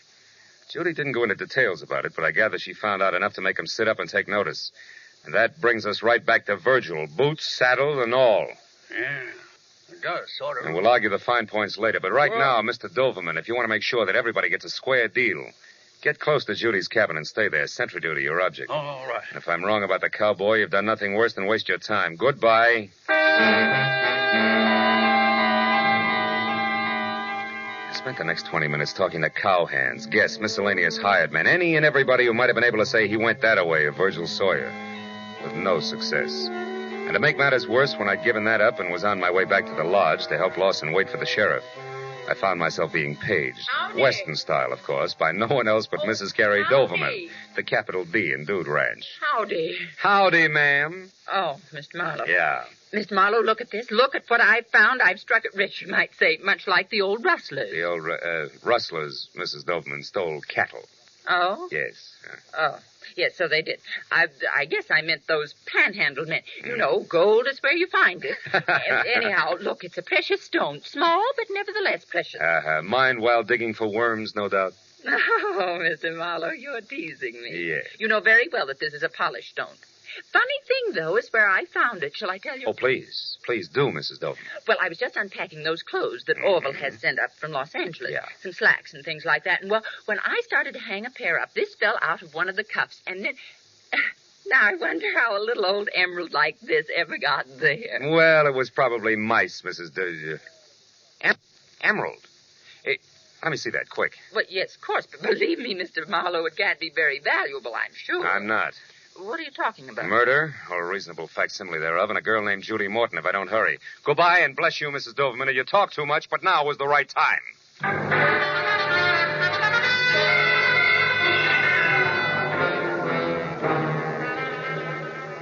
As I ran for Judy's cabin, I didn't know any more about the whys and wherefores of Paul Morton's death than I had before I made small talk with Mrs. Doverman. But I did know that unless Lady named Luck and I were on the same team, the Rainbow Ranch was due for a second corpse. And when I was close enough to the rough oak door, numbered 8, and Orville Doverman, whom I'd asked to stand guard, was nowhere in sight, the full impact of that responsibility sank into where the wingtips on the butterflies in my stomach was scratching at my hip pocket, until I moved in still closer, and there in the light of a single lamp that was halo enough for me, I saw the girl from Manhattan, nervously lighting one cigarette from the end of another, but more important, very much alive. I didn't bother knocking. Marlowe, what are you doing here? What am I doing here? Honey, I'm uncrossing fingers and toes alike.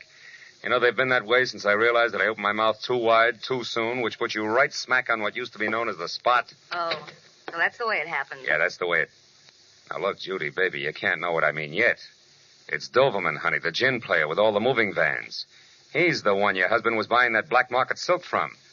I didn't know that until a few minutes ago, which was after I told him where you could be found and that you knew an awful lot. Oh, which Mr. Marlowe, he thanks you and warns you not to move. See what I mean, Phil? Sure, I see. You know, it's funny, Doberman. When I was outside and didn't see you around, did see that Judy here was still in good health, I figured that either you had decided to sit tight until you knew exactly how much she did know, or that you already started to run. Yeah, this I didn't count on. And this, Marlowe, should point up what I said earlier about your jumping to conclusions. It's dangerous. Handling hot silk is child's play. It has been for me for 20 years, Marlowe. For your husband, Mrs. Morton, it was much more. That's why I had to come to you like this. That's why I had to know if his stupidity went so far that even you knew of me. You shouldn't have bothered Mr. Doberman. I didn't. No, but you see, Marlowe did. That leaves me even. Correction, Doberman. Paul Morton's dead. You're out in front. I didn't kill Morton, Marlowe, and neither did Virgil Sawyer. I saw it all, my friend. So I can tell you that the man who killed Paul Morton was Paul Morton himself. Suicide? Are you out of your mind? No, not suicide, Mrs. Morton. Merely a plan for murder that backfired. The intended victim was you, his wife. Oh, no. Keep talking, Doberman. Why, Marlowe? I'd rather keep you guessing. I wouldn't. Duck, baby! Oh! My shoulder. Now the man said keep talking. I can't. I'm hit. You'll be again if you don't. Sawyer, no. Stay out of this, Marlowe. Come on, Doberman. I'm not going to ask you again. I'm not even going to let you fall until you tell the rest. Okay. I'll tell you. I overheard Morton ask him. Saw him go to your place first, Sawyer, pick up one of your horseshoes, and then he went to the stables near the Black Stallion's stall. The horseshoe in his hat. Oh, Sawyer, my shoulder. Come on, Doberman. You're not finished yet. I figured that he was going to... To knock his wife out, leave Sawyer's horseshoe where it will be found, then half make it look like an accident that would fool nobody, huh? What went wrong, Doberman? Why didn't it work? Well, he approached Thunder from the right side instead of the left. The horse got excited, kicked out, and caught him. The dude. Now, let go, Sawyer. Sure, Doberman. With pleasure.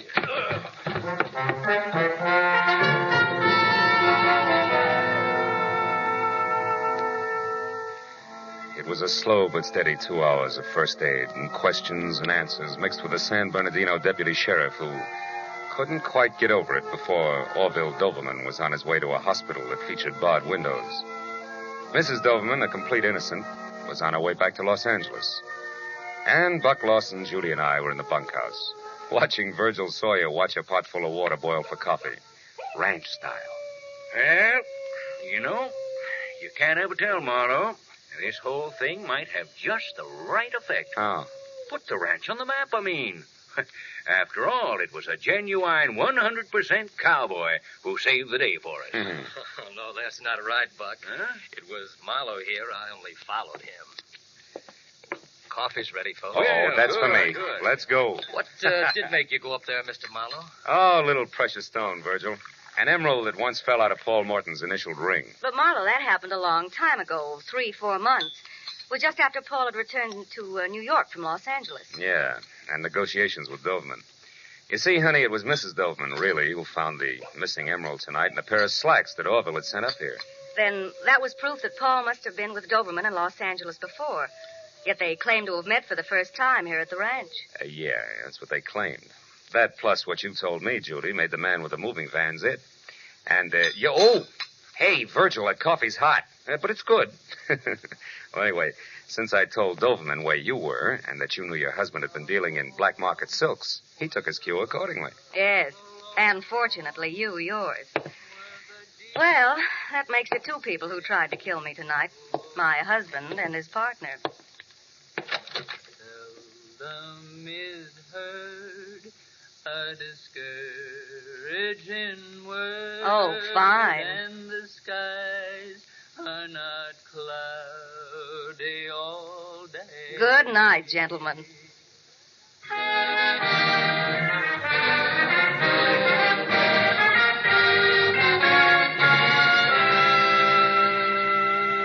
Virgil Sawyer made good coffee and lots of it. So another hour went by before we finally broke up, and I was outside smoking a cigarette and strolling toward my cabin in the start of a vacation that already had been postponed too long. But halfway there, I stopped at the sound of raised voices ahead of me. A man and a woman were arguing violently. And a little away from them, on the porch of my cabin, watching the battle of the sexes with consternation while he waited for me, was Buck Lawson, mine host. I turned quickly and hurried back to the bunkhouse where I knew Virgil Sawyer would put me up for the night. Where I knew that early the next morning, I could sneak off, find a quiet, cool stream, and fish. A coyote high in the hills someplace said I had the right idea.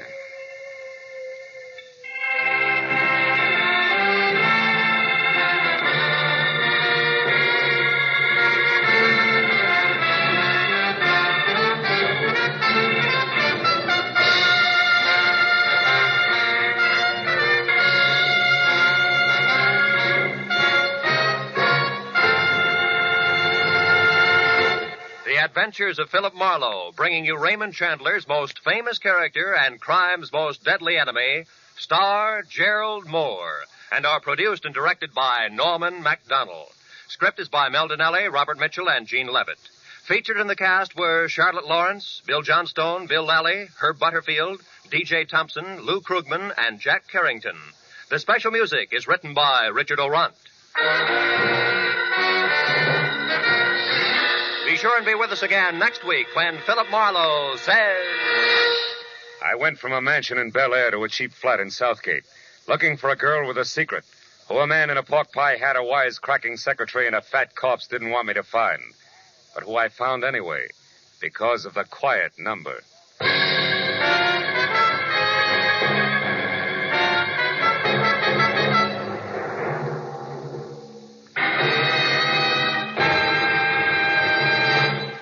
Three highly individual, highly entertaining mystery adventure shows stand high among the top shows on CBS every Sunday.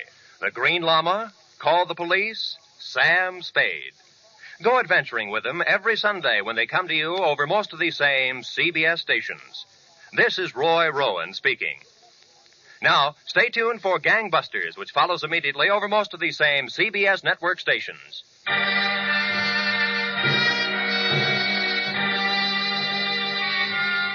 This is CBS, the Columbia Broadcasting System.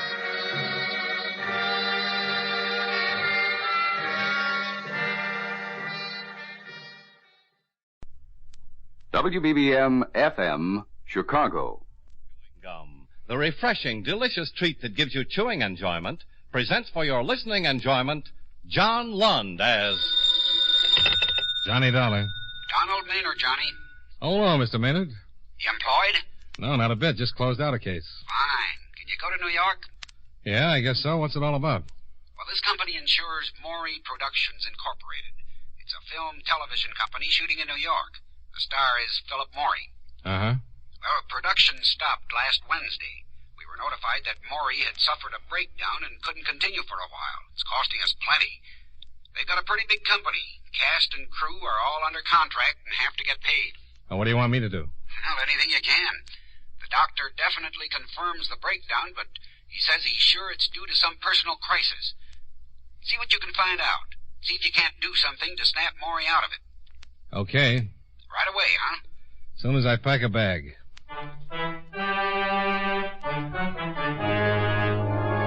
The makers of Wrigley's Spearmint Chewing Gum bring you John Lund and another adventure of the man with the action-packed expense account, America's fabulous freelance insurance investigator. Yours truly, Johnny Dollar.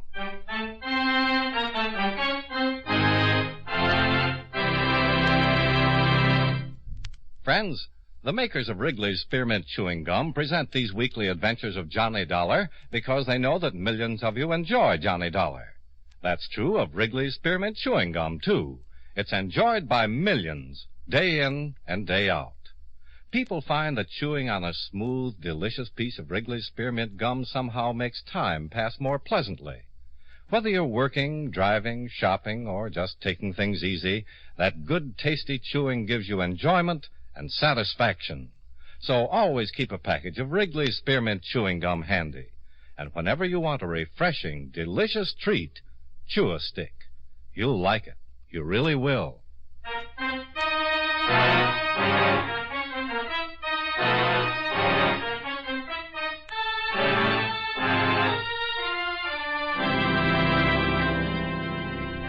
Expense account submitted by Special Investigator Johnny Dollar to Home Office, National Life and Casualty Insurance Company, Hartford, Connecticut. The following is an accounting of expenditures during my investigation of the Philip Morey matter. Expense account item 1, $19.85, train fare and incidentals between Hartford and New York City. Item 2, 75 cents, cab fare to a hotel, where I registered and called the offices of the Morey Production Company. I made an appointment to see Mr. Milton Gradkey, the producer.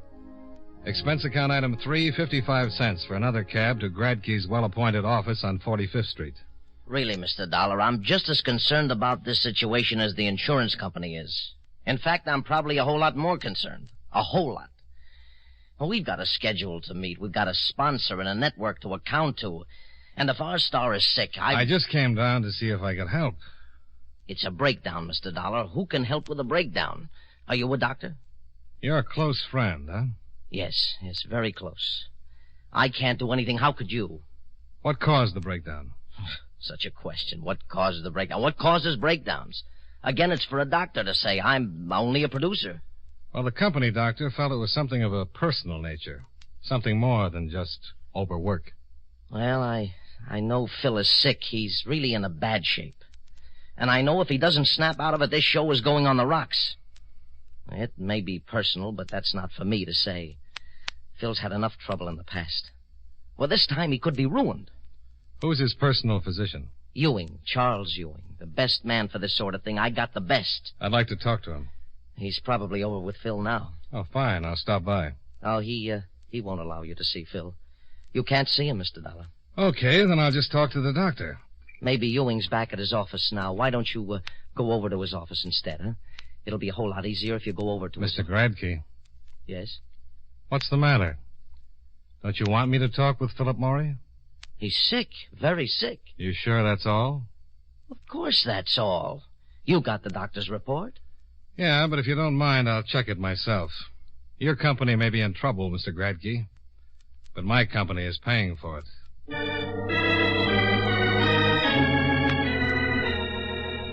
Expense account item 4, $1.25 for still another cab.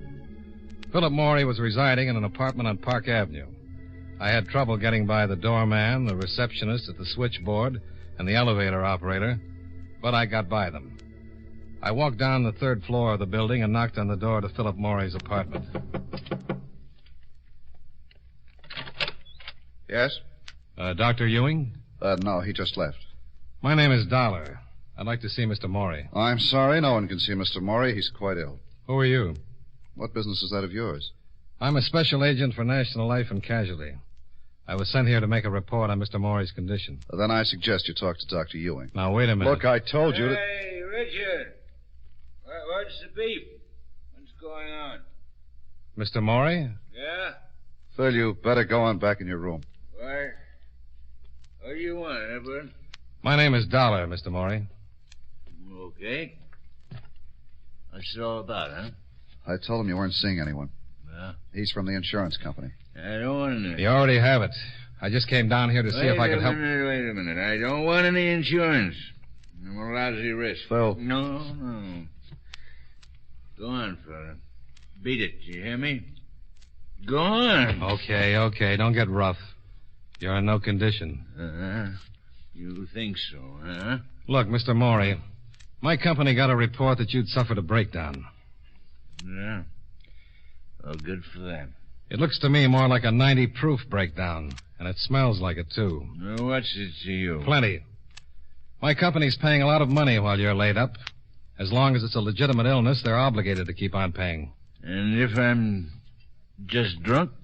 I doubt if my company would think kindly of you, Mr. Morey. Well, isn't that just too bad? Mr. Dollar, he didn't start hitting the bottle until last night. Just forget the excuses. Just drop it. And you get out of here now, huh? Go on, get out. Okay. And tell your stinking company I'm gonna stay drunk until we have another blue snow. Okay? It's fine with me. I'll send you a sled with a coffin on it. I was supposed to help Maury straighten himself out. But this wasn't just a breakdown. He was boiled to the eyebrows. And if you could go on past performances, it was an odds-on bet he'd stay that way. Expense account item 5.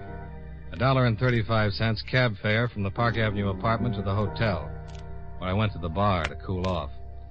I had a fast one and was reaching for another when I was interrupted. Mr. Dollar? Hmm? Oh. I talked with Milt Gradkin. He told me you were staying here. Okay. First, let me apologize for what happened. Forget it. Can I sit down? Sure. We really didn't meet officially. I'm Richard Long. I'm the writer-director on the series. Well, if Maury stays loaded, you're going to be out of a job. He just started drinking last night. Insurance doesn't cover a lost weekend. I'll have to report it. They'll cancel. It'll be rough. His wife left him. Oh, that's the reason, huh? Yeah. She's going to sue. They've been trying to do everything we could to get Phil in shape. Well, from the way he looked, you'd better forget it. Well, if this one blows up, he's through. He's finished for good. It's happened before. Yeah. But isn't it too bad? Yeah, I guess it is.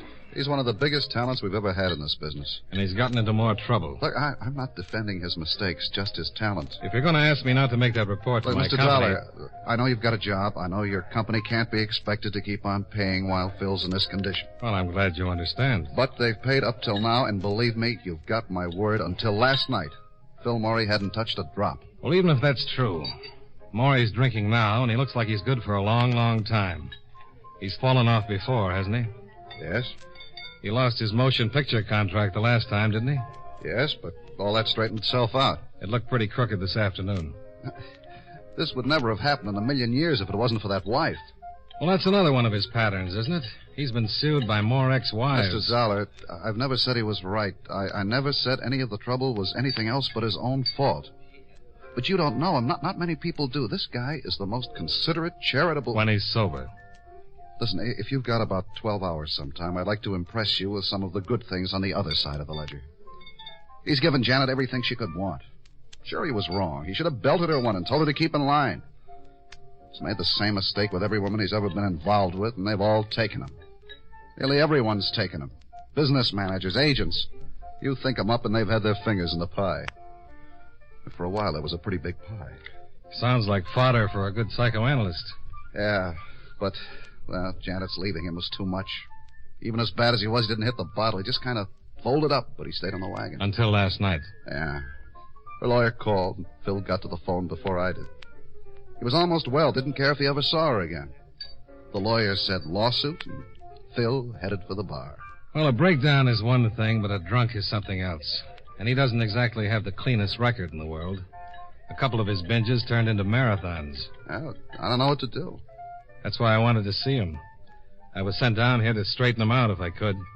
Get that dame to lay off the lawsuit, and you can. Well, maybe she thinks she's got a case.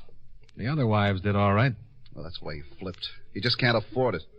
You got any idea how much alimony he's paying right now? Yeah, I've heard. And it's more than just the dough. This one's taking him. He's played it straight all the way. Gave her everything she wanted. Laid off the booze. Really, I know. He tried to make this one work. And why did she leave him? She figured it was the right time. He's going good. Still got a lot of money. She's a tramp. Does he think so? Well, he does now. I never said anything to him while they were together, and there was a lot I could have said, but, you just don't do those things. No, it never helps. After she left him, I finally sat him down and gave it to him straight. He got sore, but he listened, and he started putting things together. She played around all over the place while she was with him, but she did it smart. It's the old story about the husband being the last one to know. And he took it? Yeah, and it helped. I really gave it to him, everything I knew. He must have made quite a study. Well, she threw a few pitches my way. Well, if you know all these things, why not let her take it to court? Sounds like you've got enough on her to stop any kind of a suit. Oh, no. I said she played it smart. It's all hearsay. She'd just deny it, and who's going to call her a liar? The guys she was mixed up with? Maybe. Not these guys. They were hand-picked. You said she threw a few pitches your way. Look, Dollar, Maury's my closest friend. What do you think I'm going to do? Well, I came down here to see if I could help. But it looks pretty hopeless. I don't know. He looked like he was headed for a wet evening. Anyone holding his hand? Yeah, I left Milt with him. We've been working in shifts. His wife's name is Janet, isn't it? Yeah. Where does she live? 55 West 125th Street. Okay. Why don't you wait for me here? You going over to see her? I'm supposed to save my company money, Mr. Long. Maybe Mrs. Morey can suggest something. Are you kidding? Yeah. But have you got a better idea? Good luck.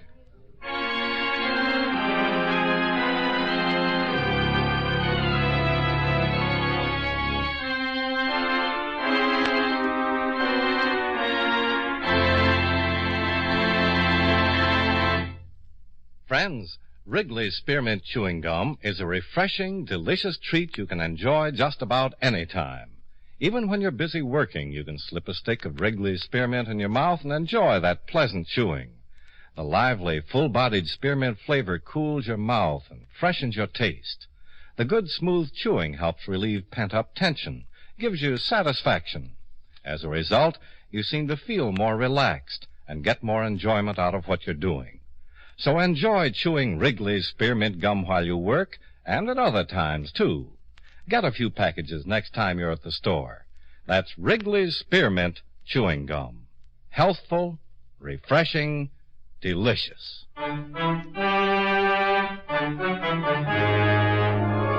And now, with our star, John Lund, we bring you the second act of Yours Truly, Johnny Dollar.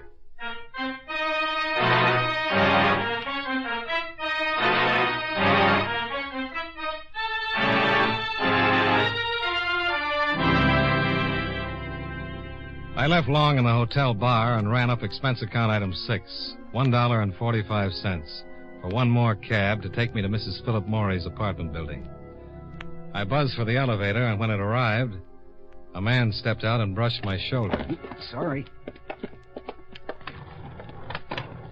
I'd seen him before someplace. And while the elevator took me up to the 4th floor, I tried to place him. Oh, I couldn't remember. But for some reason, the man seemed to be important. I got off at the 4th floor, still trying to place the face, and walked down the hall to Mrs. Morey's apartment.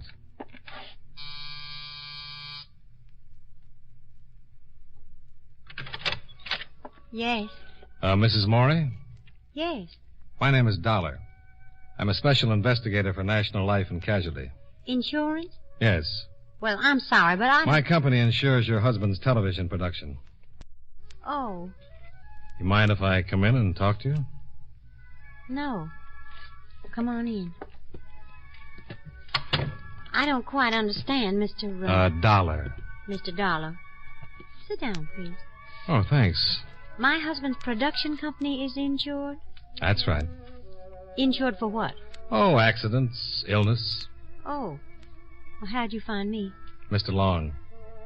I see. I have to make a complete investigation, Mrs. Morey. You see, when your husband was taken ill... Taken ill? Well, that's the report that was turned into the company.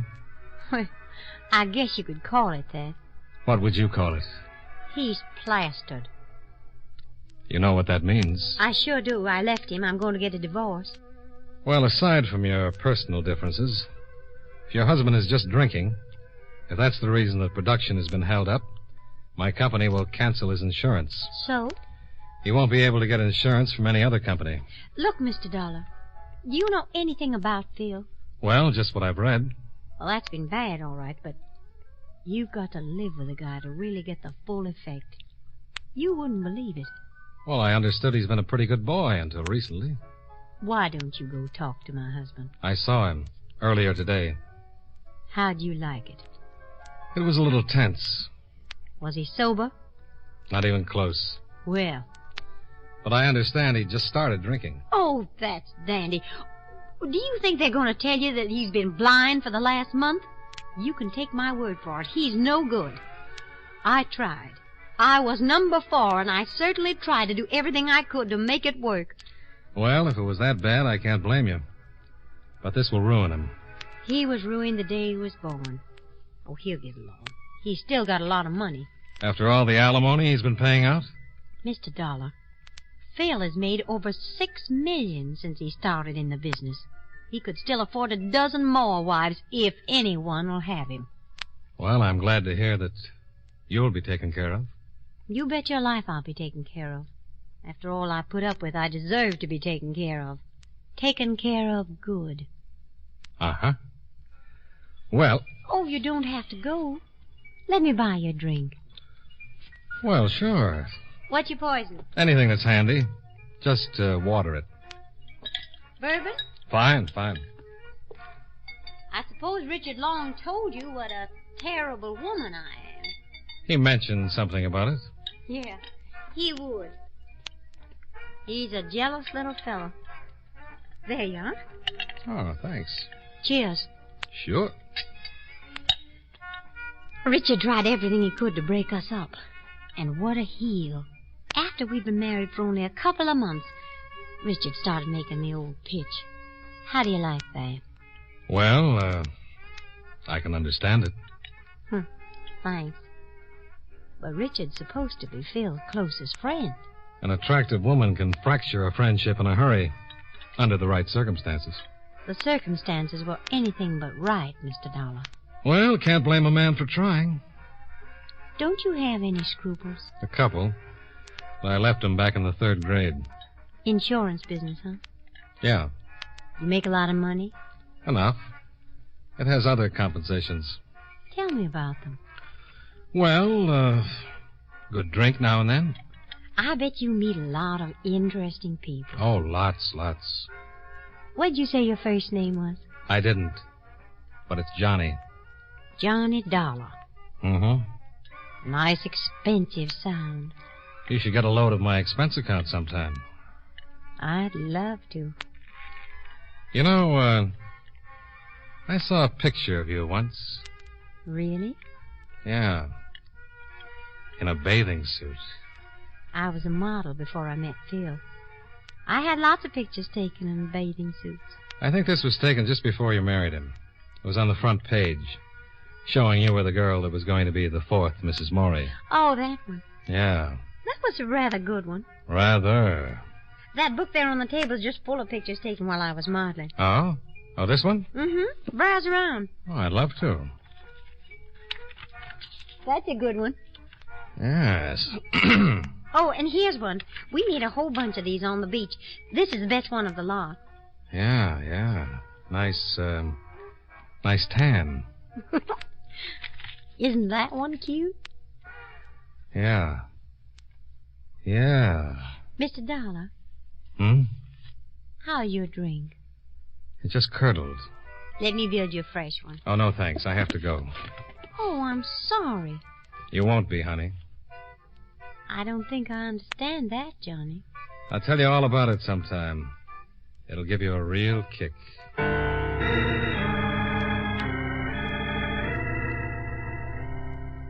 I left Mrs. Morey looking a little worried. And whether she knew it or not, she had a right to be.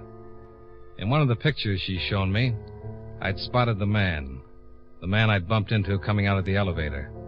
And I remembered who he was. Expense account item 7, $1.45. Cab fare back to the hotel, where I told Richard Long about the man in the picture. Eugene's sweet. Ever heard of him? No.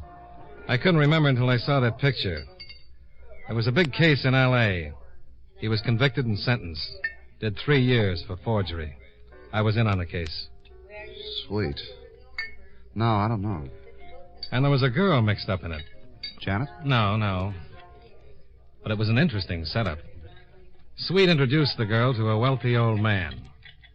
The girl married the wealthy old man. Now, it seems the girl would have Sweet sign her husband's name to a check, then she'd fill in the amount and cash it. Not big checks. But after about 4 years, they added up.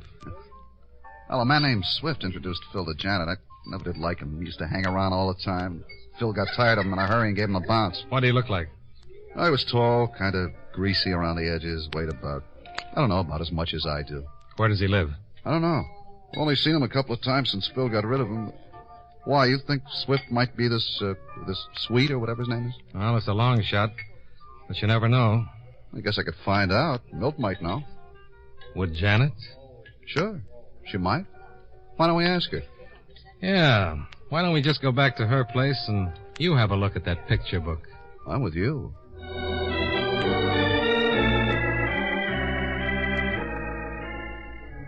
Long's car was parked outside the hotel. We piled in and drove back to Mrs. Morey's apartment building. We parked just in time to see a man enter by the front door. That's him, Swift. He just went into Janet's building. And he came out about an hour ago. You mean Swift's the guy you were talking to? Eugene Sweet. Arrested in Los Angeles in 1949. Well, come on. Well, it might be perfectly innocent. And a pig's eye. I bet that dame has been working the same kind of setup you told me Sweet worked with the other one. He doesn't do anything. How does he support himself? Well, if he's with Mrs. Morey, we can always ask him.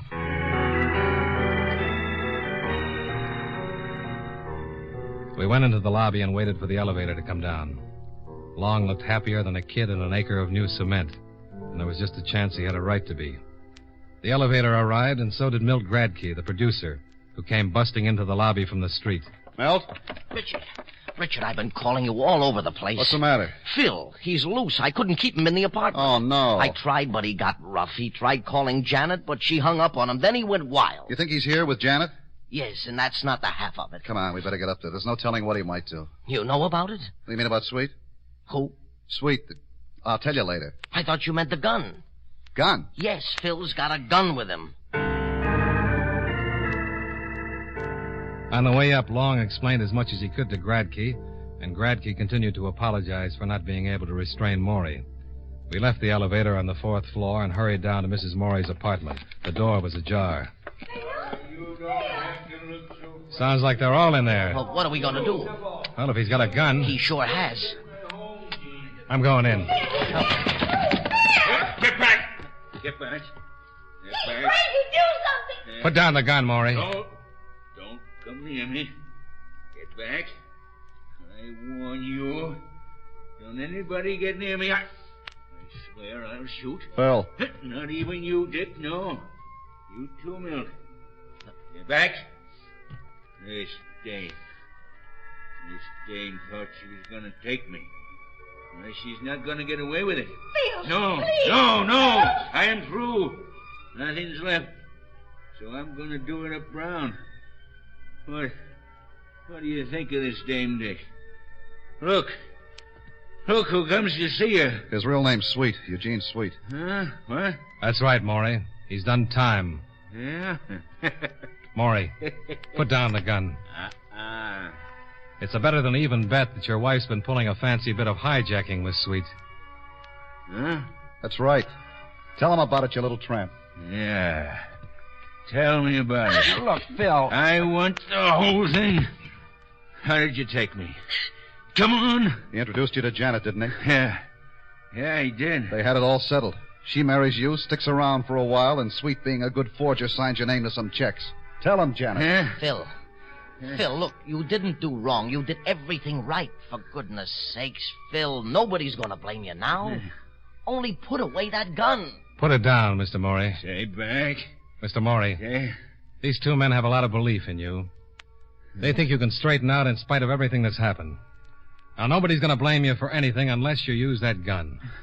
Frankly, what happens to you doesn't make any difference to me. It doesn't make any difference to anyone. It does to these two guys. Why don't you start thinking about somebody else for a change? Let's see you prove you're worthy of their friendship. Stay away. Give me that gun. Now, come on. You're not whipped. Everybody gets in a slump now and then. Come on. Give me the gun, Mr. Morey.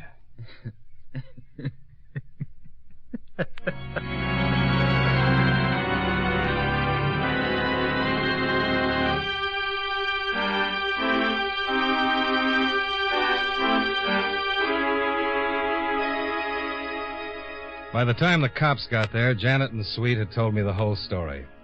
They admitted cashing forged checks to the tune of $300,000. And that wasn't counting what Morey had given her legally.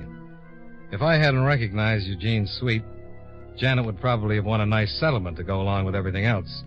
Morey had written so many checks he never would have noticed the extra ones. Oh, he was a setup. He spent money hand over fist, and his business manager would never think a dozen small checks a week were forged.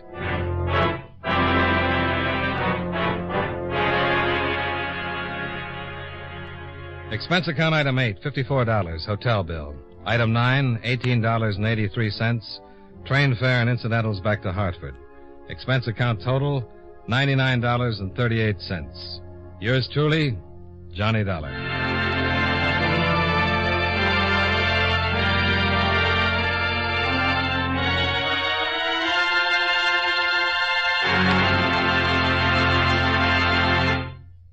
Remember, friends, Wrigley's Spearmint Chewing Gum is a refreshing, delicious treat you can enjoy just about any time.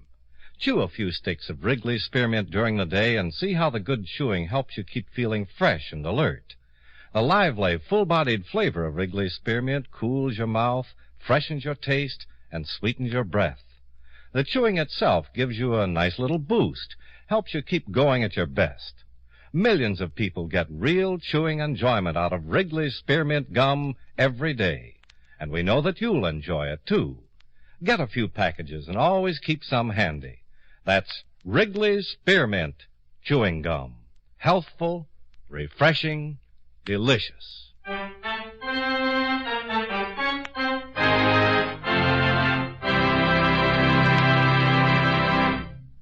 Yours truly, Johnny Dollar, brought to you by Wrigley's Spearmint Chewing Gum, stars John Lund in the title role and was written by Blake Edwards with music by Eddie Dunstetter.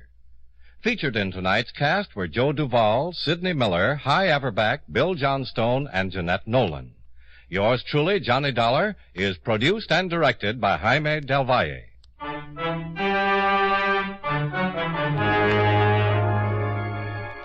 The makers of Wrigley's Spearmint Chewing Gum hope you enjoyed tonight's story of Johnny Dollar and that you're enjoying delicious Wrigley's Spearmint Gum every day. This is Charles Lyon, inviting you to join us again next week at this same time when from Hollywood, John Lund returns as... Yours truly, Johnny Dollar.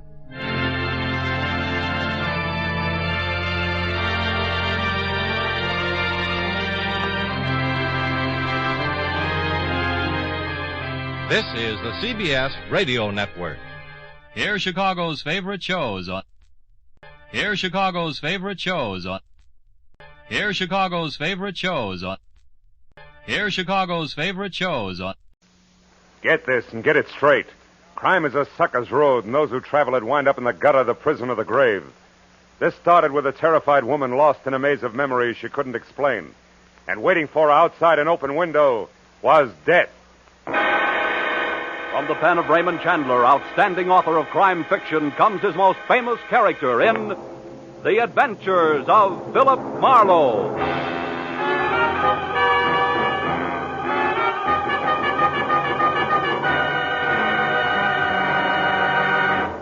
Now with our star, Gerald Moore, starred as Philip Marlowe, we bring you tonight's exciting story, The Open Window.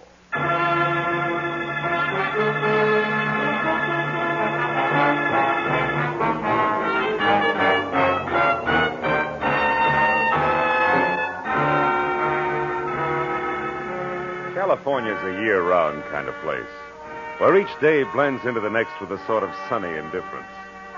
But the one just passed had been a little special. It was the cool, crisp autumn weather that reminded you of the East, where autumn meant kicking your way through knee-deep drifts of brown and yellow leaves, along a rutted country road that hinted of adventure at every turn. Yeah, that's the kind of a day it had been. But now, at a little past 8, as I stood at the window of my third-floor apartment, stared out over enough improved Los Angeles real estate to house maybe 500,000 people that tonight I wanted no part of. Because the world was out there minding everybody else's business, while I was in here minding my own. In here, everything was in order and cozy. I could read if I want to, write a letter if I want to, or just relax with... Oh, no. Your name Philip Marlowe? Yeah, why? Because I have that name and this address written here on this card. I think I was supposed to see you. Do you know me? Well, no, frankly, I don't. What were you supposed to see me about? Who are you, Mr. Marlowe? I mean, what sort of business? I'm a private detective. Private detective? Wait a minute. It's not that bad a racket. Oh, now, look. Why don't you come in and we'll talk this over, huh? Come on. All right. Thank you. There. Sit down, won't you? You look like you can use a drink. Do you want one? Oh, no, thank you. I just need to rest a moment. Oh. I've been walking for hours. Well, now, tell me, what is it? A man, I think. Someone's been following me. I was followed here, I'm sure. I don't know why. Really? This is Los Angeles, California, isn't it? Yeah. I keep thinking That is, I feel as though it should be Vancouver, British Columbia. Oh? I don't know how I got here or why I want to see you, but I've walked until I'm nearly exhausted, and I found that I'd written your name and address on this card here, so I decided to come and try to find out. Well, now tell me. Do you know who you are? No, I don't know who I am. Uh-huh. This man you're afraid of, do you know him? No. But I believe he knew me. He reminded me of Vancouver, and that frightened me. I seem to remember I saw him a year ago. Or maybe it was just the day before yesterday. See how crazy that sounds. But I can't help it. I can't remember. Here, take it easy. Now, you better lie down on the divan. That's it. Come on. Atta girl. Now, look, I think we ought to call a hospital and see it. Stay where you are. It's company in the hall, maybe for us. Now, just take it easy. Hey! Hey, you, hold it! Hold it up there! Oh, great. Who was it, Mr. Marlowe? I couldn't see. Don't let it bother you now, honey. It's probably just one of my clumsy neighbors. He never watches where he's going. You know, the other night... Stop, please. All right. Whoever was out there was looking for me. I know he was. I know it. Now, look, honey. Isn't there something you can tell me? Don't you remember anything? No, I don't know. Here, look in my purse. There are things in it I don't understand. Maybe there'll be some help. Key. Address on a piece of brown paper. 8400 North Virgil. Tompkins. Does that mean anything to you? No. A little snapshot album with one of the pictures missing. Wait a minute. I remember now. That was stolen. Good.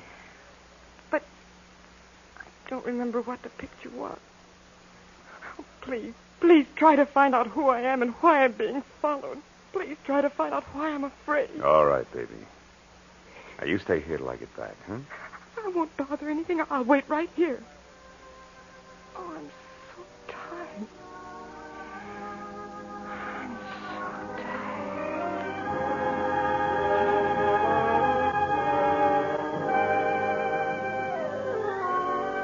I figured what she needed most was rest, and she was getting that fast, so I dropped the items from her purse into my pocket, snapped the lock on my apartment door, and left.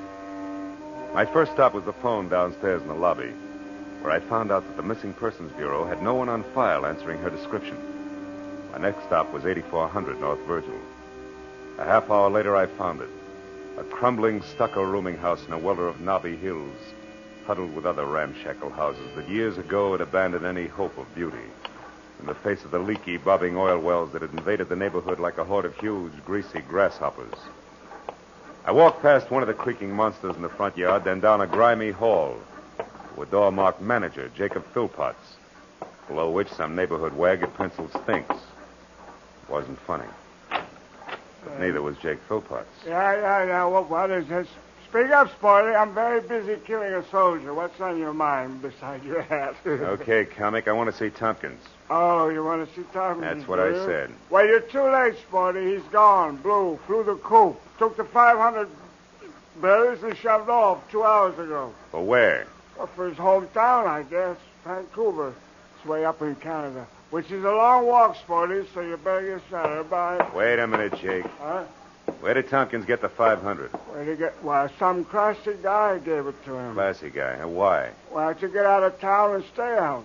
So he does. Uh-huh. But first he pays back all his back rent and buys me a bottle besides. Wasn't that sweet of him? That stuff over there? Yeah. He must have hated you. Who was the classy guy? Why did he want Tompkins out of town? Why do you want Tompkins? Well, how do I know? What am I, an encyclopedia? Hey, look, Nosy, my whiskey's getting cold, so why don't you run along? I want to know who the guy was, and I want it now. Oh, so you're going to start pushing, huh? You want to fight, huh? Okay, put him up. Come on. Take it easy, Buster. Take it easy. You'll beat yourself to death. Now, let's negotiate. Huh? Prop up against the wall, and I'll talk to you. What about a price for another bottle of that stuff? I wouldn't another bottle? That's what I said. Oh, well, that's different. That's really nice of you, Sporty. Not really, kid. I'm trying to poison you. Now, what was Tompkins' racket? Oh, gardener, carpenter, handyman. Nothing much. What else? Who was the classy guy that bought him off? Let's see. I had his name right on the tip of my tongue a minute ago. Red-headed, flashy dress, so had a sort of a... Palmer. Atta boy. Yeah, that's it. Palmerlin. Very good. Now, one more. Where can I find him? Well, he said something about running the pearls. You got it? Yeah, it's a dive on Highland. Thanks, Philpotts. Oh, but don't thank me, Sporty. You bought it, remember? This brand comes to $7.50 with tax. Don't kid an old kid, Jake. You can squeeze that junk out of sour potatoes. Here's sour a spin. Potatoes? And have a happy hangover.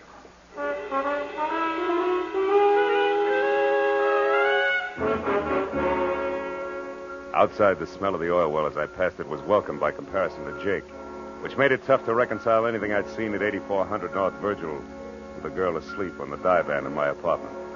As I drove back to Hollywood, then down Highland Avenue, the night was still strangely quiet. Everything seemed to come in whispers. Even the hunch I had that the vanishing Mr. Tompkins had sold out dirt cheap to the boss of the Pearls. Near 3rd Street, I spotted the place, parked a ways beyond it, and walked back. It was one of those dumps that dealt in bad bar whiskey, second-rate bop and a lot of darkness. I shook off a brace of lost weekenders on my way through, made it up the stairs to the offices where a block of orange light on the floor and a two-tone conversation told me to stop, look, and listen. Time, baby. Alan, as they say in Missouri. Have to show you, huh? Uh-huh. All right, Norma, I will. You're not easy to get over. I still love you, and I've missed you. So when you dropped me for your stuffy broker friend, I did a little checking up, and I found out plenty. About Cooper? About Cooper Gerard. I don't believe you. Oh, but you should, honey. You see, Norma, it's not about him specifically, but about a woman. A woman who's all wrong, who spells trouble this deep, and I can prove it. I went to work on it tonight, and things are going to be different from now on. Hey, Buddy, I wonder if you Get could out of tell here, me get where- out of here. Go on. Hey, now, wait a minute. All I want to know is where... I said beat it, and I meant... Never mind, Buster. It doesn't matter anymore. My presence is now known. Come on in, Junior. You can hear better inside. I doubt it. I'll inhibit the performers. But thanks anyway. Buddy, all I want to know Try is... the end of the hall, then left. It's usually there. Okay, thanks. That's all I want to know. Hello. Hello. What do you want, mister? Make it snappy. Okay. Why'd you pay Tompkins to leave town tonight? Tompkins? Who are you? Marlowe. Going to answer the question, Parmalee? Why, certainly. I didn't pay him to leave town. I paid him for some work, carpenter work. Why? What's the matter, Alan? Feel the whip handle slipping? Not a bit, baby. Look, why don't you run along now? I'll call you later. Oh, here's your cigarette case. My cigarette case? Yeah, take it with you. We'll get in touch later. Okay, Alan. Good night, Marlowe. Good night, Miss... Picasso. Not that it'll do you any good, Junior. That's a cute kid. Smart, too. All right.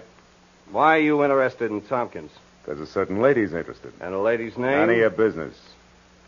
Okay. Go on. This key. What door does it fit, Parmalee? How should I know? Have you got anything else? Isn't that enough? Not enough to worry about, Marlowe, so I suggest that you leave. And in case you have any doubts, this thing goes off awful easy. I see your point. Yeah. And I'd just as soon shoot his nuts, so start down those stairs and don't look back. I bust for a couple of the boys. They'll be at the bottom to help you out the front door. Oh, and Marlowe, take some advice. I don't like your type, so don't come back.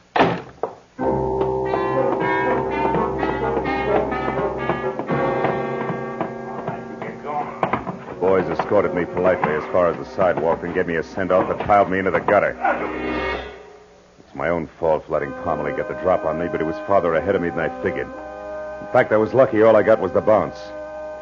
I limped back to my car, got in and started home, but something about the trio of Norma Lacasso, Parmalee, and a broker named Gerard was off-center.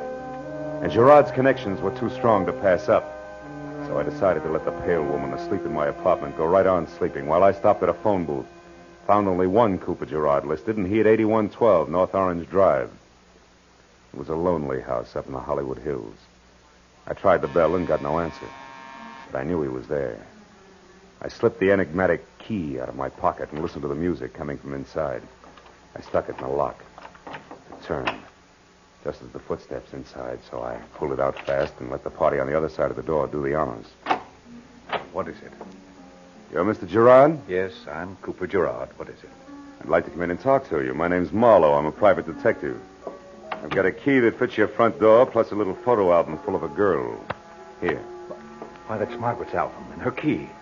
You found her. Where is she? What's happened to her? She's safe. Come in the upper room. Right. So her name's Margaret, huh? Margaret what? Vesey. Margaret Vesey. But where is she? I've been frantic. I just called the police. She left the house this morning and didn't come back. It's late now, and in her condition, I'm afraid that What is Margaret's condition, Mr. Gerard? She was injured in an auto accident a year ago last July, up near Vancouver. It affected her mind. Oh, but please, where is she? Just a minute. There are some questions that I'd like answered first. Exactly what is Margaret Vesey to you?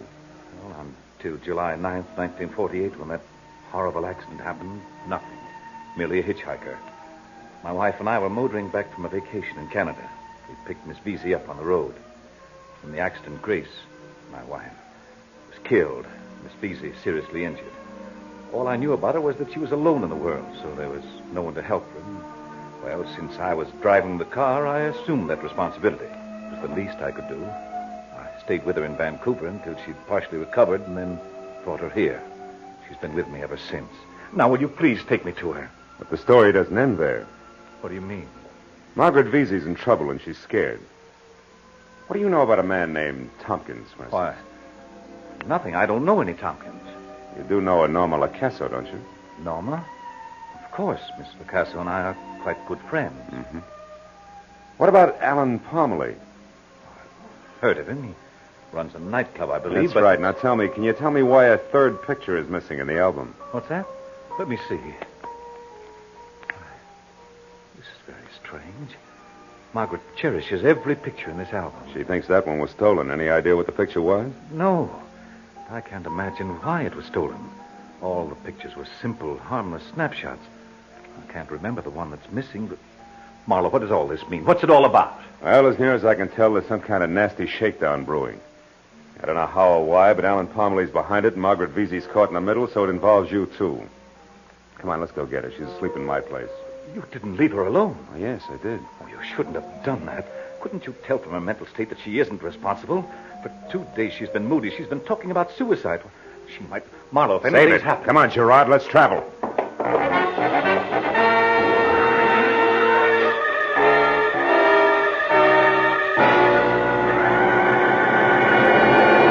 In just a moment, the second act of Philip Marlowe. But first, by the time you've listened to Johnny Dollar, Philip Marlowe, Gangbusters, and Escape and the CBS All-Star Saturday Night lineup, you may be in the mood for some sleuthing of your own. So try it with Sing It Again and the Phantom Voice. Don't always let the other guy or gal solve the mystery. Try it yourself with Sing It Again on most of these same CBS stations every Saturday night. Tune in this fall for the shows that you love best of all. Listen carefully. Here's the address. It's CBS. Now, with our star, Gerald Moore, we return to the second act of Philip Marlowe and tonight's story, The Open Window.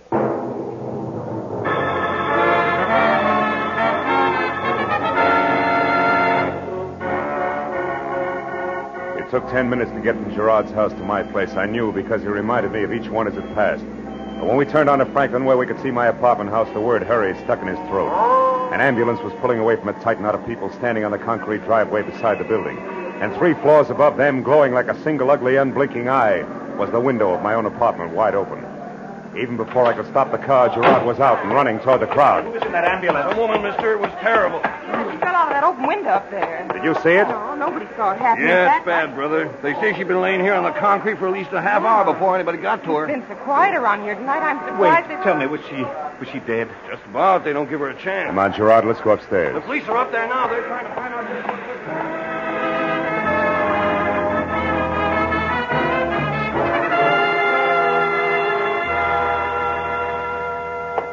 You say the woman came here to your apartment, Mr. Marlowe, and asked you for help. Is that right? That's right, officer. She was frightened and exhausted. When I left, she was asleep on the divan there. Was the door locked, Marlowe? Yeah, it's got a night light, Gerard. I snapped it myself. And you left her alone, right? Mm-hmm. Well, take a look around, will you? See if you can find anything to indicate that an outsider came in while you were gone. What makes you think there was an outsider here? Because I don't think she fell. Margaret was in mental turmoil, officer. She's been despondent. It's possible that she jumped. Yeah? How many people have you heard of that jumped out of a window backwards, mister? I think she was pushed. Pushed? Yeah. Come here, both of you. I want to show you something. He went over to the window and pointed at 5 scratches where fingernails had clawed the paint off the casing. The one that had to be made by her thumb was the lowest. It was true. She'd gone out backwards. As the officer explained that to Gerard, I stared down at the dwindling knot of people 3 stories below. Then up again at the 5 jagged scars ripped deep by a terrified woman's nails. Stared at them until they screamed at me, as a sick mind must have screamed when she fell. Now, Mr. Marlowe, what about this cigarette stub with lipstick on it? Cigarette stub... Hey, that's exactly what I'd like to know. Gerard, where does Norma live? Why, the Hillcrest Apartments on Sunset. But surely Never mind what I think. You go to the hospital and find out about Margaret. I'm going to pay a call on Norma Lacasso right now. She's the type to be jealous enough to... Marlowe, listen, you're making a mistake. That cigarette stub must be Margaret's because Norma doesn't smoke. But Norma doesn't smoke. And what about the cigarette case? Hey, Buster, you better check with Lieutenant Matthews at Homicide. I'll see you later. Hey, come back here, Marlowe.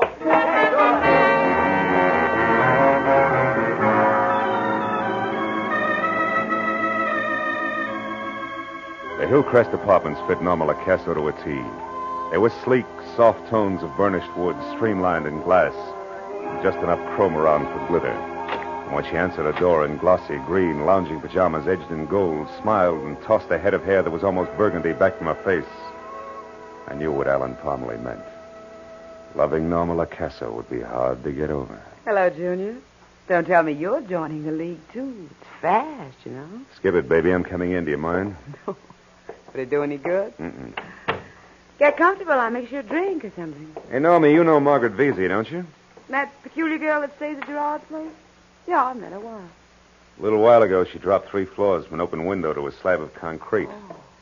Lay there over 30 minutes before she was found. Oh, Marlowe, that's dreadful. I'm sorry. Don't look at me like that. I mean it. I like Margaret. So do I. What's more, she didn't fall. She was pushed. Oh. Got a cigarette? Oh, sure. Here. Catch. Thanks. Oh, just one cigarette tossed like that? Your manners are lousy. You're supposed to pass the kicks and let the guest help himself. Marlowe, you're hurting me. And I'm going to keep right on twisting until that solid gold cigarette case drops. That's what I adore about men. They're full. That's better. Gorilla. All right, to help yourself, the picture's there under the bottom layer of cigarettes. But why it's important is beyond me. It's important to Parmalee, baby. He had you smuggled out of his office so I couldn't find it. Ah, Margaret and Gerard at some little amusement park. Huh? Mm-hmm. Near Vancouver, probably. She told me how he used to take her out while she was recovering from that accident. So what? Even the autographs ought to make no sense to me. Here, this one's hers. Yeah, we had fun this day. This must be his, even the hottest day in Vancouver's history. Now, that's it, Muscles, all of it. Now, will you apologize for these welts on my arm? I don't get it. Whole deal's screwy. The only way it would make any sense is if... Norma, where's your phone book? Over there, under the phone. Mm-hmm. Why? What have you got, Marlowe? Just an idea so far. Stick around. Let's see, U.S. government. War assets, Weather Bureau. Chronological records, yeah. Mutual, 64421.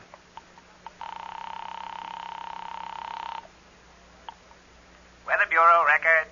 Hello, listen, can you tell me what the hottest day on record in Vancouver has been? I mean the date. Do you have that information? British Columbia? Yeah. Yes, we've got it here, I'm pretty sure. Just a minute. What's that supposed to prove, Bob? I'm not sure yet. Yes, we've got it. Hello? Yeah, I'm here. Go ahead. The book says the hottest day up there was on July 3, 1948, when the July temperature reached 3. 92 degrees. Some heat record, huh? That's a nice place, Vancouver. I was up there one year. Yeah, thanks, friend. The Weather Bureau has just lifted a cloud from a lady's mind. I hope you did it in time. So long. You found out something big, didn't you? No works. Well, aren't you going to pull a gun? They always do about here. Not me. I've got concealed weapons. You've also got dollar bills in your bloodstream instead of corpuscles. But you're smart, baby, so take a tip. Stick close to home. Don't even use the phone. You're a real nice, shiny item. I'd like to keep you that way. Thanks. I'm going to take your word, Junior. But what does it mean? Trouble.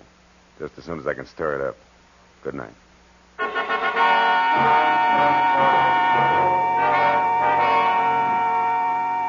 From Norma's and the time that had gone by, I figured my best bet was Gerard's place, but I was wrong.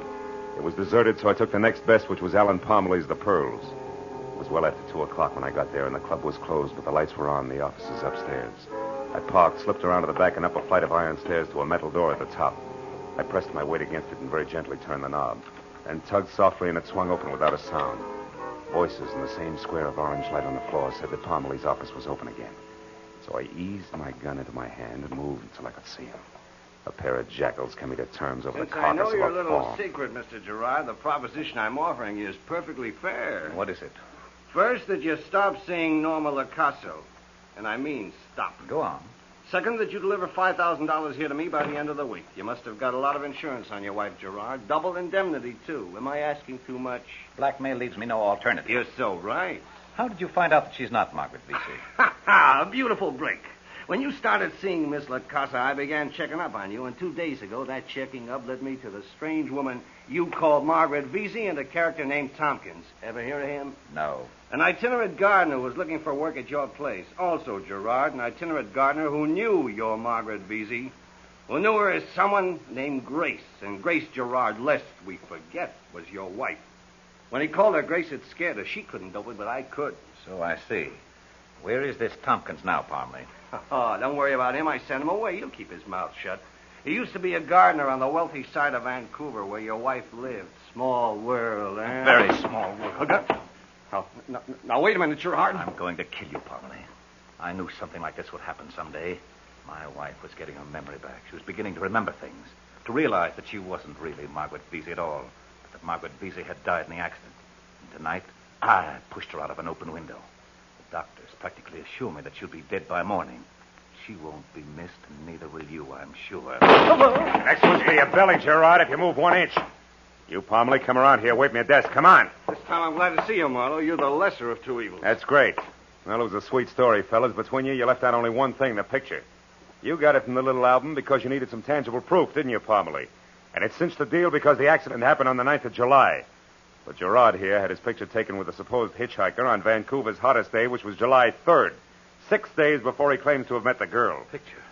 How'd you manage the master stroke, Gerard? The switch in identities in the first place? Come on, talk! What here? It was a mistake. Both Miss Vesey and my wife were in the car at the time of the accident. The car burned. Then, somehow or other, later at the hospital, Margaret Vesey, who died, was identified as my wife, Grace. And since her memory was gone, you made the switch complete and called your wife Margaret Vesey and left it like that. You know, Gerard, I hope you make a break for it. Just once before we get to headquarters. Let's go. You too, Parmalee, move. All right, but you'll have a hard time sticking me, Snoop. I haven't done anything. Oh, yes, you have. Attempted extortion, and as of right now, you just incited a riot.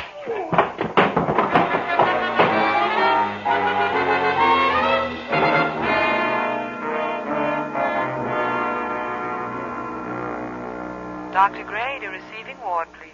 Dr. Gray. She's in here, Mr. Marlowe. Sure it's all right if I see her now, Doctor? After what you've just told me, I think it's a good idea.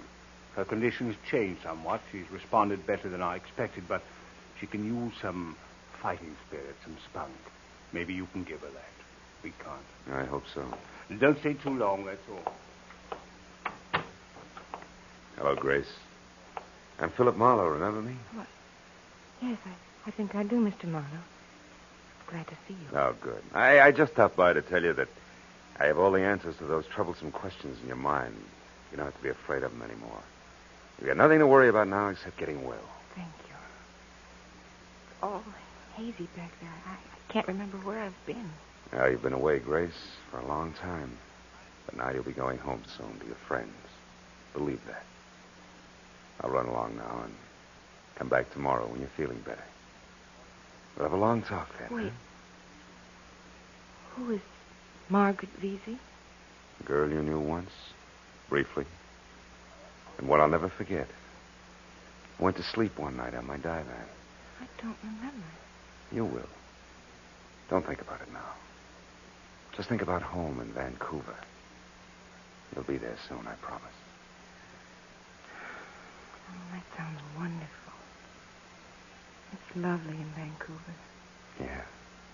That's what the weatherman says. Good night, my dear.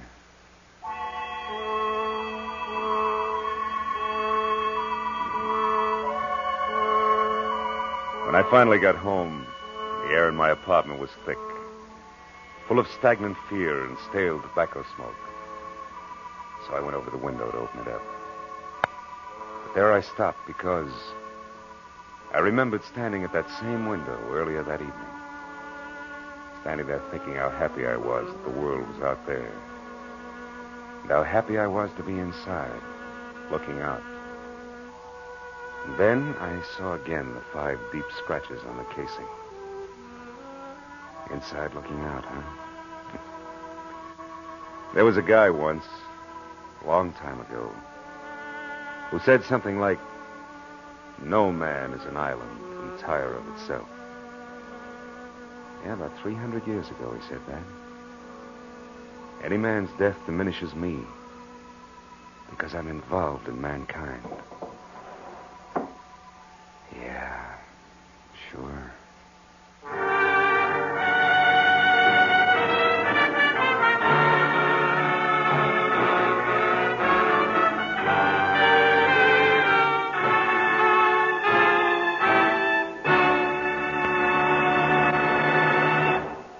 The Adventures of Philip Marlowe, bringing you Raymond Chandler's most famous character, star Gerald Moore, and are produced and directed by Norman MacDonald. Script is by Robert Mitchell and Gene Levitt. Featured in the cast were Betty Lou Gerson, Ed Begley, Lillian Byoff, Paul Dubov, Jay Novello, and Harry Bartell. The special music is composed and conducted by Richard Orant. Be sure and be with us next week when Philip Marlowe says...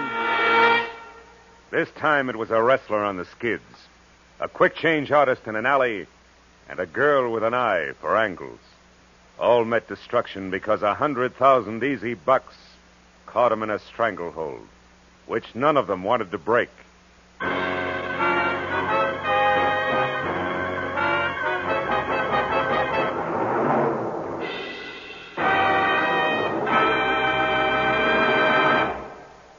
Next time you're in the woods, make sure that cigarette butt, that match, or that campfire is completely out. Only you can prevent forest fires. This is Paul Masterson speaking. Now, stay tuned for Gangbusters, which follows immediately over most of these same stations. This is CBS, the Columbia Broadcasting System.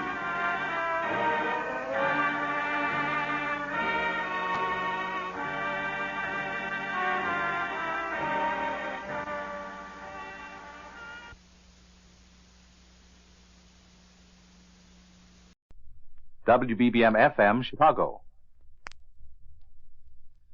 Wrigley's Spearmint Chewing Gum, the refreshing, delicious treat that gives you chewing enjoyment, presents for your listening enjoyment John Lund as... Johnny Dollar. Hanley Conrad, Johnny. Oh, hello, Mr. Conrad. You employed? No, I'm not. All right. Ever heard of a man named Howard Arnold? Big attorney? Represents some of the biggest... Oh, yeah, that one. I've been reading about him. Attorney for George Castro. That's right. Represents the whole rotten syndicate. Yeah. We insure him for $500,000. We wouldn't want anything to happen to him. With that outfit behind him, nothing could. Castro's got more guns than the Army and Navy. I've known Arnold for a long time. Went to law school with him. He called me up the other night. I met him in New York. He's worried. He didn't say it, but I think he's had that falling out with Castro.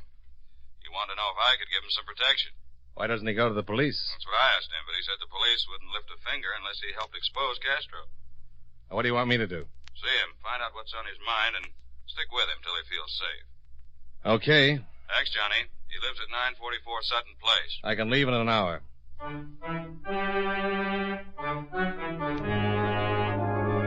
The makers of Wrigley's Spearmint Chewing Gum bring you John Lund in another adventure of the man with the action-packed expense account, America's fabulous freelance insurance investigator. Yours truly, Johnny Dollar.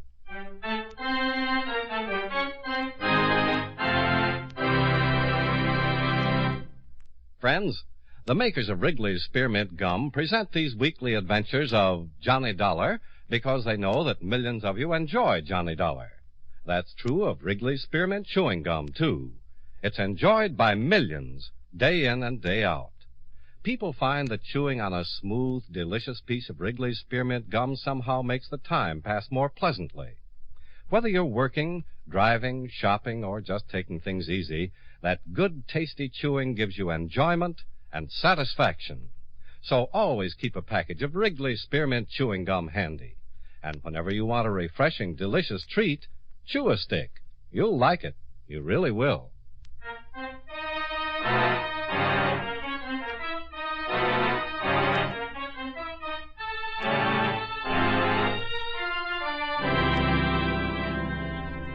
Expense account submitted by Special Investigator Johnny Dollar to Home Office, World Insurance and Indemnity Company, Hartford, Connecticut.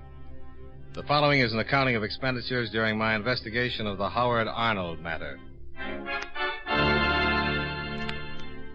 Expense account item 1, $23.55, train fare and incidentals between Hartford and New York City.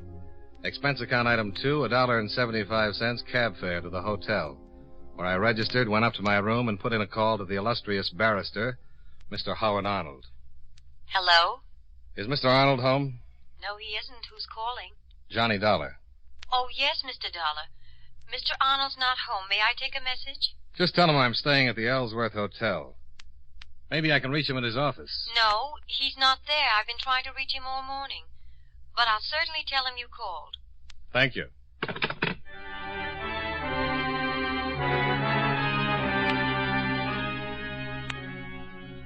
I unpacked my clothes, had some lunch, and waited around the hotel for the rest of the afternoon.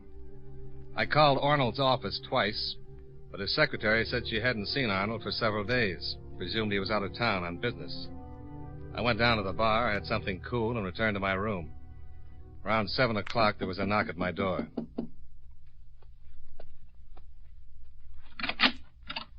Mr. Dollar? That's right. Howard Arnold. Oh, come in. My wife told me you'd called. Yes, and I checked with your office several times. I haven't been to my office. I haven't been home, even. Sit down. Thanks. You got a light? Thanks. How much do you know about me, Mr. Dollar? Only what I've read in the paper and what Hanley Conrad told me over the phone. Yeah, I went to law school with Henry. That's what he said. You know about George Castro? Just what I've read. He'd like to kill me. Why? Because I know too much and he's afraid I'll tell someone. I thought you were in pretty solid with Castro. Yeah, solid as anyone gets with him. Our relationship's been getting thinner and thinner for the last year.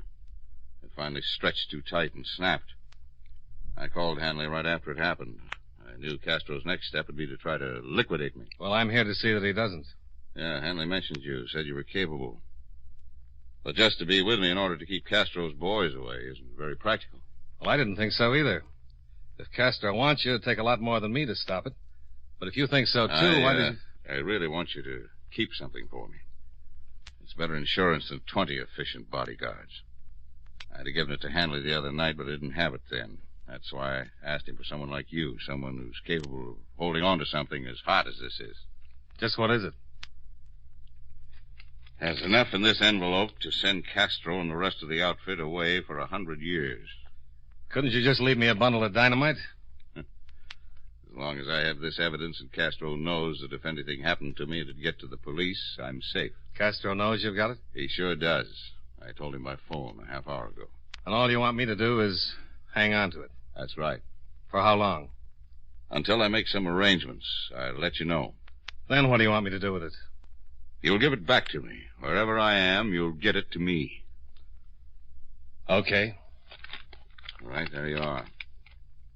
Now, if you don't mind, I'll use your phone. My wife's probably worried.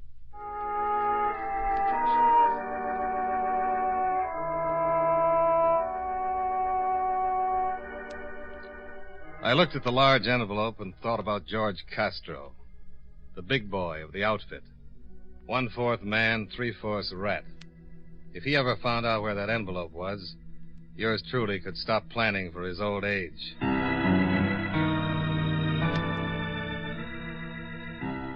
I had dinner, sat in the bar listening to a thin blue piano player for about an hour, then went back up to my room, where I'd hidden the envelope in the dresser, taped to the bottom of the second drawer.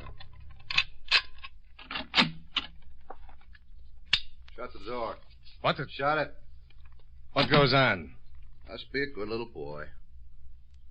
I'll get over there and sit down. Okay. Hey, I know you. Good. You're Marty Fleet, one of Castro's happy little trigger men. Hooray for you. Sit down. Now let's have it. Have what? Don't play games, huh? A little while ago you had a visitor. I did? Yeah, and he left something with you. Let's have it. Have what? You're going to make me go to all the trouble of tearing this joint apart. Not if it's going to make you grouchy. If I spend a lot of time looking for it, what are you going to be doing? You want me to help you? No, I do better by myself. You're going to tell me where it is? If I knew what you were talking about, I'd be... Okay, so I waste my time and tear the joint apart. Shall I, turn my back? No, you just take a nap.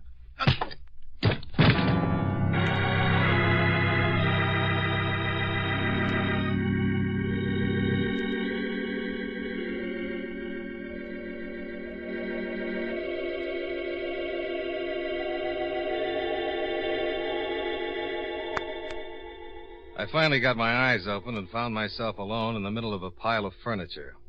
The gorilla had departed, and to my amazement, I discovered that he hadn't found the envelope. I called Howard Arnold. Hello? Is Mr. Arnold there? Who's calling? Johnny Dollar. Just a moment. For you, dear, Mr. Dollar. Hello, Dollar? Well, I think so, but I wouldn't swear to it until I find my head. What's wrong? One of Castro's boys paid me a visit. Did he know I'd been there? Obviously, he wanted the envelope. You didn't give it to him. He was persistent in a physical sort of way, but I still have the ugly little thing. That's bad. You're darn right it is. He'll tell Castro he couldn't find it. If Castro even thinks you've got it. Well, let's relieve his mind. You take it back. Well, certainly it's no good your keeping it if Castro suspects you still might have it. Look, you meet me. Where? Well, certainly not at my house. Castro's probably heavily watched. He won't do anything until he knows he can get his hands on that envelope. Well, any place you say, but if you think you're being watched... I'll be careful to lose anyone who might be following. I know a spot. It's about 2 miles off the main highway to Connecticut. Well, why all the way out there? Can't we just meet in a gas station or something? No. When you turn over that envelope, I want to be in the safest place possible. But that's a long way. It just doesn't make... Please, Mr. Dollar, this is the way I'd like it. I know what I'm doing. It's deserted, away from everything, in the last place Castro would think of. Okay, if that's the way you want it.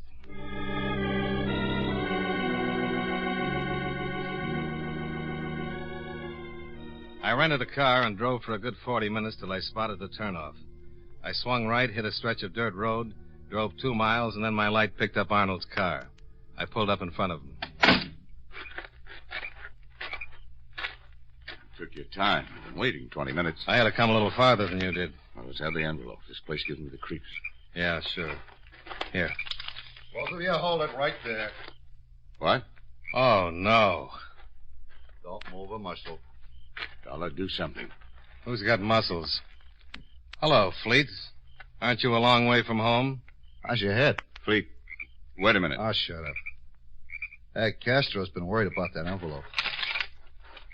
Had it all the time, huh, Dollar? Cross my heart and hope to... No, I take that back.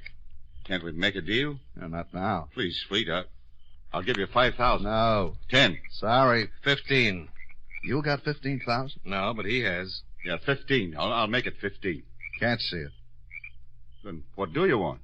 Well, first, I want to make Mr. Dollar sorry for lying the way he did. Look. Turn around. Now, wait a minute. I said turn around. Go on. The law knows about your Fleet. If they find me dead, it won't... You gonna turn around? Okay. Now what? I said I was gonna make you sorry for lying.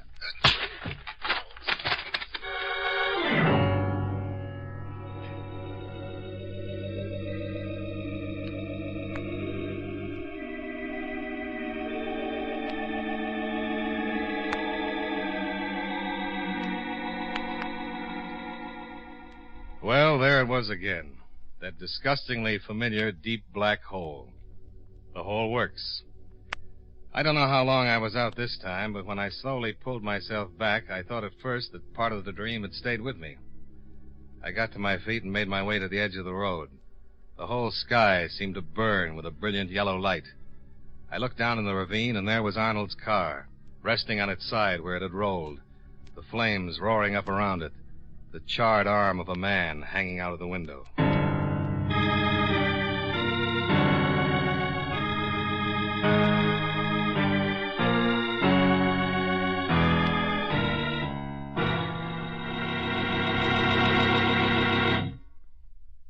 Friends, this coming Friday or Saturday evening, you'll probably have a lot of youngsters ringing your doorbell and calling out tricks or treats.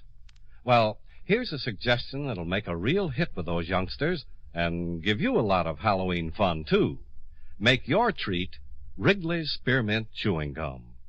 Kids love chewing gum, and they really appreciate it when you give them sticks or packages of Wrigley's Spearmint. It's a wholesome, healthful treat, too, and it's inexpensive. You can treat a whole army of little goblins and spooks without running up a big cost or going to a lot of trouble. So, when you go to the store, get some packages or a box of Wrigley's Spearmint Chewing Gum. You'll agree it's a perfect treat for Halloween.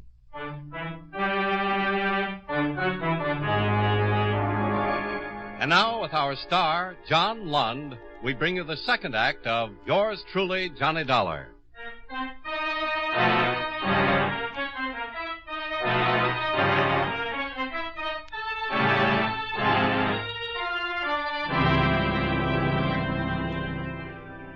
I made it back to the road and flagged a car that drove me to a phone. I called the police and the fire department.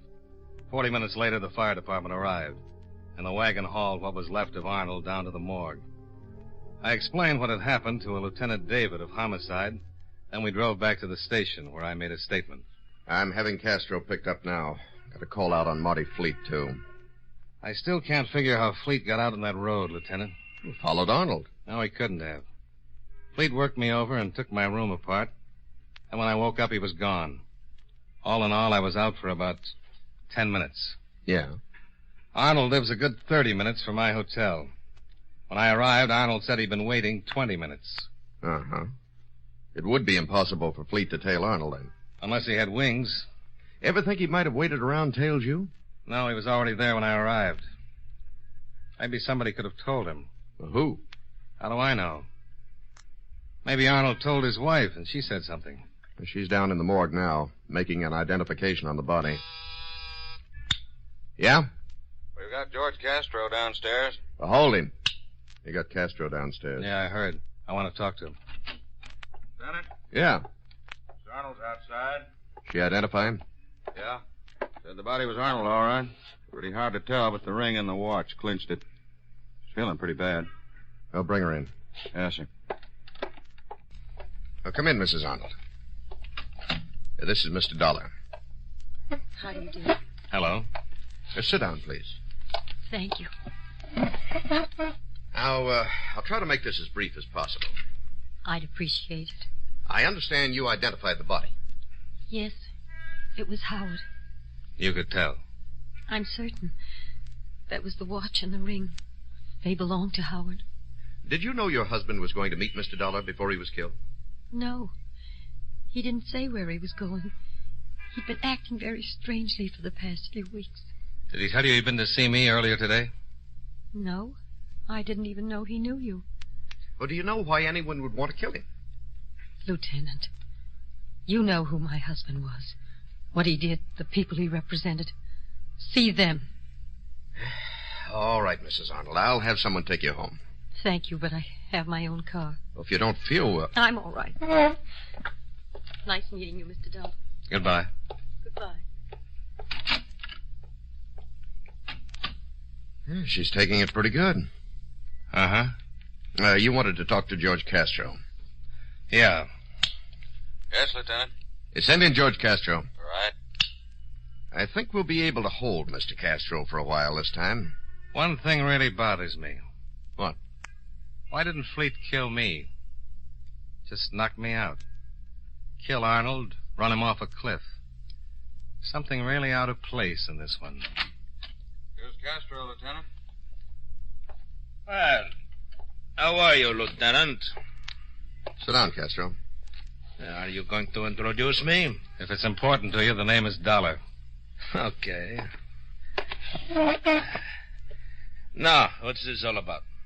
Howard Arnold was killed a couple of hours ago. You don't say. Shot. Piled in his car and run off a cliff. Caused quite a fire. Oh, such a shame. Well, don't look at me.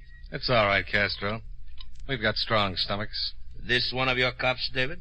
No, but I agree with him. That's too bad, because I don't like him. So, I guess I don't like you either.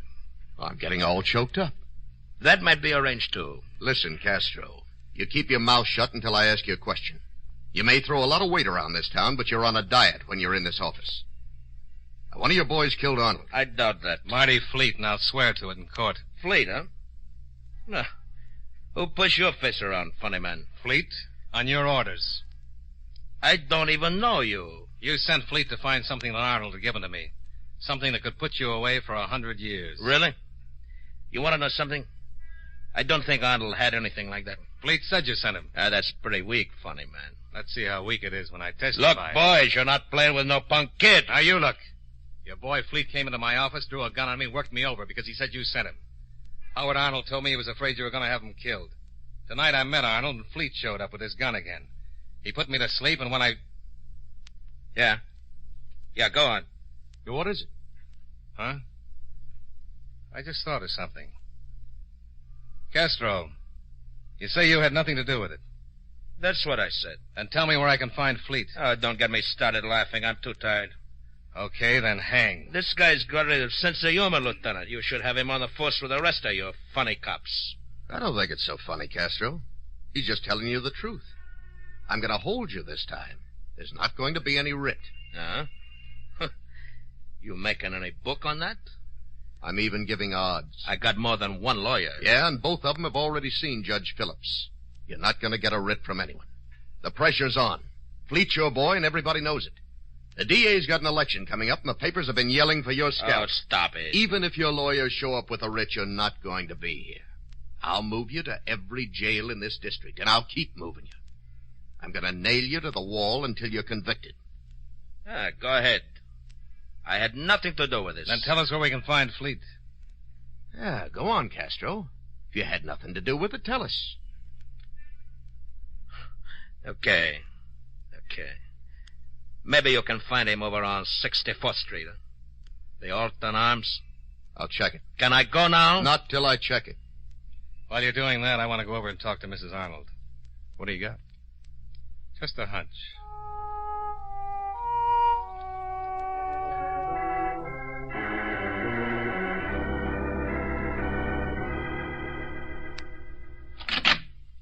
Yes? Oh, I'd like to talk to you, if I may, Mrs. Arnold. I really don't feel much like discussing anything, Mr. Dollar. This is pretty important. All right. Come in. Sorry I had to disturb you. So am I. But if it's important...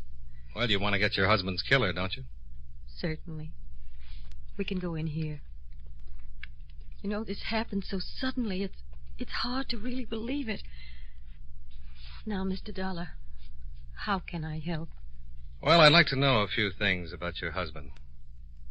He provided for you, didn't he? Yes, but I don't see how that can be of any importance. Well, I just want to know a few things. Your husband made quite a bit of money, didn't he? Yes. You got along? You were happy? Very. You know, there's something awfully funny about this killing. What do you mean? Do you mind if I smoke? No. Please go right ahead. Oh, thanks. Would you like one? No, thank you. What did you mean, that there's something awfully funny about my husband's death? Well, a man named Fleet is supposed to have done it. Works for George Castro. My husband was always afraid of Castro. This Fleet came to my room at the hotel. Said he was working for Castro. Wanted some evidence your husband gave me in an envelope. Fleet knocked me unconscious, and then, for a professional hoodlum, did a remarkably poor job of searching. Why haven't the police picked him up? Well, they're looking for him, but I doubt if they find him. Why not? Why won't they find him? He met your husband and me out in the road. Knocked me unconscious again. Then when I awoke, it looked like he'd killed your husband and shoved the car over the cliff. Oh, please. Can't this wait until tomorrow? I think you can help me. But I don't know what you're getting at. Well, Fleet couldn't have followed me because he was already out there. And he couldn't have followed your husband because there wasn't enough time. Somebody told him where we were going to meet. He had time to get there, but not to follow us. Now, Fleet knew that I knew him, could identify him. Why didn't he kill me? I don't know. And I don't know what you're getting at. Now, if you don't One mind... more question, Mrs. Arnold. Yes. When I called your husband this afternoon, I talked to you, didn't I? Yes. At the station, you said you didn't even know your husband knew me. That's right. But when I told you my name over the phone, you knew who I was. I did no such thing. Oh, I'm afraid you did. You said, "Oh, yes, Mr. Dollar," the first time I called. Well, that's not so unusual. My husband has a great many clients. It was just a matter of diplomacy. Mm-hmm. You know what I think, Mrs. Arnold? I'm really not interested in what you think, Mr. Dollar. I'd like you to leave. I think someone wanted me to identify Fleet as your husband's killer. I don't think Fleet killed your husband. Well, someone certainly did. I think someone else wanted the police to think George Castro was behind it. Might even have hired Fleet, unknown to Castro. Told Fleet to be sure and tell me he was doing the job for Castro. How can I possibly help with all this? Your husband wanted me to hold the evidence until he could make some arrangements. What kind of arrangements? How should I know? He was safe as long as the evidence was safe. Castro wouldn't do anything. Arnold could have put the envelope in a safety deposit vault with instructions to have the police open it in case of his death. Mr. Dollar. Instead, your husband gave me the envelope. Said he'd take it back when he'd made arrangements. Now, how could that help him? I don't know. He couldn't hide, go to another country. He knew you can't run away from a man like Castro. And if he ever had the evidence on him, Castro would kill him in a minute. All right. You've said what you had to say. No, not quite. You know what I think? I think the arrangements had already been made. I think the best way for your husband to escape Castro was to have himself killed. You're insane. If he was dead, you'd have all his money and $500,000 more in insurance. Get out of here. But he isn't dead at all, is he? The man in that car was Fleet. Get out. Your husband leaves the country, everyone thinks he's dead, Castro stops looking for him, and after you collect the money, you meet him. Get out. Get out. Howard. Well, hello, Mr. Arnold. You don't even look singed. And what a lovely gun. I didn't credit you with this much sense, Dollar. Howard, what are we going to do? We're going to do just as we planned, with one slight change. Your car's in front, isn't it, Dollar? Yeah? Get our car, Beth. You're going to follow us. Where? Get the car. Fleet was the body in the burning car? Yes. You hired him to throw the blame on Castro? Of course. You're really a pretty messy guy, Arnold. You won't have to worry about it long. The police know I came here. They're going to wonder who killed me. What's the matter with Castro? He's sitting in the lieutenant's office right now. He has so many efficient assassins. Let's go. Okay.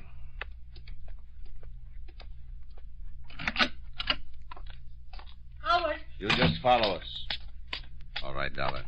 Over to your car. You drive. Howard. What?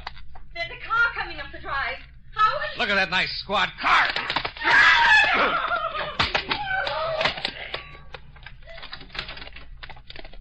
Dollar, what's going on?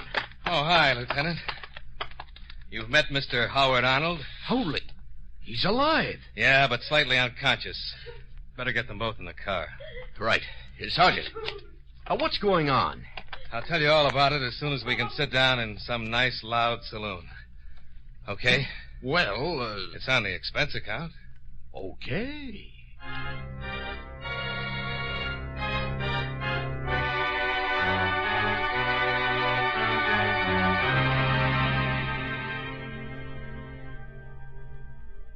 We picked up the not-so-honorable Mr. Howard Arnold and took him back to the station, along with his weeping wife. I filled in some of the details on the way, and later, after I'd changed my shirt, the lieutenant met me in the bar, and I explained the whole thing from start to finish. Between the start and the finish, I ran up expense account items 3 through 25, $27.75, drinks and dinner for two. Expense account item 26, $49.18, car rental and hotel bill.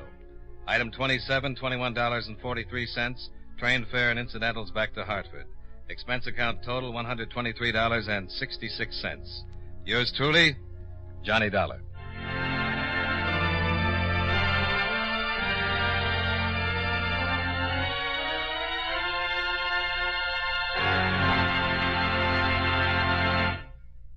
Remember, friends, Wrigley's Spearmint Chewing Gum is a refreshing, delicious treat you can enjoy just about any time.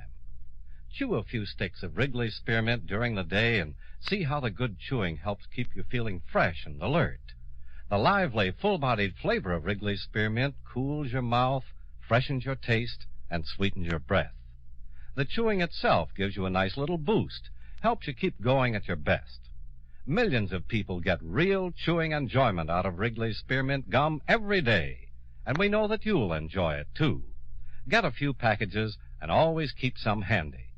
And remember, Halloween is coming, so be sure to have plenty of Wrigley's Spearmint gum on hand for the youngsters who come calling for tricks or treats. That's Wrigley's Spearmint chewing gum. Healthful, refreshing, delicious.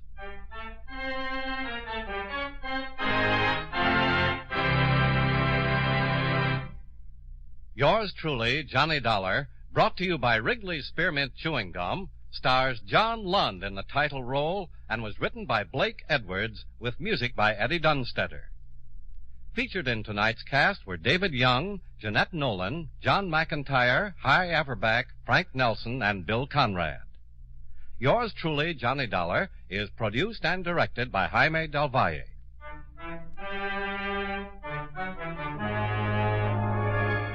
The makers of Wrigley's Spearmint Chewing Gum hope you enjoyed tonight's story of Johnny Dollar and that you're enjoying delicious Wrigley's Spearmint Gum every day.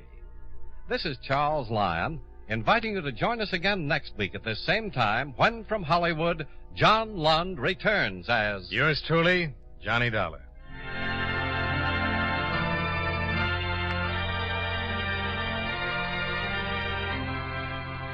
This is the CBS Radio Network. Is the CBS Radio Network. Is the CBS Radio Network. Is the CBS Radio Network. Get this and get it straight. Crime is a sucker's road, and those who travel it wind up in the gutter, the prison, or the grave. This time it started with a kid hawking papers on Hollywood Boulevard, and moved from there to a house full of hate on a quiet street, a blonde liar on ice skates, and a corpse in a burned-out shack. And it all wound up right where it really began, in the heart of the kid on the corner. From the pen of Raymond Chandler, outstanding author of crime fiction, comes his most famous character in The Adventures of Philip Marlowe.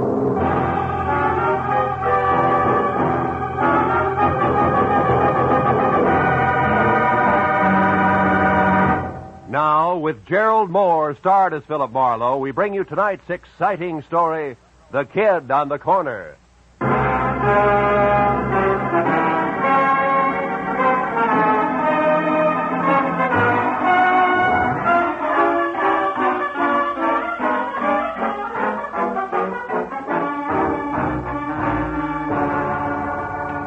After a day jam full of heat waves in December, actresses who passed mascara and long A's off as talent, and producers with glossy convertibles and holes in their shoes, the world looked as phony as a $7 bill. And when I finally closed my office, stepped out onto Hollywood Boulevard into the glare from miles of sheet iron Christmas trees on lamppost trunks, and watched a loudspeaker Santa Claus with neon reindeer trundle by in a cloud of artificial snow, I'd have gladly traded all of Hollywood, California for one quiet Vermont hillside and thrown my license in to boot. All of which convinced me that what Marlowe needed most was a martini in his own apartment, a good book, and a night's sleep in that order. So I started home after them, but only got as far as the middle of the street. It was the kid who sold papers on the corner. Mr. Marlowe, can you spare a minute? I've got to talk to you. Okay, Tommy. Let's get out of the street first, huh?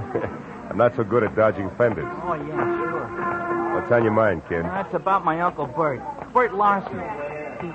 He's gone, Mr. Marlowe. What about your family, Tommy? Don't they know where he is? Oh, I don't have no family. I've been living with Uncle Bert in a flat down in Van Ness. Hey, if you haven't had your dinner yet, maybe you'd eat with me in the cafeteria, huh?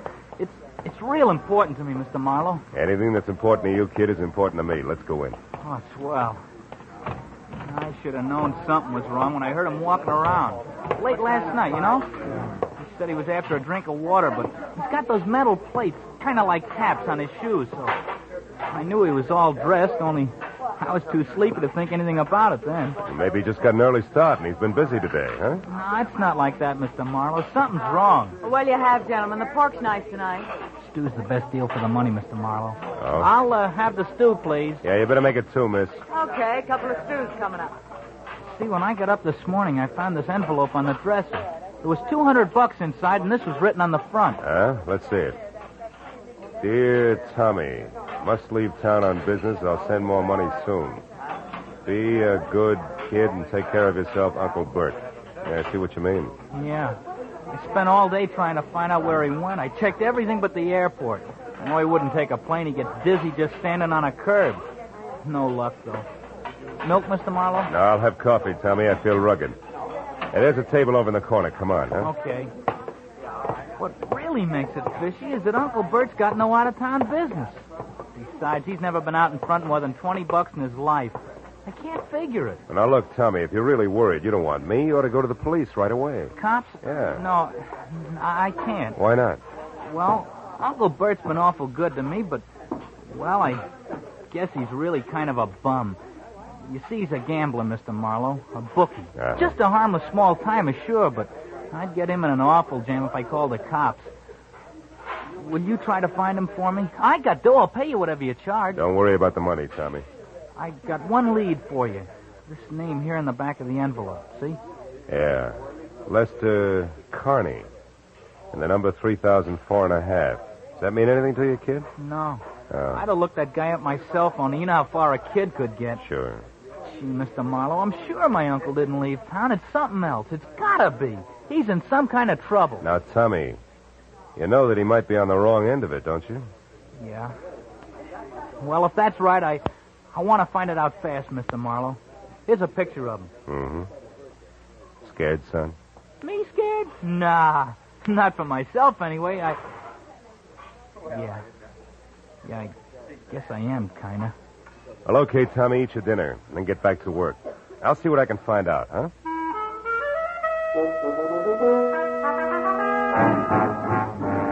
I patted my new client on the shoulder and left the cafeteria. But I was sure of one thing. The dry rot that gets to most people in Hollywood wouldn't touch a hard-working kid named Tommy Lawson, who was already smarter at 15 than a lot of citizens get at 50. I stopped in a phone booth and found the name Lester Carney listed in the book at 8110 Cherokee Street.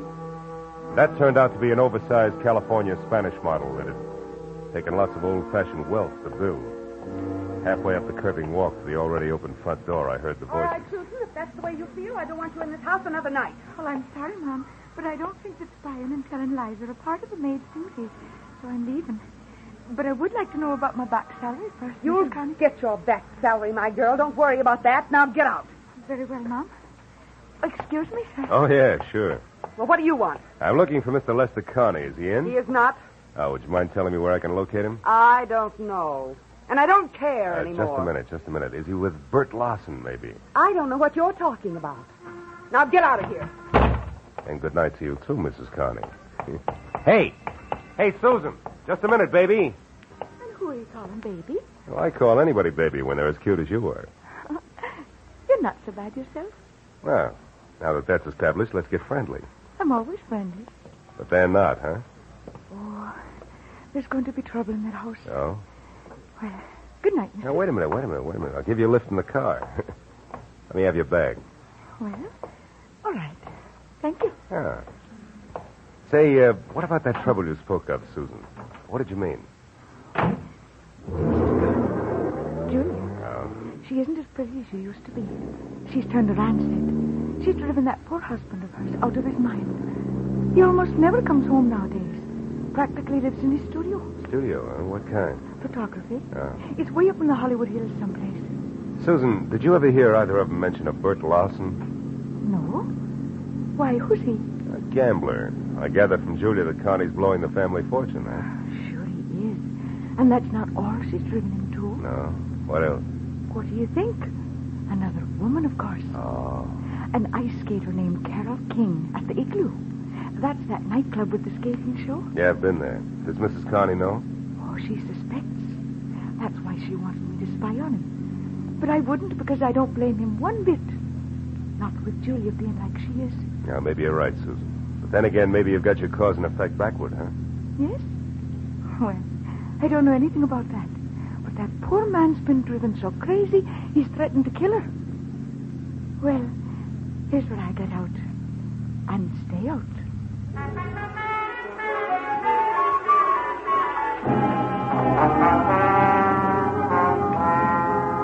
I dropped Susan off at the car stop and headed out Sunset Boulevard for Westwood in a club called the Igloo, which looked more like a down-at-the-heel Taj Mahal than an Eskimo's bedroom. Inside, a line of fast-moving ostrich plumes with rye-crisp waistlines and imitation sable zipped over a short sheet of tinted ice toward the climax of chorus numbers, while I bluffed my way backstage and intimidated the call boy into sending over one Carole King. She turned out to be left end in the lineup out front, so I sat down on a cold trunk and waited until the curtain fell. And I got up to greet an athletic blonde with more than healthy face, who sidled dubiously toward me, ice skates and all, and I introduced myself and told her I was looking for Bert Larson. Why are you looking for Bert Larson, Marlowe? Well, because people say he's disappeared. Now, I know he's a bookie. You don't have to protect him on that score, and I'm no cop. Just want to know where he's gone. Okay. I hear he made a real killing yesterday, the first one in his life. Oh? I understand he's leaving town to retire. Who's going to make book for you from now on? Nobody. I never play the horses. My friends do. Oh, friends like Lester Connie? Lester? Well, now we get down to business. You smell like you're working for a wife, Shamus. Guess again, sugar. I'm after Bert Larson, nothing else. That's why I want to talk to your friend. Where is he? Lester Carney is no friend of mine. You know, you should be smart enough to know you're just wasting your time with that pitch. Look, Bud, he was my friend, sure, but that's all off as of an hour ago. We're all through, washed up. I gave him the boot. Why, did he run out of blank checks? I ought to bust your shin wide open keep for those skates that. on the floor, honey. Then skip the cracks. I threw him out because I got sick and tired of waiting. Kept me on the string for months. Okay, sugar, that's where we'll leave it for now. But in making that clean break, be sure it's not your neck. Huh? I'll see you around. I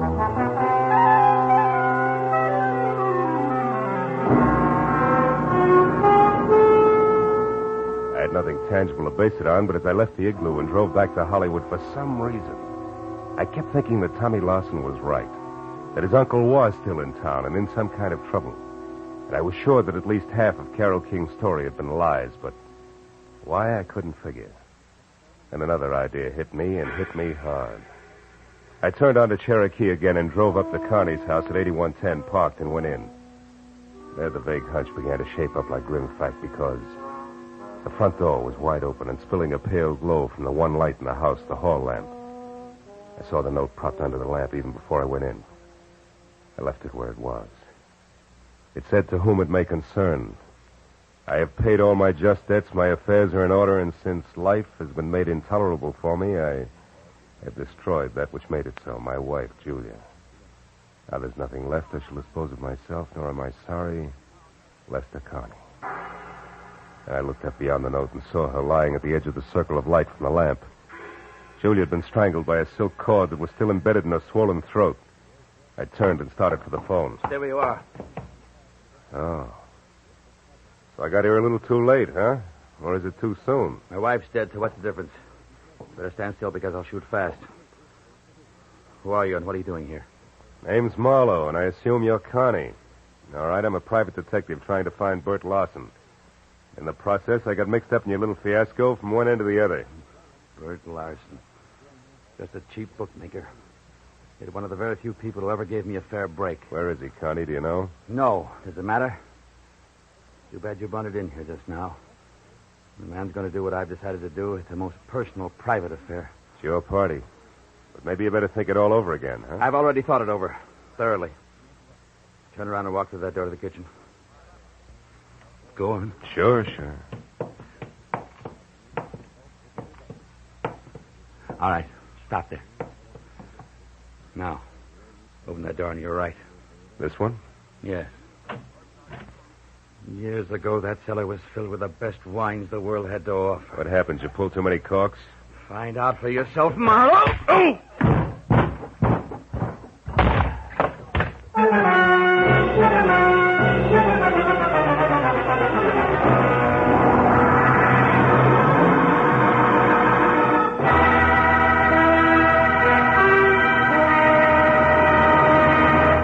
In just a moment, the second act of Philip Marlowe. But first, will Tyrone Power listen to Jack Benny's Siren Song? Will Ty consent to portray CBS's great Sunday night musician and lover in the movie The Life of Jack Benny? Tune in tomorrow and find out.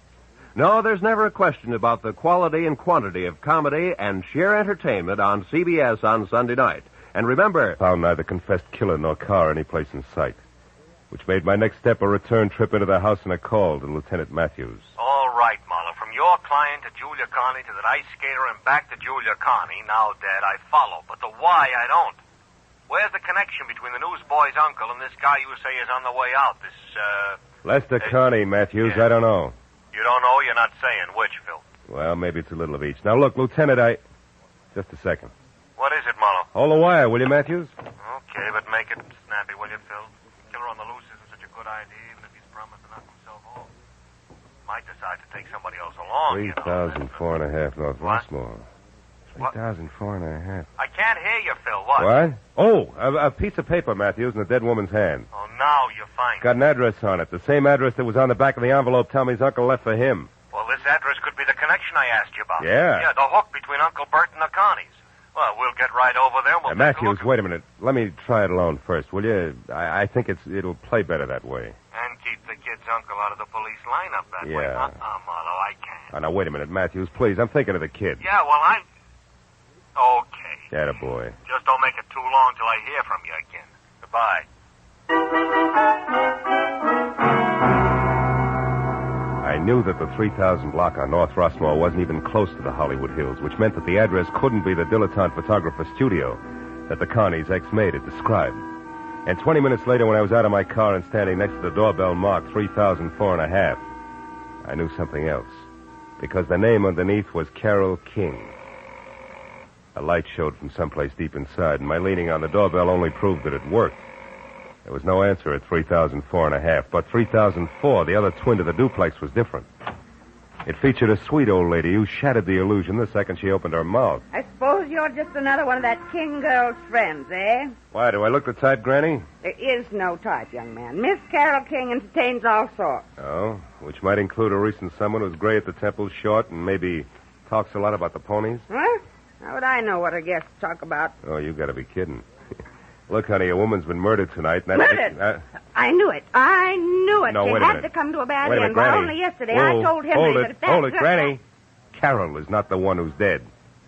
Oh, Yeah, well, I'm glad. sticks out all over you. Now, look, what about that man? Well, he was here about 30 minutes ago, just the two of them drinking that hard liquor like it was water and making enough noise to raise the devil himself. A farewell party, they called it. Oh, did you see him leave? No. Henry made me come in then, and I... Well, I mean... Yeah, I know what you mean. You missed it. Okay, Granny. Now, look, how do we get in here without kicking the door down? Come on, sweetheart. It's important. There may be a body inside. Body? Oh, well, how awful. Here. Over here, behind this ledge. That's better. She always kept a spare key. Yes, here it is. You do it. I'm too shaky. You shouldn't be. Just think of tomorrow, Granny, and the news you'll have for one and all. The light switches is on your right there. Uh-huh. See anything? No. How many rooms here? Bedroom, kitchen, and bath aside from this. Anything in there? No. You suspect foul play, all right, don't you? The foulest. Don't let it worry you because... Hey, those photos there on the wall. They're taken from Mulholland Drive, aren't they? One by day, one by night, both in the same spot, the Hollywood Hills? Sure. That's where he has a studio, that Lester fella. Yeah, that Lester fella. Granny, do you know where it is? I mean, Mulholland Drive and where? You know, that street runs for miles along the top of the mountain. Well, of course I do. Was born and raised here in Los Angeles. Granny, where? Mulholland and where? Mulholland, Laurel Canyon Boulevard, just south of the intersection. Thank you, sweetheart, and goodbye. Oh, wait, one moment now, if you please. What's the matter? What's your name, officer? I know my rights. Your name and your division. Granny, dear, I'm no cop. Huh? I said I'm no cop. Oh, not a police officer. Well, then who are you? Just a passerby. A stranger in the night. Good night, Granny.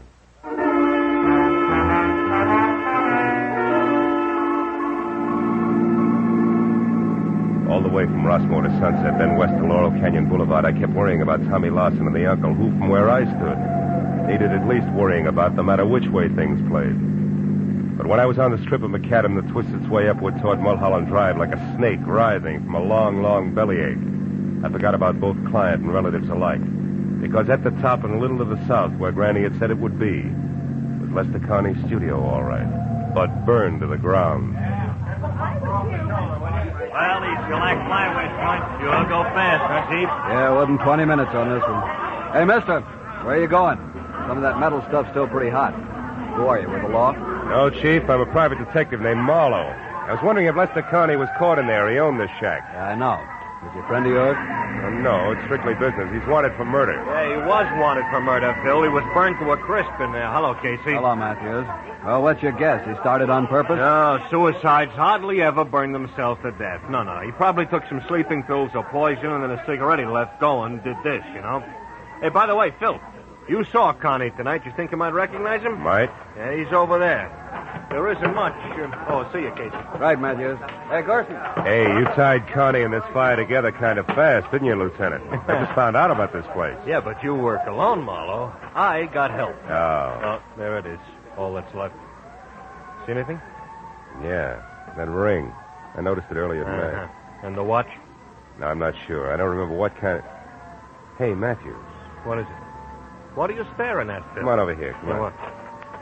See this little piece of metal? Yeah. I think it's... Watch! Phil. You know, fire makes things hot. Yeah. Hot things burn and... Yeah. Marlowe, what is it? It's an idea. Yeah, like what? Like this isn't suicide after all, like it's murder, Matthews. Come on, we gotta get to our phone quick.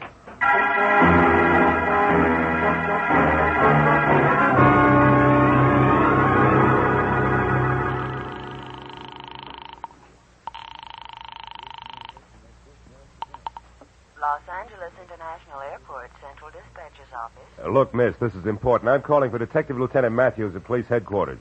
What passenger flights have left in the last half hour? Passenger flights? Yeah. Well, there have been two, sir. One to Dallas, Texas, the other to Chicago. Both American Airlines. Nothing out of the country? Marlowe, what are you getting? Will you wait a minute, Matthews? Sir. However, there is a flight scheduled to leave at 10:10. Uh-huh. But that's just 5 minutes from now. That's going to Manila. Mercury Airways. Shall I connect you? Yeah, hurry, will you, please? Yes, Hey, Matthews, sir. this may be it. I'm glad for you. Mercury Airways. Central Dispatcher's Office, Mercury. There's a call from the police here for you. Go ahead, sir. Look, your 10:10 flight from Manila, is it going out on schedule? Yes, sir. The plane's standing by for the top signal now. Oh, then tell me this. Is there a passenger aboard named Bert Lawson? Lawson? One moment, killer, please, Phil? sir. Hurry, will you? This Lawson killed Lester Conley. Then he. Will you hold it, Matthews? Yes, sir. We have a Bert Lawson aboard. Oh, good. Keep him there and don't let that plane get up in the air. Do you hear? The man's wanted for murder. But don't do anything else either. Just let him sit and wait for us. You got that? Yes, sir. I understand. Fine. We'll be there as soon as we can. Goodbye. Come on, Matthews. It's your show from here on in. Sirens included.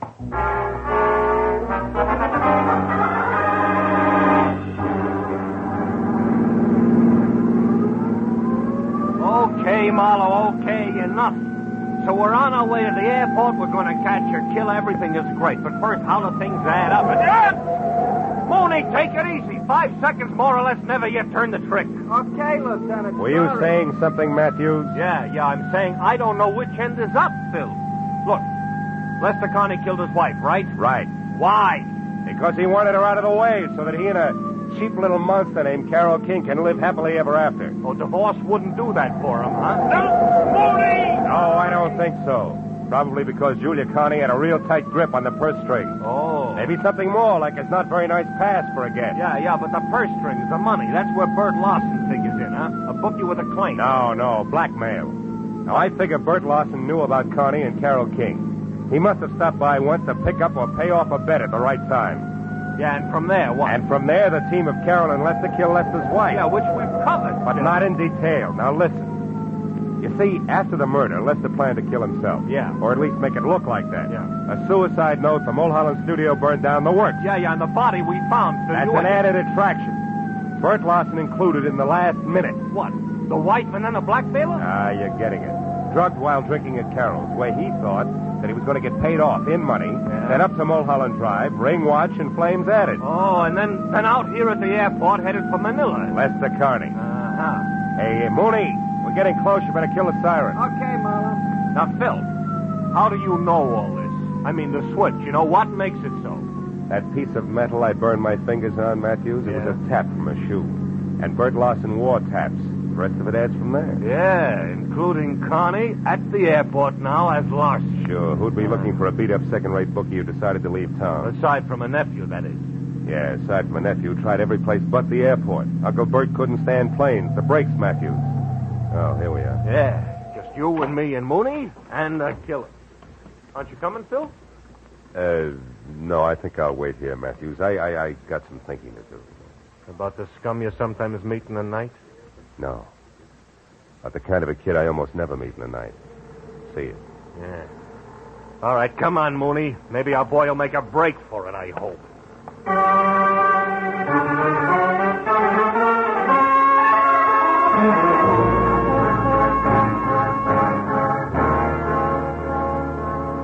Lester Connie didn't make a break for it, and an hour later when they picked up Carol King, it was the same thing. Each of them was surly, ugly, but they talked. So when I finally left police headquarters, where try as he would for Tommy's sake, Matthews had found it impossible to skip over Bert Larson's connection as a blackmailer. It was pushing midnight, and I was dog-tired. There was something worse than that when I was back on the corner near my office, walking toward Tommy Larson, who was untying a stack of fresh newspapers. Then the headline. Read all about it. Hollywood killer nabbed. Blackmailing bookie. Jealous wife slain. Hiya, kid. Hiya, Mr. Marlowe. Lieutenant Matthews tells me you had kind of a rough night. Kinda. When'd you talk to him, Tommy? After the first editions hit the street, I wanted to know if you were okay. The story didn't say. Publicity no good for your business, huh? Not much. Look, kid, did the lieutenant say anything about you? I mean... I'm gonna stay with a neighbor, a friend of Uncle Bert. Oh. He had friends, you know. He wasn't really bad at heart, Mr. Marlowe. Not really. I believe that. So do I, Tommy. He was just mixed up. Yeah. Sure he was. And you know why? The way he thought the world owed him a living, that's why. And I couldn't tell him otherwise. Excuse me, Mr. Marlowe. I gotta get going. Thanks a lot. You were swell. Sure. Extra. Bookie and babe slain in Hollywood Triangle. 2 dead in Hollywood slaying. Extra.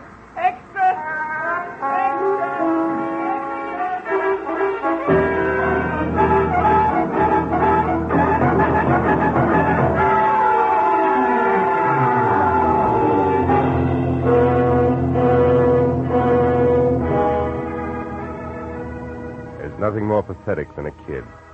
The first time he's really slapped down by life.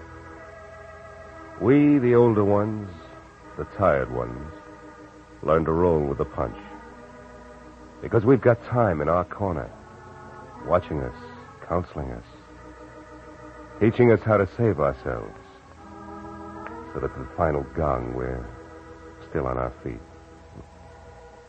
But a kid steps into life's arena expecting to find his opponents all he was taught to believe they would be. But instead he finds the old 1-2 below the belt. But if here he finds a good guy, and there a great girl, the going suddenly becomes not so rough. The fight becomes worth it. If only to help the next generation of Tommies find their ring a little cleaner. And the breaks not quite so tough.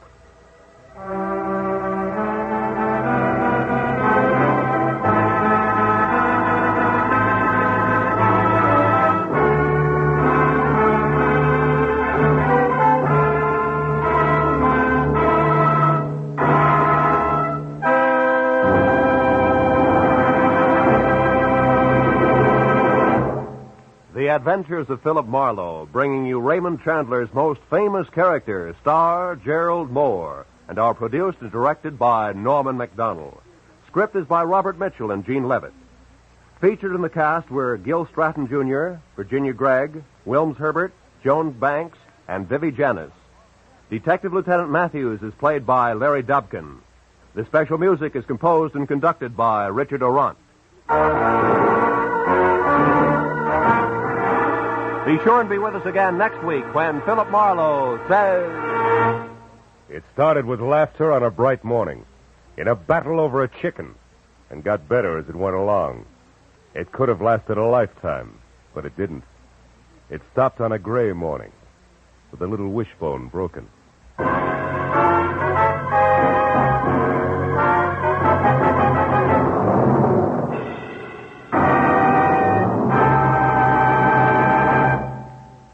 Stay tuned now for Gangbusters, which follows immediately on most of these same CBS stations. This is Roy Rowan speaking.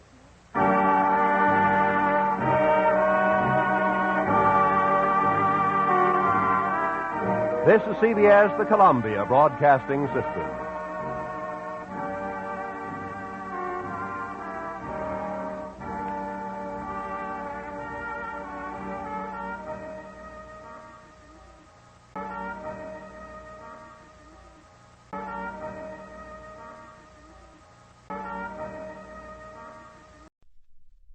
Wrigley's Spearmint Chewing Gum, the refreshing, delicious treat that gives you chewing enjoyment, presents for your listening enjoyment John Lund as Johnny Dollar. Roger Stern, Dollar. Oh, hello, Mr. Stern. What can I do for you? We insure Mr. James Forbes. He was killed last night. It looks like an accident, but there's always the chance it might not be. Can you take the job? Sure. How about the details? Well, come on down to the office as soon as you can, and I'll give you what we've got. I'll catch the first train out.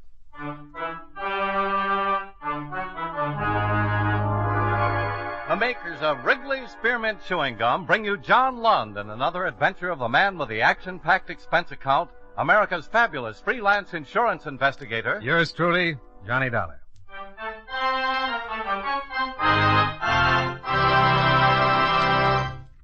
For refreshing taste plus chewing enjoyment, treat yourself to delicious Wrigley's Spearmint Gum. When your mouth and throat feel hot and dry, a stick of Wrigley's Spearmint gives you quick, long-lasting refreshment. The lively, full-bodied spearmint flavor cools your mouth and freshens your taste. The chewing itself helps keep your throat pleasantly moist. Best of all, you can chew and enjoy refreshing Wrigley's Spearmint Gum almost any time and any place. Keep a package handy right in your purse or pocket so you can chew a stick whenever you want it. For refreshing taste plus chewing enjoyment, treat yourself to delicious Wrigley's Spearmint Gum. Millions enjoy it, and you will too.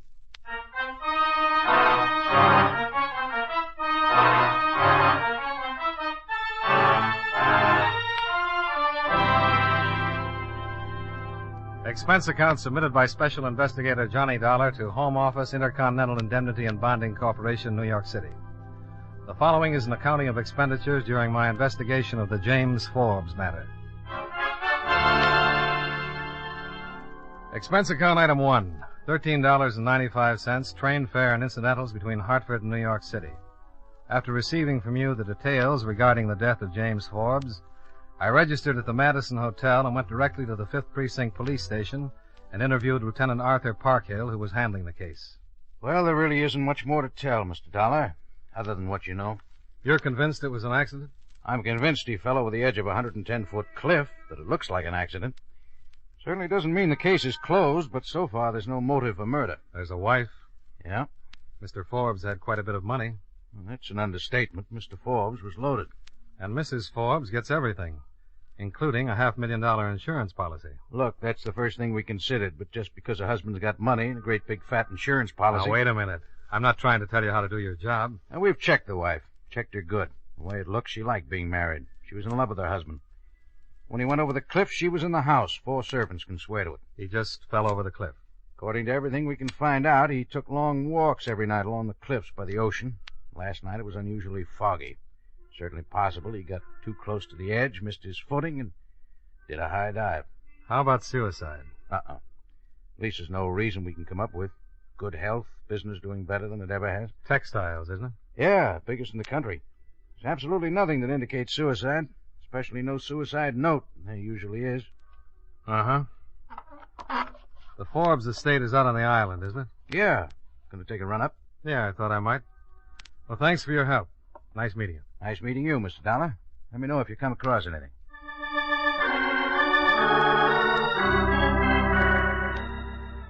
Expense account item 2, 75 cents. Cab fare to a garage where I rented a car and drove out to the island. The Forbes mansion stood in the middle of a lot of acreage along the shore at the northeastern tip.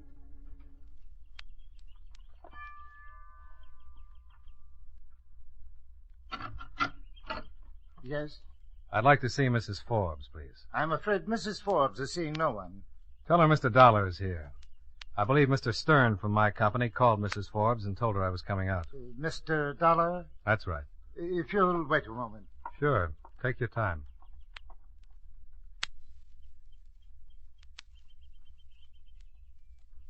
Mrs. Forbes will see you, Mr. Dollar. Mrs. Forbes was expecting you, but neglected to tell me. Mr. Dollar, ma'am. Come in, Mr. Dollar. I'm Mrs. Forbes. How do you do? Won't you sit down? Thank you. Mr. Stern called, said you were coming out. He seemed to think it was necessary. Yes, routine. Unfortunately, in a matter like this... I understand. Better to get it over with. I suppose so. Just a few questions. What time did Mr. Forbes leave the house last night? Right after dinner, around 9. I understand he was in the habit of taking walks. Yes. Last night was the same as any other night. Yes. He seemed all right? He was fine. Wonderful spirits. Who found him? The police. Did you call them? Yes, after he'd been gone longer than usual, I began to worry. By 12 o'clock, I sent William, my butler, out in the car to look for him. When William returned, I had him call the police. They didn't find him until morning. You're convinced it was an accident? My husband didn't commit suicide, Mr. Dollar. Did he have any enemies? No. No one killed him, Mr. Dollar. Now, if you don't mind, I really don't feel too well. Of course. There's just one more thing. Yes? I'd like to take a look at the place, the spot. I'll have William show you. Thanks. I'm sorry I can't be of more help, Mr. Dollar, but there's really nothing to help you with. My husband was killed in an accident. He wasn't murdered, and he didn't commit suicide. My husband was a fine and wonderful man. I loved him very much. Of course. I'll call William and have him show you the way down to the cliffs. It's been nice meeting you.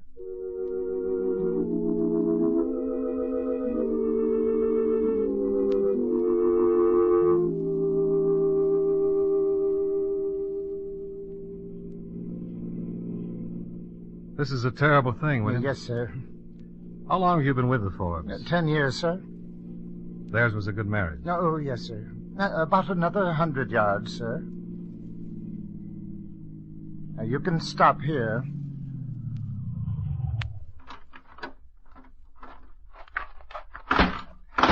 Right over here, sir.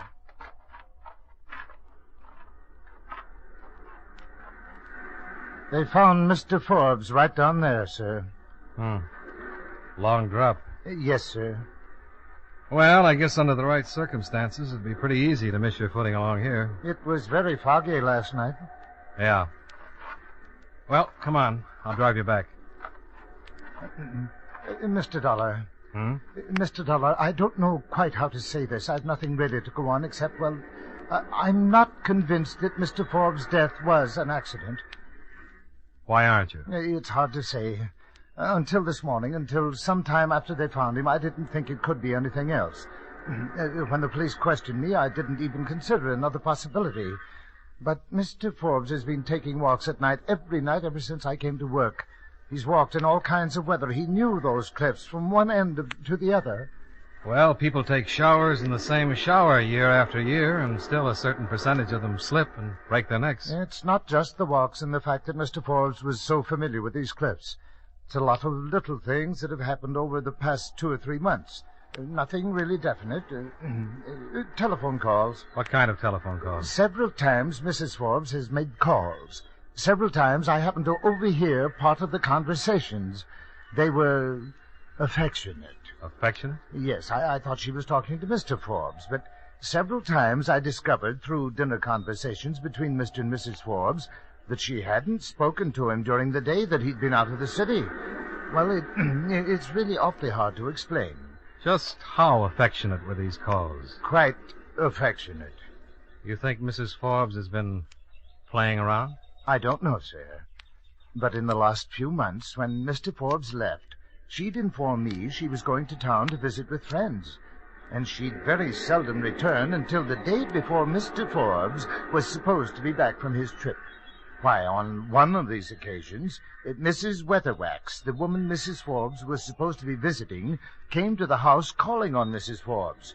Well, from her conversation, I gathered she hadn't seen Mrs. Forbes for some time.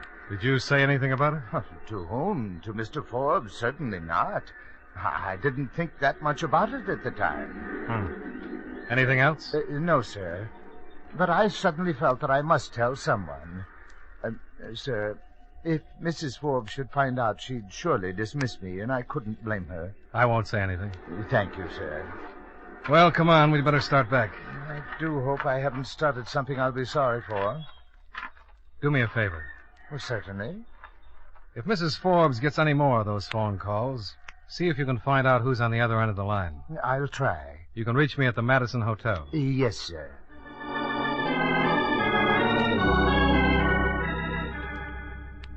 I drove William back to the house, then headed for the city. It was close to 5 o'clock when I got back to my hotel and called Lieutenant Parkhill. I told him about my conversation with the butler, and he was interested. He agreed to do some more checking on Mrs. Forbes' friends, especially the men. Expense account item 3, $7.50, dinner. After which I took a short walk, then returned to my hotel to get a good night's sleep. I was just turning off the light when the phone rang. Johnny Dollar. This is William, Mr. Dollar, the Forbes butler. Oh, yes, William. Mrs. Forbes received a phone call about half an hour ago. You find out who he is? No, sir. Well, that's not going to help much. I thought you could discover his identity. How could I do that? Mrs. Forbes just left the house. I overheard her agree to meet the party in the city. Where in the city? Well, I don't know, but I thought you could intercept Mrs. Forbes as she comes off the George Washington Bridge. William, you have the soul of a Sherlock. Yes, sir. Mrs. Forbes is driving the gray Cadillac sedan. License number 6A31593.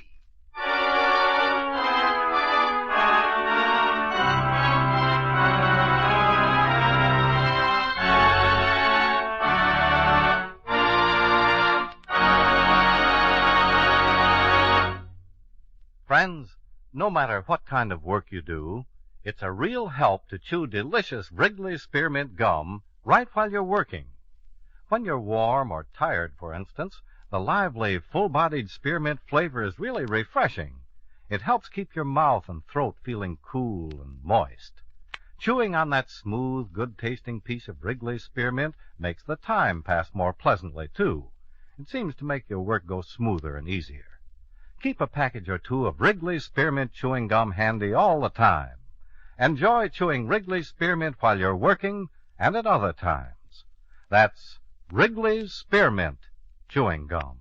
Healthful, refreshing, delicious. And now, with our star, John Lund, we bring you the second act of Yours Truly, Johnny Dollar.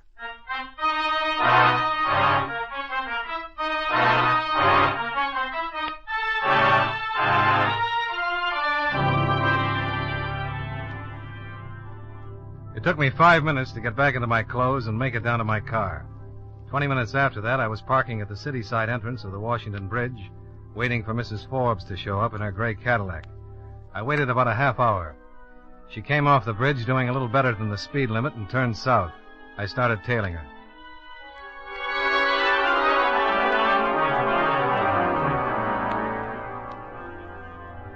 I stayed about a block behind, and Mrs. Forbes led me across town.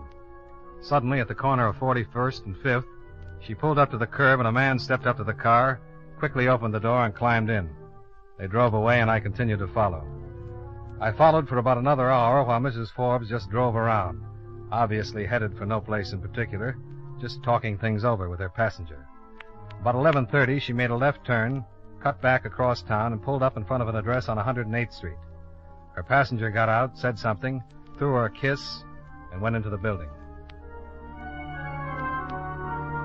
After Mrs. Forbes had driven out of sight, I went down to the building the man had entered and looked through the glass door. He was going into an apartment at the end of the hall. I checked the apartment number, 1D. The nameplate on the mailbox outside was Roger Phillips.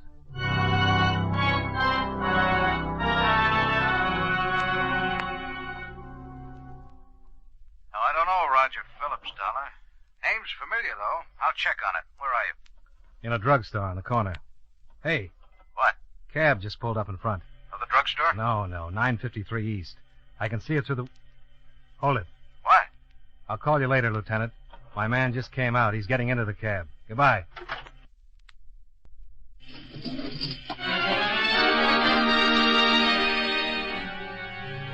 The cab was 2 blocks away and turning left by the time I was able to follow. It led me across town to the waterfront in a small, tired saloon named the Blue Toad. I watched while my man paid off his driver, then I followed him into the dive. The Blue Toad was one room, a few tables and a bar. The customers were off the waterfront, seamen, stevedores, and bums with saltwater faces and an occasional tattoo. The air smelled like stale beer, live bait, and bad tobacco. I watched my man cut his way through the heavy blue haze and sit down. Another man sat at the table, a short man with a dark face. I found a table near the door, gave my order to a waiter with a crusty apron, and relaxed to see what was going to happen. Hello? Huh? Oh. You alone? Oh. Yeah, but I'm, Buy me a drink, huh? Sure. Well, what'll it be? Champagne. Huh. Doesn't that get a laugh? Was it supposed to? Well, if I was a nice-looking guy, wearing a nice-looking suit, and I just walked into this dump and a dame like me ordered champagne, oh, forget it. I was just trying to start a conversation. You started it. I work on a percentage. Buy me a scotch and I'll leave you alone. Relax. I'm not expecting anybody. Thanks. You got any influence with the waiter? I ordered a drink 10 minutes ago. He's probably out in the alley. It's not well. About this time of night, he can't stand the smoke and goes out to stock up on fresh air. He'll be right back. What's your name? Jane. Yours should be, Mike? Or Bill? Yeah, you look kind of like a Mike. Why? I don't know. Feeling you get when you look at some people. Some people look like certain names. It's Johnny. Johnny? Doesn't fit? I guess so.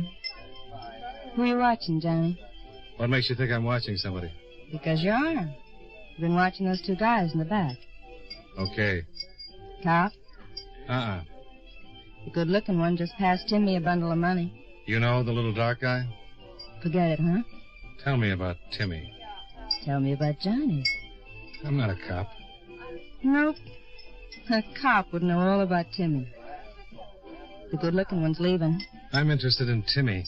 In Timmy or the money he just got? Both. You're not a stick-up man, Johnny. Not a bit.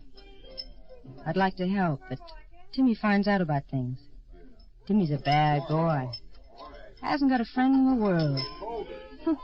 Not even me. You leaving? Yeah. Oh, here. Buy some champagne. Thanks. Bye, Johnny.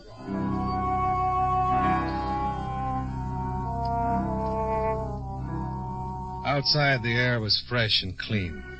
I got into my car, lit a cigarette, and waited for the dark little man named Timmy to come out. In about 5 minutes, he did. He crossed the street and climbed into a car. He drove west, and I followed. About 10 blocks later, I stopped and watched Timmy park in an all-night garage, then crossed to a hotel called the Bayview. He went in. I found a phone and called Lieutenant Parkhill. Timmy? About 5'9", dark complexion, dresses a little too sharp. Timmy Collins. Now, what about him? Bad boy. Yeah, so I've heard. Assassin, but nobody's been able to prove it. I didn't even know he was in town. He shouldn't be. Why not? Oh, it was an old rap. Forgery. Huh. You find anything on Roger Phillips? Oh, yeah. Socialite playboy. Makes the columns about once or twice a week. Never very flattering. Does he know Mrs. Forbes? Oh, he might. Runs around in that circle. He's been in town for about a year now. He comes from... What's the matter? Just gonna say he comes from Cleveland. Yeah? Just remembered. So does Timmy Collins. Did you check on Phillips in Cleveland? Now, the kickback hasn't come in yet. Won't get it till tomorrow morning. Only thing we've got on him here is what I've already told you. What are you going to do about Timmy? Let him alone for a while. Stake out the hotel, see what he's up to. What are you going to do? Go back to my hotel and get some sleep. I'm bushed. And I'll talk to you in the morning. Yeah.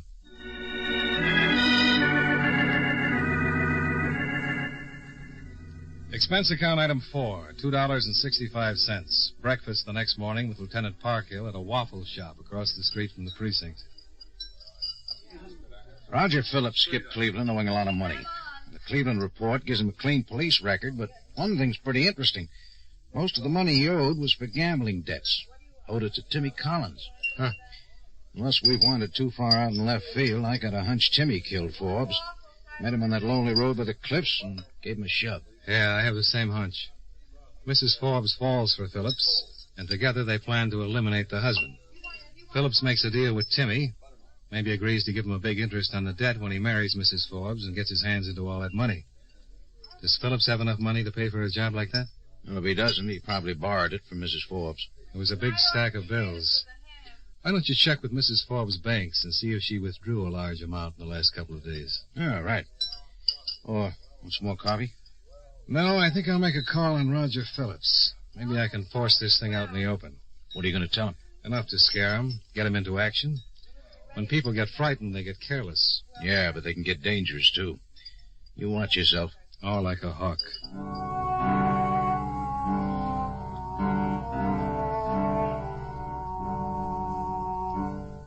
Roger Phillips was still sleeping when I knocked on the door.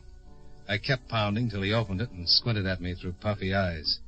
I introduced myself, and he showed me into a well-furnished small apartment. He put on some coffee, lit a cigarette, and sat down on the couch. Oh, it's a little early for me, Mr. Dollar. Yeah. Sit down. The coffee won't take long. You're an insurance investigator. That's right. Well, I don't understand. What do you want to talk to me about? Mrs. Forbes. Mrs. Forbes? You know her, don't you? Mrs. Forbes. Well, I know one Mrs. Forbes, a casual. I'm not going to play with you, Phillips. I'm talking about the Mrs. Forbes who picked you up last night and gave you a large amount of money. Look, I don't know what this is all about. I think you do. I said I didn't. I was in my apartment all last night. Nobody picked me up, and certainly nobody gave me any money. You went to a dump called the Blue Toad, and you met a man named Timmy. Get out of here. You're in big trouble, friend. I know all about Cleveland and Timmy Collins and Mrs. Forbes, and I think when Mrs. Forbes finds out about the deal you made with Timmy, she'll tell me everything. We'll see each other again. Oh, your coffee's boiling.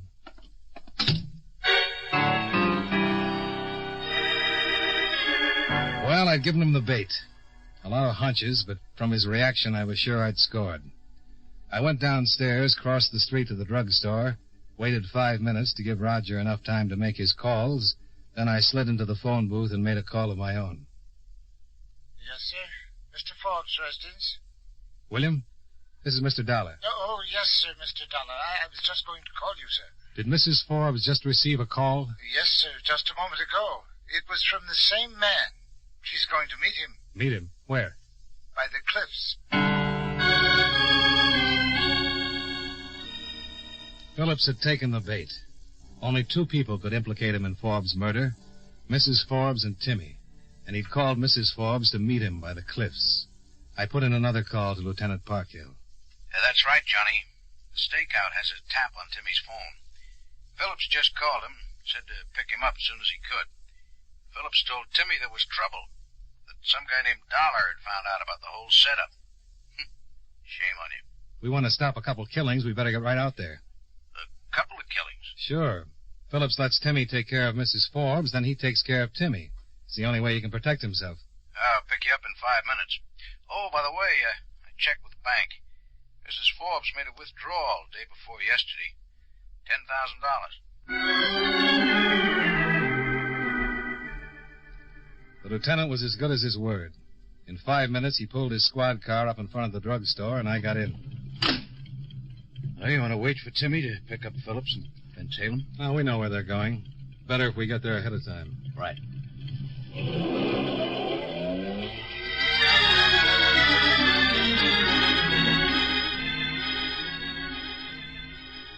The drive was fast. We swung off the main road on the island and headed up the private one to the Forbes estate at about 2:30 in the afternoon. Halfway to the house, we spotted Mrs. Forbes walking along the road by the cliffs. We stopped. She looked startled as we got out. Hello, Mrs. Forbes. Good afternoon, Mr. Dollar. You've met Lieutenant Parkhill. Yes, hello, Lieutenant. I was just taking a walk. To meet Roger Phillips. I beg your pardon. Oh, we know all about it, Mrs. Forbes. All about what, Lieutenant? Your husband's death. Who killed him? Why he was killed. I'm afraid I don't understand. My husband was... Roger Phillips will be along any minute. The man he paid to kill your husband will be with him. I think he intends to kill you. This is the most ridiculous... Mrs. Forbes. Roger Phillips left Cleveland owing a large gambling debt to a hoodlum named Timmy Collins. Last night you picked up Mr. Phillips and gave him $10,000, which he in turn gave to Collins. And we think he made another deal with Timmy. After he married you, he could pay off his gambling debt with interest. Might as well tell us about it, Mrs. Forbes. He doesn't care about you. You and Timmy are the only ones that can implicate him. And he's on his way here right now to see that you don't. I don't believe you. Well, then find out for yourself. We'll duck the car behind those trees and give you plenty of protection when he gets here. Find out for yourself.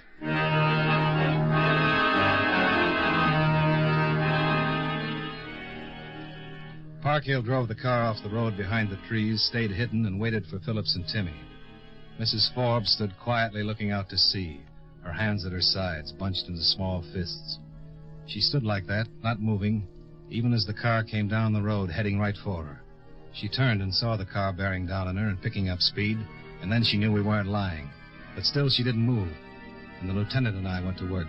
The car was about 50 yards away when we stepped into the road. Timmy was driving and saw us the same instant Phillips did, and tried to put on the brakes as we raised our guns.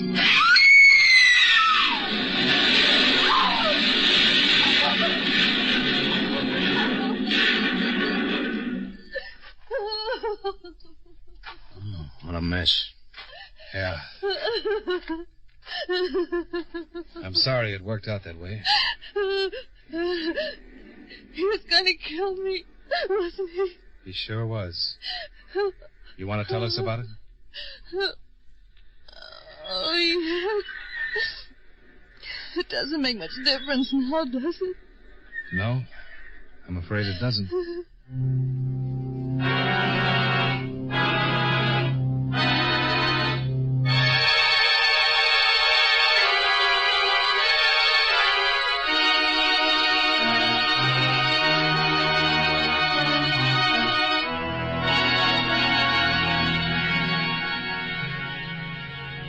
Expense account item 5, $25.88, car rental and gas. Expense account items 6 and 7, $93.75. Hotel bill, train fare, and incidentals back to Hartford. Expense account total, $148.48. Yours truly, Johnny Dollar.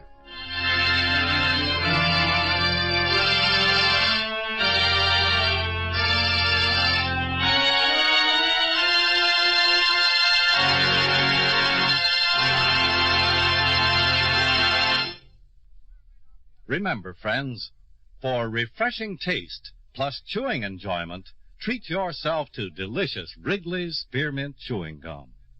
The taste of fresh spearmint is cooling and delightful, and there's lots of it in every stick of Wrigley's Spearmint Gum. It freshens your mouth, helps keep your throat moist, and sweetens your breath besides. You'll enjoy the good chewing, too, because Wrigley's Spearmint is so smooth and pleasant to chew on. There's nothing else quite like it. Next time you're at the store, stop at your friendly merchant's display of chewing gum and get a few packages of good-tasting Wrigley's Spearmint Gum. Always keep some handy for refreshing taste plus chewing enjoyment. That's Wrigley's Spearmint Chewing Gum. Healthful, refreshing, delicious.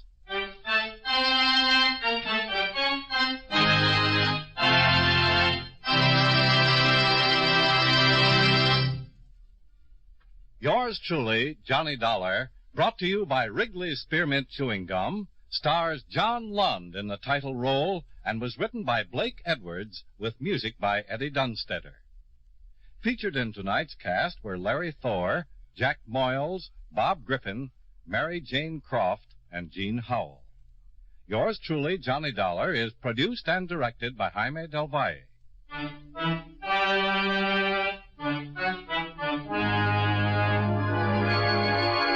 makers of Wrigley's Spearmint Chewing Gum hope you enjoyed tonight's story of Johnny Dollar and that you're enjoying delicious Wrigley's Spearmint Gum every day. This is Charles Lyon, inviting you to join us again next week at this same time when, from Hollywood, John Lund returns as... Yours truly, Johnny Dollar.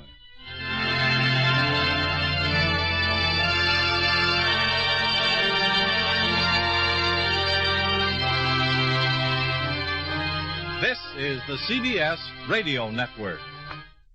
CBS Radio Network. CBS Radio Network. CBS Radio Network.